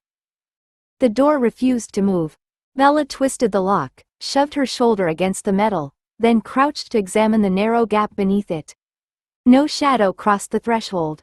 Whoever had locked it could have remained outside, waiting for panic to make her careless. She crossed to the main entrance, keeping the stacked chairs between herself and the mirrored wall. That door had been secured with a chain threaded through both handles. Bella pulled once, confirmed it wouldn't slip, then searched the reception desk. The telephone produced no dial tone. Its cord had been cut cleanly near the floor. Her silver ring caught the overhead light when she lifted the receiver. It could slow bleeding and keep shock from taking her too quickly. It couldn't open a locked door or stop a vampire. Lucas had made exactly what she'd permitted him to make, and James had built his trap around the limits she'd chosen.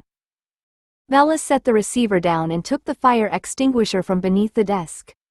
The metal cylinder dragged at her arms, but the safety pin came free when she pulled it. She positioned herself where she could see the south corridor reflected in 3 separate mirrors. A soft clap sounded behind her. Bella spun. James stood inside the studio near the changing rooms, though every mirror had shown that doorway empty a moment earlier. His pale hands came together once more, the polite applause almost lost beneath the air conditioner. You found the recording, James said. His red eyes moved toward the unplugged television and returned to Bella. Most people would have kept calling for their mother until I grew bored. Bella raised the extinguisher nozzle. Where is she? James smiled as though she'd answered a question correctly. Traveling back to Phil, I imagine. Your mother was never in danger from me. You made her leave him. I gave her a reason to make a telephone call. Everything after that came from you. James stepped onto the polished floor, his shoes making no sound. You heard what you needed to hear, escaped your protectors, recognized the lie, and still arrived exactly where I wanted you. Bella tightened both hands around the handle. The ring sat cold against her finger while James looked past her toward the chained entrance. Your brother's clever, he said. Let's see whether he's clever quickly enough. 43. The Ballet Studio. James's attention returned to Bella, and his smile widened when she kept the extinguisher aimed at his chest. You're still hoping that will matter. Bella shifted her thumb onto the lever. Come closer and find out. He laughed softly, then walked toward the mirrored wall instead of her. A video camera waited on a tripod near the corner, its lens directed across the open floor. James pressed a button, checked the small display, and adjusted the angle until Bella stood at the center of the frame. What are you doing? Bella asked. Preserving the best part. James stepped behind the camera and watched her through its screen. Edward will want to see how frightened you were before you died. Bella's hands tightened around the extinguisher handle. The cylinder's weight pulled against her shoulders, but lowering it would tell James more than her heartbeat already had. You won't get close enough to show him anything. James looked up from the camera. He made you irresistible, you know. Your blood interested me, but blood is common. Edward's reaction made you valuable. He moved around the tripod, taking slow steps that kept Bella turning to face him. He exposed your importance before Carlisle finished introducing us. Every movement said you belonged to him, and every threat made him easier to control. I don't belong to Edward. No? James tilted his head. He crossed states for you. His family abandoned their home for you. Your brother ran into an airport with terror all over his face because of you. His red eyes dropped to the silver ring on her hand. People keep proving what you're worth. Bella backed toward the stacked chairs, measuring the distance to the reception desk and the narrow corridor beyond the changing rooms. James let her move. He wanted the camera to catch her searching for an escape. You didn't choose me because I was helpless, she said. Keeping him talking bought seconds, and seconds might be all Lucas needed. You chose me because Edward embarrassed you. James's smile thinned. Edward assumed his desire gave him the right to deny mine. I dislike being denied. Bella heard the change beneath his quiet voice. She squeezed the lever. White powder burst across the studio. James vanished inside the cloud, and Bella dropped the extinguisher before its weight trapped her hands. She turned toward the chairs and ran as the camera continued recording. The white cloud swallowed James and erased the nearest mirrors. Bella ran toward the stacked chairs, one hand stretched ahead while extinguisher powder caught in her throat. Her socks slid on the polished floor. She struck the first chair with her hip and shoved the whole stack sideways behind her. Metal frames crashed across the studio. James laughed inside the haze. Better than screaming. Bella reached the changing room corridor and seized the first door. It opened onto a narrow storeroom crowded with folding tables, costume rails, and boxes. She pulled a rail across the entrance, then dragged a table against it before searching the walls. No window. No second door. The rail jumped as James struck it from outside. Bella grabbed a wooden practice bar from the floor and braced its end beneath the table. You wanted a hunt, she called, forcing air past the powder burning her lungs. Come and earn it. The door came off its hinges. Bella swung before James cleared the frame. The practice bar cracked against his face hard enough to jar both her arms. His head turned with the blow, and she drove the splintered end toward his eyes. James caught the wood. There you are. Bella released it and ducked beneath his arm. She scrambled over the fallen door, kicked the table into his path, and ran back into the studio. The haze had thinned enough to reveal the mirrored wall and the camera's red recording light. She seized the television stand and shoved it toward him. James stepped aside. The wheeled stand struck the mirror.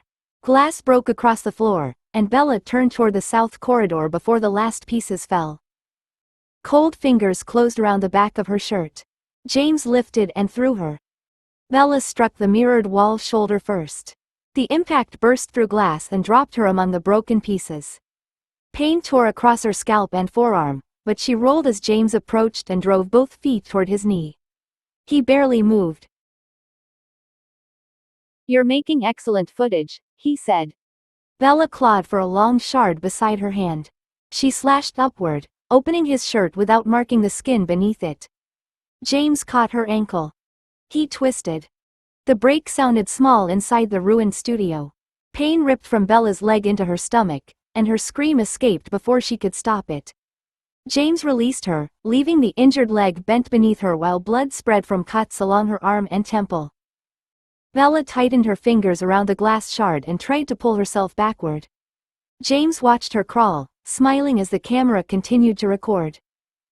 She dragged herself across the glass with one elbow, her broken leg trailing behind her.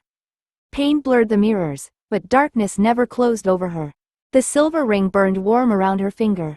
Blood still ran from her temple and forearm, yet it moved in slow trails instead of pouring freely, and the cold weakness she expected hadn't reached her chest. James followed at an easy walk. "You should be fading by now." He crouched and caught Bella's wrist before she could slash at him. His red eyes settled on the plain band, and his thumb pressed against the warm silver. Bella tightened her hand around the shard, refusing to release it. "Lucas made it," James said. "How thoughtful." Bella forced her injured leg still. "He made it so I could outlast you." James smiled and bent her wrist until the glass dropped from her fingers. "Then perhaps I'll thank him before I kill you." A metallic blow struck the south door. The frame jumped, and a second impact tore the latch plate from the wall. Bella twisted toward the corridor as the door flew inward. Lucas stumbled through with a tire iron gripped in both hands. Sweat darkened his shirt, blood marked one shoulder where the broken frame had caught him, and terror stood plainly on his face. He saw Bella among the shattered mirrors, and that fear hardened into something she recognized from the van. "Luke, run." Bella tried to rise, but her broken leg folded beneath her. "He'll kill you." Lucas didn't look away from James. "You've had your hunt. Get away from my sister." He hurled the tire iron before James could move. James caught it one-handed, but Lucas was already running. He seized the fallen fire extinguisher by its handle and swung the metal base into James's jaw. The impact rang through the studio and turned James's head, though his feet didn't shift. Lucas released the extinguisher, ducked beneath James's reaching arm, and drove his shoulder into the vampire's middle. The collision threw Lucas backward, but it carried him between James and Bella. He landed on one knee, snatched a broken length of the television stand from the floor, and rose with both hands wrapped around it. Bella saw his arms trembling. He knew the metal bar couldn't stop James. He stayed in front of her anyway. James dropped the tire iron and smiled at them both. "This recording has improved considerably." He moved before Bella could warn Lucas. One moment her brother stood between them with the broken metal stand raised, and the next James had caught it near Lucas's hands. He twisted once. The bar tore free, taking Lucas off balance, and James drove the end into his stomach. Lucas folded around the blow. James seized the front of his shirt and lifted him until his shoes left the floor. "You crossed Phoenix for her," he said, turning Lucas so the camera could see his face. "Was that cleverness, love, or guilt?" "Put him down." Bella planted one palm against the glass-covered floor and tried to rise. Her broken leg sent pain through her body, but the ring held back the darkness. "You wanted me." James looked at her over Lucas's shoulder. "I wanted Edward to watch you die. Your brother gives me another audience." Lucas struck at James's face with both hands. James laughed and threw him across the studio. Lucas hit the wooden practice rail hard enough to tear it from the wall. He dropped among the broken supports and didn't move. "Luke." Bella dragged herself toward him, leaving a dark smear across the glass. She reached for the fallen shard she'd lost, but James stepped on it before her fingers closed. "He's alive," James said. He crouched and gripped Bella beneath the jaw, forcing her to look toward Lucas. "Humans break so easily. Perhaps I'll let him wake long enough to understand that following you only gave me 2 victims." Bella clawed at his wrist. "He'll never give you what you want." "No?" James's red eyes moved toward Lucas. He already has. James lifted Bella by the throat. Her injured leg hung uselessly, and the studio tilted as the ring fought a battle it couldn't win. She saw Lucas stir beside the broken rail, one hand pressing against the floor while he tried to rise. James turned her toward the camera. Watch carefully, Lucas. His hand struck the side of Bella's head. Light burst across her sight, then vanished. Lucas heard Bella hit the floor. Pain filled his ribs when he forced himself onto one knee. Bella lay motionless beside James, blood darkening her hair while the camera's red light continued to burn. James looked down at her only long enough to confirm she was unconscious. Then his attention settled fully on Lucas. His smile changed. Now, James said softly, I understand what Alice sees in you. 44. The singer he lost. Lucas got one foot beneath him and pushed away from the broken practice rail. Pain tightened around his ribs, but Bella's chest still moved. He staggered toward the tire iron James had dropped, closed both hands around it, and forced himself upright. James watched him without glancing at Bella. You heard me. Lucas shifted between him and his sister. I heard a dead man talking. The insult brought no anger. James's smile deepened as his gaze traveled over Lucas's bruised face and shaking arms. Alice saw you coming, didn't she? That little creature looked at you as though every future she'd ever wanted had taken human form. Lucas swung the tire iron at his head. James caught the curved end, but Lucas released it and drove his heel into the tripod.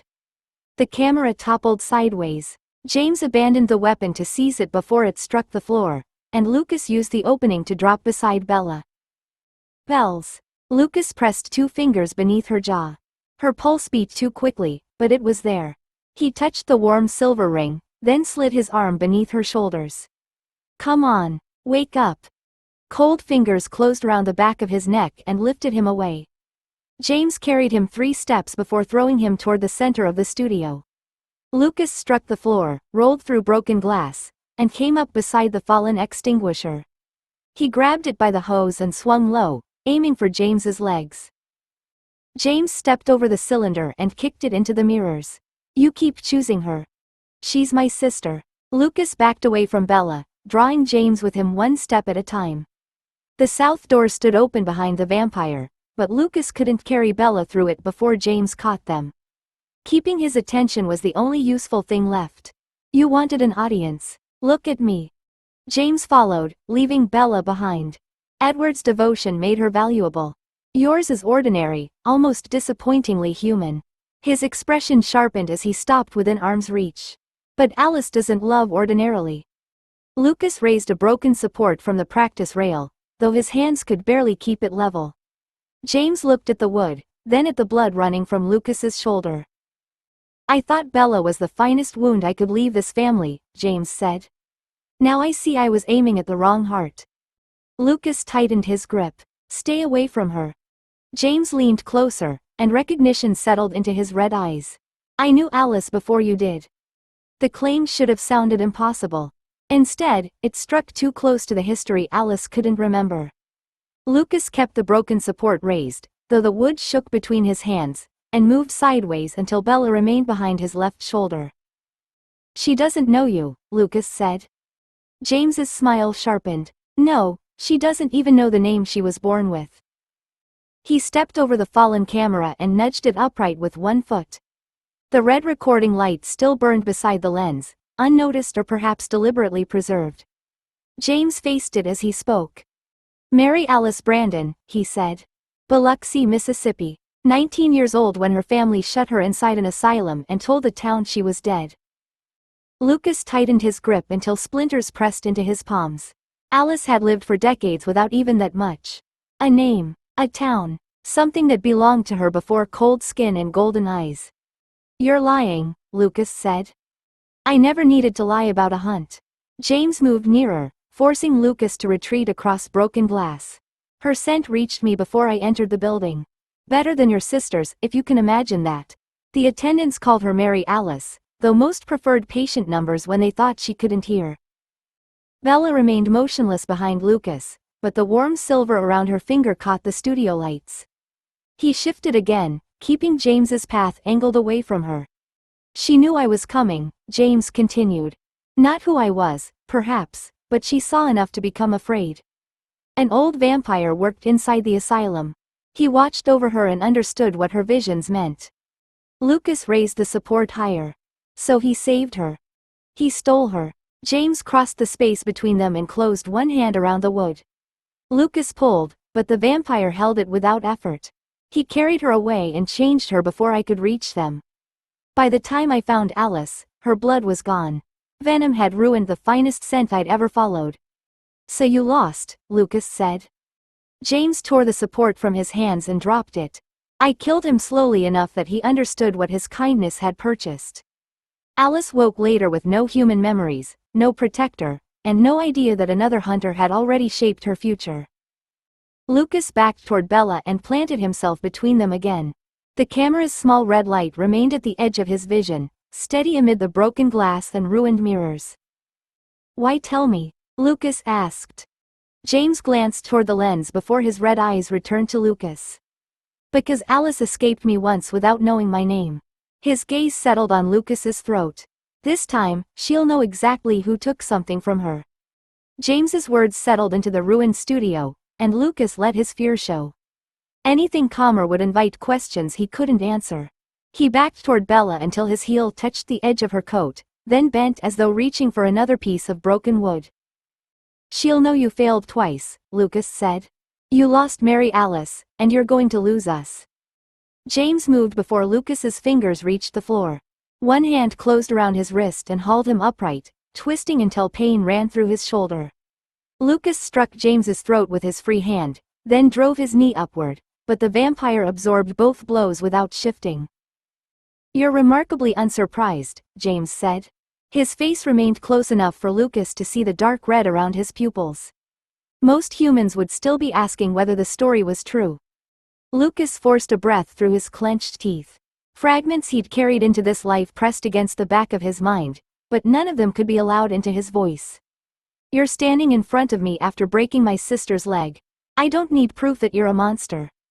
James tightened his grip until Lucas felt the bones in his wrist grind together. Alice chose well. Brave, observant, and willing to lie when the truth would cost too much. Lucas swung his head forward. His forehead struck James's nose with enough force to blur his own vision. James laughed, caught him by the throat, and threw him against the mirrored wall. Glass cracked behind Lucas's shoulder. Before he could fall, James pinned him there with one forearm across his chest.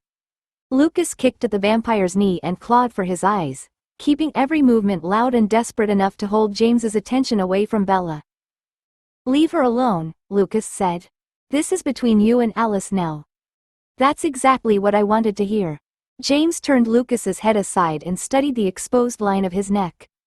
Bella would have left Edward grieving. You can leave Alice carrying something far more intimate. Lucas understood a heartbeat before James struck. He twisted, trying to offer his shoulder instead of his throat, and James's teeth tore through shirt and flesh just below his collarbone. Pain punched through him, followed by heat so fierce that his arm seized against James's chest. Lucas bit down on a scream, but it escaped as James held him still and venom drove deeper. James released him at last.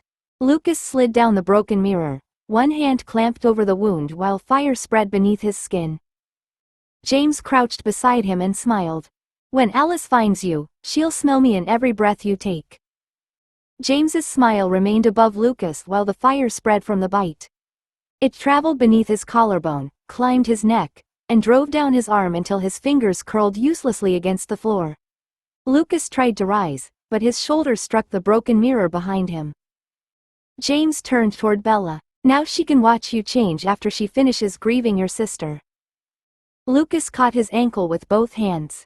James dragged him across the glass without slowing, but the grip forced him to look down. You wanted Alice, Lucas said through clenched teeth. Bella has nothing to do with her. She has everything to do with you. James kicked Lucas in the ribs and tore free. That makes her useful until she stops breathing. He crossed toward Bella. Lucas rolled onto his stomach and reached for the broken support James had discarded. His right hand wouldn't close around it. He hooked the wood beneath his forearm instead and shoved himself forward, scraping across the floor until he could drive the jagged end against James's heel. James stopped and looked back. "You've bought her another second." A crash sounded beyond the south corridor. The outer door struck the wall, followed by several sets of footsteps moving too quickly for Lucas to separate. James turned toward the sound just as Alice entered the studio. Her eyes found Lucas first. She stopped for less than a heartbeat, but he saw the reaction. Her nostrils flared, her face tightened, and horror crossed it before she forced herself forward. James's scent was inside him now, carried through blood and venom exactly as the hunter intended. James smiled at her. "You smell it." Alice's gaze never left Lucas. "I smell what you did." Edward appeared beside her, Jasper and Emmett spreading into the studio behind him while Carlisle entered last and took in Bella, Lucas, the camera, and the blood across the floor in one measured glance. James stepped back from Bella and lowered into a crouch. "You found them quickly." Jasper moved left, cutting off the south corridor. "You weren't hiding anymore." Emmett circled right, placing himself between James and the broken windows. "That was your mistake." James lunged toward Lucas. Edward struck him from the side before he crossed half the distance. The impact drove both vampires through the remains of the practice rail. Jasper seized James's arm as Emmett caught the other, and Carlisle closed from behind before James could twist free. Alice reached Lucas and dropped beside him, one hand hovering above the bite without touching it. Her face tightened again at the scent, but she bent closer. "I'm here," she said. Behind her, James roared as the Cullens pulled him away from both twins. 45. Her venom. Alice's face hung above Lucas for one clear second. Her hand hovered near the bite beneath his collarbone, and horror tightened her mouth when James's scent rose from his blood. "I'm here," she said. The venom reached his chest. Lucas's back ripped away from the broken mirror. Every muscle locked at once. His heels hammered the glass-strewn floor while heat drove beneath his ribs and climbed into his throat. He screamed until the sound tore apart. The studio returned in a sharp frame. Edward struck James from the side. Jasper seized the hunter's arm. Emmett closed both hands around the other shoulder. Carlisle drove him away from Bella. Fire swallowed the room. Lucas surfaced with Alice pinning his wrists. He'd clawed the bite open without knowing it. Blood covered his fingers and ran beneath his torn shirt. "Don't touch it," Alice said. Her voice shook while her grip remained unbreakable. "Luke, listen to me. You'll tear yourself apart." James roared somewhere beyond her. Wood cracked. A mirror shattered. The venom drove down Lucas's spine. His body bowed against Alice's hands, and the room vanished again. When sight returned, Jasper held James from behind. Emmett caught him around the waist and smashed him into the floor. Edward came off the broken rail and seized one leg. "Both legs," Jasper ordered. "Don't let him turn." Pain struck Lucas's heart like heated iron. His vision jerked with the convulsion. Alice's face broke into pieces, eyes, mouth, black hair, blood on her sleeve. A tearing sound crossed the studio. Jasper stood with James's arm in his hands. The fire moved into Lucas's lungs. He tried to breathe and found no breath deep enough to reach it. Another frame. Carlisle had James's remaining wrist. Edward pinned his knees. Emmett locked one arm beneath the hunter's chin. James twisted his head toward Lucas. Triumph remained in his red eyes. "You're too late," James said. Lucas screamed over him. The next image showed Emmett wrenching James's head backwards. Edward broke one leg, then the other. Carlisle pulled the remaining arm wide. Emmett tore James's head free. The dead face struck the floor and rolled toward the mirrors. Venom erased everything. Lucas returned to flame. Jasper had touched a lighter to James's clothing, and pale flesh burned too quickly. Smoke rolled toward the ceiling while Emmett threw another torn piece into the fire. Edward stood near the south corridor, listening beyond the building. "Victoria's gone," Edward sighed. The words arrived without meaning. Lucas's shoulder seized. His right hand closed so hard his nails cut his palm, and another scream scraped through his ruined throat. Alice bent over him. "Stay with me." He couldn't answer. His jaw shook. His heart struck once, twice, each beat forcing James deeper. The studio came back sideways. Bella lay beyond Carlisle, colorless beneath the lights. Edward slid one hand beneath her thigh and another beneath her calf. Carlisle cut blood-soaked fabric away from the break. Lucas saw her leg bend where it shouldn't. Agony tore the sight away. He surfaced clawing at the floor. Alice caught his forearm before his fingers closed over broken glass. Bella, he forced out. She's alive. The fire climbed his neck. Lucas threw his head back and screamed until his vision went white. When the room returned, Bella's silver ring flashed against Edward's sleeve. Carlisle pressed folded cloth against the wound in her leg and guided Edward's hand over it. "Hold the pressure," Carlisle said. Lucas heard only pieces. Pulse. Blood loss. Ring. Alive. Then venom drove through his ribs, and his body twisted hard enough that Alice had to drag him away from the broken mirror. He found Bella again in the next clear frame. Carlisle opened one of her eyelids. Edward kept her legs supported. Her lips had gone pale. Lucas tried to crawl toward her. His left elbow moved once. The pain hit before the second. His scream woke her. Bella's eyes opened. Confusion lasted less than a breath before she saw him convulsing beneath Alice. "Luke?" Her voice came thin and raw. She tried to lift her head, then cried out when her broken leg shifted. "What's happening?" "Don't move," Edward said. "Bella, look at me." She didn't. Her eyes stayed on Lucas. The venom clenched around his heart. The studio vanished. He returned with Carlisle kneeling beside him. Cold fingers pressed around the bite, and every touch changed the shape of the burning. Lucas struck blindly with his left hand. Alice caught his wrist before he reached Carlisle. "Beyond the shoulder," Carlisle said. "Chest and upper arm." Lucas heard the words as though they came through water. "Cut it off," he gasped. "It's already spread farther." Pain broke him again. The next frame held Bella in Edward's arms. Tears ran into her hair. "You're saying he's dying?" Carlisle looked at her. "His human body is." Lucas's heart contracted. Fire burst through every artery. He came back shouting. Alice held his face between both hands to stop him biting through his tongue. Blood darkened her fingers where he'd reopened the wound. "Get him out," Lucas choked. "Get James out." Alice's eyes tightened. "He's dead." "Still in me." The pain hit before she answered. His body lifted against her grip, ribs straining beneath bruised flesh. His scream cut through the crackle of James's burning remains. When sight returned, Carlisle was staring at the bite. "Alice's venom may overpower his scent around the wound," he said. The sentence arrived whole. Lucas clung to it because everything else was burning apart. Alice looked at Carlisle. "May? It won't reverse the transformation. It may overwhelm James's local trace as the venom spread." Another convulsion seized Lucas. The floor struck his heels. His breath stopped. "What will it do to him?" Alice asked. Carlisle's silence lasted too long. The room vanished in heat. Lucas returned to Alice shaking her head. "No." Carlisle's hand remained on Lucas's shoulder. A second fresh concentration could increase the reaction substantially. "It can't," Alice said. "He can't take more." Lucas caught her wrist. His fingers barely closed, but she looked down. "Do it," he said. "No." Alice covered his hand with hers. "Luke, you don't understand." The fire twisted beneath his collarbone. His back arched. He screamed through clenched teeth until the sound became a broken growl. When he could see again, Alice was still there. "It can't get worse," he forced out. Carlisle's face told him it could. Lucas dragged Alice's wrist toward the wound. "Don't let him stay. He isn't between us."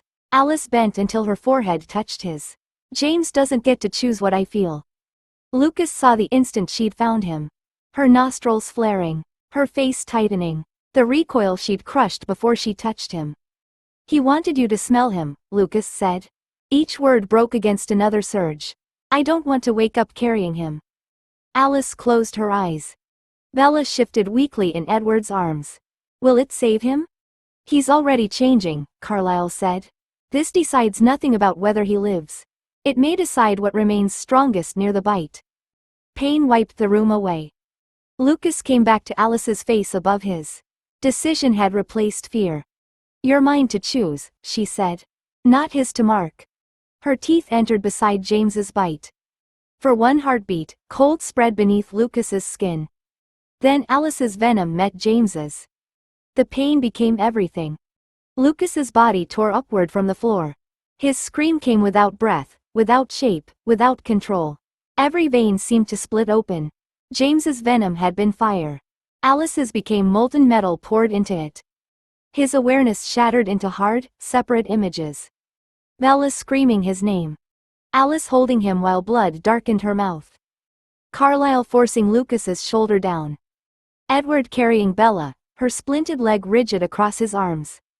The little red light on the camera glowing through smoke. It swelled into a wet eye. Blood gathered around it.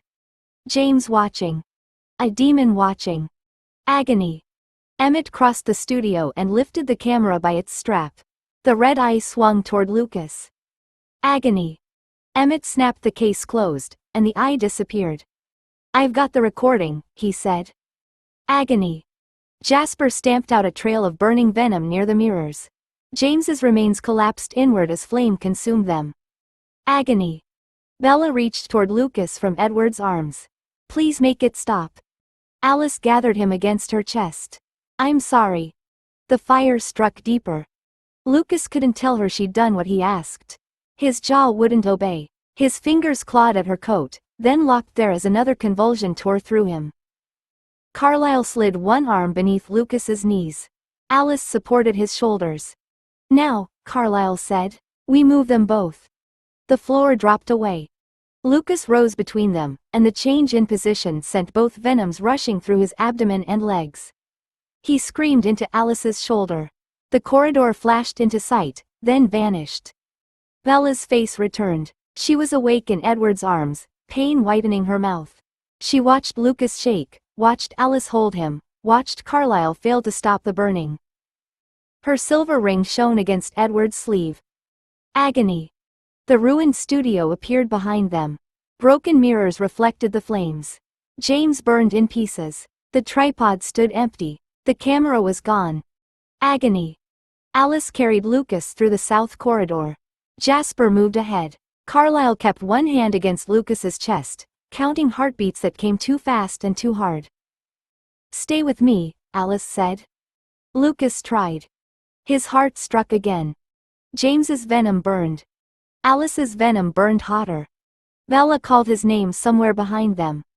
The corridor folded into darkness, returned beneath harsh lights, then disappeared again. Each clear image lasted only until the next beat of his heart forced eternity farther into him. He had wanted forever with Alice. Forever began with Bella watching him burn. 46. The long burning. The corridor ended beneath a red exit sign, and cold night air struck Lucas's face as Alice carried him through the south door. It should have helped. Instead, the change in temperature sharpened every place the venom had reached. Fire moved through his jaw, behind his eyes, and beneath each fingernail. His heart drove it onward with blows so hard he felt the shape of each chamber. Carlisle kept one hand against Lucas's chest as they crossed the service yard. His pulse is accelerating again. Alice tightened her arms around him. Tell me what to do. Keep him still. Don't let him strike his head. Lucas tried to say Bella's name. His tongue dragged against teeth that felt loose inside his skull, and only a torn sound escaped. Somewhere behind them, Edward answered as though he'd understood. She's here. I have her. Lucas forced his eyes open. Bella lay across Edward's arms with her injured leg fixed inside a rigid splint. Her face appeared beneath the security light, vanished behind Alice's hair, then returned farther away than it should have been. Time no longer joined one moment to the next. Edward took a step, and suddenly he stood beside a waiting car. Alice lowered Lucas across the rear seat. The movement bent his burning body at the waist. Every muscle seized. His shoulder struck the upholstery while his heels hammered the open door frame, and Carlisle caught his knees before he kicked free. Hold him, Carlisle said. Alice climbed in behind Lucas and pulled his head against her lap. Her hands closed around his wrists as another convulsion drove his spine away from the seat. "I've got you," she said. "You can hurt me. You can't make me let go." The door slammed. Sound became unbearable. The engine turning over struck through his teeth. Bella's heartbeat pounded from the front of the car, fast and uneven, while blood moved through her body with a wet rush he shouldn't have been able to hear. Lucas twisted toward it. Alice caught his face and forced his head back. "That's Bella. You don't follow the sound." He knew that. He loved her. The knowledge remained clear while his body strained toward every beat. The car surged forward. Streetlights crossed the windows in broken flashes, each one revealing Carlyle watching Lucas's chest and Alice bent over him with dried blood around her mouth. Pain filled the darkness between them. Seconds stretched until Lucas couldn't remember the last moment without burning, then collapsed so quickly that another road, another turn, and another scream arrived before he'd finished the first. His heart struck again. The venom moved deeper. The car stopped, and Lucas felt the change before he understood it. Alice lifted him from the rear seat while Carlyle opened the house door ahead of them. Movement forced the venom through places it hadn't reached, down into his hips, knees, and feet. His body locked across Alice's arms, and the scream dragged through his throat until no voice remained behind it. She carried him upstairs and laid him on a bed stripped to its mattress. Carlyle secured folded blankets along the frame while Alice climbed beside Lucas and caught both wrists against his chest. He fought her without meaning to, twisting hard enough to tear the mattress beneath one heel. "Can you sedate him?" Alice asked. Her voice broke around the question. "Anything at all?" Carlyle pressed 2 fingers to Lucas's neck, though the pulse could be heard across the room. His circulation would burn through anything human before it helped. "Restraining him is all we can do." Lucas tried to tell her he understood. His jaw snapped shut before the words formed, teeth cutting through his tongue. Blood filled his mouth, hot for 1 second before the wound began closing around the venom. Alice slipped her fingers between his teeth. "Bite me instead." He couldn't stop himself. His teeth closed on her hand with enough force to split human bone, but Alice didn't move. She held his gaze while the pressure built and his body shook beneath her. "That's it," she whispered. "I'm staying." A cry came through the wall. "Bella." Lucas released Alice's hand and turned his head toward the sound. His sister's heartbeat fluttered nearby, weakened by blood loss and pain. He heard fabric shift, Edward's chair scrape, and Bella draw a breath that ended in a sob when Lucas screamed again. "What's happening to him?" Bella asked. Edward answered softly, but the walls no longer softened anything. "The venom is changing every part of his body. Make him unconscious." "We can't." Bella's breath caught. "He can hear me, can't he?"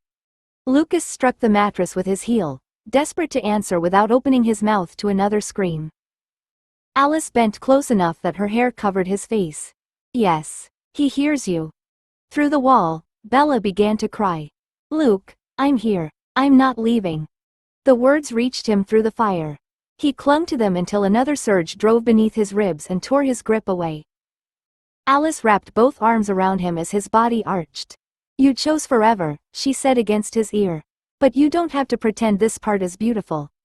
Lucas screamed into her shoulder while Bella listened from the next room. His scream weakened before the pain did. His throat still worked, but the sound reaching his ears had thinned into something distant and broken. Alice spoke against his hair, and he felt the shape of her words through her chest before he understood them. "Your hearing is changing," she said. "Stay with my voice." The room blurred around her. Light drained from the edges of his sight until Alice's face floated above him without walls, bed, or ceiling. He tried to focus on her eyes, but even their gold faded beneath a spreading gray. Then he was 8 years old beside a shopping center fountain, holding Bella's hand while she insisted Renee had abandoned them. Lucas remembered telling her their mother would return because adults retraced their steps when they panicked. He remembered believing it because Bella needed him to. Pain drove through his skull, and the fountain disappeared. "Luke?" Bella called through the wall. "Can you still hear me?" He struck one finger against Alice's arm. Once. The movement cost more than lifting his whole body should have. Alice raised her voice. "He hears you." Lucas tried to hold the words, but sound failed next. Bella's heartbeat remained after her voice vanished. Alice's hand crossed his face, though he no longer heard her sleeve move. Carlyle touched his wrist, and Lucas saw his mouth forming instructions inside perfect silence. The train returned around him. Smoke crowded the carriage. His injured shoulder dragged beneath a broken seat while an unseen hand reached from the wreckage. Lucas remembered taking it. He remembered the roof folding down and heat ending every future he'd believed belonged to him. The mattress pressed beneath his back, then disappeared with his sense of touch.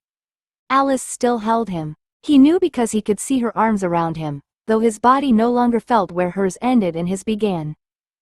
Charlie stood at the airport beyond the security barrier, uncertain whether his children wanted him.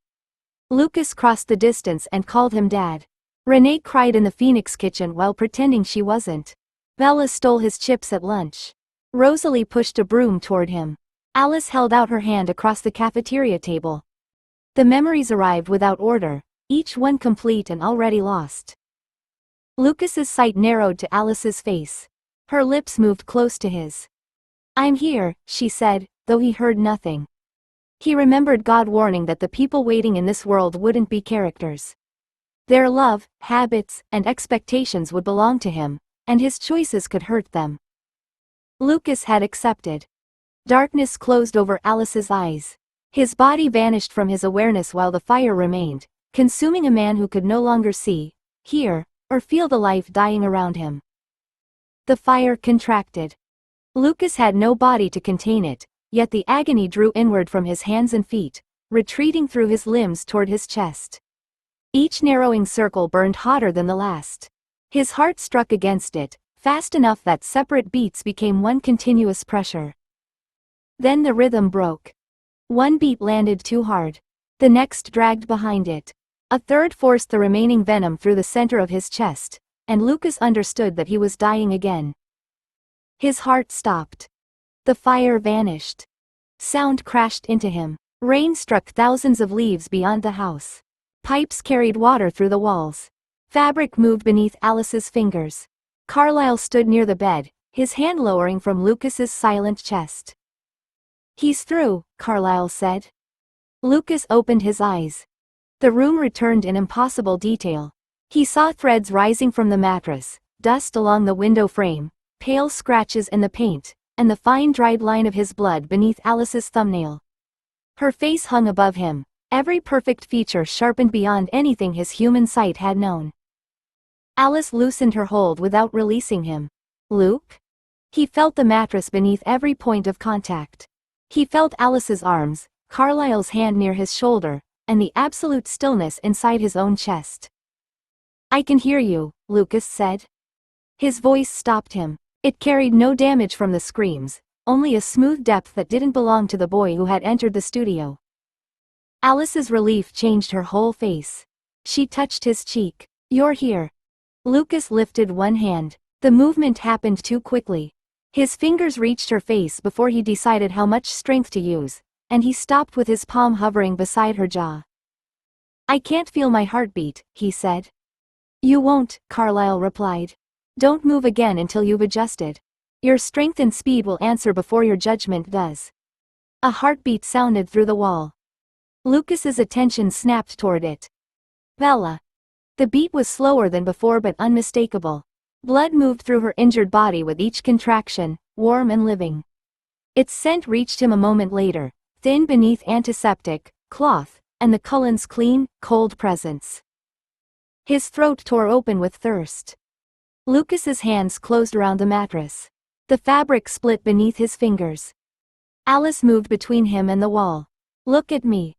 He tried. Bella's heart beat again, and every part of his new body answered. "Get her away," Lucas said. Carlyle was already at the door. "Edward." Movement came from the next room. Bella's heartbeat receded, but the scent remained inside Lucas's throat. Alice caught his face between her hands. "You heard her, and you chose distance." Lucas stared at her while thirst burned where the venom had ended. The transformation was over. The hunger had begun. 47. What James left behind. Bella's heartbeat moved farther through the house, each beat clear despite the walls between them. Lucas held the torn mattress until Edward carried her beyond the reach of the scent. The thirst didn't fade with distance. It scraped through his throat and pulled at every memory of warm blood until Alice's hands became the only fixed point in the room. "She's downstairs," Alice said. "Edward has her." Lucas forced his fingers open. Strips of fabric remained caught beneath his nails. "I need to know she's safe." "She is." Alice stayed between him and the door, her face close enough to hold his attention.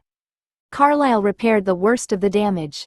Her ring is supporting the healing, and Edward won't let her put weight on that leg." Carlisle approached with folded clothes and placed them on the end of the bed. "Bella is conscious, stable, and understandably angry about being moved. She wants to speak to you." The knowledge eased one fear and sharpened another. Lucas heard Bella asking Edward where they were taking her. Her pulse quickened with every unanswered question, and his body leaned toward the sound before thought caught up. Alice's grip tightened against his face. "Stay here." Lucas stopped himself, but his hand sank through the mattress where he'd braced it. The frame cracked beneath his weight. "Take her farther away," he said. Alice searched his face. "Luke, she'll think you don't want her near you." "I want her alive." Lucas turned his head from the doorway, though every instinct fought the movement. "Tell her I asked because I can smell her blood. Tell her I won't use her as my first test." Carlisle called Edward's name. Movement answered from below, followed by Bella's frightened protest. Lucas shut his eyes as Edward carried her through the rear of the house. Her heartbeat crossed the yard, entered a waiting car, and slowly retreated along the drive. Alice kept both hands against his cheeks. "You chose distance before anyone forced it." "I nearly moved before I knew I decided." Lucas looked at the ruined mattress and the marks his fingers had pressed into its frame. "That isn't control." "No," Carlisle said. "It's the beginning of control."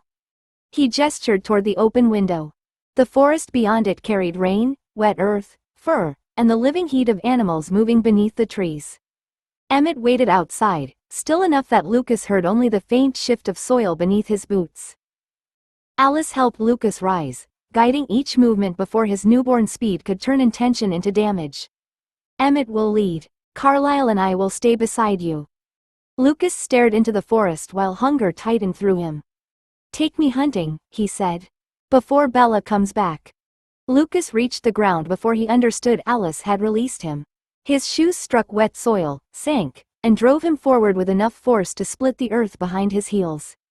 Trees rushed toward him. He twisted away from the first trunk, overcorrected, and tore through a young cedar with his shoulder. Emmett caught him before he crossed the next 10 yards. "Speed comes before steering," he said, bracing both hands against Lucas's arms. "Pick one direction and stop trying to outrun your own feet." The broken cedar crashed behind them. Lucas stared at the splintered trunk, then at the bark embedded in his shirt. He hadn't felt the impact. "I barely touched it." "You hit it hard enough to ruin a lumberjack's morning." Emmett released him slowly. "Try again. Follow my scent, not every sound in the forest." Emmett moved. Lucas followed, but the world refused to narrow. Mice scratched beneath roots. Birds shifted in branches. Larger hearts beat through the trees, each carrying a warm scent that pulled at his throat. He ran toward the strongest before recognizing that Emmett had turned elsewhere. Alice struck him from the side. They rolled through ferns, and Lucas stopped with one hand around her upper arm and the other pressed against her throat. He released her so quickly that his fingers tore grooves through the ground. "I'm sorry." Alice rose without looking at the marks on her skin. "You followed the nearest blood instead of Emmett." "I knew it wasn't human." "That won't matter if instinct chooses before you do." She touched his wrist. "Listen again." A heavy animal moved uphill.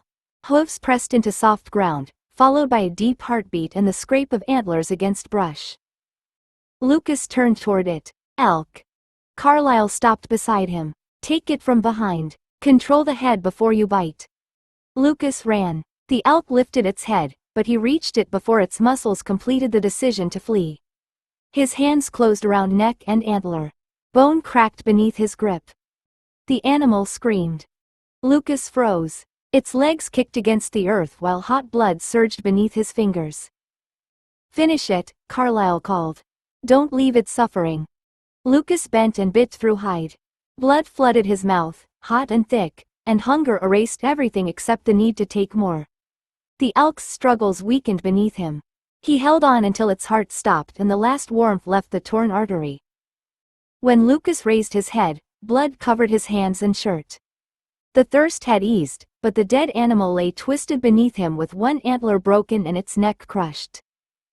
Alice approached carefully. "Luke?" He stared at what feeding required. "I thought hunting would feel cleaner than this." Carlyle crouched beside the elk. "It will become more controlled. It should never become meaningless." Lucas wiped his mouth with the back of his hand. Another heartbeat moved deeper in the forest, and thirst answered without overwhelming him. "I need another," he said. Emmett nodded toward the slope.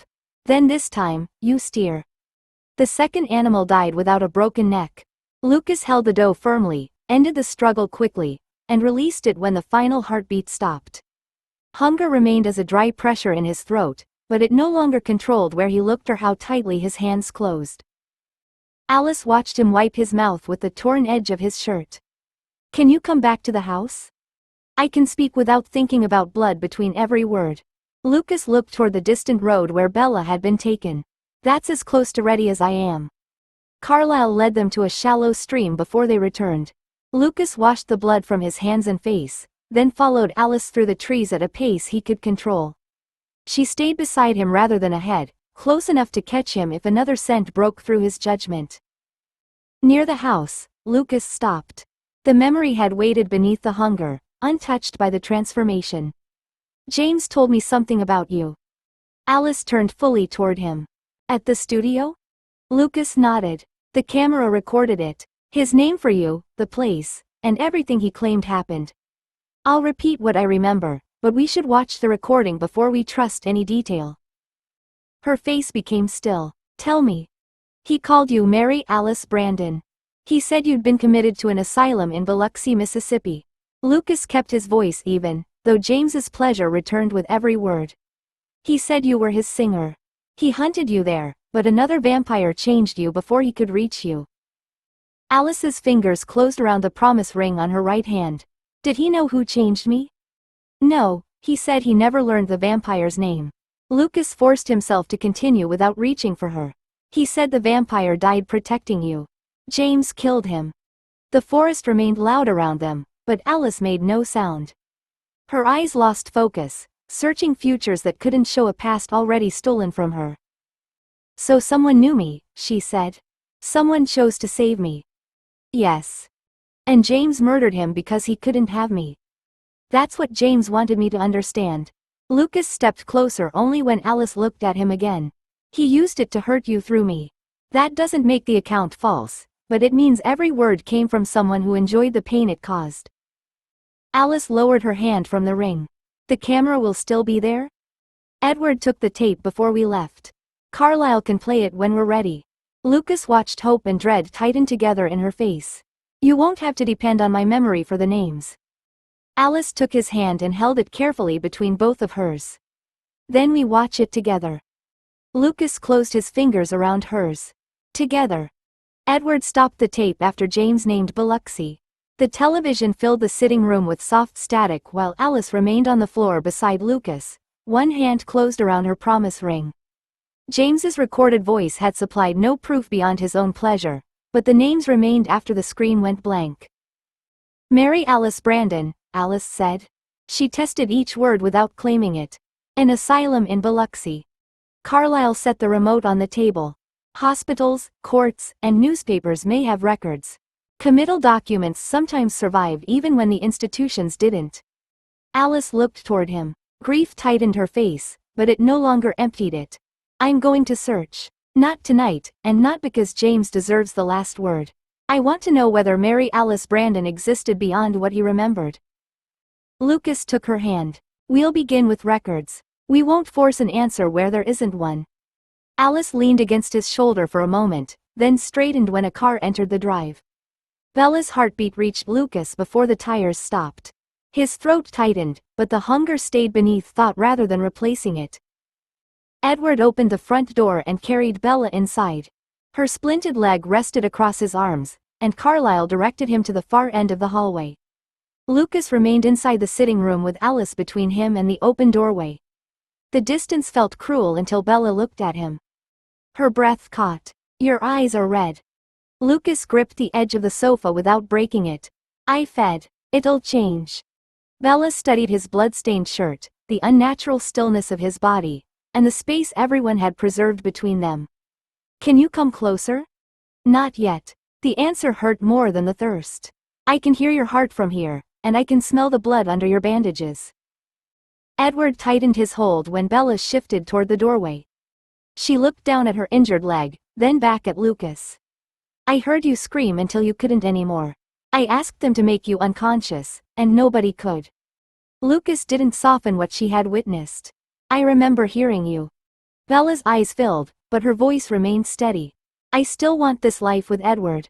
I'm not changing my mind because it hurts. She drew a careful breath. But I'll never call transformation easy. Not after listening to yours. Lucas released the sofa and held his hand open where she could see it.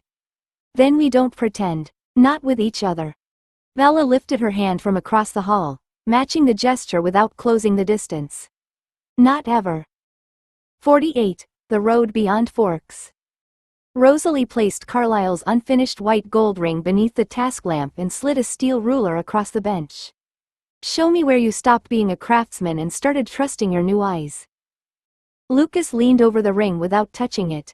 12 days of hunting, controlled movement, and rehearsed visits with Bella had made the garage possible again. He could hear Alice turning a page behind him, Emmett shifting beside the Mustang, and Bella's heartbeat inside the house. The sounds remained distinct, but none pulled him from the narrow band of metal before him. The inner curve is uneven, Lucas said. Less than a hair near the join. Rosalie pushed the ruler closer. Measure it. His fingers closed around the tool with care. The steel felt almost weightless, and the engraved marks stood sharp enough for him to see every shallow flaw left by manufacture. He checked the ring twice, then placed the ruler down without bending it. I was right. You were accurate. Rosalie folded her arms. That isn't the same as knowing the correction won't weaken the band. Lucas studied the prepared inscription lines running through the inner surface. As a human, he'd needed magnification and repeated pauses to keep them clean. Now every mark opened before him with impossible clarity, while his hands could hold the ring motionless enough to fool his own sight.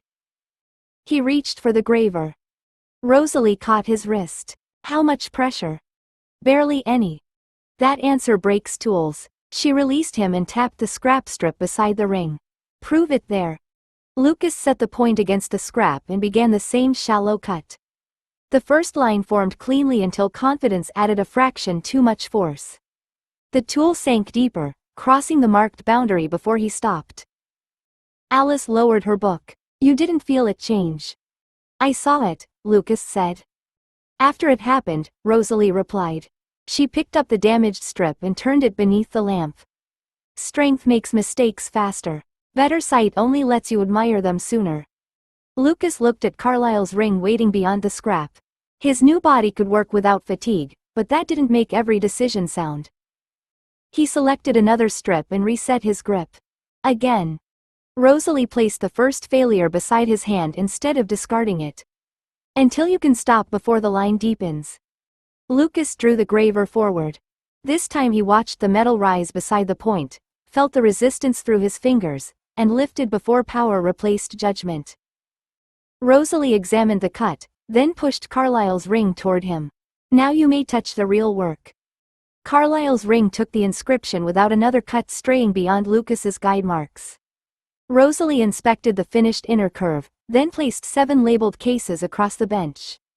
The last held a plain white gold band Lucas had made for himself. One at a time, she said. Nobody leaves until Bella has seen every ring in sunlight. Emmett opened his case first and pushed the heavy white gold band onto his finger. The black onyx sat low against his hand, but he turned it toward the lamp with a dissatisfied frown. It feels lighter.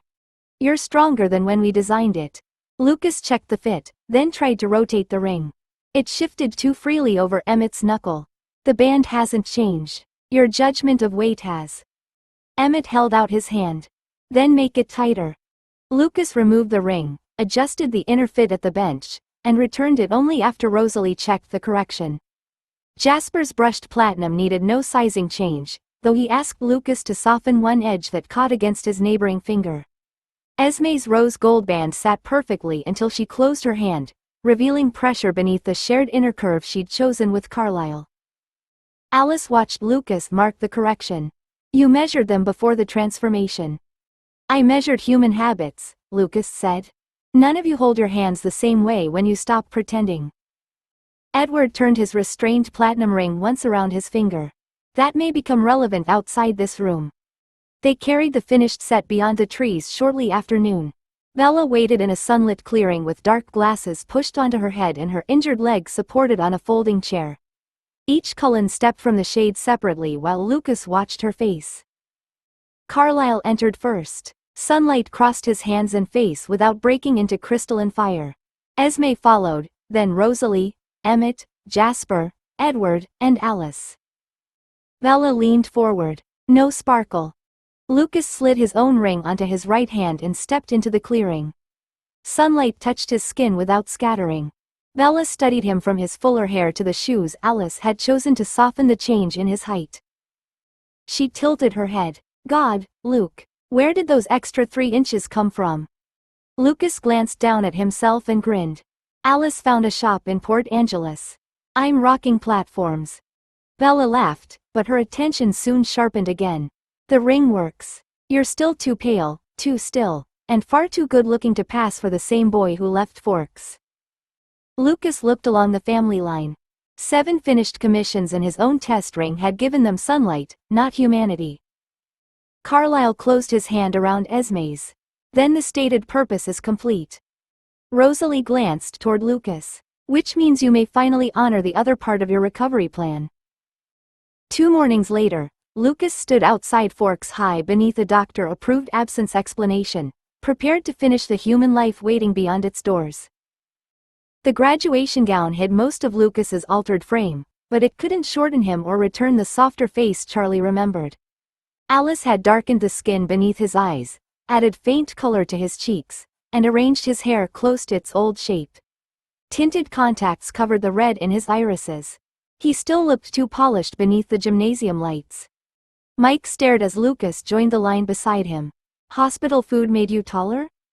Lucas adjusted the square cap Alice had pinned against his fuller hair. "Experimental treatment. Very exclusive.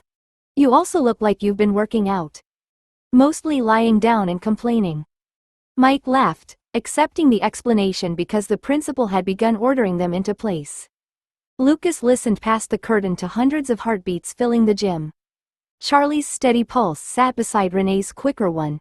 Bella's remained elevated from the effort of crossing the building on crutches, while Edward stayed close enough to catch her if she slipped. The Cullen family occupied one row beneath the high windows. Sunlight reached Carlisle's shoulder and Esme's hands without breaking across their skin. Every ring held. Jasper blinked when expected. Emmett shifted in his chair before his stillness became noticeable. Alice smiled at Lucas, but she kept the expression humanly small. Bella caught him watching from the next line. "They're behaving. Emmett's pretending the folding chair is comfortable. It's his finest performance."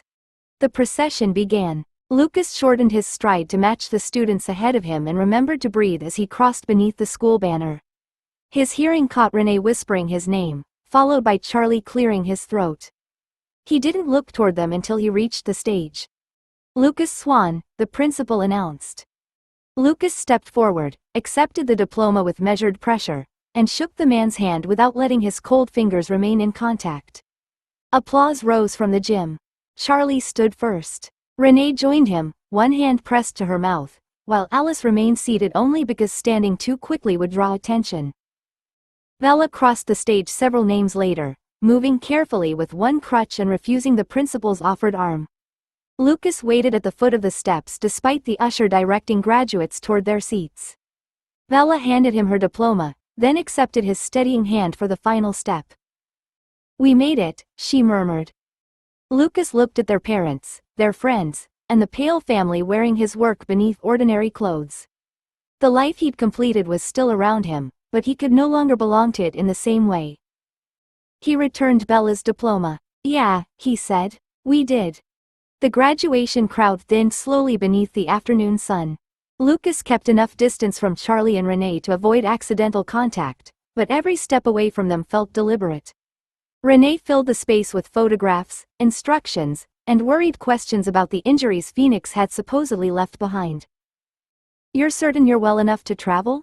she asked, straightening the collar of Lucas's shirt without touching his skin. Alice had helped him choose fabric thick enough to hide how cold he was. "The doctors cleared me," Lucas said. "I'm stronger than I look." Bella made a small sound beside him. "That's becoming a problem." Charlie studied Lucas with the same quiet attention he brought to an uncertain witness. His gaze moved over the fuller hair, the sharper face, and the height Lucas couldn't completely hide. "You do look different." Lucas glanced down at his shoes. "Port Angeles. Very exclusive platforms." Charlie's mouth twitched. Renee laughed and pulled Bella into another careful hug, avoiding her healing leg. Lucas watched until the urge to join them tightened through his chest. He could hear the blood moving beneath their skin. The sound no longer controlled him, but control didn't make touch safe. Charlie stepped closer, then stopped when Lucas offered his hand instead of an embrace. Hurt passed across his face before he concealed it. "Still sore?" Charlie asked. "More than I expected." Lucas closed his hand around his diploma. "I'm sorry, Dad." Charlie nodded as though the apology concerned bruised ribs rather than everything Lucas could no longer explain. "You've got time to heal." The words followed Lucas across the car park after Renee left with Bella and Charlie. Alice waited beside the Cullen cars, while Rosalie stood near the garage trailer they had brought for reasons nobody had explained. Emmett grinned and pulled the rear door open. "Graduation present." The Mustang rolled down the ramps beneath Rosalie's guidance. Its dark paint caught the sunlight without hiding the clean lines Lucas had first seen beneath weeds and rust.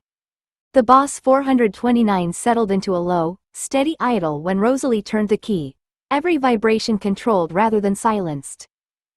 Lucas approached slowly. The car no longer looked like a project waiting for permission to live. The interior was finished in black leather, the restored instruments shone behind the wheel, and his own small maker's mark sat beneath the dashboard where only someone searching would find it. Rosalie stepped out and held the keys between two fingers. "Road ready. Properly tested. No enchantments, no shortcuts, and no excuses left." Lucas accepted them carefully. "You finished the interior." "We finished it." Rosalie glanced toward the Cullen family. "The commission covered the remaining materials and workshop costs. Your labor covered the rest." Alice opened the passenger door and ran her fingers over the seat. "It's unmistakably yours." Lucas looked past the Mustang toward the road leading back to the Swan house. Owning it had once meant driving Bella to school, taking Charlie fishing, and filling an ordinary human future with something beautiful. Now it would carry him away from both. Carlisle joined him beside the front wing. "We need to decide where we go next. Forks has become too dangerous for Lucas to remain publicly, and Victoria knows every place connected to this family." "Boston," Lucas said. He'd considered other cities, but Boston offered universities, records that might begin Alice's search, and enough people for the Cullens to disappear without pretending they weren't leaving anyone behind. "We finish what we started here, then we build something new there." Bella had returned with Edward in time to hear him. She leaned against her crutches beside the Mustang. "You're not leaving without me." Edward looked at her, but he didn't answer for her. Lucas met Bella's eyes. "College?" "College," she said. "Human, inconvenient, and entirely my choice." Alice came to Lucas's side and slipped her hand into his. Jasper stood with the family rather than apart from them, grief still present but no longer treated as a reason anyone should disappear. Carlisle looked around the circle. "Then Boston." A scent moved through the trees beyond the far edge of the car park. Lucas turned before anyone else spoke. It was sweet, unfamiliar to his newborn senses, but carried a trace he remembered from the baseball clearing and the pursuit that followed. Victoria stood beneath the trees. Distance reduced her to red hair, pale skin, and absolute stillness, but Lucas knew she was watching him. Alice stiffened beside him as futures broke and reformed too quickly to hold. Edward moved in front of Bella. Jasper and Emmett spread apart without needing instruction. Victoria didn't advance. Her gaze passed over Bella, Edward, and the rings visible on the Cullen's hands. It settled on Lucas for one measured moment before she stepped backwards and vanished into the forest. Emmett started after her, but Jasper caught his arm. She wanted us to see her. Lucas listened to the retreating movement until even his hearing lost it among the trees. Victoria had found them exposed in daylight, surrounded by humans, and she had chosen not to attack. That restraint frightened him more than rage would have. Alice tightened her fingers around his. "She's leaving Forks." "Not leaving us," Lucas said. "No." Behind them, the Mustang waited with its engine running. Ahead lay Boston, Alice's stolen history, Bella's unfinished choice, and an enemy patient enough to let them believe distance might help.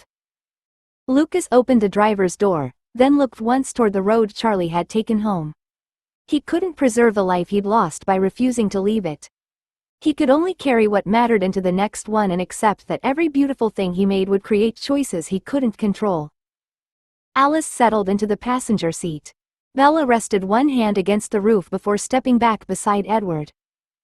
"Try not to wreck it before Boston," Bella said.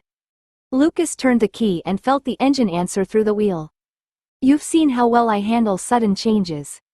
Her laughter followed him as he eased the Mustang onto the road. Forks receded behind them beneath the trees. Alice's hand rested over his on the gear lever, her promise ring bright in the afternoon light. Lucas drove toward the life they had chosen while, somewhere beyond the roads Alice could clearly see, Victoria began choosing how to take it from them. End of Book 1.